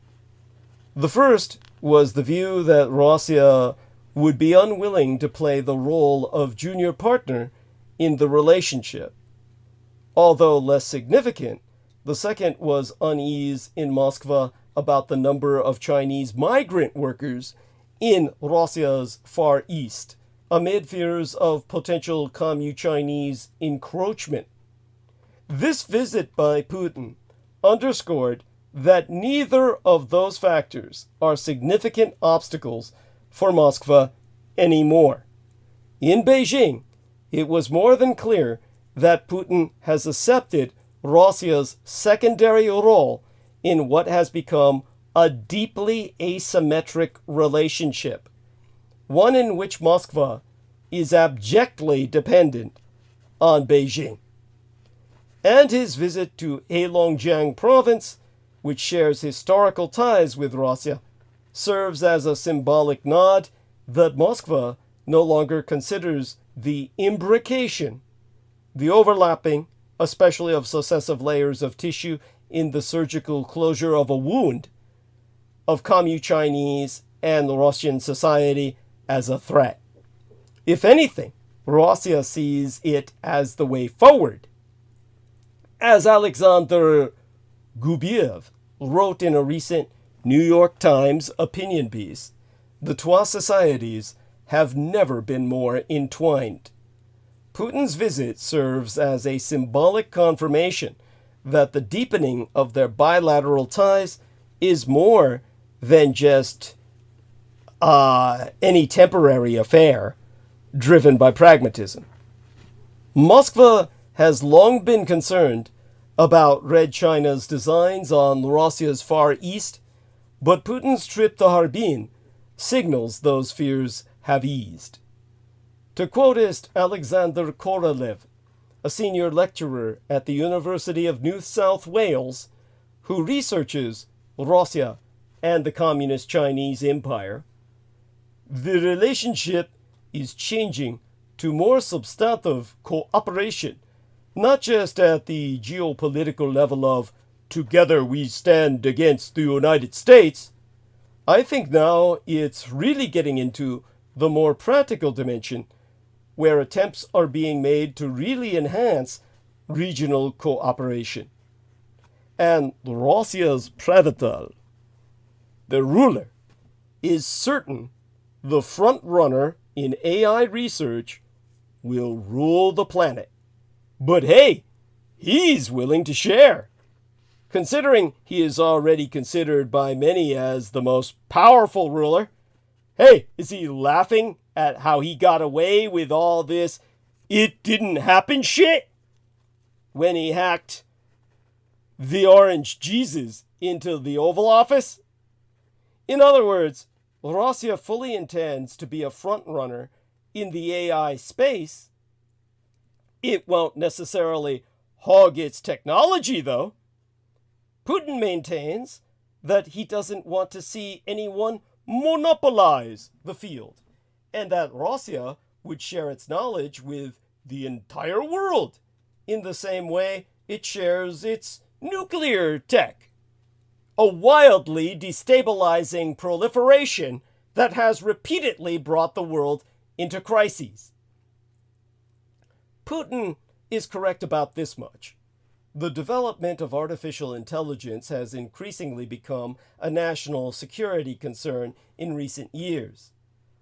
Technological superiority very easily translates into global political power.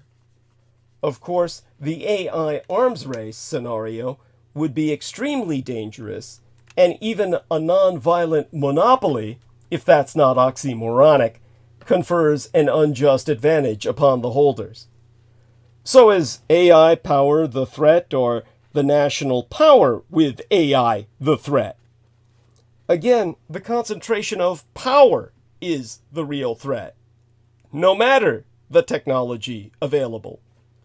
Putin asserts the right policy is to have a non-zero-sum game in terms of how important it is that AI technology should be developed through global collaboration. That means decentralization. That means less concentration of power.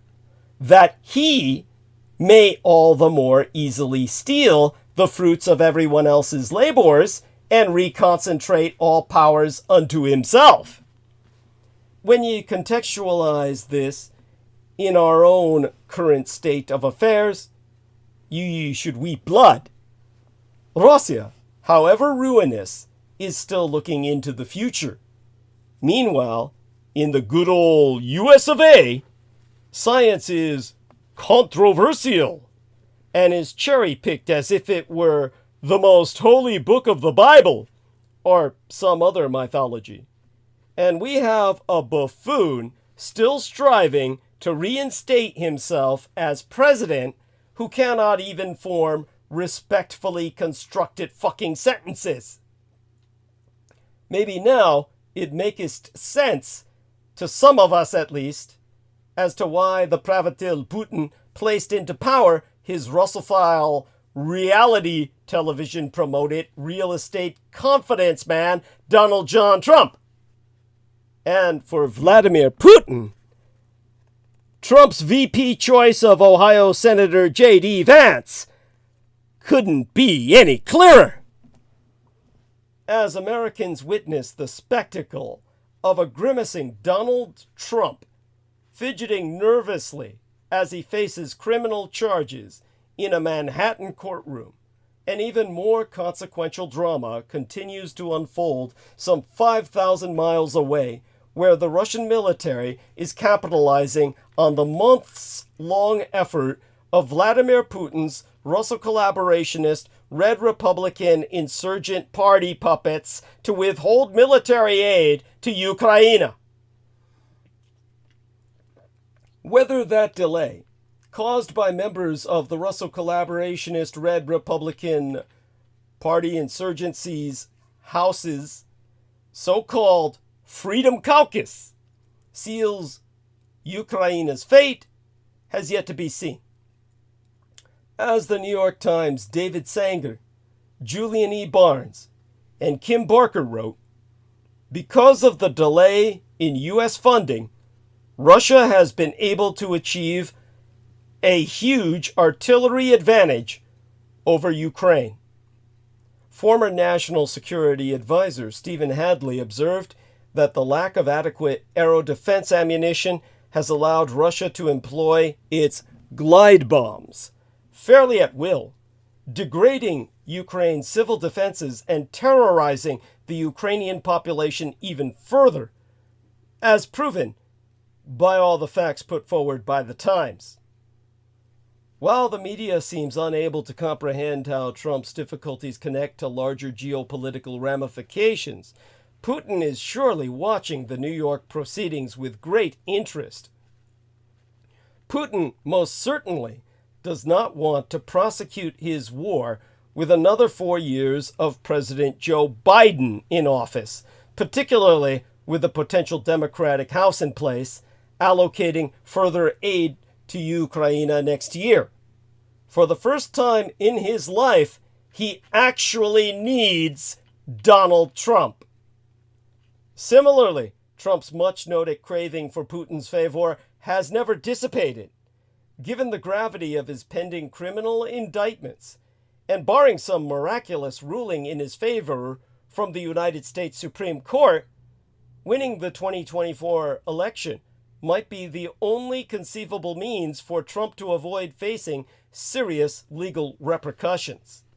And though there is no evidence suggesting Russian interference in this election yet, the 2016 election proves that Putin needs no encouragement. This confluence of mutual interest between Trump and Putin is why, of all the obsequious toadies who've appeared in court to genuflect before Trump, Ohio Senator J.D. Vance's appearance is the most significant.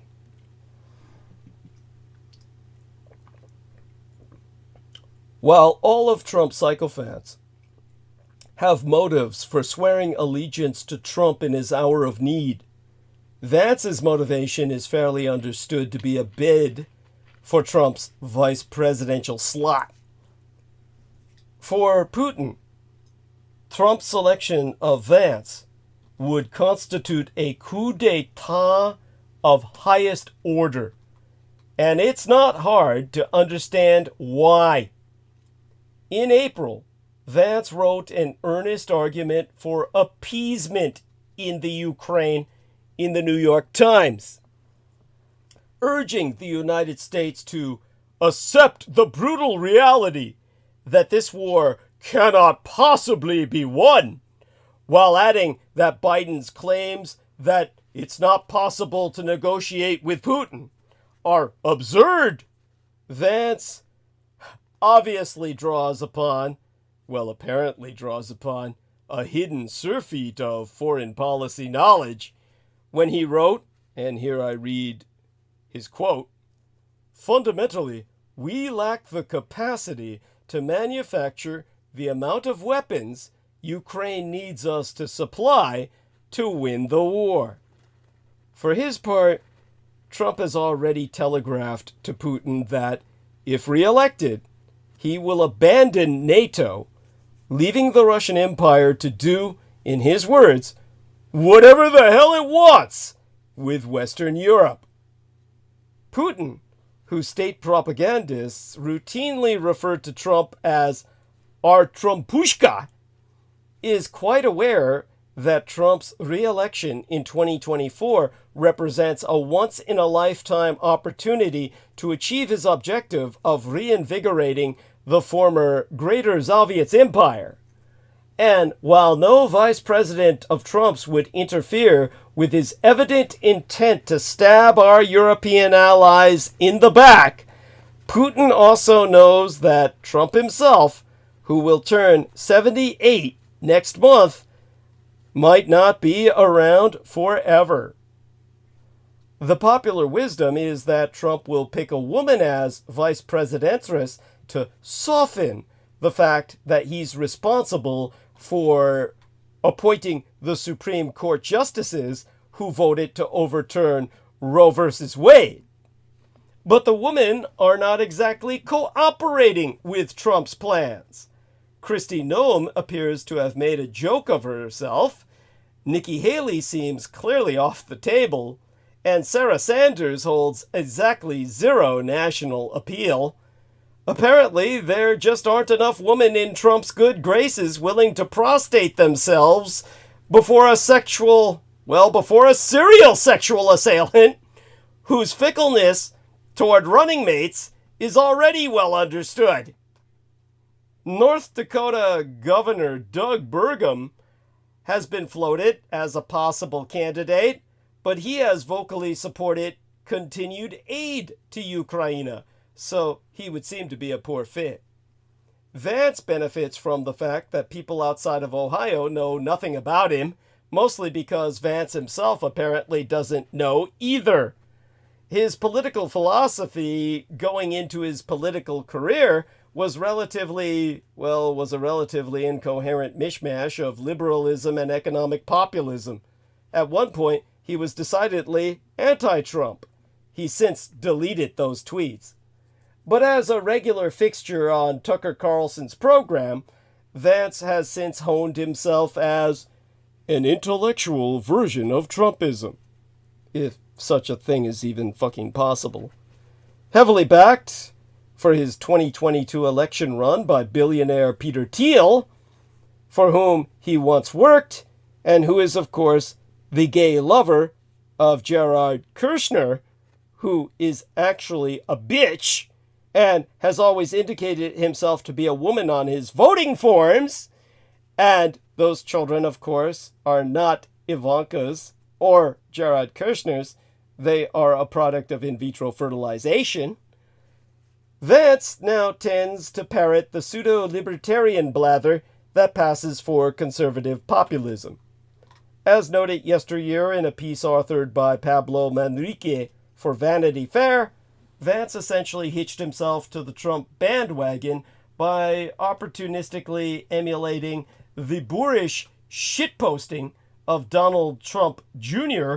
while railing against wokeness and identity politics. The fact that a 39-year-old Vance would blithely assert that the United States lacks the manufacturing wherewithal to keep pace with Russian military efforts in Ukraine betrays a staggering incomprehension of our empire's history, capability, and, probably most significantly, the brutal reality of Putin's own ambitions. It suggests, rather betrays, he is indifferent, if not completely oblivious, to Putin's intentions regarding the Baltic states, now members of NATO, and beyond. But Putin could not care less about deciphering Vance's domestic policy pretensions, and Trump is too intellectually averse to even bother trying. All Putin cares about is that Vance went out of his way to publicly and passionately declare his opposition to Ukrainian aid. He's also opposed turning seized Russian assets over to Ukraine. So whether Vance has any cogent philosophy or not, he clearly does not believe the Ukrainian war is worth fighting, which dovetails with Putin's immediate needs. Meanwhile, Trump took time off from his busy criminal trial schedule to co-host with Vance a 50,000 United States dollar per person fundraiser for himself on Wednesday, midweek last, in Cincinnati, fueling further speculation that Vance is now a rising star in Trump's orange orbit. For Putin, having Trump's designated successor standing at the ready, literally a heartbeat away, in fact, to embrace abject Neville Chamberlain-style defeatism in the face of further Russian aggression, would be the ultimate insurance policy.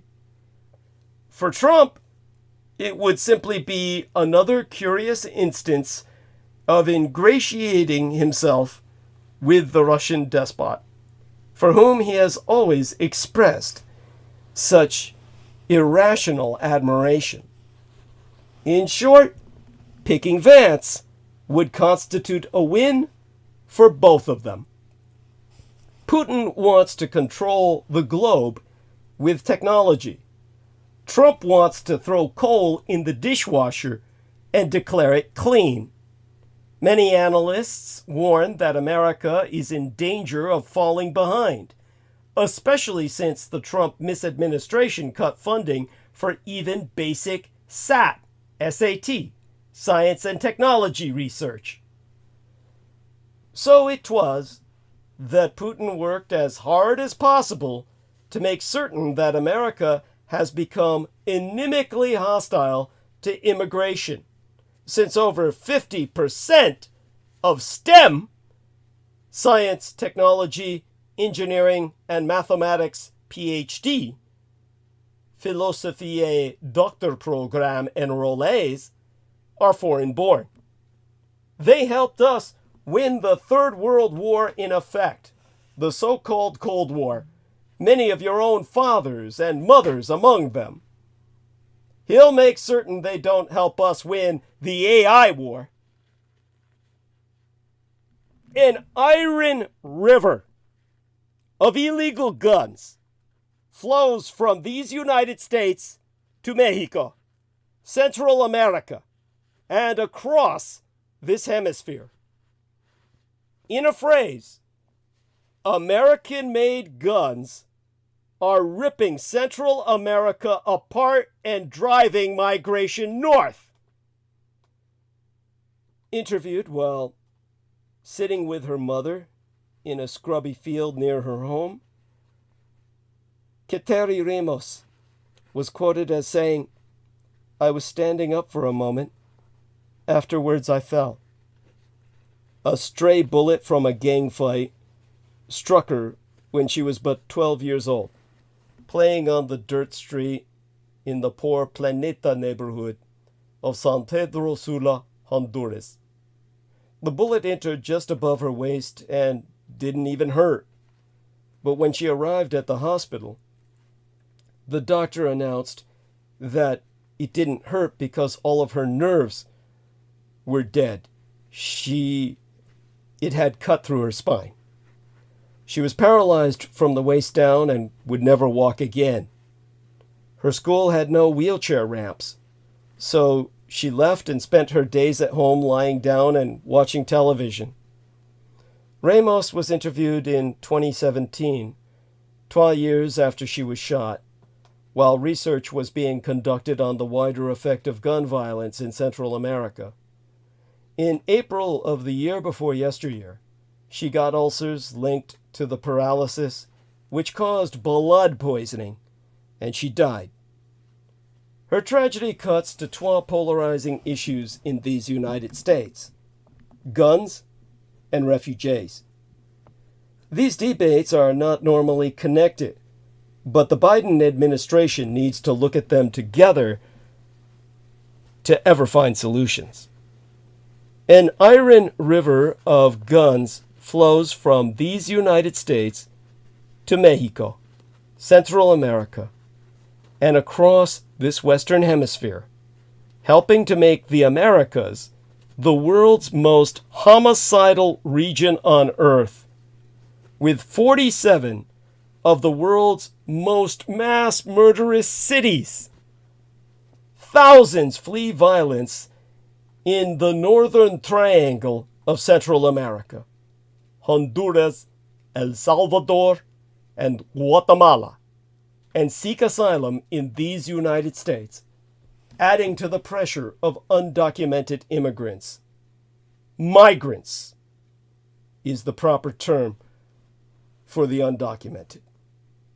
I myself have engaged in gun trafficking for years, episodically, not professionally, but at times, with my gang, with my triad, subsidiary to our human trafficking. In the process, I traveled from the biggest firearms trade show in the world, in Las Vegas, to the open-air drug markets of Baltimore, to the mass graves of Mexico. My own criminal experience has left me staggered by the scale of this trafficking and by America's political failure to take any basic measures to stop it.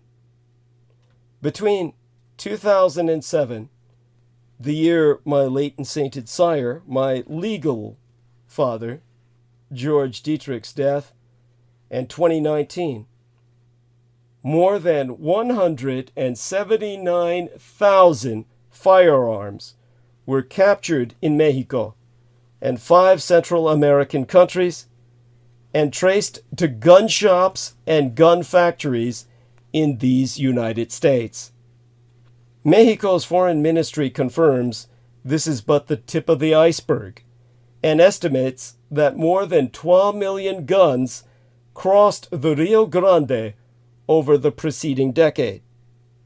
These weapons originate in the legal American gun market, the largest in the world by orders of magnitude, with 393 million firearms in civilian hands, according to the last count I saw acknowledged as accurate via multiple cross-references.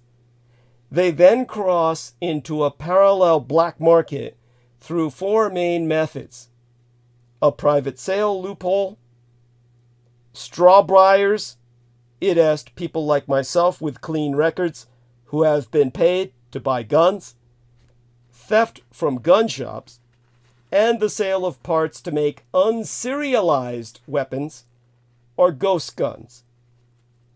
Traffickers take these guns from states with looser laws, such as Virginia and Georgia, to cities with stricter laws, including Washington and New York, which are suffering from sharp increases in gun violence. They also smuggle them south to Mexico, over the 2,000-mile border, hidden in cars and trucks.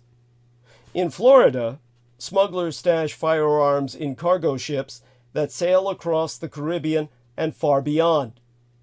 Steve Barberini, a former agent for the BATF, or Bureau of Alcohol, Tobacco, Firearms, and Explosives, said, you go to a shipper and you drop off a box and you say, what's in there? Household goods. They don't care. For American guns, this is a common route to Honduras.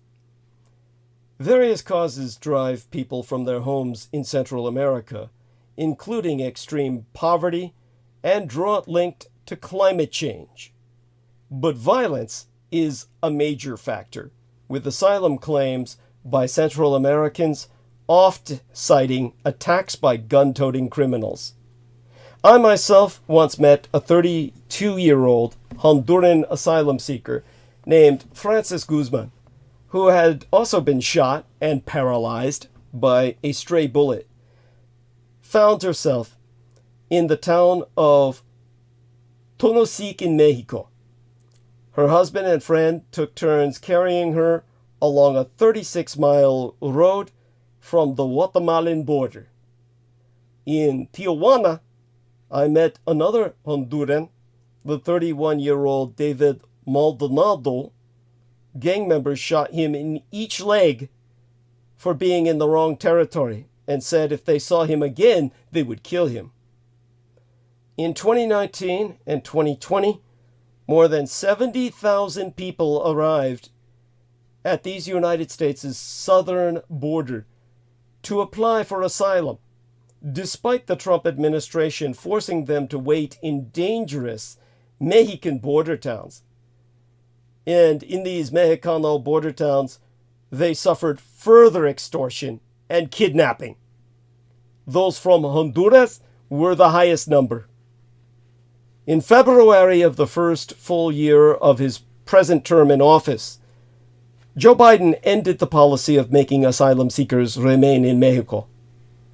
Thousands have since gone into these United States to wait for their court dates. But more asylum seekers keep arriving, alongside a surge in people trying to cross illegally over the river and deserts between the border posts, putting mounting pressure on the president. Biden has promised to reduce the root causes of immigration with a $4 billion United States dollar aid package for Central America. He should also act against the gun trafficking that drives the bloodshed.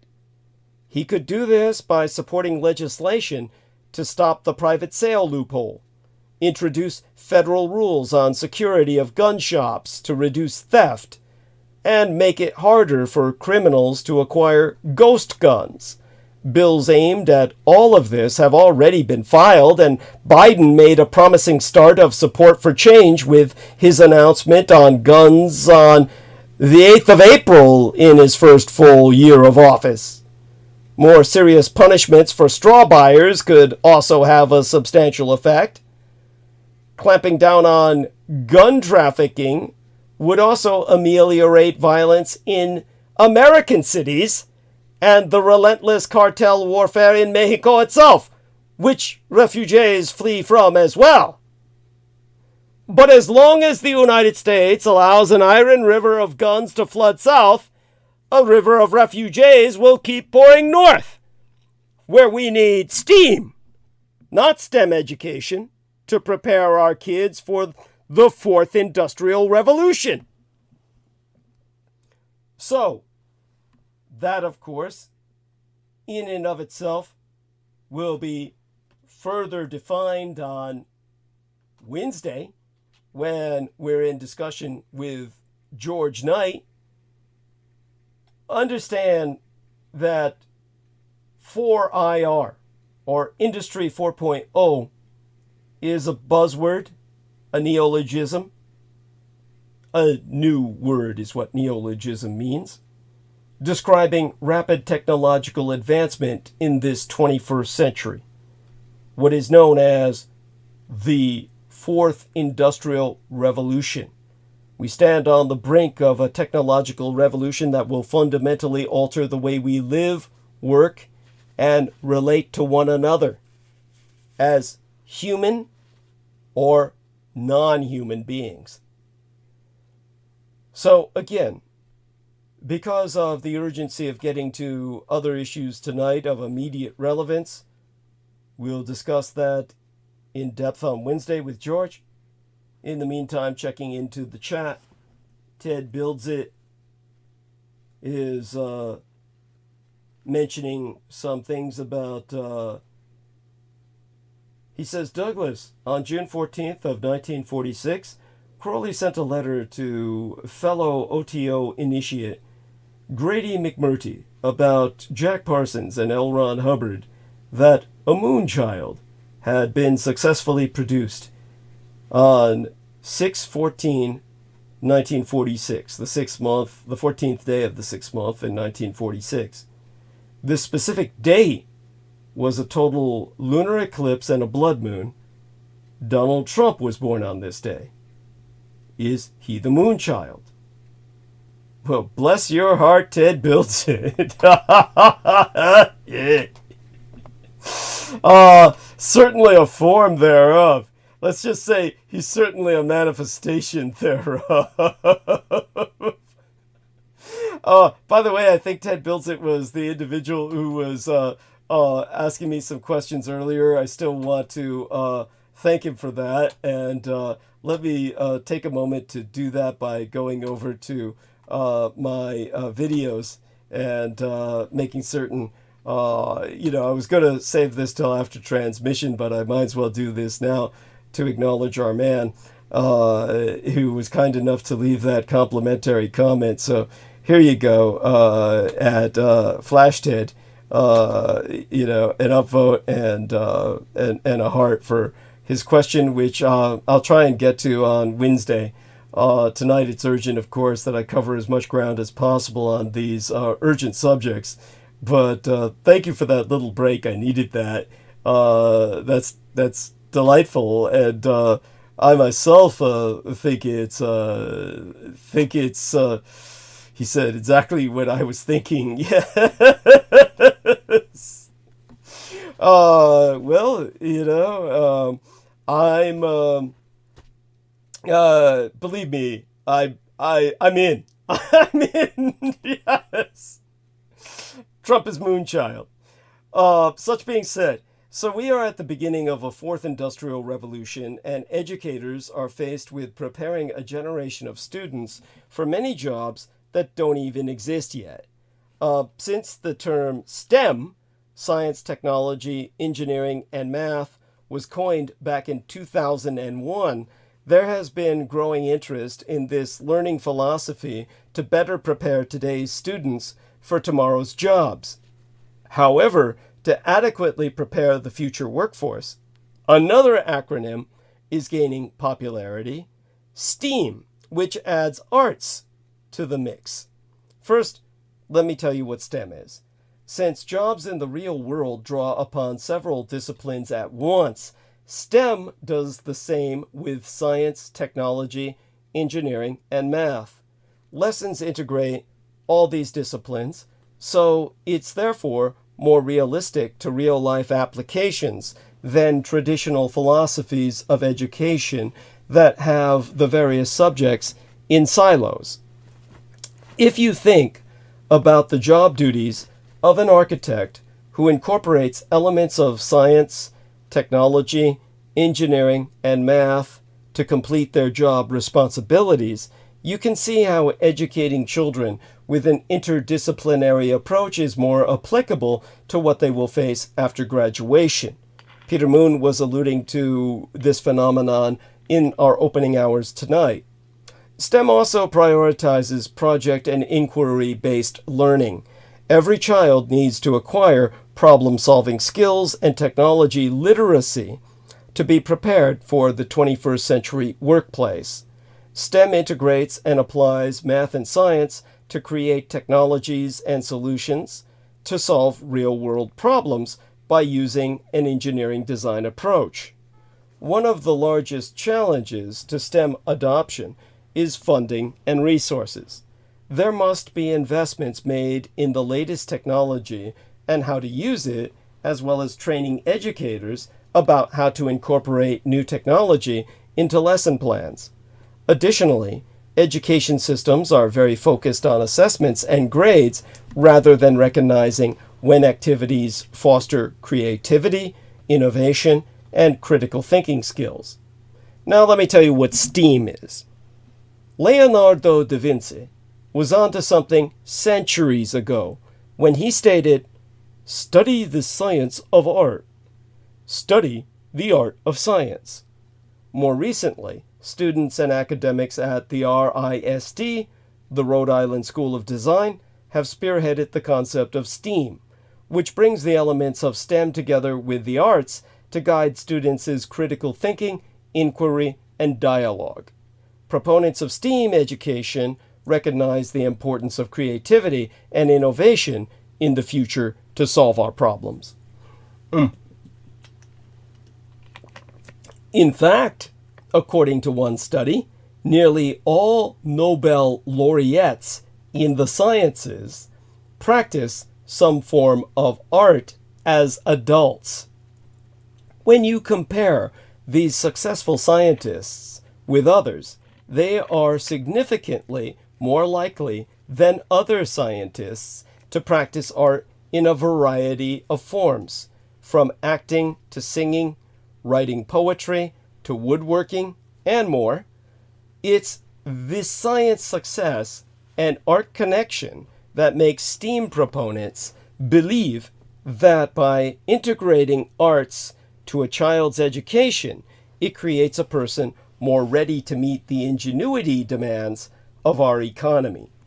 Students who receive a STEAM education engage in experiential learning, collaborate with others, and persist in problem solving as they take thoughtful risks and work through the creative process.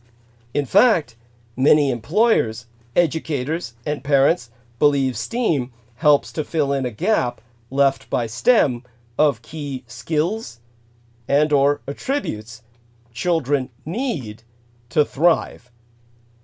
So, if you ask, why we need STEAM.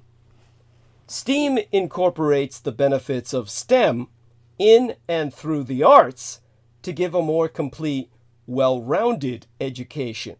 Although some feel this distinction is unnecessary because regular STEM incorporates creativity, leaders of the STEAM movement feel that the arts provides a critical missing piece of STEM education that then prepares students to not only understand science, technology, engineering, and math, but know how to apply principles from each of these disciplines to creatively solve problems. Now, here's how the educationalist, Sir Ken Robinson, discusses STEAM in these animated features. So I'm going to give you 2 links for people to connect to. And our man Ted Builds It says, "Awesome, Douglas. I've listened to you for years. Thank you very much." Well, thank you, as El Nemo says at Ted Builds It. Thanks for showing your support for Douglas. And of course, believe me, you're welcome if you want to talk to me. If you're on Skype, my Skype ID is Douglas Dietrich 1. It's that simple, all one word, Douglas Dietrich and the number 1. And just send me a Skype contact request. I'll be happy to bring you on program. I know you're a real person, and so you're welcome to come on and we can talk at length. So I'm quite open to that. Just go ahead and send me a Skype contact request. I'm going to enter my Skype ID into the chat room, as a matter of fact. Skype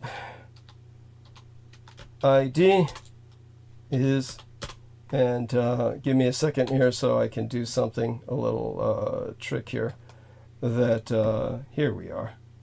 Give me just a second, and, all right. Let me get this into live stream.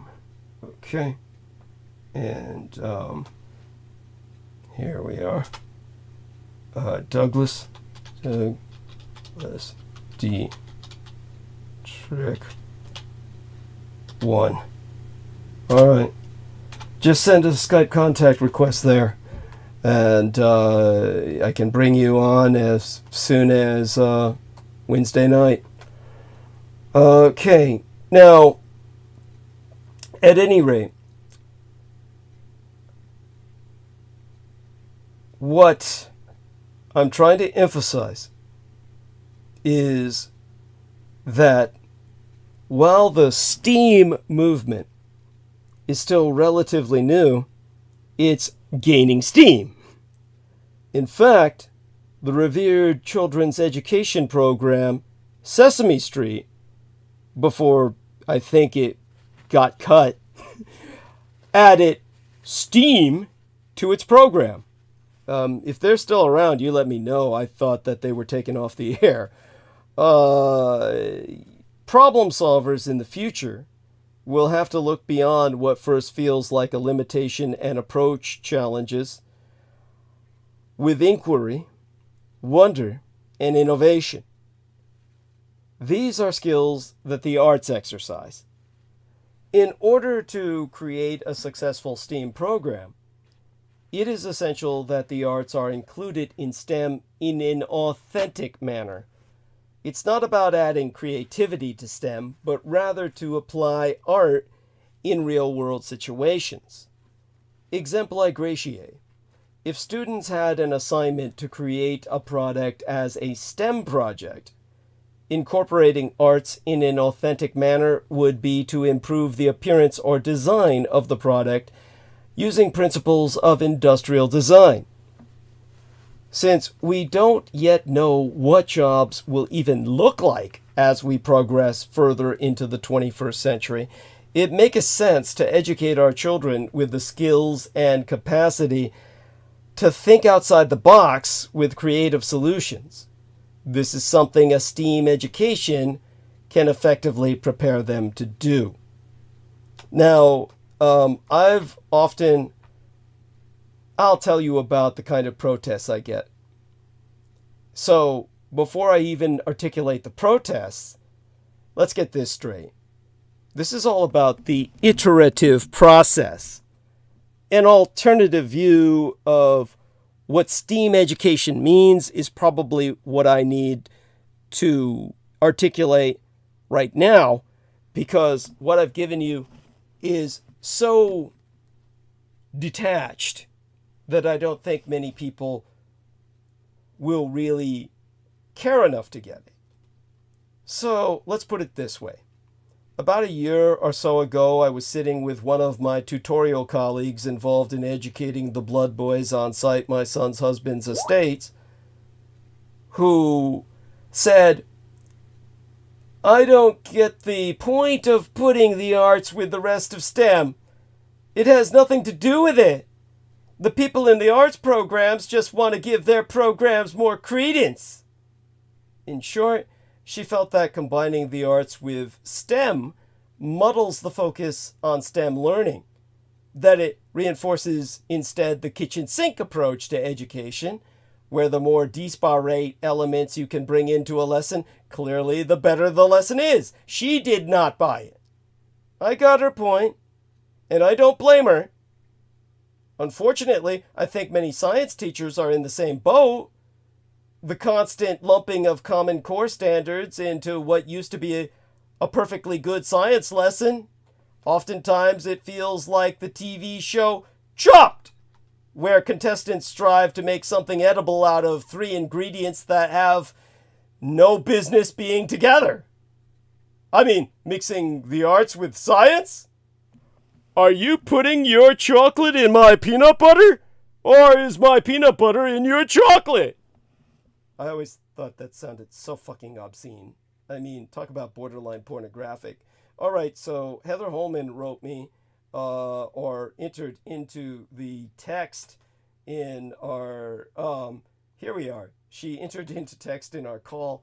I watched YouTube Sesame Street yesterday. Oh my God! Sesame Street. Oscar the Grouch. Hilarious. Okay, that's YouTube, honey.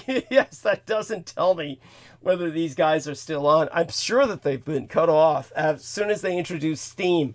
The STEAM educational discourse, they got cut off because, you know, the cabal doesn't want us to succeed, meaning humanity.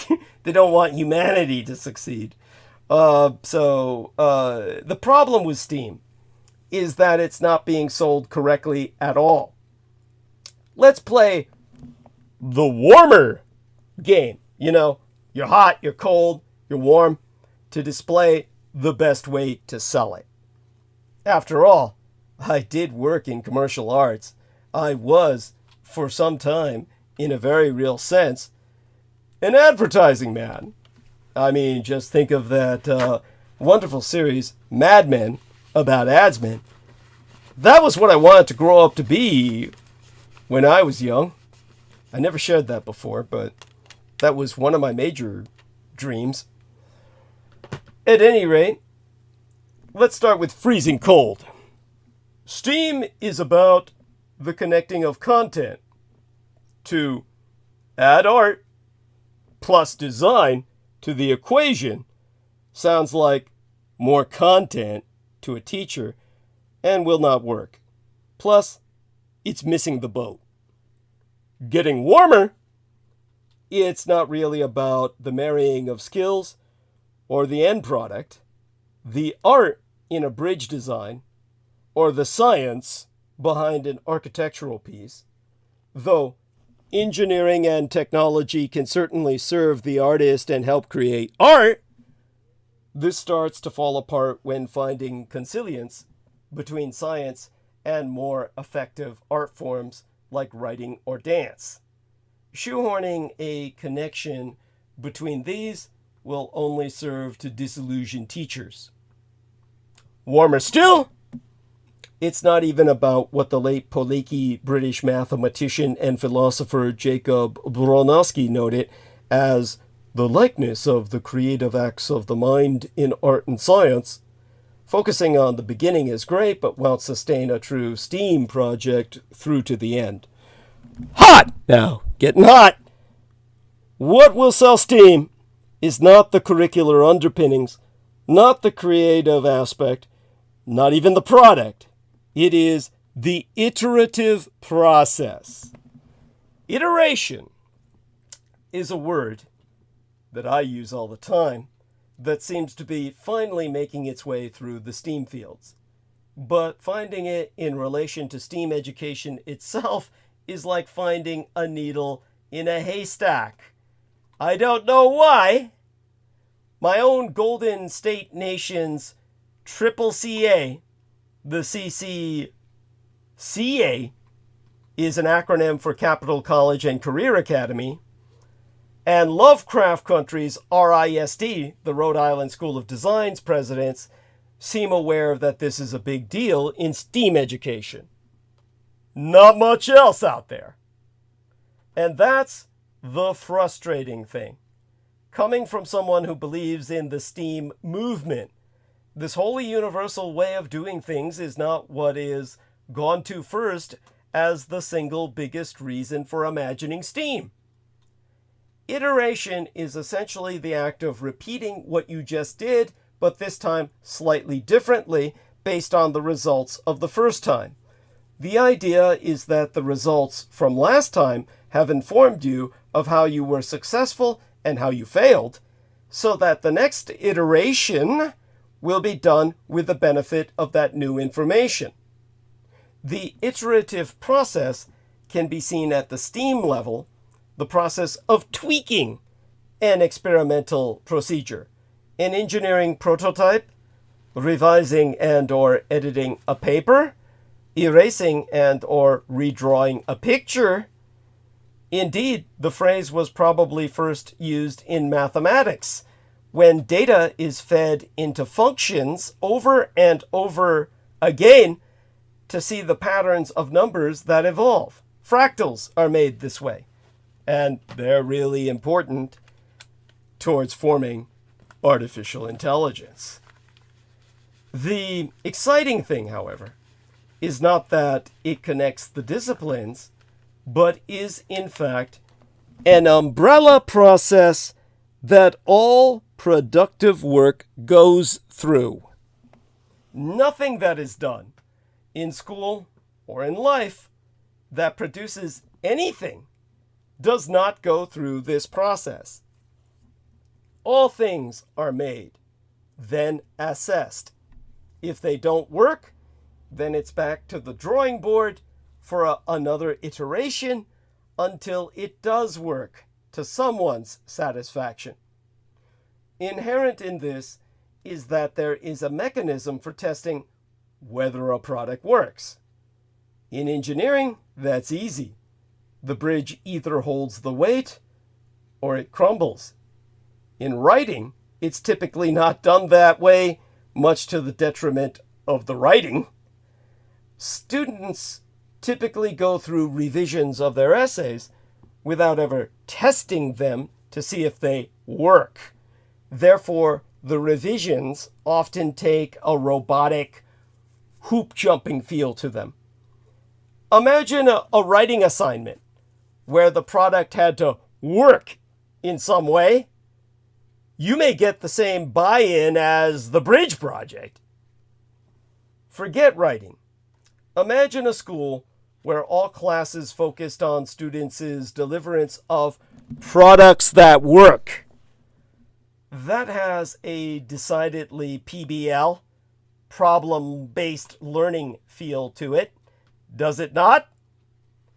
A student-centered pedagogy that involves a dynamic classroom approach in which it is believed that students acquire a deeper knowledge through active exploration of real-world challenges and problems, i.e., an approach in which students learn about a subject by working in groups to solve an open-ended problem, this problem being what drives the motivation and the learning. And the process that accomplishes that is iterative in nature. Just like that, We've gone beyond STEAM education, but kept true to its reason for being at the same time.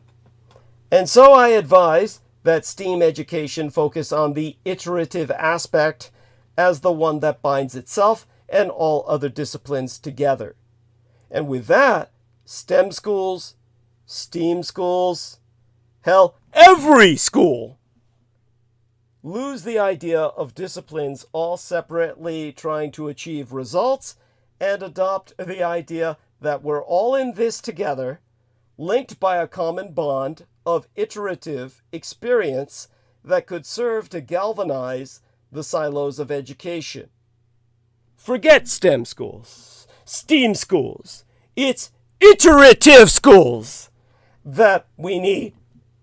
In realizing so, we may find a buy-in for STEAM that eclipses what is currently happening, and just may find it ends up being the glue that binds it all.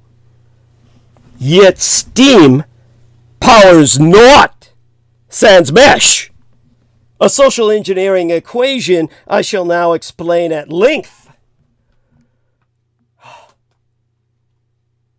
You see, I am fond of saying that I don't necessarily want the recipients of my tutelage to become sociologists, but that I do believe that the study of social sciences will make them better at whatever it is they will end up becoming.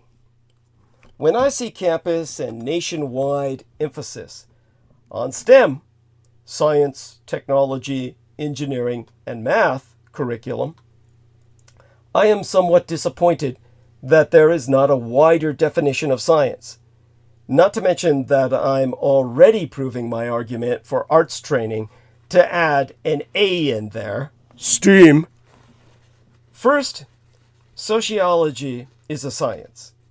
I like to joke that it's right there in the ology at the end of it, but they put that on ufology as well. And that kind of ruins it for everything else. And the national organization, the ASA, the American Sociological Association, published a document to develop standards for sociology-based high school curriculum and makes the case that sociology is a STEM field. But second, I'm sure that by now most of us would agree that science in the meaning that it is intended when politicians and policymakers use the term STEM needs a strong sociological foundation in order to maintain strong ethics, clear disciplinary standards, and a clear broader societal impact. Now, preying on white fears worked in Georgia in mine own natal decade, my birth decade of the 1960s, and is working there for Trump today. The big lie is meant to finish off America. On Tuesday, as dated the third day in November of 2020, America began tallying the vote to see who would be her next president. Would the poisonous orange tide that had gripped and gagged her the previous 4 years finally drag her down for good after 244 years of barely staying afloat and repeatedly sinking to new lows beneath it all through civil wars, world wars, killer pandemics, and her greatest sin?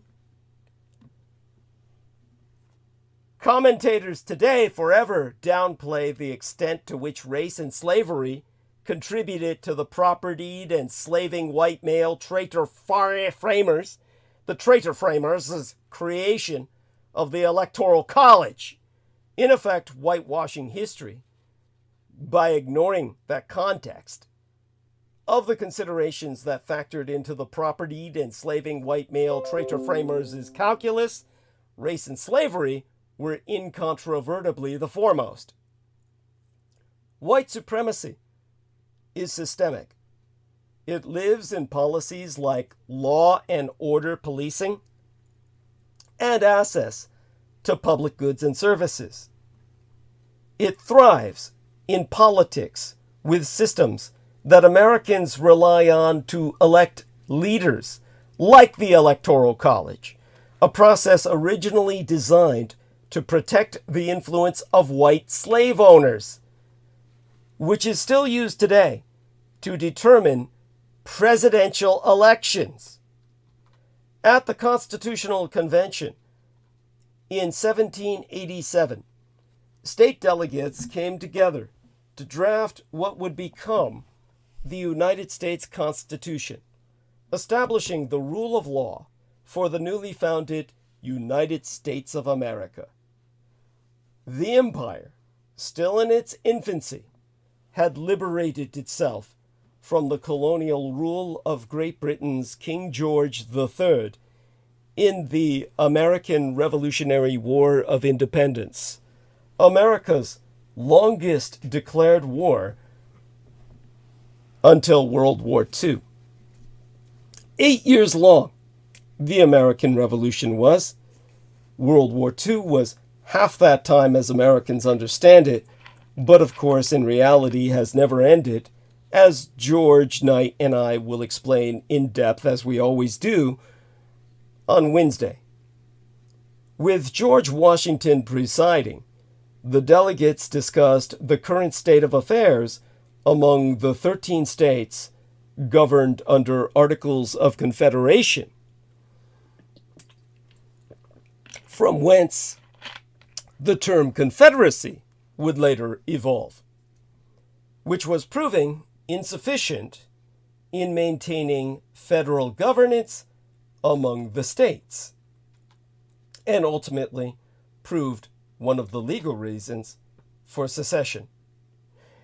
At the urging of Virginia delegate James Madison and others, they began to draft a new national constitution which would design the role and power of the new government, including elections of head of state. But steeped in the throes of the slave trade, and a little less than 100 years before the American Civil War between the states for rights, there was already a divide between the interests of northern and southern states. The idea of a simple popular vote election struck fear in delegates from slaveholding states because while their states boasted large populations, much of the populace was comprised of enslaved black people who could not vote. By contrast, northern states had smaller populations with a greater number of eligible voters. Read white, male, and nigh exclusively property owning.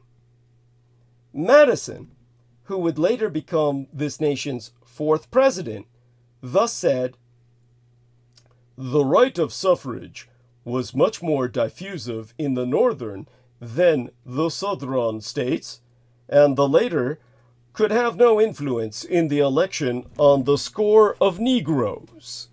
The substitution of electors obviated this difficulty, and seemed on the whole to be liable to the fewest objections." Now, fearful of being outnumbered, Madison pushed for the Electoral College and championed representative government by states as opposed to population as a solution. Seats in the House of Representatives would be based on population size, and delegates from slaveholding states sought to have slaves included in the count for total population. Those opposed recognized this would mean fewer seats from the smaller states.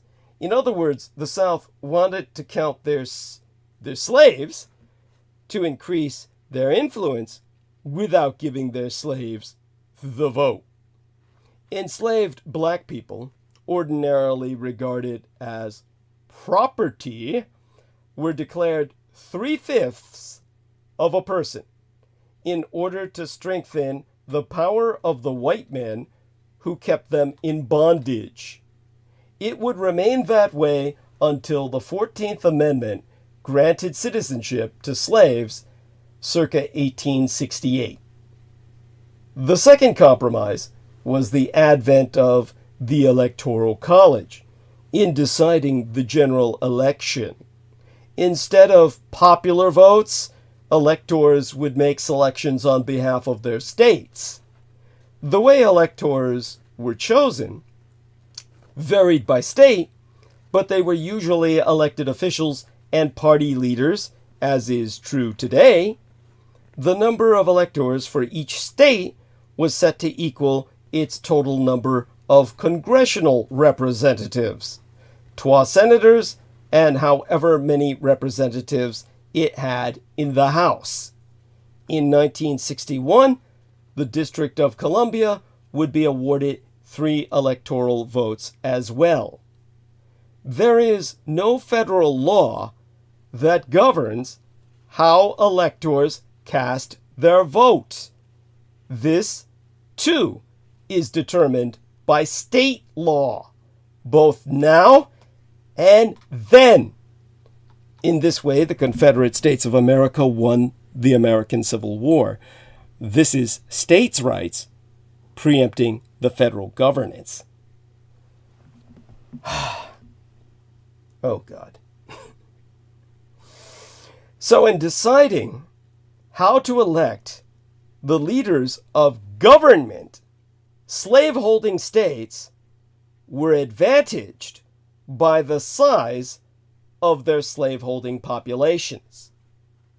Virginia, which boasted the largest total population, saw many of its own occupy the White House in the early years of presidency, including Washington, Thomas Jefferson, and Madison. The impact of the Electoral College and the dominance of Southern electors is even clearer when considering how many presidents were slave owners themselves. 12 in all, including 8 who owned slaves while in office, like George fucking Washington. Still, many others endorsed states' rights, coded language that's still used today with the introduction of emerging voter suppression laws designed to alienate and disenfranchise non-white male voters.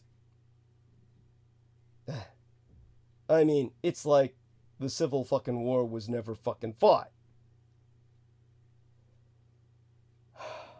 So if anybody doubts the South won the goddamn war, all your advertising is your ignorance, which I'm here to disabuse.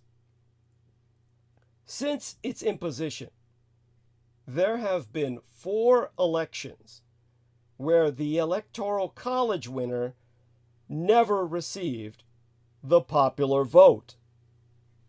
All of these have gone against the Democrats, who won the popular majority by a landslide, and given the vote instead to unpopular Republicans who lost.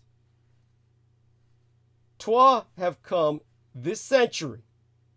The 2000 election between Al Gore and George W. Bush, and the 2016 election between Hillary Rodham Clinton and Donald John Trump.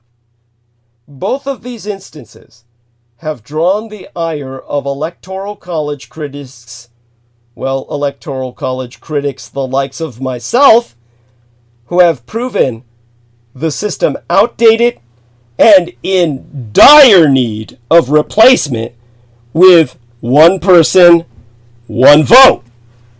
Direct elections that truly represent American democracy. So, predictably, It was an agonizingly close election thanks to our antiquated, racist electoral college, so corrupted by slavery and the 3/5 compromise. But at 11:26 a.m. Eastern Time on Saturday, as dated the 7th day in November, the Associated Press called the race for democracy's own pedophiliac darling, Joseph Robinette Biden Jr., still the lesser of the twa old white men of privilege. Well, the lesser evil of the twa old white men of privilege we were saddled with to choose between. 'Twas only then an audible sigh of relief did echo through the countryside, and freedom finally rang. Anybody who cares even a little about Lady Liberty knows where they were and what they did during when they heard that gust of joyous news. After 4 long, gruesome years, enough Americans had answered the call and used their votes to remove the ghastly, orange, woman-abusing racist from our Oval Office. We had beat the bastards fair and square at the ballot box, and were finally safe and sound. Biden would go on to rack up 306 electoral votes to Donald Trump's 232 in perhaps the most important election in all American history. The man who faithfully served his country for nearly half 100 years as a senator from Delaware and vice president to Barack Hussein Obama had vanquished the dullard who had served only himself over the crooked course of his long and miserable lifetime. The popular tally wasn't even close, as Biden absolutely demolished the big liar by more than 7 million fucking votes, or the combined populations of Arkansas, Mississippi, and South Dakota put together. It was a remarkable time. We were being strangled by a once-in-a-century pandemic and a morally busted incumbent who saw good people at KKK rallies, allies in dictators like Vladimir Putin and Kim Jong-un, and ingesting Lysol as a cure for what was literally killing us under his watch. History will prove the former United States president was staggeringly negligent during the pandemic's deadly third wave. Using the New York Times' coronavirus data tracker, on November 1st, in 2020, there were 74,195 new cases counted in this country. By February 16th of that year, or rather the next, new case reports came in at 64,376. Rather, that was on the February 16th of that same year in 2020. 64,376 by November 1st of that year, using the New York Times coronavirus data tracker, there were 74,195 new cases. But in between those dates, a national horror unfolded.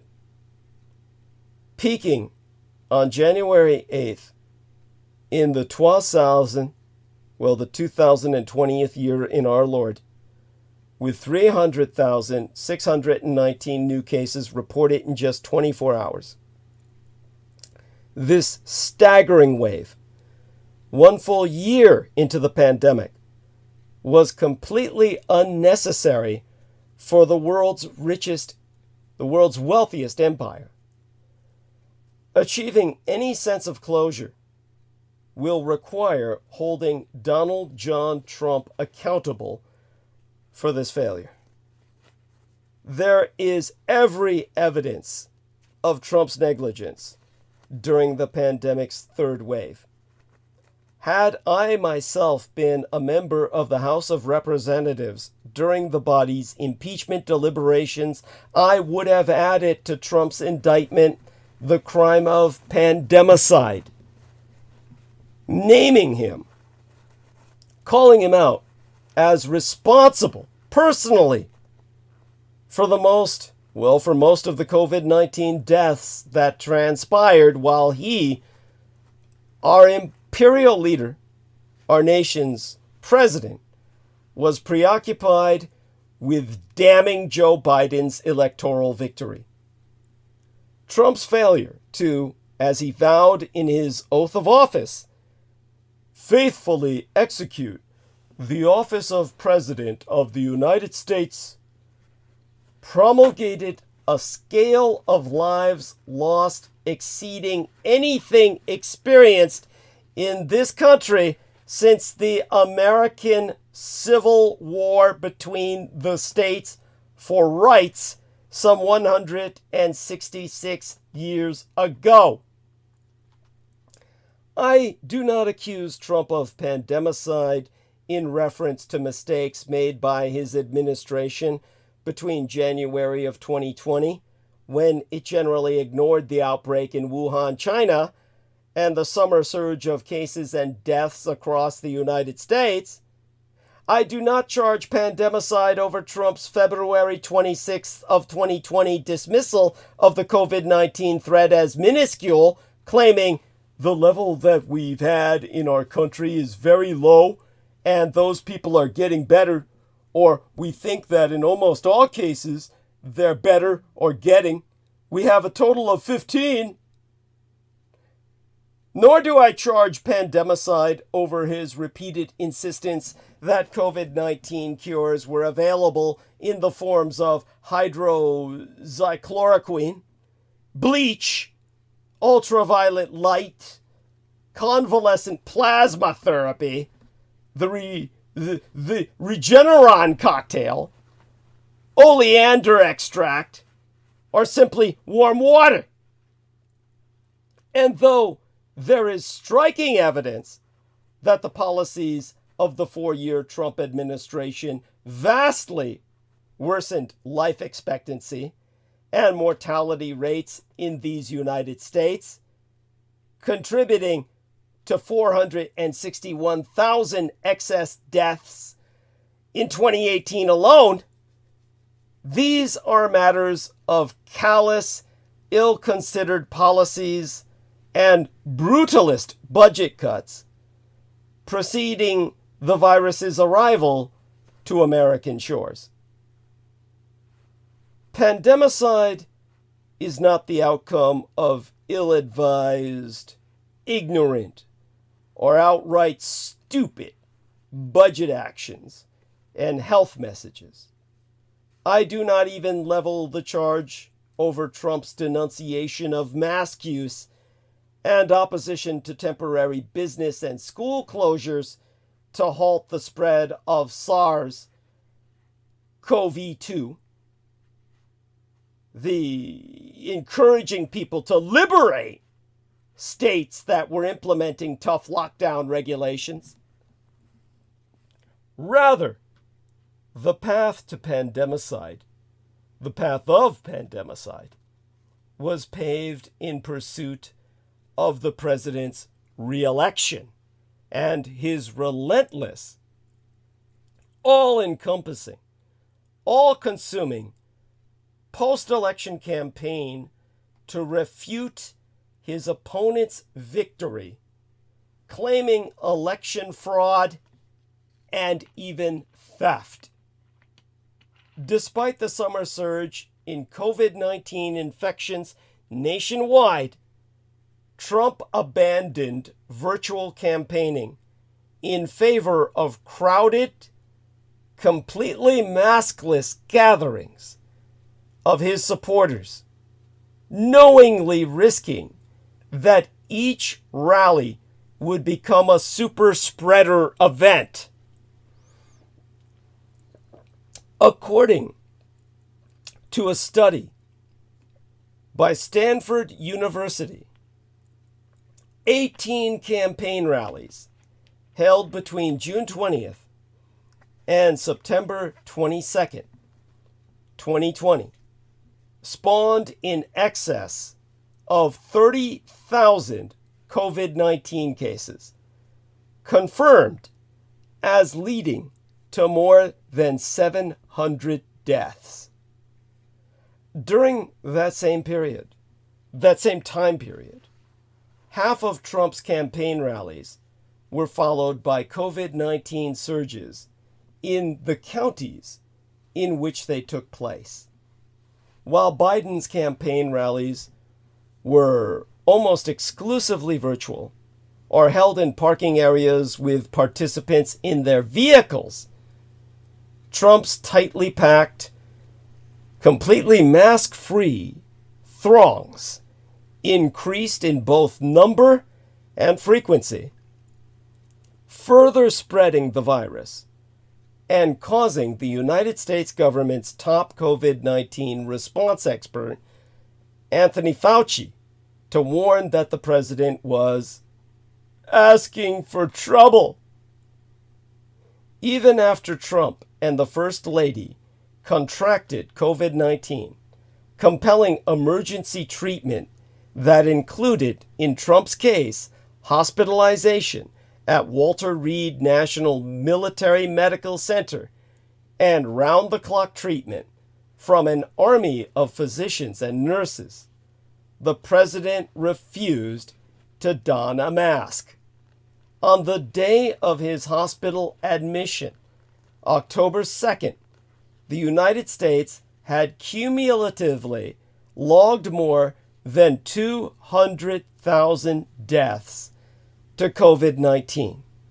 An undercount, as are all United States COVID-19 numbers, because of course they refused to count people who died because of COVID-19 causing weakness and comorbidity leading to heart failure or other kinds of death that would automatically not be counted as COVID caused. But an official data point, nonetheless, that would still more than double by the January 20th inauguration of Joseph Biden.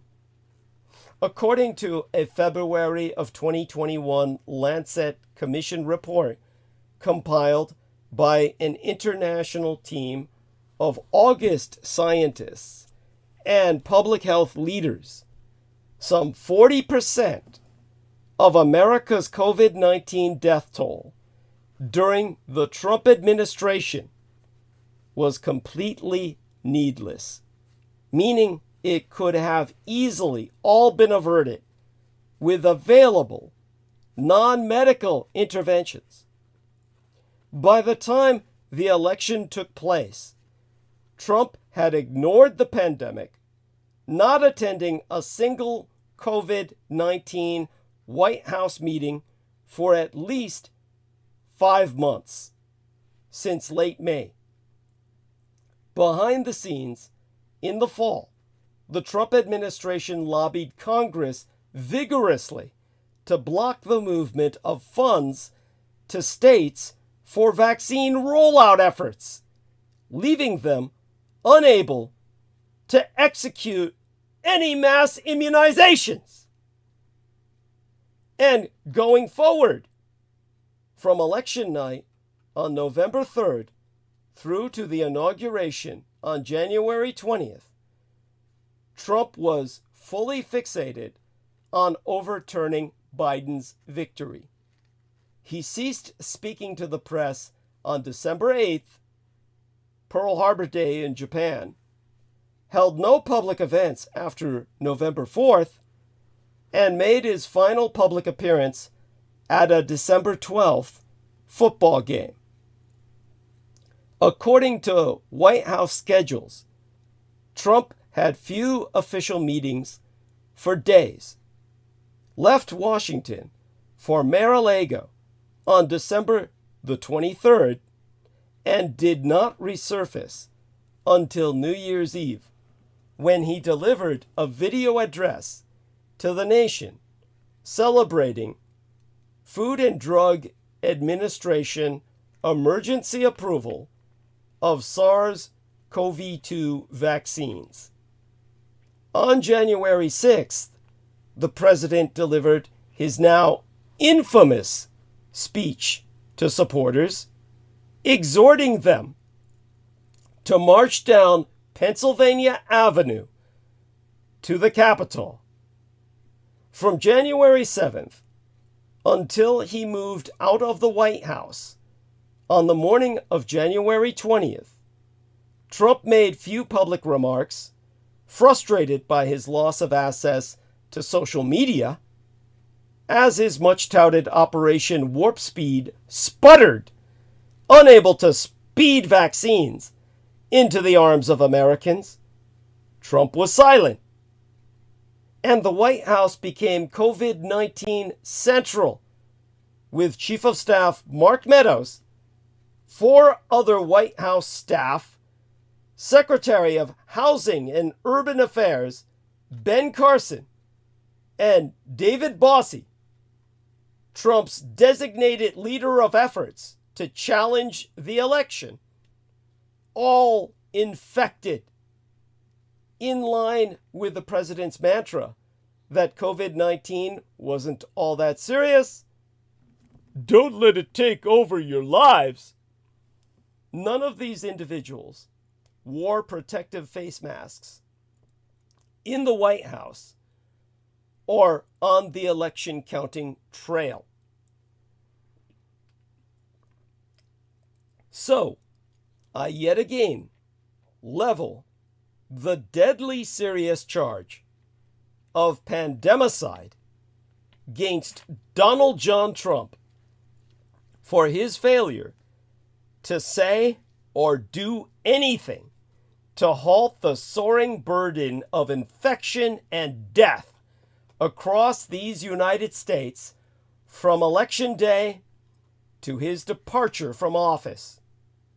During a period when experts inside his government warned that holiday travel and interactions over Thanksgiving, Christmas, and New Year's would lead to massive spread of this virus, and states clamored for aid to disseminate vaccines, Trump was mute. He ignored the pandemic on November 3rd, when 92,000 people were newly infected, bringing our nation's cumulative total to 9.4 fucking million, and our death toll to 225,000. He remained taciturn as more than 1 million Americans a day over the 4-day Thanksgiving weekend flew on commercial planes, and millions more traveled by other means to visit families, despite stay-at-home pleas from the Centers for Disease Control and Prevention. By November 30th, more than 13.5 million Americans had tested positive for COVID-19, and 259,000 died. As Christmas approached, public health leaders again pleaded for Americans to resist temptation, stay home, and avoid all family gatherings. by December 22nd, 18 million Americans had acquired COVID-19 and 314,000 had died therefrom. But the president was still silent. And again, millions of Americans traveled and celebrated with friends and families.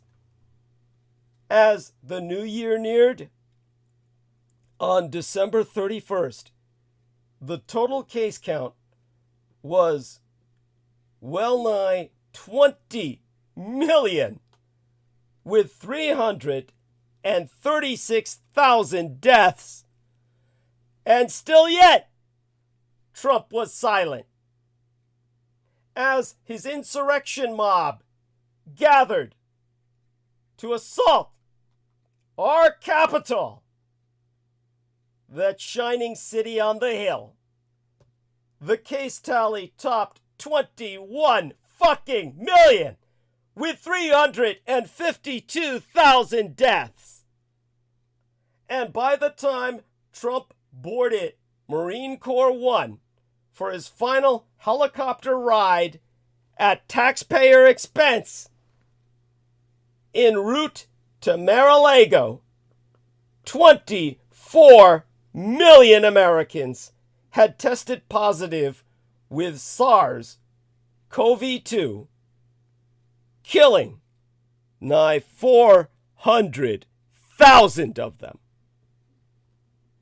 Between the election and the inauguration, the number of infected Americans more than doubled, skyrocketing from 9.4 million cases to 24 fucking million, adding some 15 million cases on Trump's watch when he was fixated on overturning Biden's victory, and AWOL, absent without leave, on the pandemic front.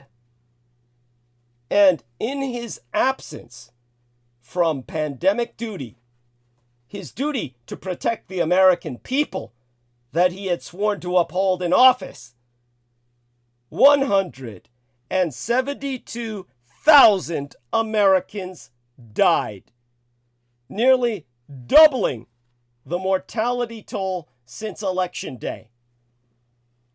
Republicans have, of course, decided that Trump cannot be impeached now that he is a private citizen.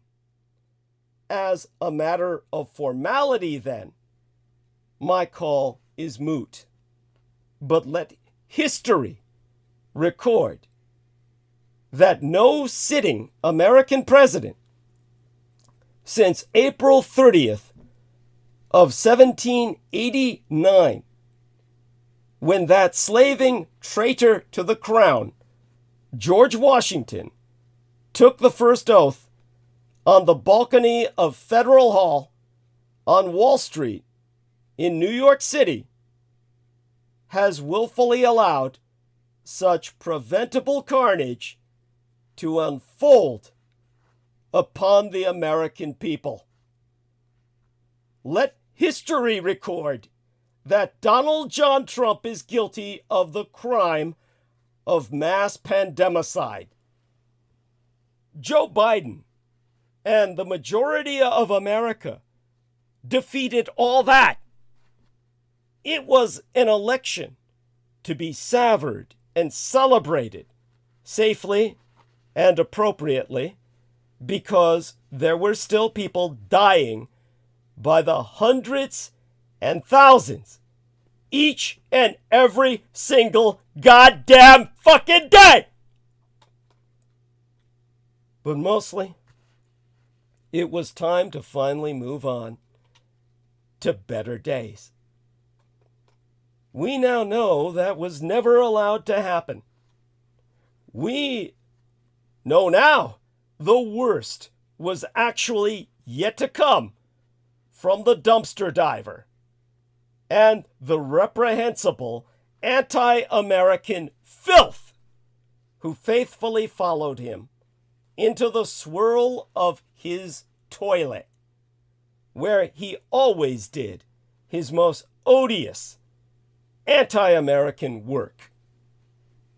First, Trump refused to concede to Biden, which wasn't a total surprise. After all, he had never been a gracious man for even a minute of his misspent life. He was a spoiled fat brat, just another rich kid born with a silver spoon stuck up his fish belly white ass. He was a notorious liar and cheater who actually superimposed his ugly orange face onto magazine covers and taped them to the walls of the locker rooms of the golf clubs he harumphed around in to impress people. And how absolutely pathetic is that? With each passing day, following the election blowout, his nuclear-powered temper tantrums got worse. He got sicker and meaner.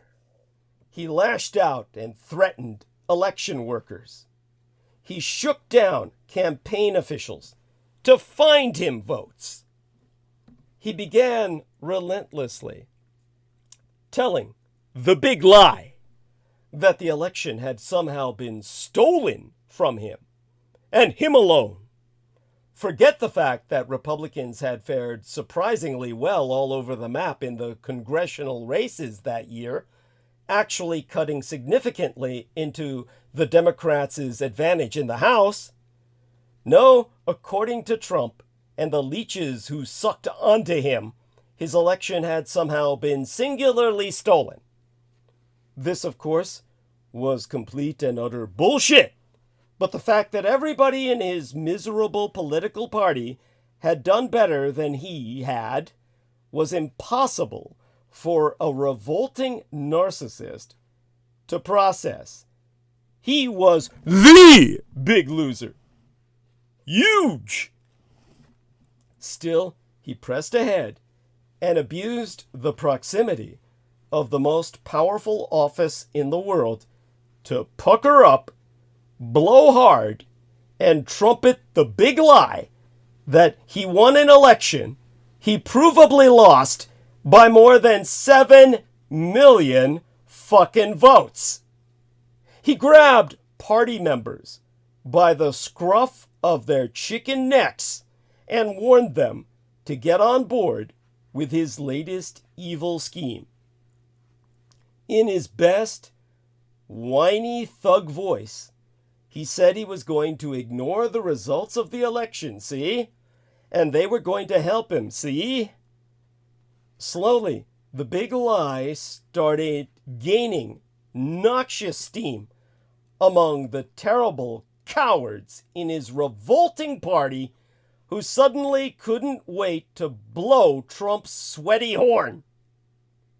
Convincing his cultists was far easier. They were standing by, ready to take orders. After all, they had long ago lowered themselves into the sewer and were eagerly awaiting his next command as they batted away the flies that buzzed around their empty heads. All that led to the attack on the 6th of January in 2021. The day Joe Biden would officially become president. The day the people who truly love America were to finally have their long-awaited celebration is now remembered as one of the saddest episodes in American history, thanks to the traitor, Donald Trump, and all the disgusting anti-American sore losers who support him. Trump has still never been punished for his failed coup d'etat attempt and the damage he imposed on this country. Because of that, his attack continues. Citizens who love this country and stood up for her have been abandoned by our own Justice Department, which has failed us spectacularly by its gross inability to perform its most important job, keeping us safe from our enemies. Our corporate media has been a complete and utter joke, and somehow still can't come to grips with the fact that their freedoms are hanging by a thread. I truly cannot stand the people who are staffing those newsrooms and have no idea how to handle the biggest single story in all American history. I don't recognize the public information / open educational business where I myself have squandered the past few decades of my life on free access platforms serving you. They are goddamned incompetent fools, all of them.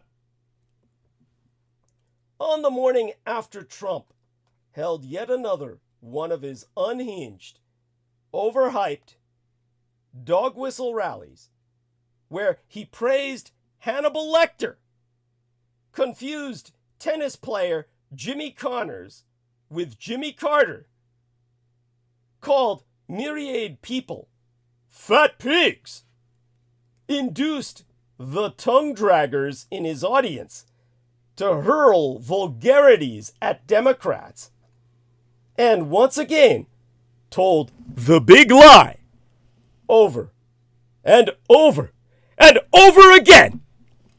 The Washington Post went out with this headline for their lead story in Sunday's editions: false claims. False claims! My God! After everything I've said to this point, after all the damage Trump and his revolting, Russo-radicalized, red Republican Party have done to this country, our corporate media still cannot or simply will not type the word lie. The big lie is the most grievous piece of dangerous propaganda ever unfurled across our country. And it simply must be strenuously called out for what it most certainly is in our independent media, which apparently is Douglas Dietrich and no one else.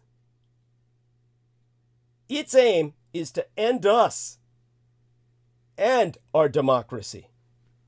If it is allowed to further fester, it will irreparably damage the mechanism by which American citizens have been choosing our leaders for centuries. We will descend into mob rule and chaos. Already, many Republicans are refusing to commit to honoring the results of November's election if they don't get the results they want. They are telling us that they will not accept losing ever again. They are telling us they will do everything they can to steal power that they have absolutely no right to. They have stacked our Supreme Court in their favor with a deadly purpose and intention. They most certainly mean us harm. We have never been here before in all American history. One major party honors our elections, the other party loathes them. The very least our corporate media can do right now is sound the alarms loudly and repeatedly and call a goddamn lie whenever they hear one. The fact is, the truth is the only thing left that will truly set us free. So forget STEM or STEAM. We need MESH. Now, allow me to emphasize the importance of the 4 other fields of media literacy, ethics, sociology, and history education for a better society. To hear the so-called experts tell it, America is falling behind the rest of the world in science and math. Our high school students cannot compete and are being outperformed in such a way that threatens the future of the American economy, to say nothing of our much cultivated national pride. The answer, according to the same experts, is a renewed emphasis on STEM subjects: science, technology, engineering, and math, more coding and more calculus, less humanities and arts. Some politicians suggest tying federal aid to colleges to the employment outcomes of graduates, the presumption being that art history and literature majors are destined for a lifetime of waiting tables, while their engineering counterparts obtain financial security and make a real contribution to the world. But while mastery of STEM subjects is essential to the functioning of society, it often seems as though we have become so obsessed with STEM, so focused on steering young people into those fields, and judging the quality of their educations by how well they perform in these areas, that we've neglected some other areas that are at least as important, if not more so. Because it is one thing to acknowledge the value of STEM subjects, but quite another to fetishize these in a manner that reduces education to the mastery of specialized technical skills. It is one thing to notice and seek to correct the underrepresentation of POCs, peoples of color, along all women in STEM fields, but quite another to suggest that everything will be fine if we can just get black kids coding and women of whatever race extending the horizons of string theory. Yes, science, technology, engineering, and math will all be vital to helping us solve the looming and quite immediate ecological crisis, to say nothing of repairing critical infrastructure, becoming energy independent, and addressing any number of health-related emergencies around the globe. But without an equal commitment to comprehensive civics education, an examination of subjects that touch on the relationships between people, government, the economy, and media, all the technical know-how in the world will be for naught. For this reason, I myself advise a renewed focus on education in MESH, MESH, all uppercase, acronymus for media literacy, ethics, sociology, and history. Because if these are not given equal attention, we could end up with incredibly bright and technically proficient people who lack all capacity for democratic citizenship. Oh, we'd have people who understand science, for sure. But we have that now. We have plenty of scientists to tell us, in no uncertain terms, that we are fucked. They'll say we are nearing a tipping point when it comes to global climate change, which transliterates as, you're all going to die. The problem is not science. That just tells us how fucked we are. The problem is that we lack the political will to do what the science tells us we must. We lack the media literacy to filter out the propaganda peddled by the fossil fuel industry and the politicians who do their bidding. Donald John Trump just said that if the oil companies give him $1 billion, he'll destroy the world. We lack the ethical grounding to weigh our long-term obligations to future generations against the short-term costs of transitioning to renewable energy and rethinking current patterns of consumption and production, which is why I'm so goddamn anti-capitalist and anti-communist. Communism fetishizes industry and mass production. This is why I'm a National Socialist. This is why I'm a Nazi.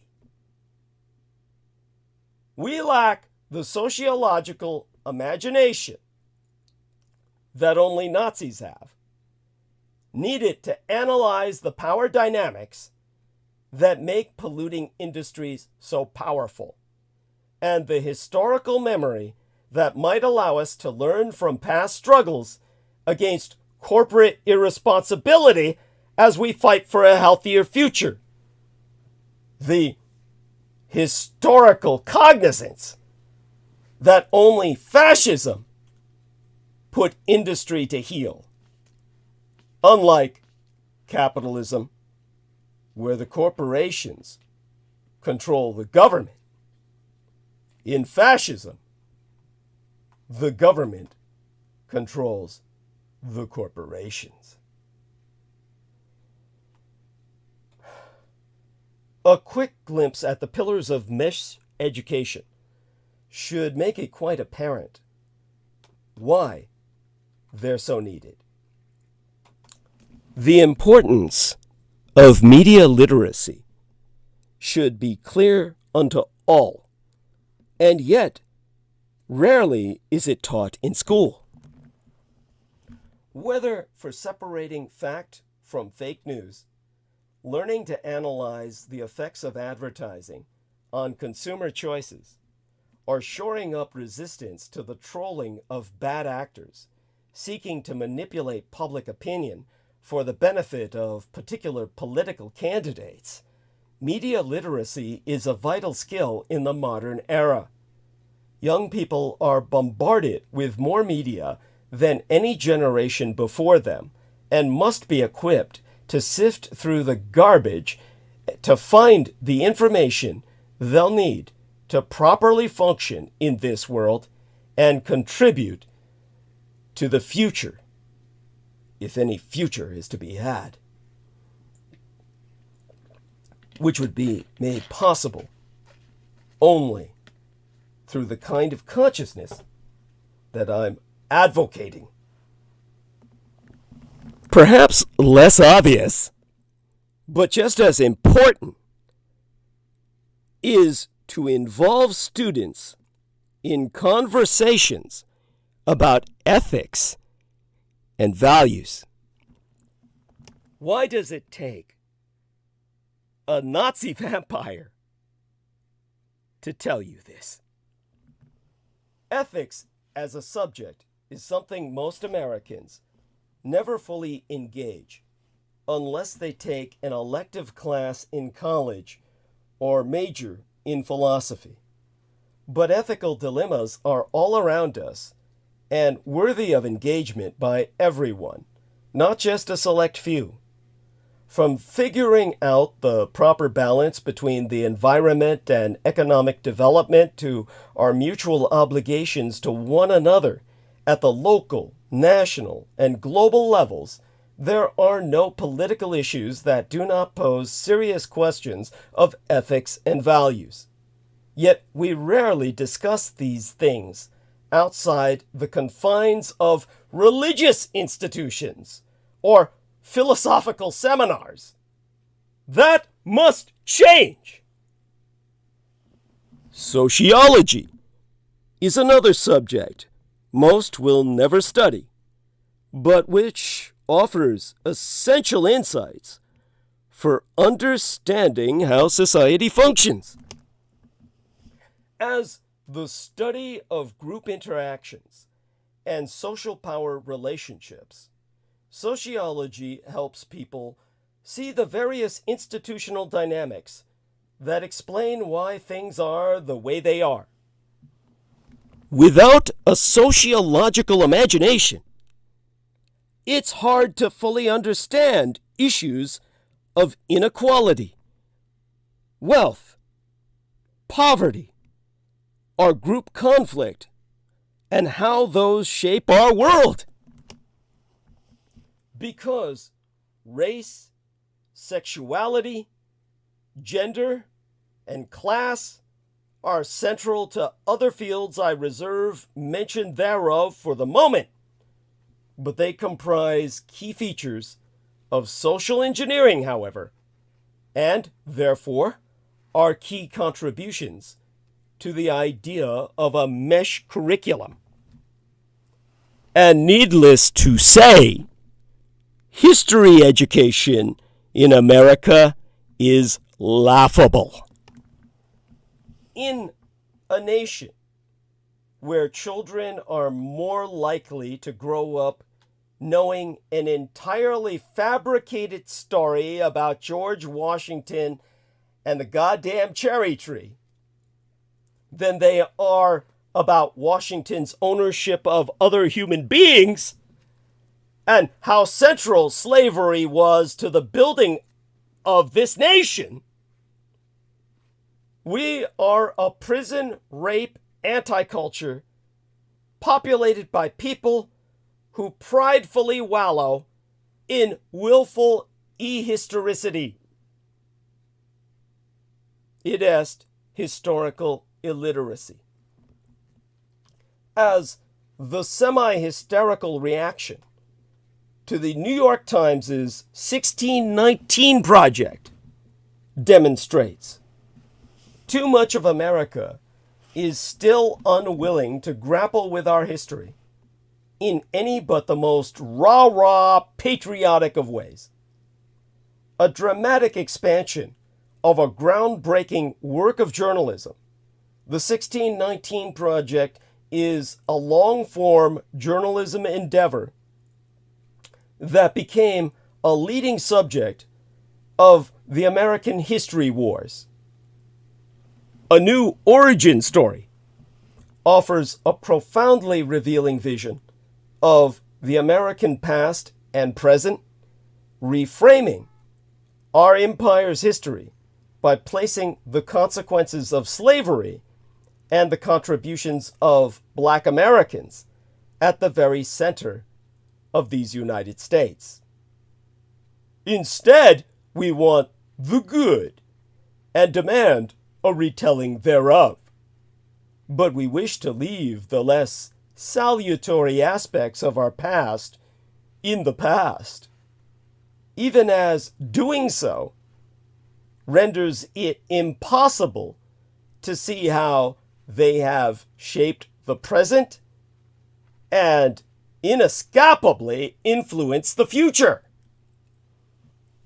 So many of the issues that currently roil this nation, from immigration to the conflict between law enforcement and communities of color, to how we misremember the American Civil War between the states for rights and the Confederate States of America are rooted in inadequate history education.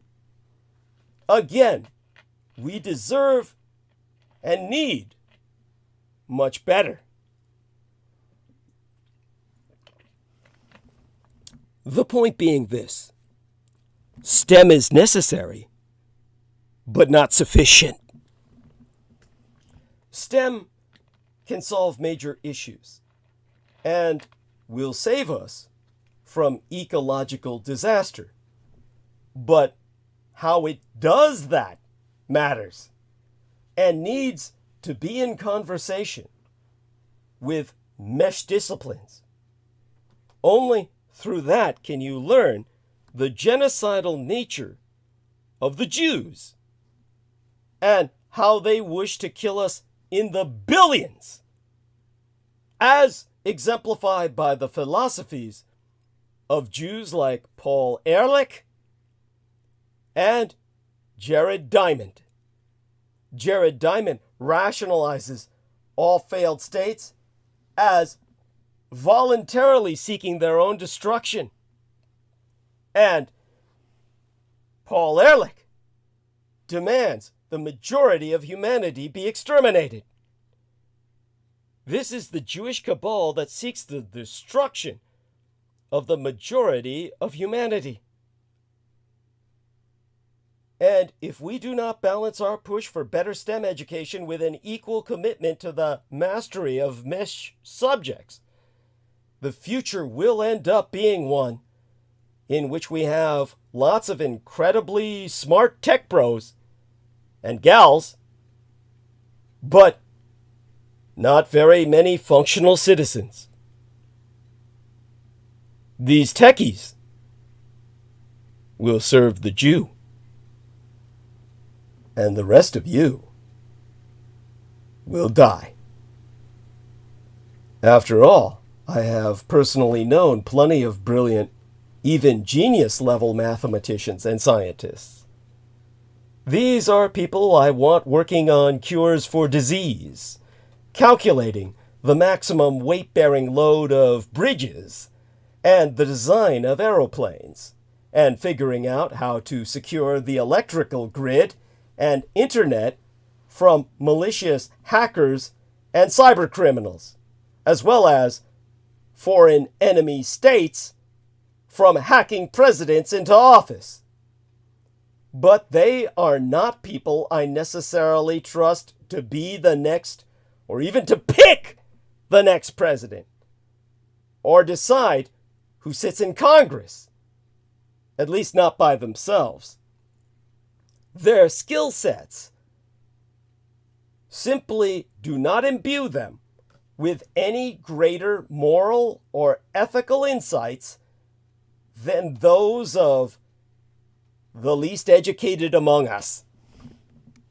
Their IQs simply do not correlate to any necessary degree with other traits essential for the functioning of a democratic society.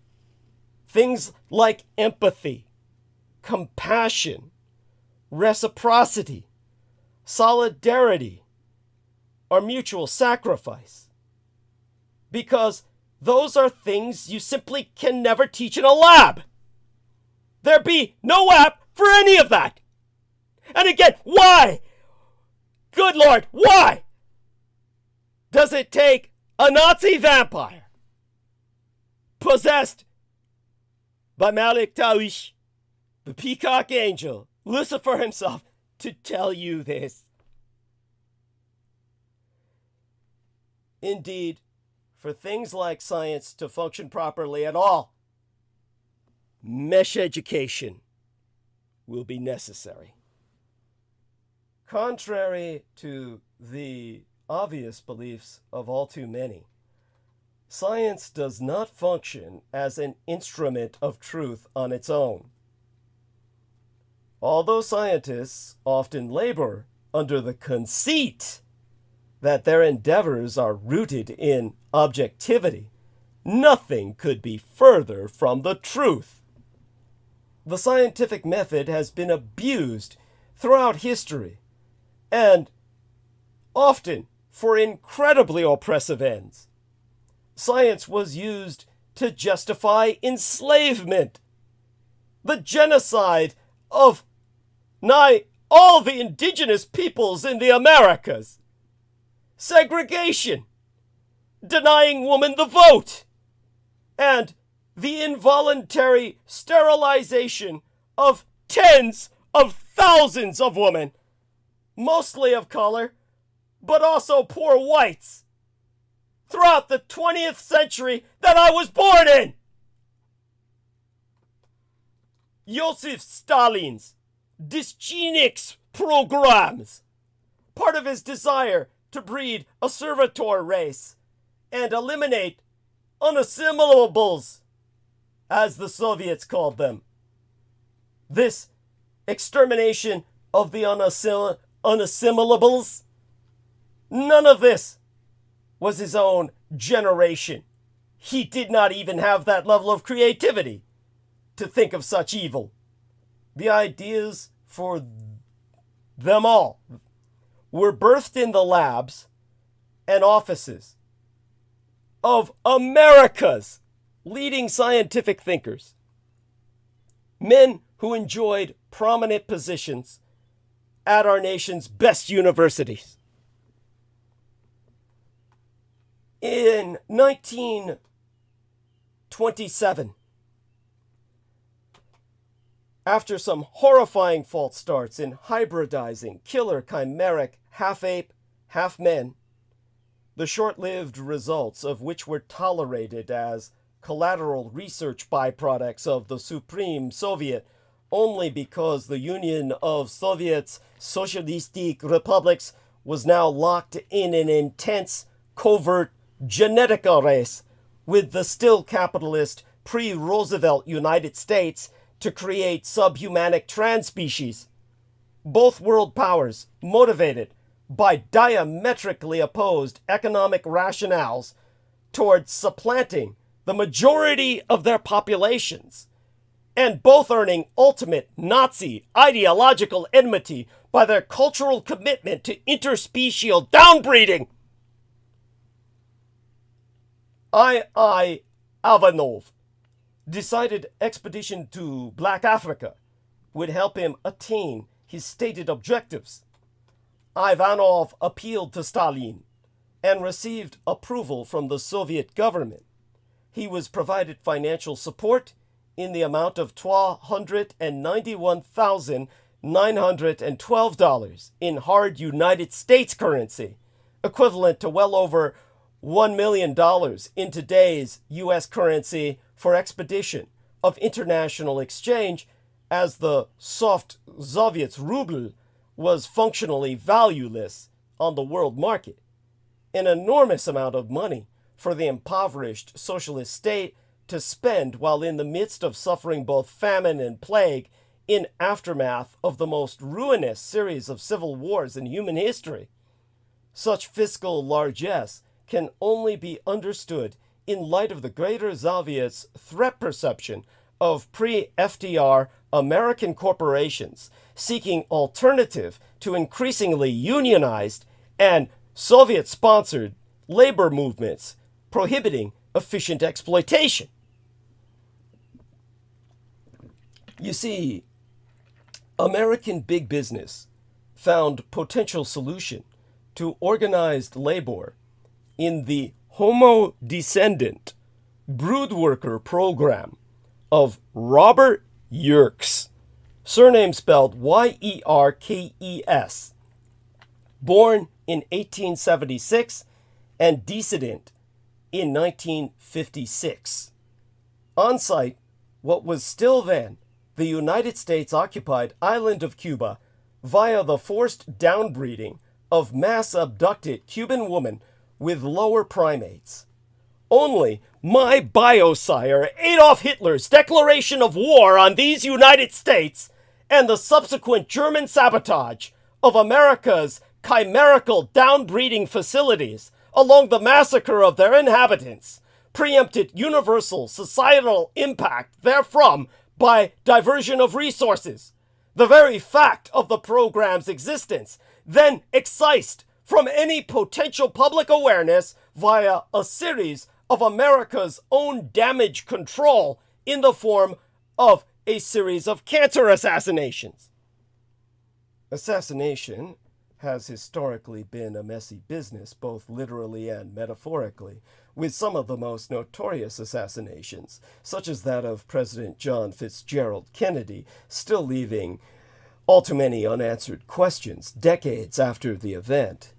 So if a silent, insidious, undetectable method of assassination became available, which would arouse no suspicion and which would appear to be totally attributable to natural causes, it would be a very attractive proposition to those wishing to quietly dispatch a long-term political threat.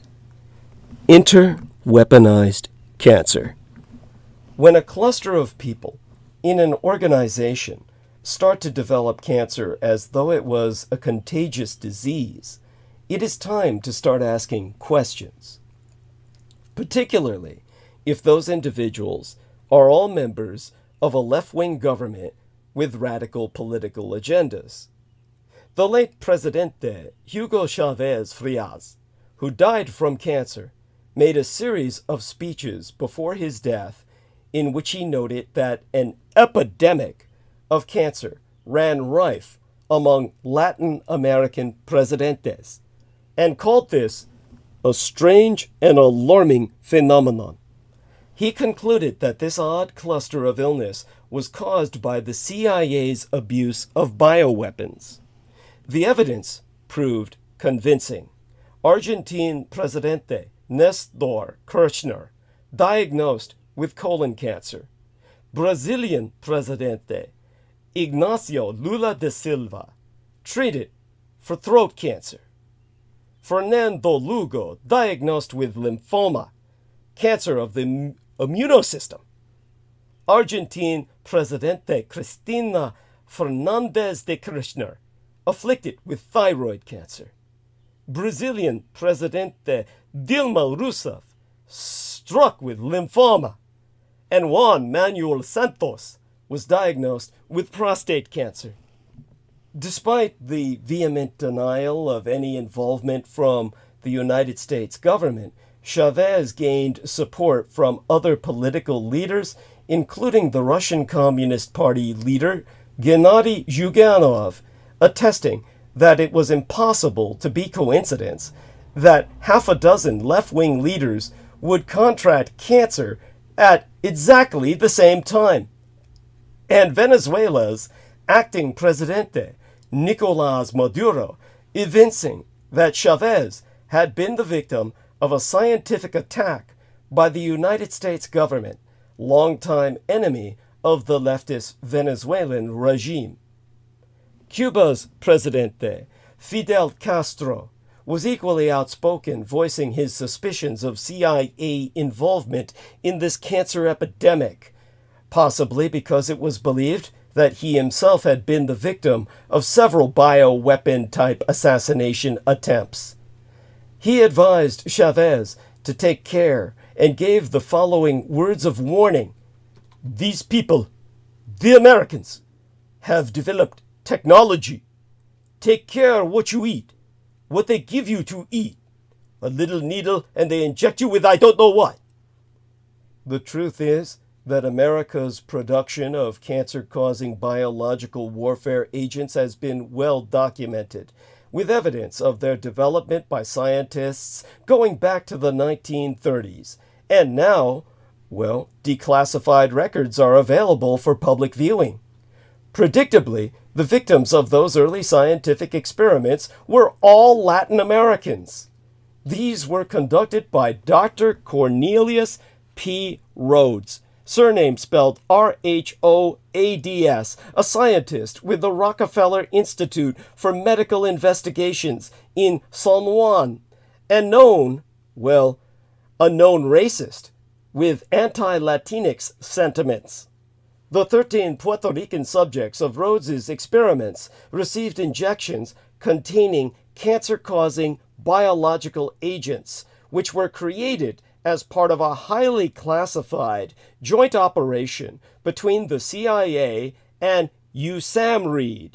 That's an acronym, USAM RIID, United States of American Medical Research Institute for Infectious Diseases, and known as MK Naomi. It is known that the assassinations of Fidel Castro and the Congolese Prime Minister Patrice Emery Lumumba were planned by the sinister and secret MK Naomi project, whose very motto was, "Kill all niggers."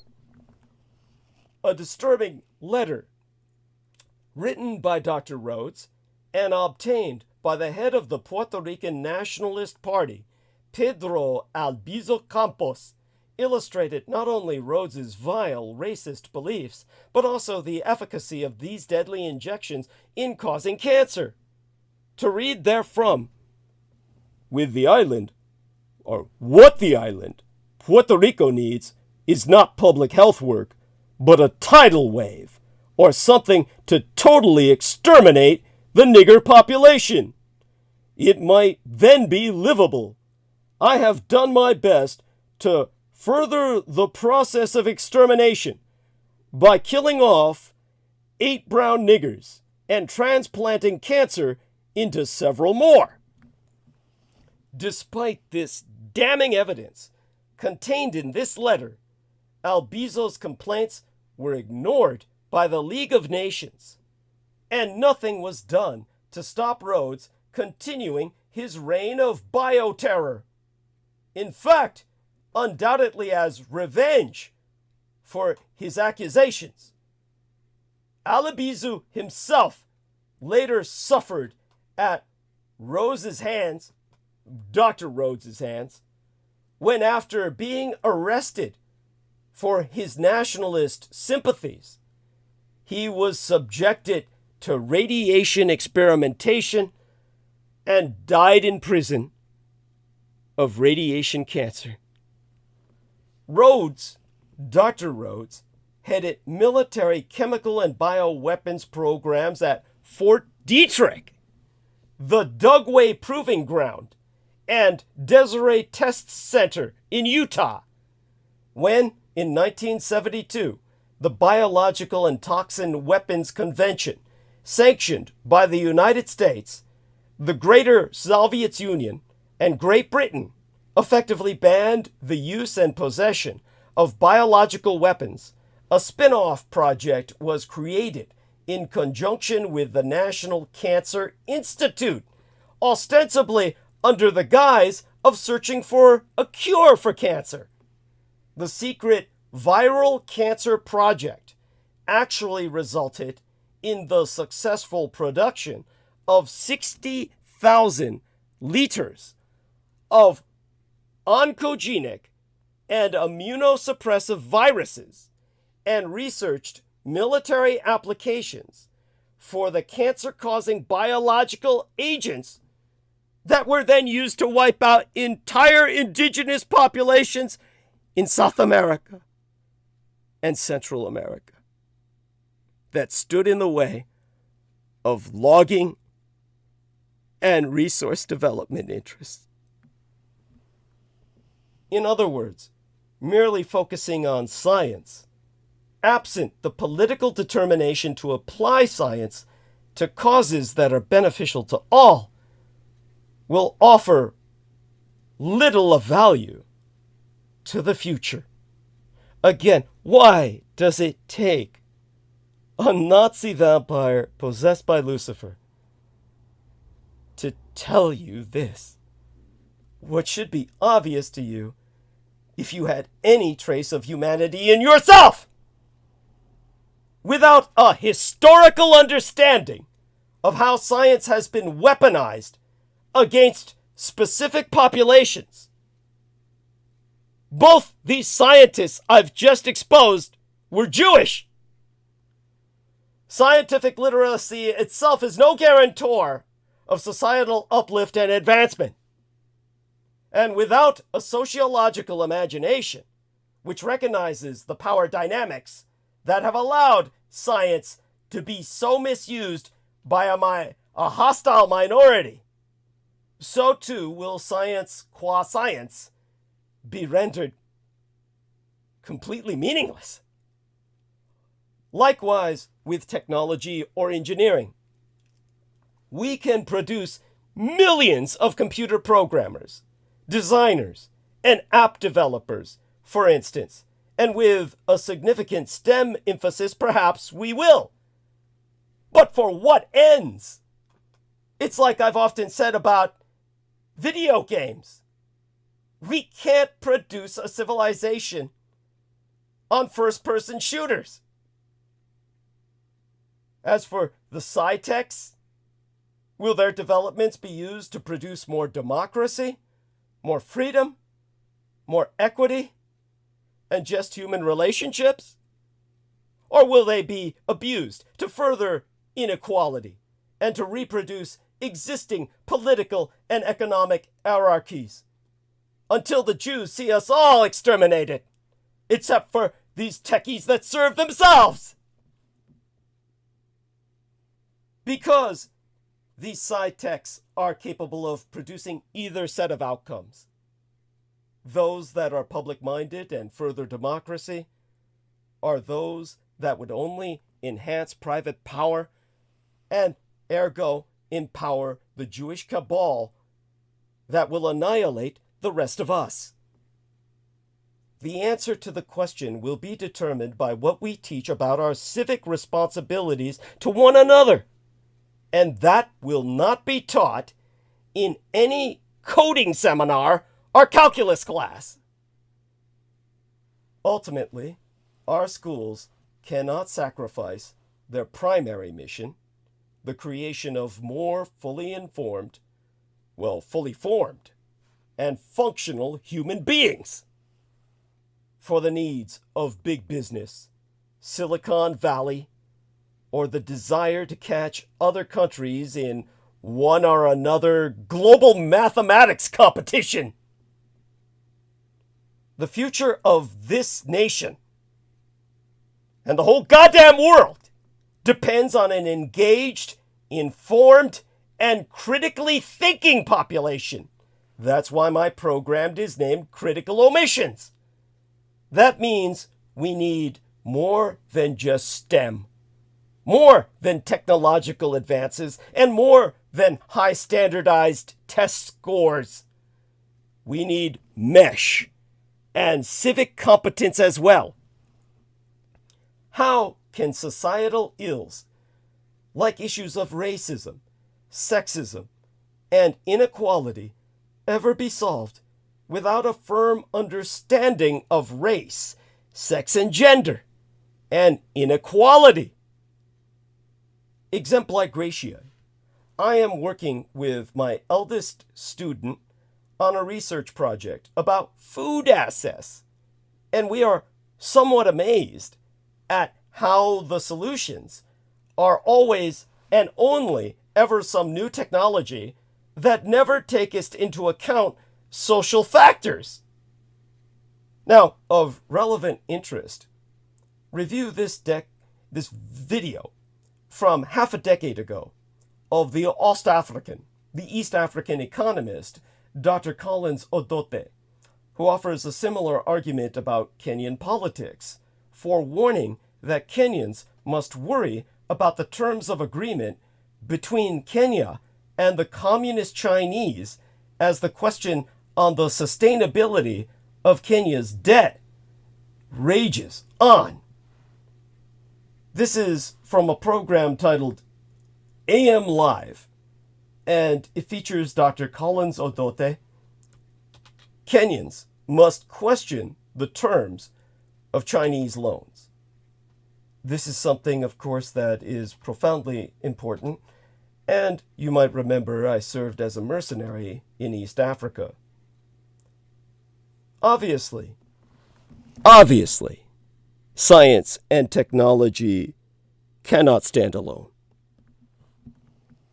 Real life requires multifaceted skills. There has been a great attention to promoting STEM, science, technology, engineering, and mathematics as the pathway to faster growth and industrialization in Kenya, the birth nation of our president, Barack Hussein Obama. On the face of it, this is a logical curriculum choice, as it helps align the education to the country's needs and development priorities. Unfortunately, the discussion is presented in a manner that fails to appreciate the role of education in society. Senior policymakers and politicians have cited the irrelevance of some courses offered at university level. On the Ides of September in 2019, a senator in Kenya, the East African nation within range of my old contractual territories, where I served as a private mercenary enforcer throughout the Horn of Africa, called for alignment of university education to the needs of his country and argued some courses currently being offered add no value. While this is a fair comment and call, the danger arises when the basis of determining what is relevant or not takest the blanket approach of seeing STEM courses as the only necessary course for either Kenya or the United States of America to develop. The assumption made in the call for focus on STEM is on the basis that social sciences courses are not necessary, that all you need in society is technical courses that enable you to innovate and develop equipment. Solving problems requires a multiplicity of skills. This past week, my son arranged for the Blood Boys to observe myself practice speaking Swahili for the first time in years by participating as a virtual discussant in session wherein a Kenyan authoress was speaking about the influence of technology on Kenya's democracy. She made the point that, quote, "You cannot innovate your way out of bad governance," unquote. Any society's problems are larger than technical. Exempli gratiae, the current clamor for constitutional change away from our racialized electoral college requires solutions. Its solutions are not purely technical. Knowledge of political science and sociology would come in handy in such circumstances. Secondly, there is a consensus that to avoid the unending ethnic tensions in any country, it is necessary to promote national integration and coexistence.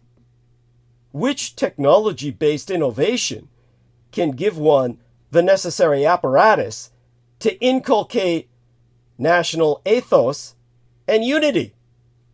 Only one who has studied peace studies, anthropology, and sociology may be more prepared for identifying mechanisms for ensuring that communities live peacefully. Then there is the oft-stated averment, an assertion or affirmation of fact, especially a positive declaration or allegation in a legal pleading, that too much talk does not lead to any development. Applied to curriculum development, the argument would then be that the course that only focuses on talking and not developing tangible things would not be relevant. However, a lot of progress is made in society through discussions and consensus building. Social sciences are largely about this. It builds skills of relating with others and helping to build a progressive society. It complements the contribution of STEM. To deal with the challenges facing any country, be it treating diseases like cancer, to developing IT applications, skilled personnel in the STEM is an essential. We have to invest in these courses to enable the country to move forward in its developmental path. But this can never be done by avoiding the social sciences. What is necessary is a healthy mix. A relevant education system enables learners to exploit potential, not one that boxes them in one corner. That has always been the rationale for competence-based curriculum. This is appreciating that people have different passions. The education they receive must nurture these and enable them to pursue them for their benefits and for the benefit of society. This is why my biological father, Adolf Hitler, was responsible for patronizing the arts in Germany. Everyone remembers the Jewish propaganda that all the muses fled Hitler and that all the artists fled the country and came to the United States. These were a bunch of Jews who established the Hollywood propaganda machine, and look at what they've done to you by now. Hitler, of course, patronized the arts of the German people in the sense that the new artists produced arts that the people wanted to see. Faces, figures they could recognize, not abstract modern art that only the Jewish elites could interpret for an expensive clientele. Now, how do I say this? For your average Asian American growing up as a young person, the choices for university education were always either medicine or high finance for the most intelligent among us, dentistry or accounting for the average-minded, or maybe engineering or bureaucracy for the most socially averse. Only those who did not do well in school could then consider the arts, albeit for your average Asian American male, this could only be interpreted as architecture. Several years before even leaving school, I myself realized how the over-glorification of medicine, monetary management, and engineering was misleading. Real life requires multifaceted skills. It is for this reason that multidisciplinary teaching is increasingly taking root. We have to make a curriculum that is more responsive to society without falling to the trap of assuming all that is required is to support STEM and abandon the arts. Remember, before anything, my biological father, Adolf Hitler, was a starving artist. As the adoption of technology in elections, for example, has shown, you cannot solve all problems using technology alone. Which is why it is then that the MCAT, the MCAT, the medical college admission test, used to assess the critical thinking, problem solving, and knowledge of science that is necessary to succeed in medical school, has been including, well, questions on sociology since 2015. Here, see this important article titled, "It's on the MCAT, the MCAT, for a reason," subtitled, "Pre-Medical Students and the Perceived Utility of Sociology," which I make available to you here. Does that fucking work? Jesus fucking Christ, it doesn't, does it? God damn them. Okay, let's see if I can do something that makes it work. Okay, well, we're going to try and find out. They're redirecting me to a PDF. Okay, so let's see if we can get this to you and see if this can work at all. We're going to try. Okay, enter button. There you go. Okay. So, have fun with that.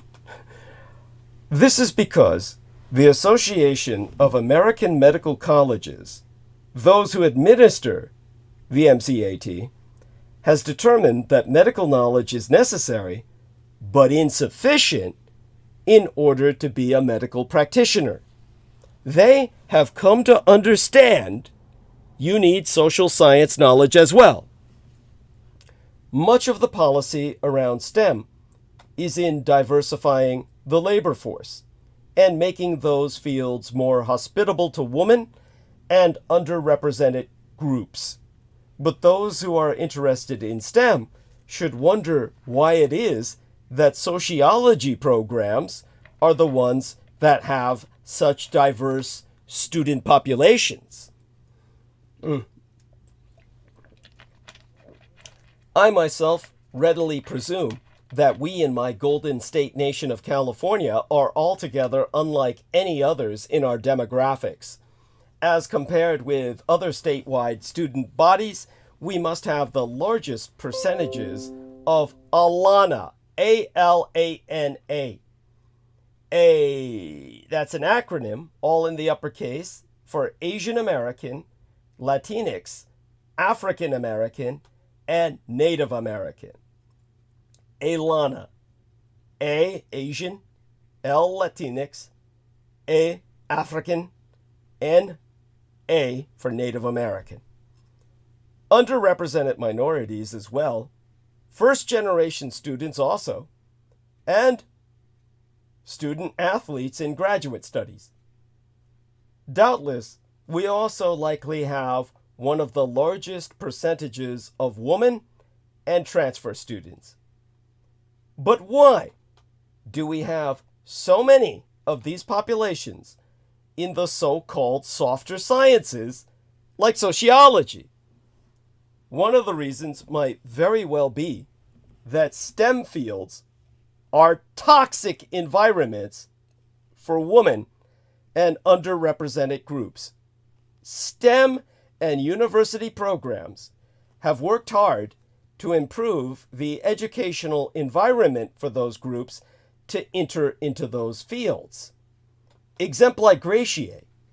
Why is it that according to the National Academy of Sciences, 43% of women and 23% of men walk away from full-time STEM jobs after they have their first child? The sociologists Aaron Check and Mary Blairloy have the answers. The worst parental leave policies in the industrialized world means increased replacement and our turnover costs and a loss of talent. These problems are well known. The solutions can only be in mesh. The National Science Foundation has deployed significant resources into improving diversity in the science and engineering workforces with what's called the ADVANCE program. ADVANCE, all uppercase. I suspect that's an acronym. I've never been able to find out what it stands for. If you can, you tell me. But these push factors are only one part of the story anyway. The other is that mesh disciplines have many pull factors as well. Mesh fields are attractive places for those students because the students are right to think that these are fields that can improve our society, answer some of the questions they are concerned with, and give them the tools to change our world. The U.S. News and World Report article, the one I'm going to share with you right now, titled Report, Black Students Underrepresented in High-Paying STEM Majors. No fucking shit. Let's see if this fucking works. It doesn't fucking work. Of course not. Why me, God? Okay, let's see if we can make it work, just like we did the other one. Okay, all right. Now, we're going to do this. Live stream. Okay.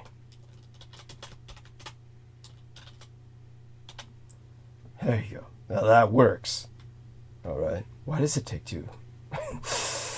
At any rate, this article, which I've just provided you the link to, quotes a Harvard student who says the following: "My decision to major in sociology was influenced by a lot of things, but very specifically by my race. As a black female, I've seen a lot of marginalization.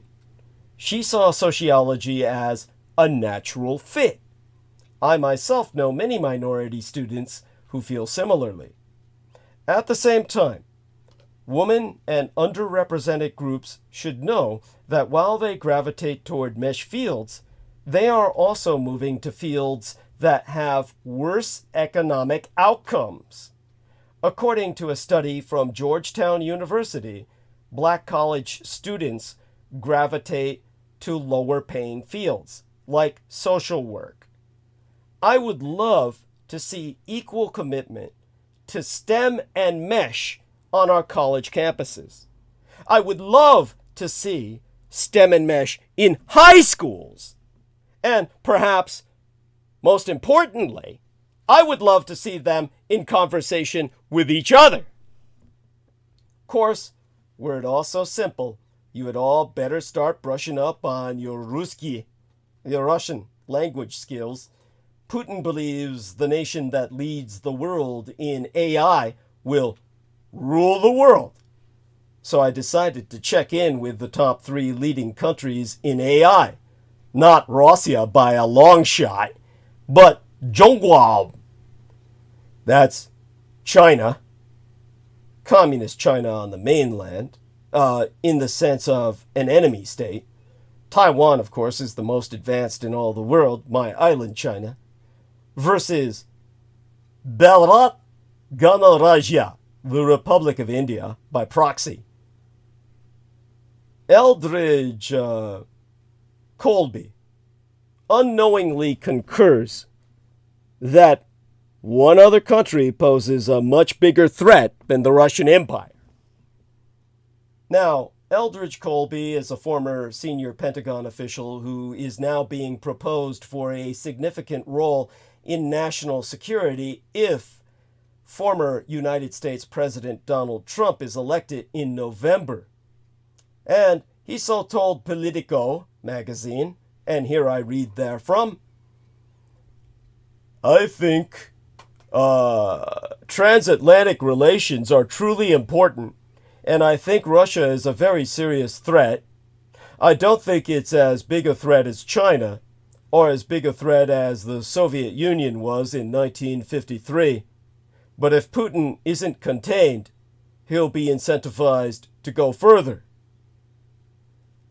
Recent opinion polls showing Trump ahead of President Joe Biden in key states have increasingly preoccupied European policymakers, with leaders wringing their hands and talking about Trump protecting the continent.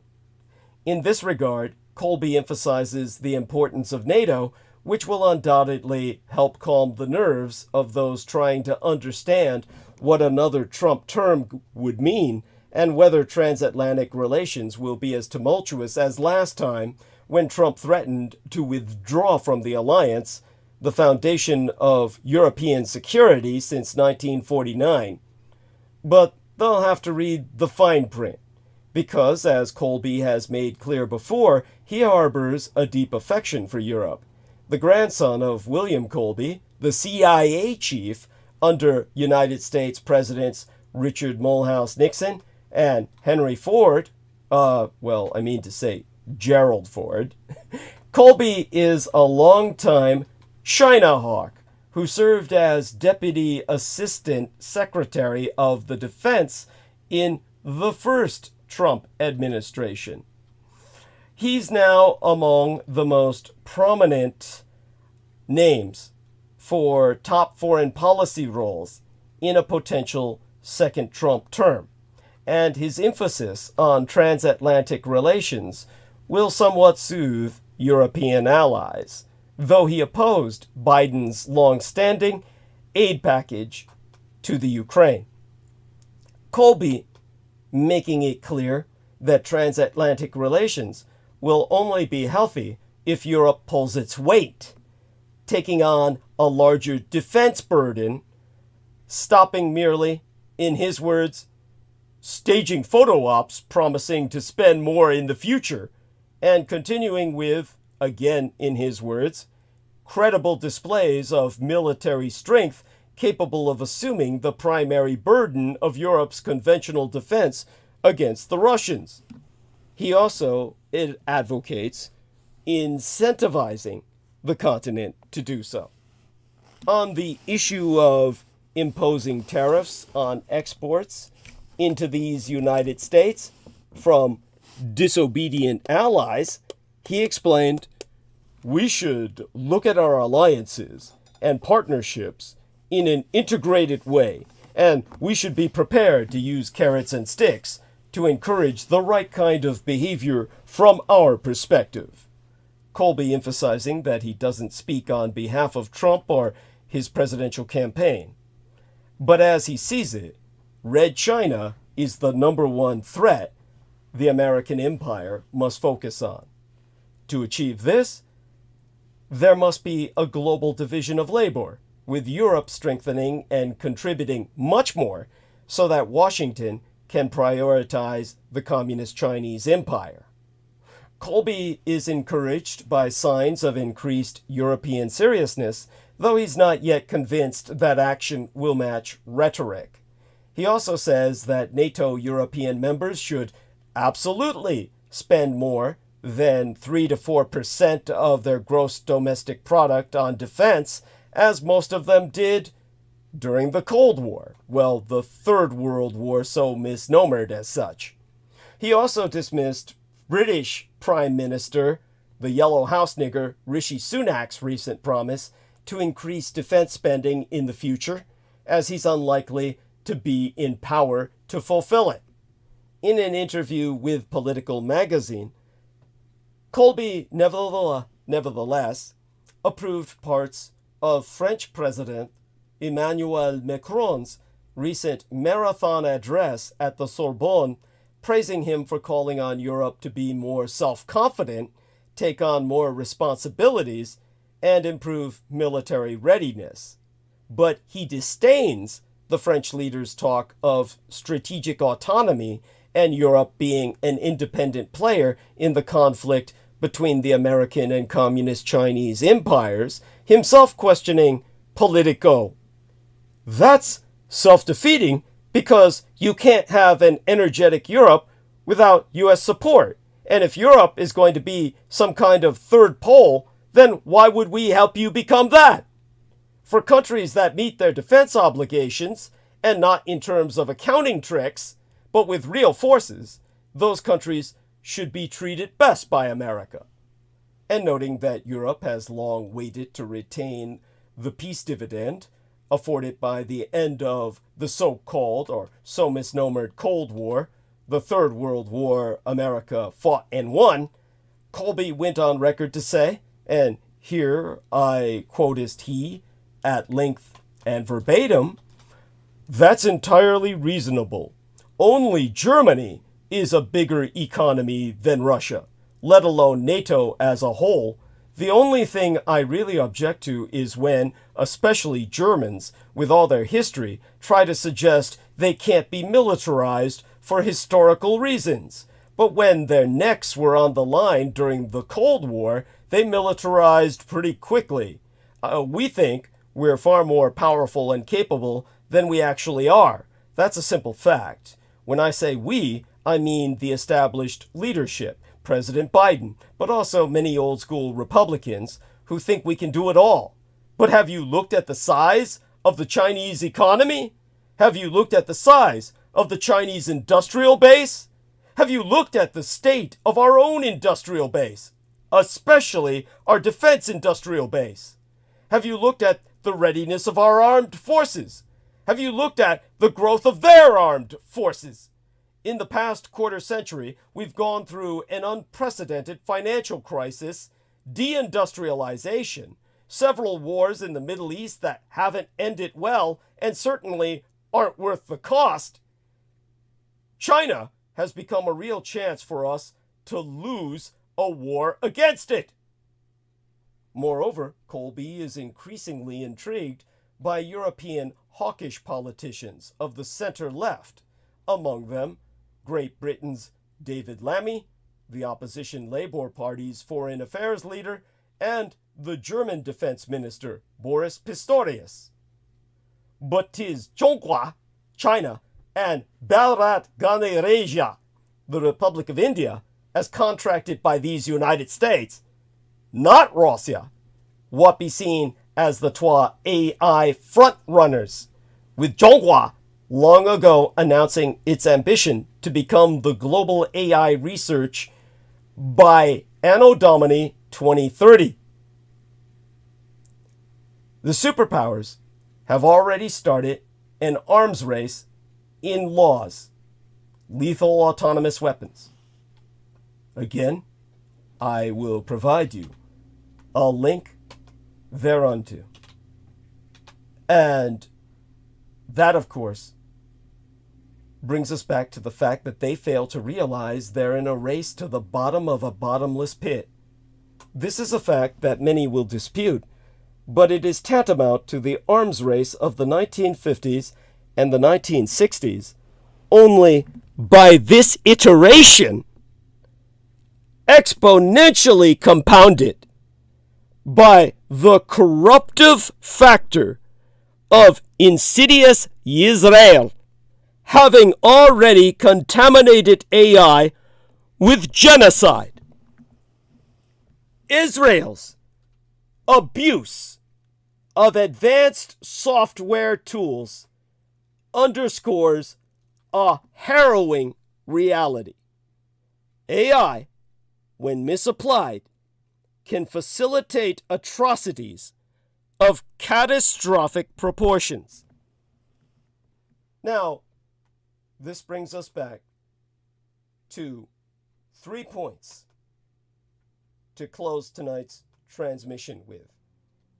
The genocidal project that Israel is carrying out in Gaza with AI-supported software is a crime of the West that has offered a blank check to Israel since its foundational ethnic cleansing massacres.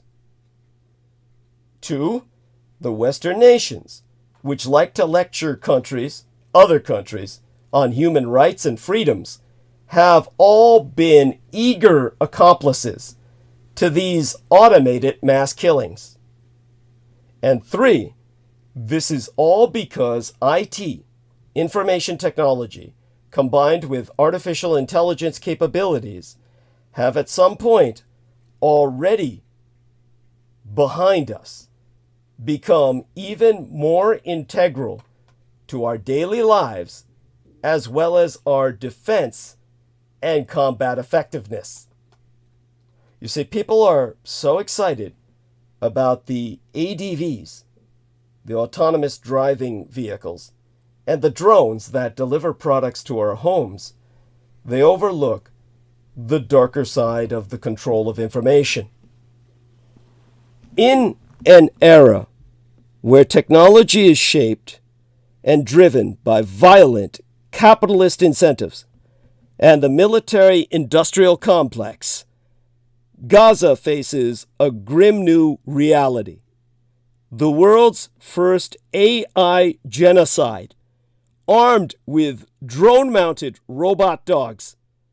The Israeli military has crossed a terrifying threshold, utilizing conflict zones to experiment and battle test technologies of mass extermination.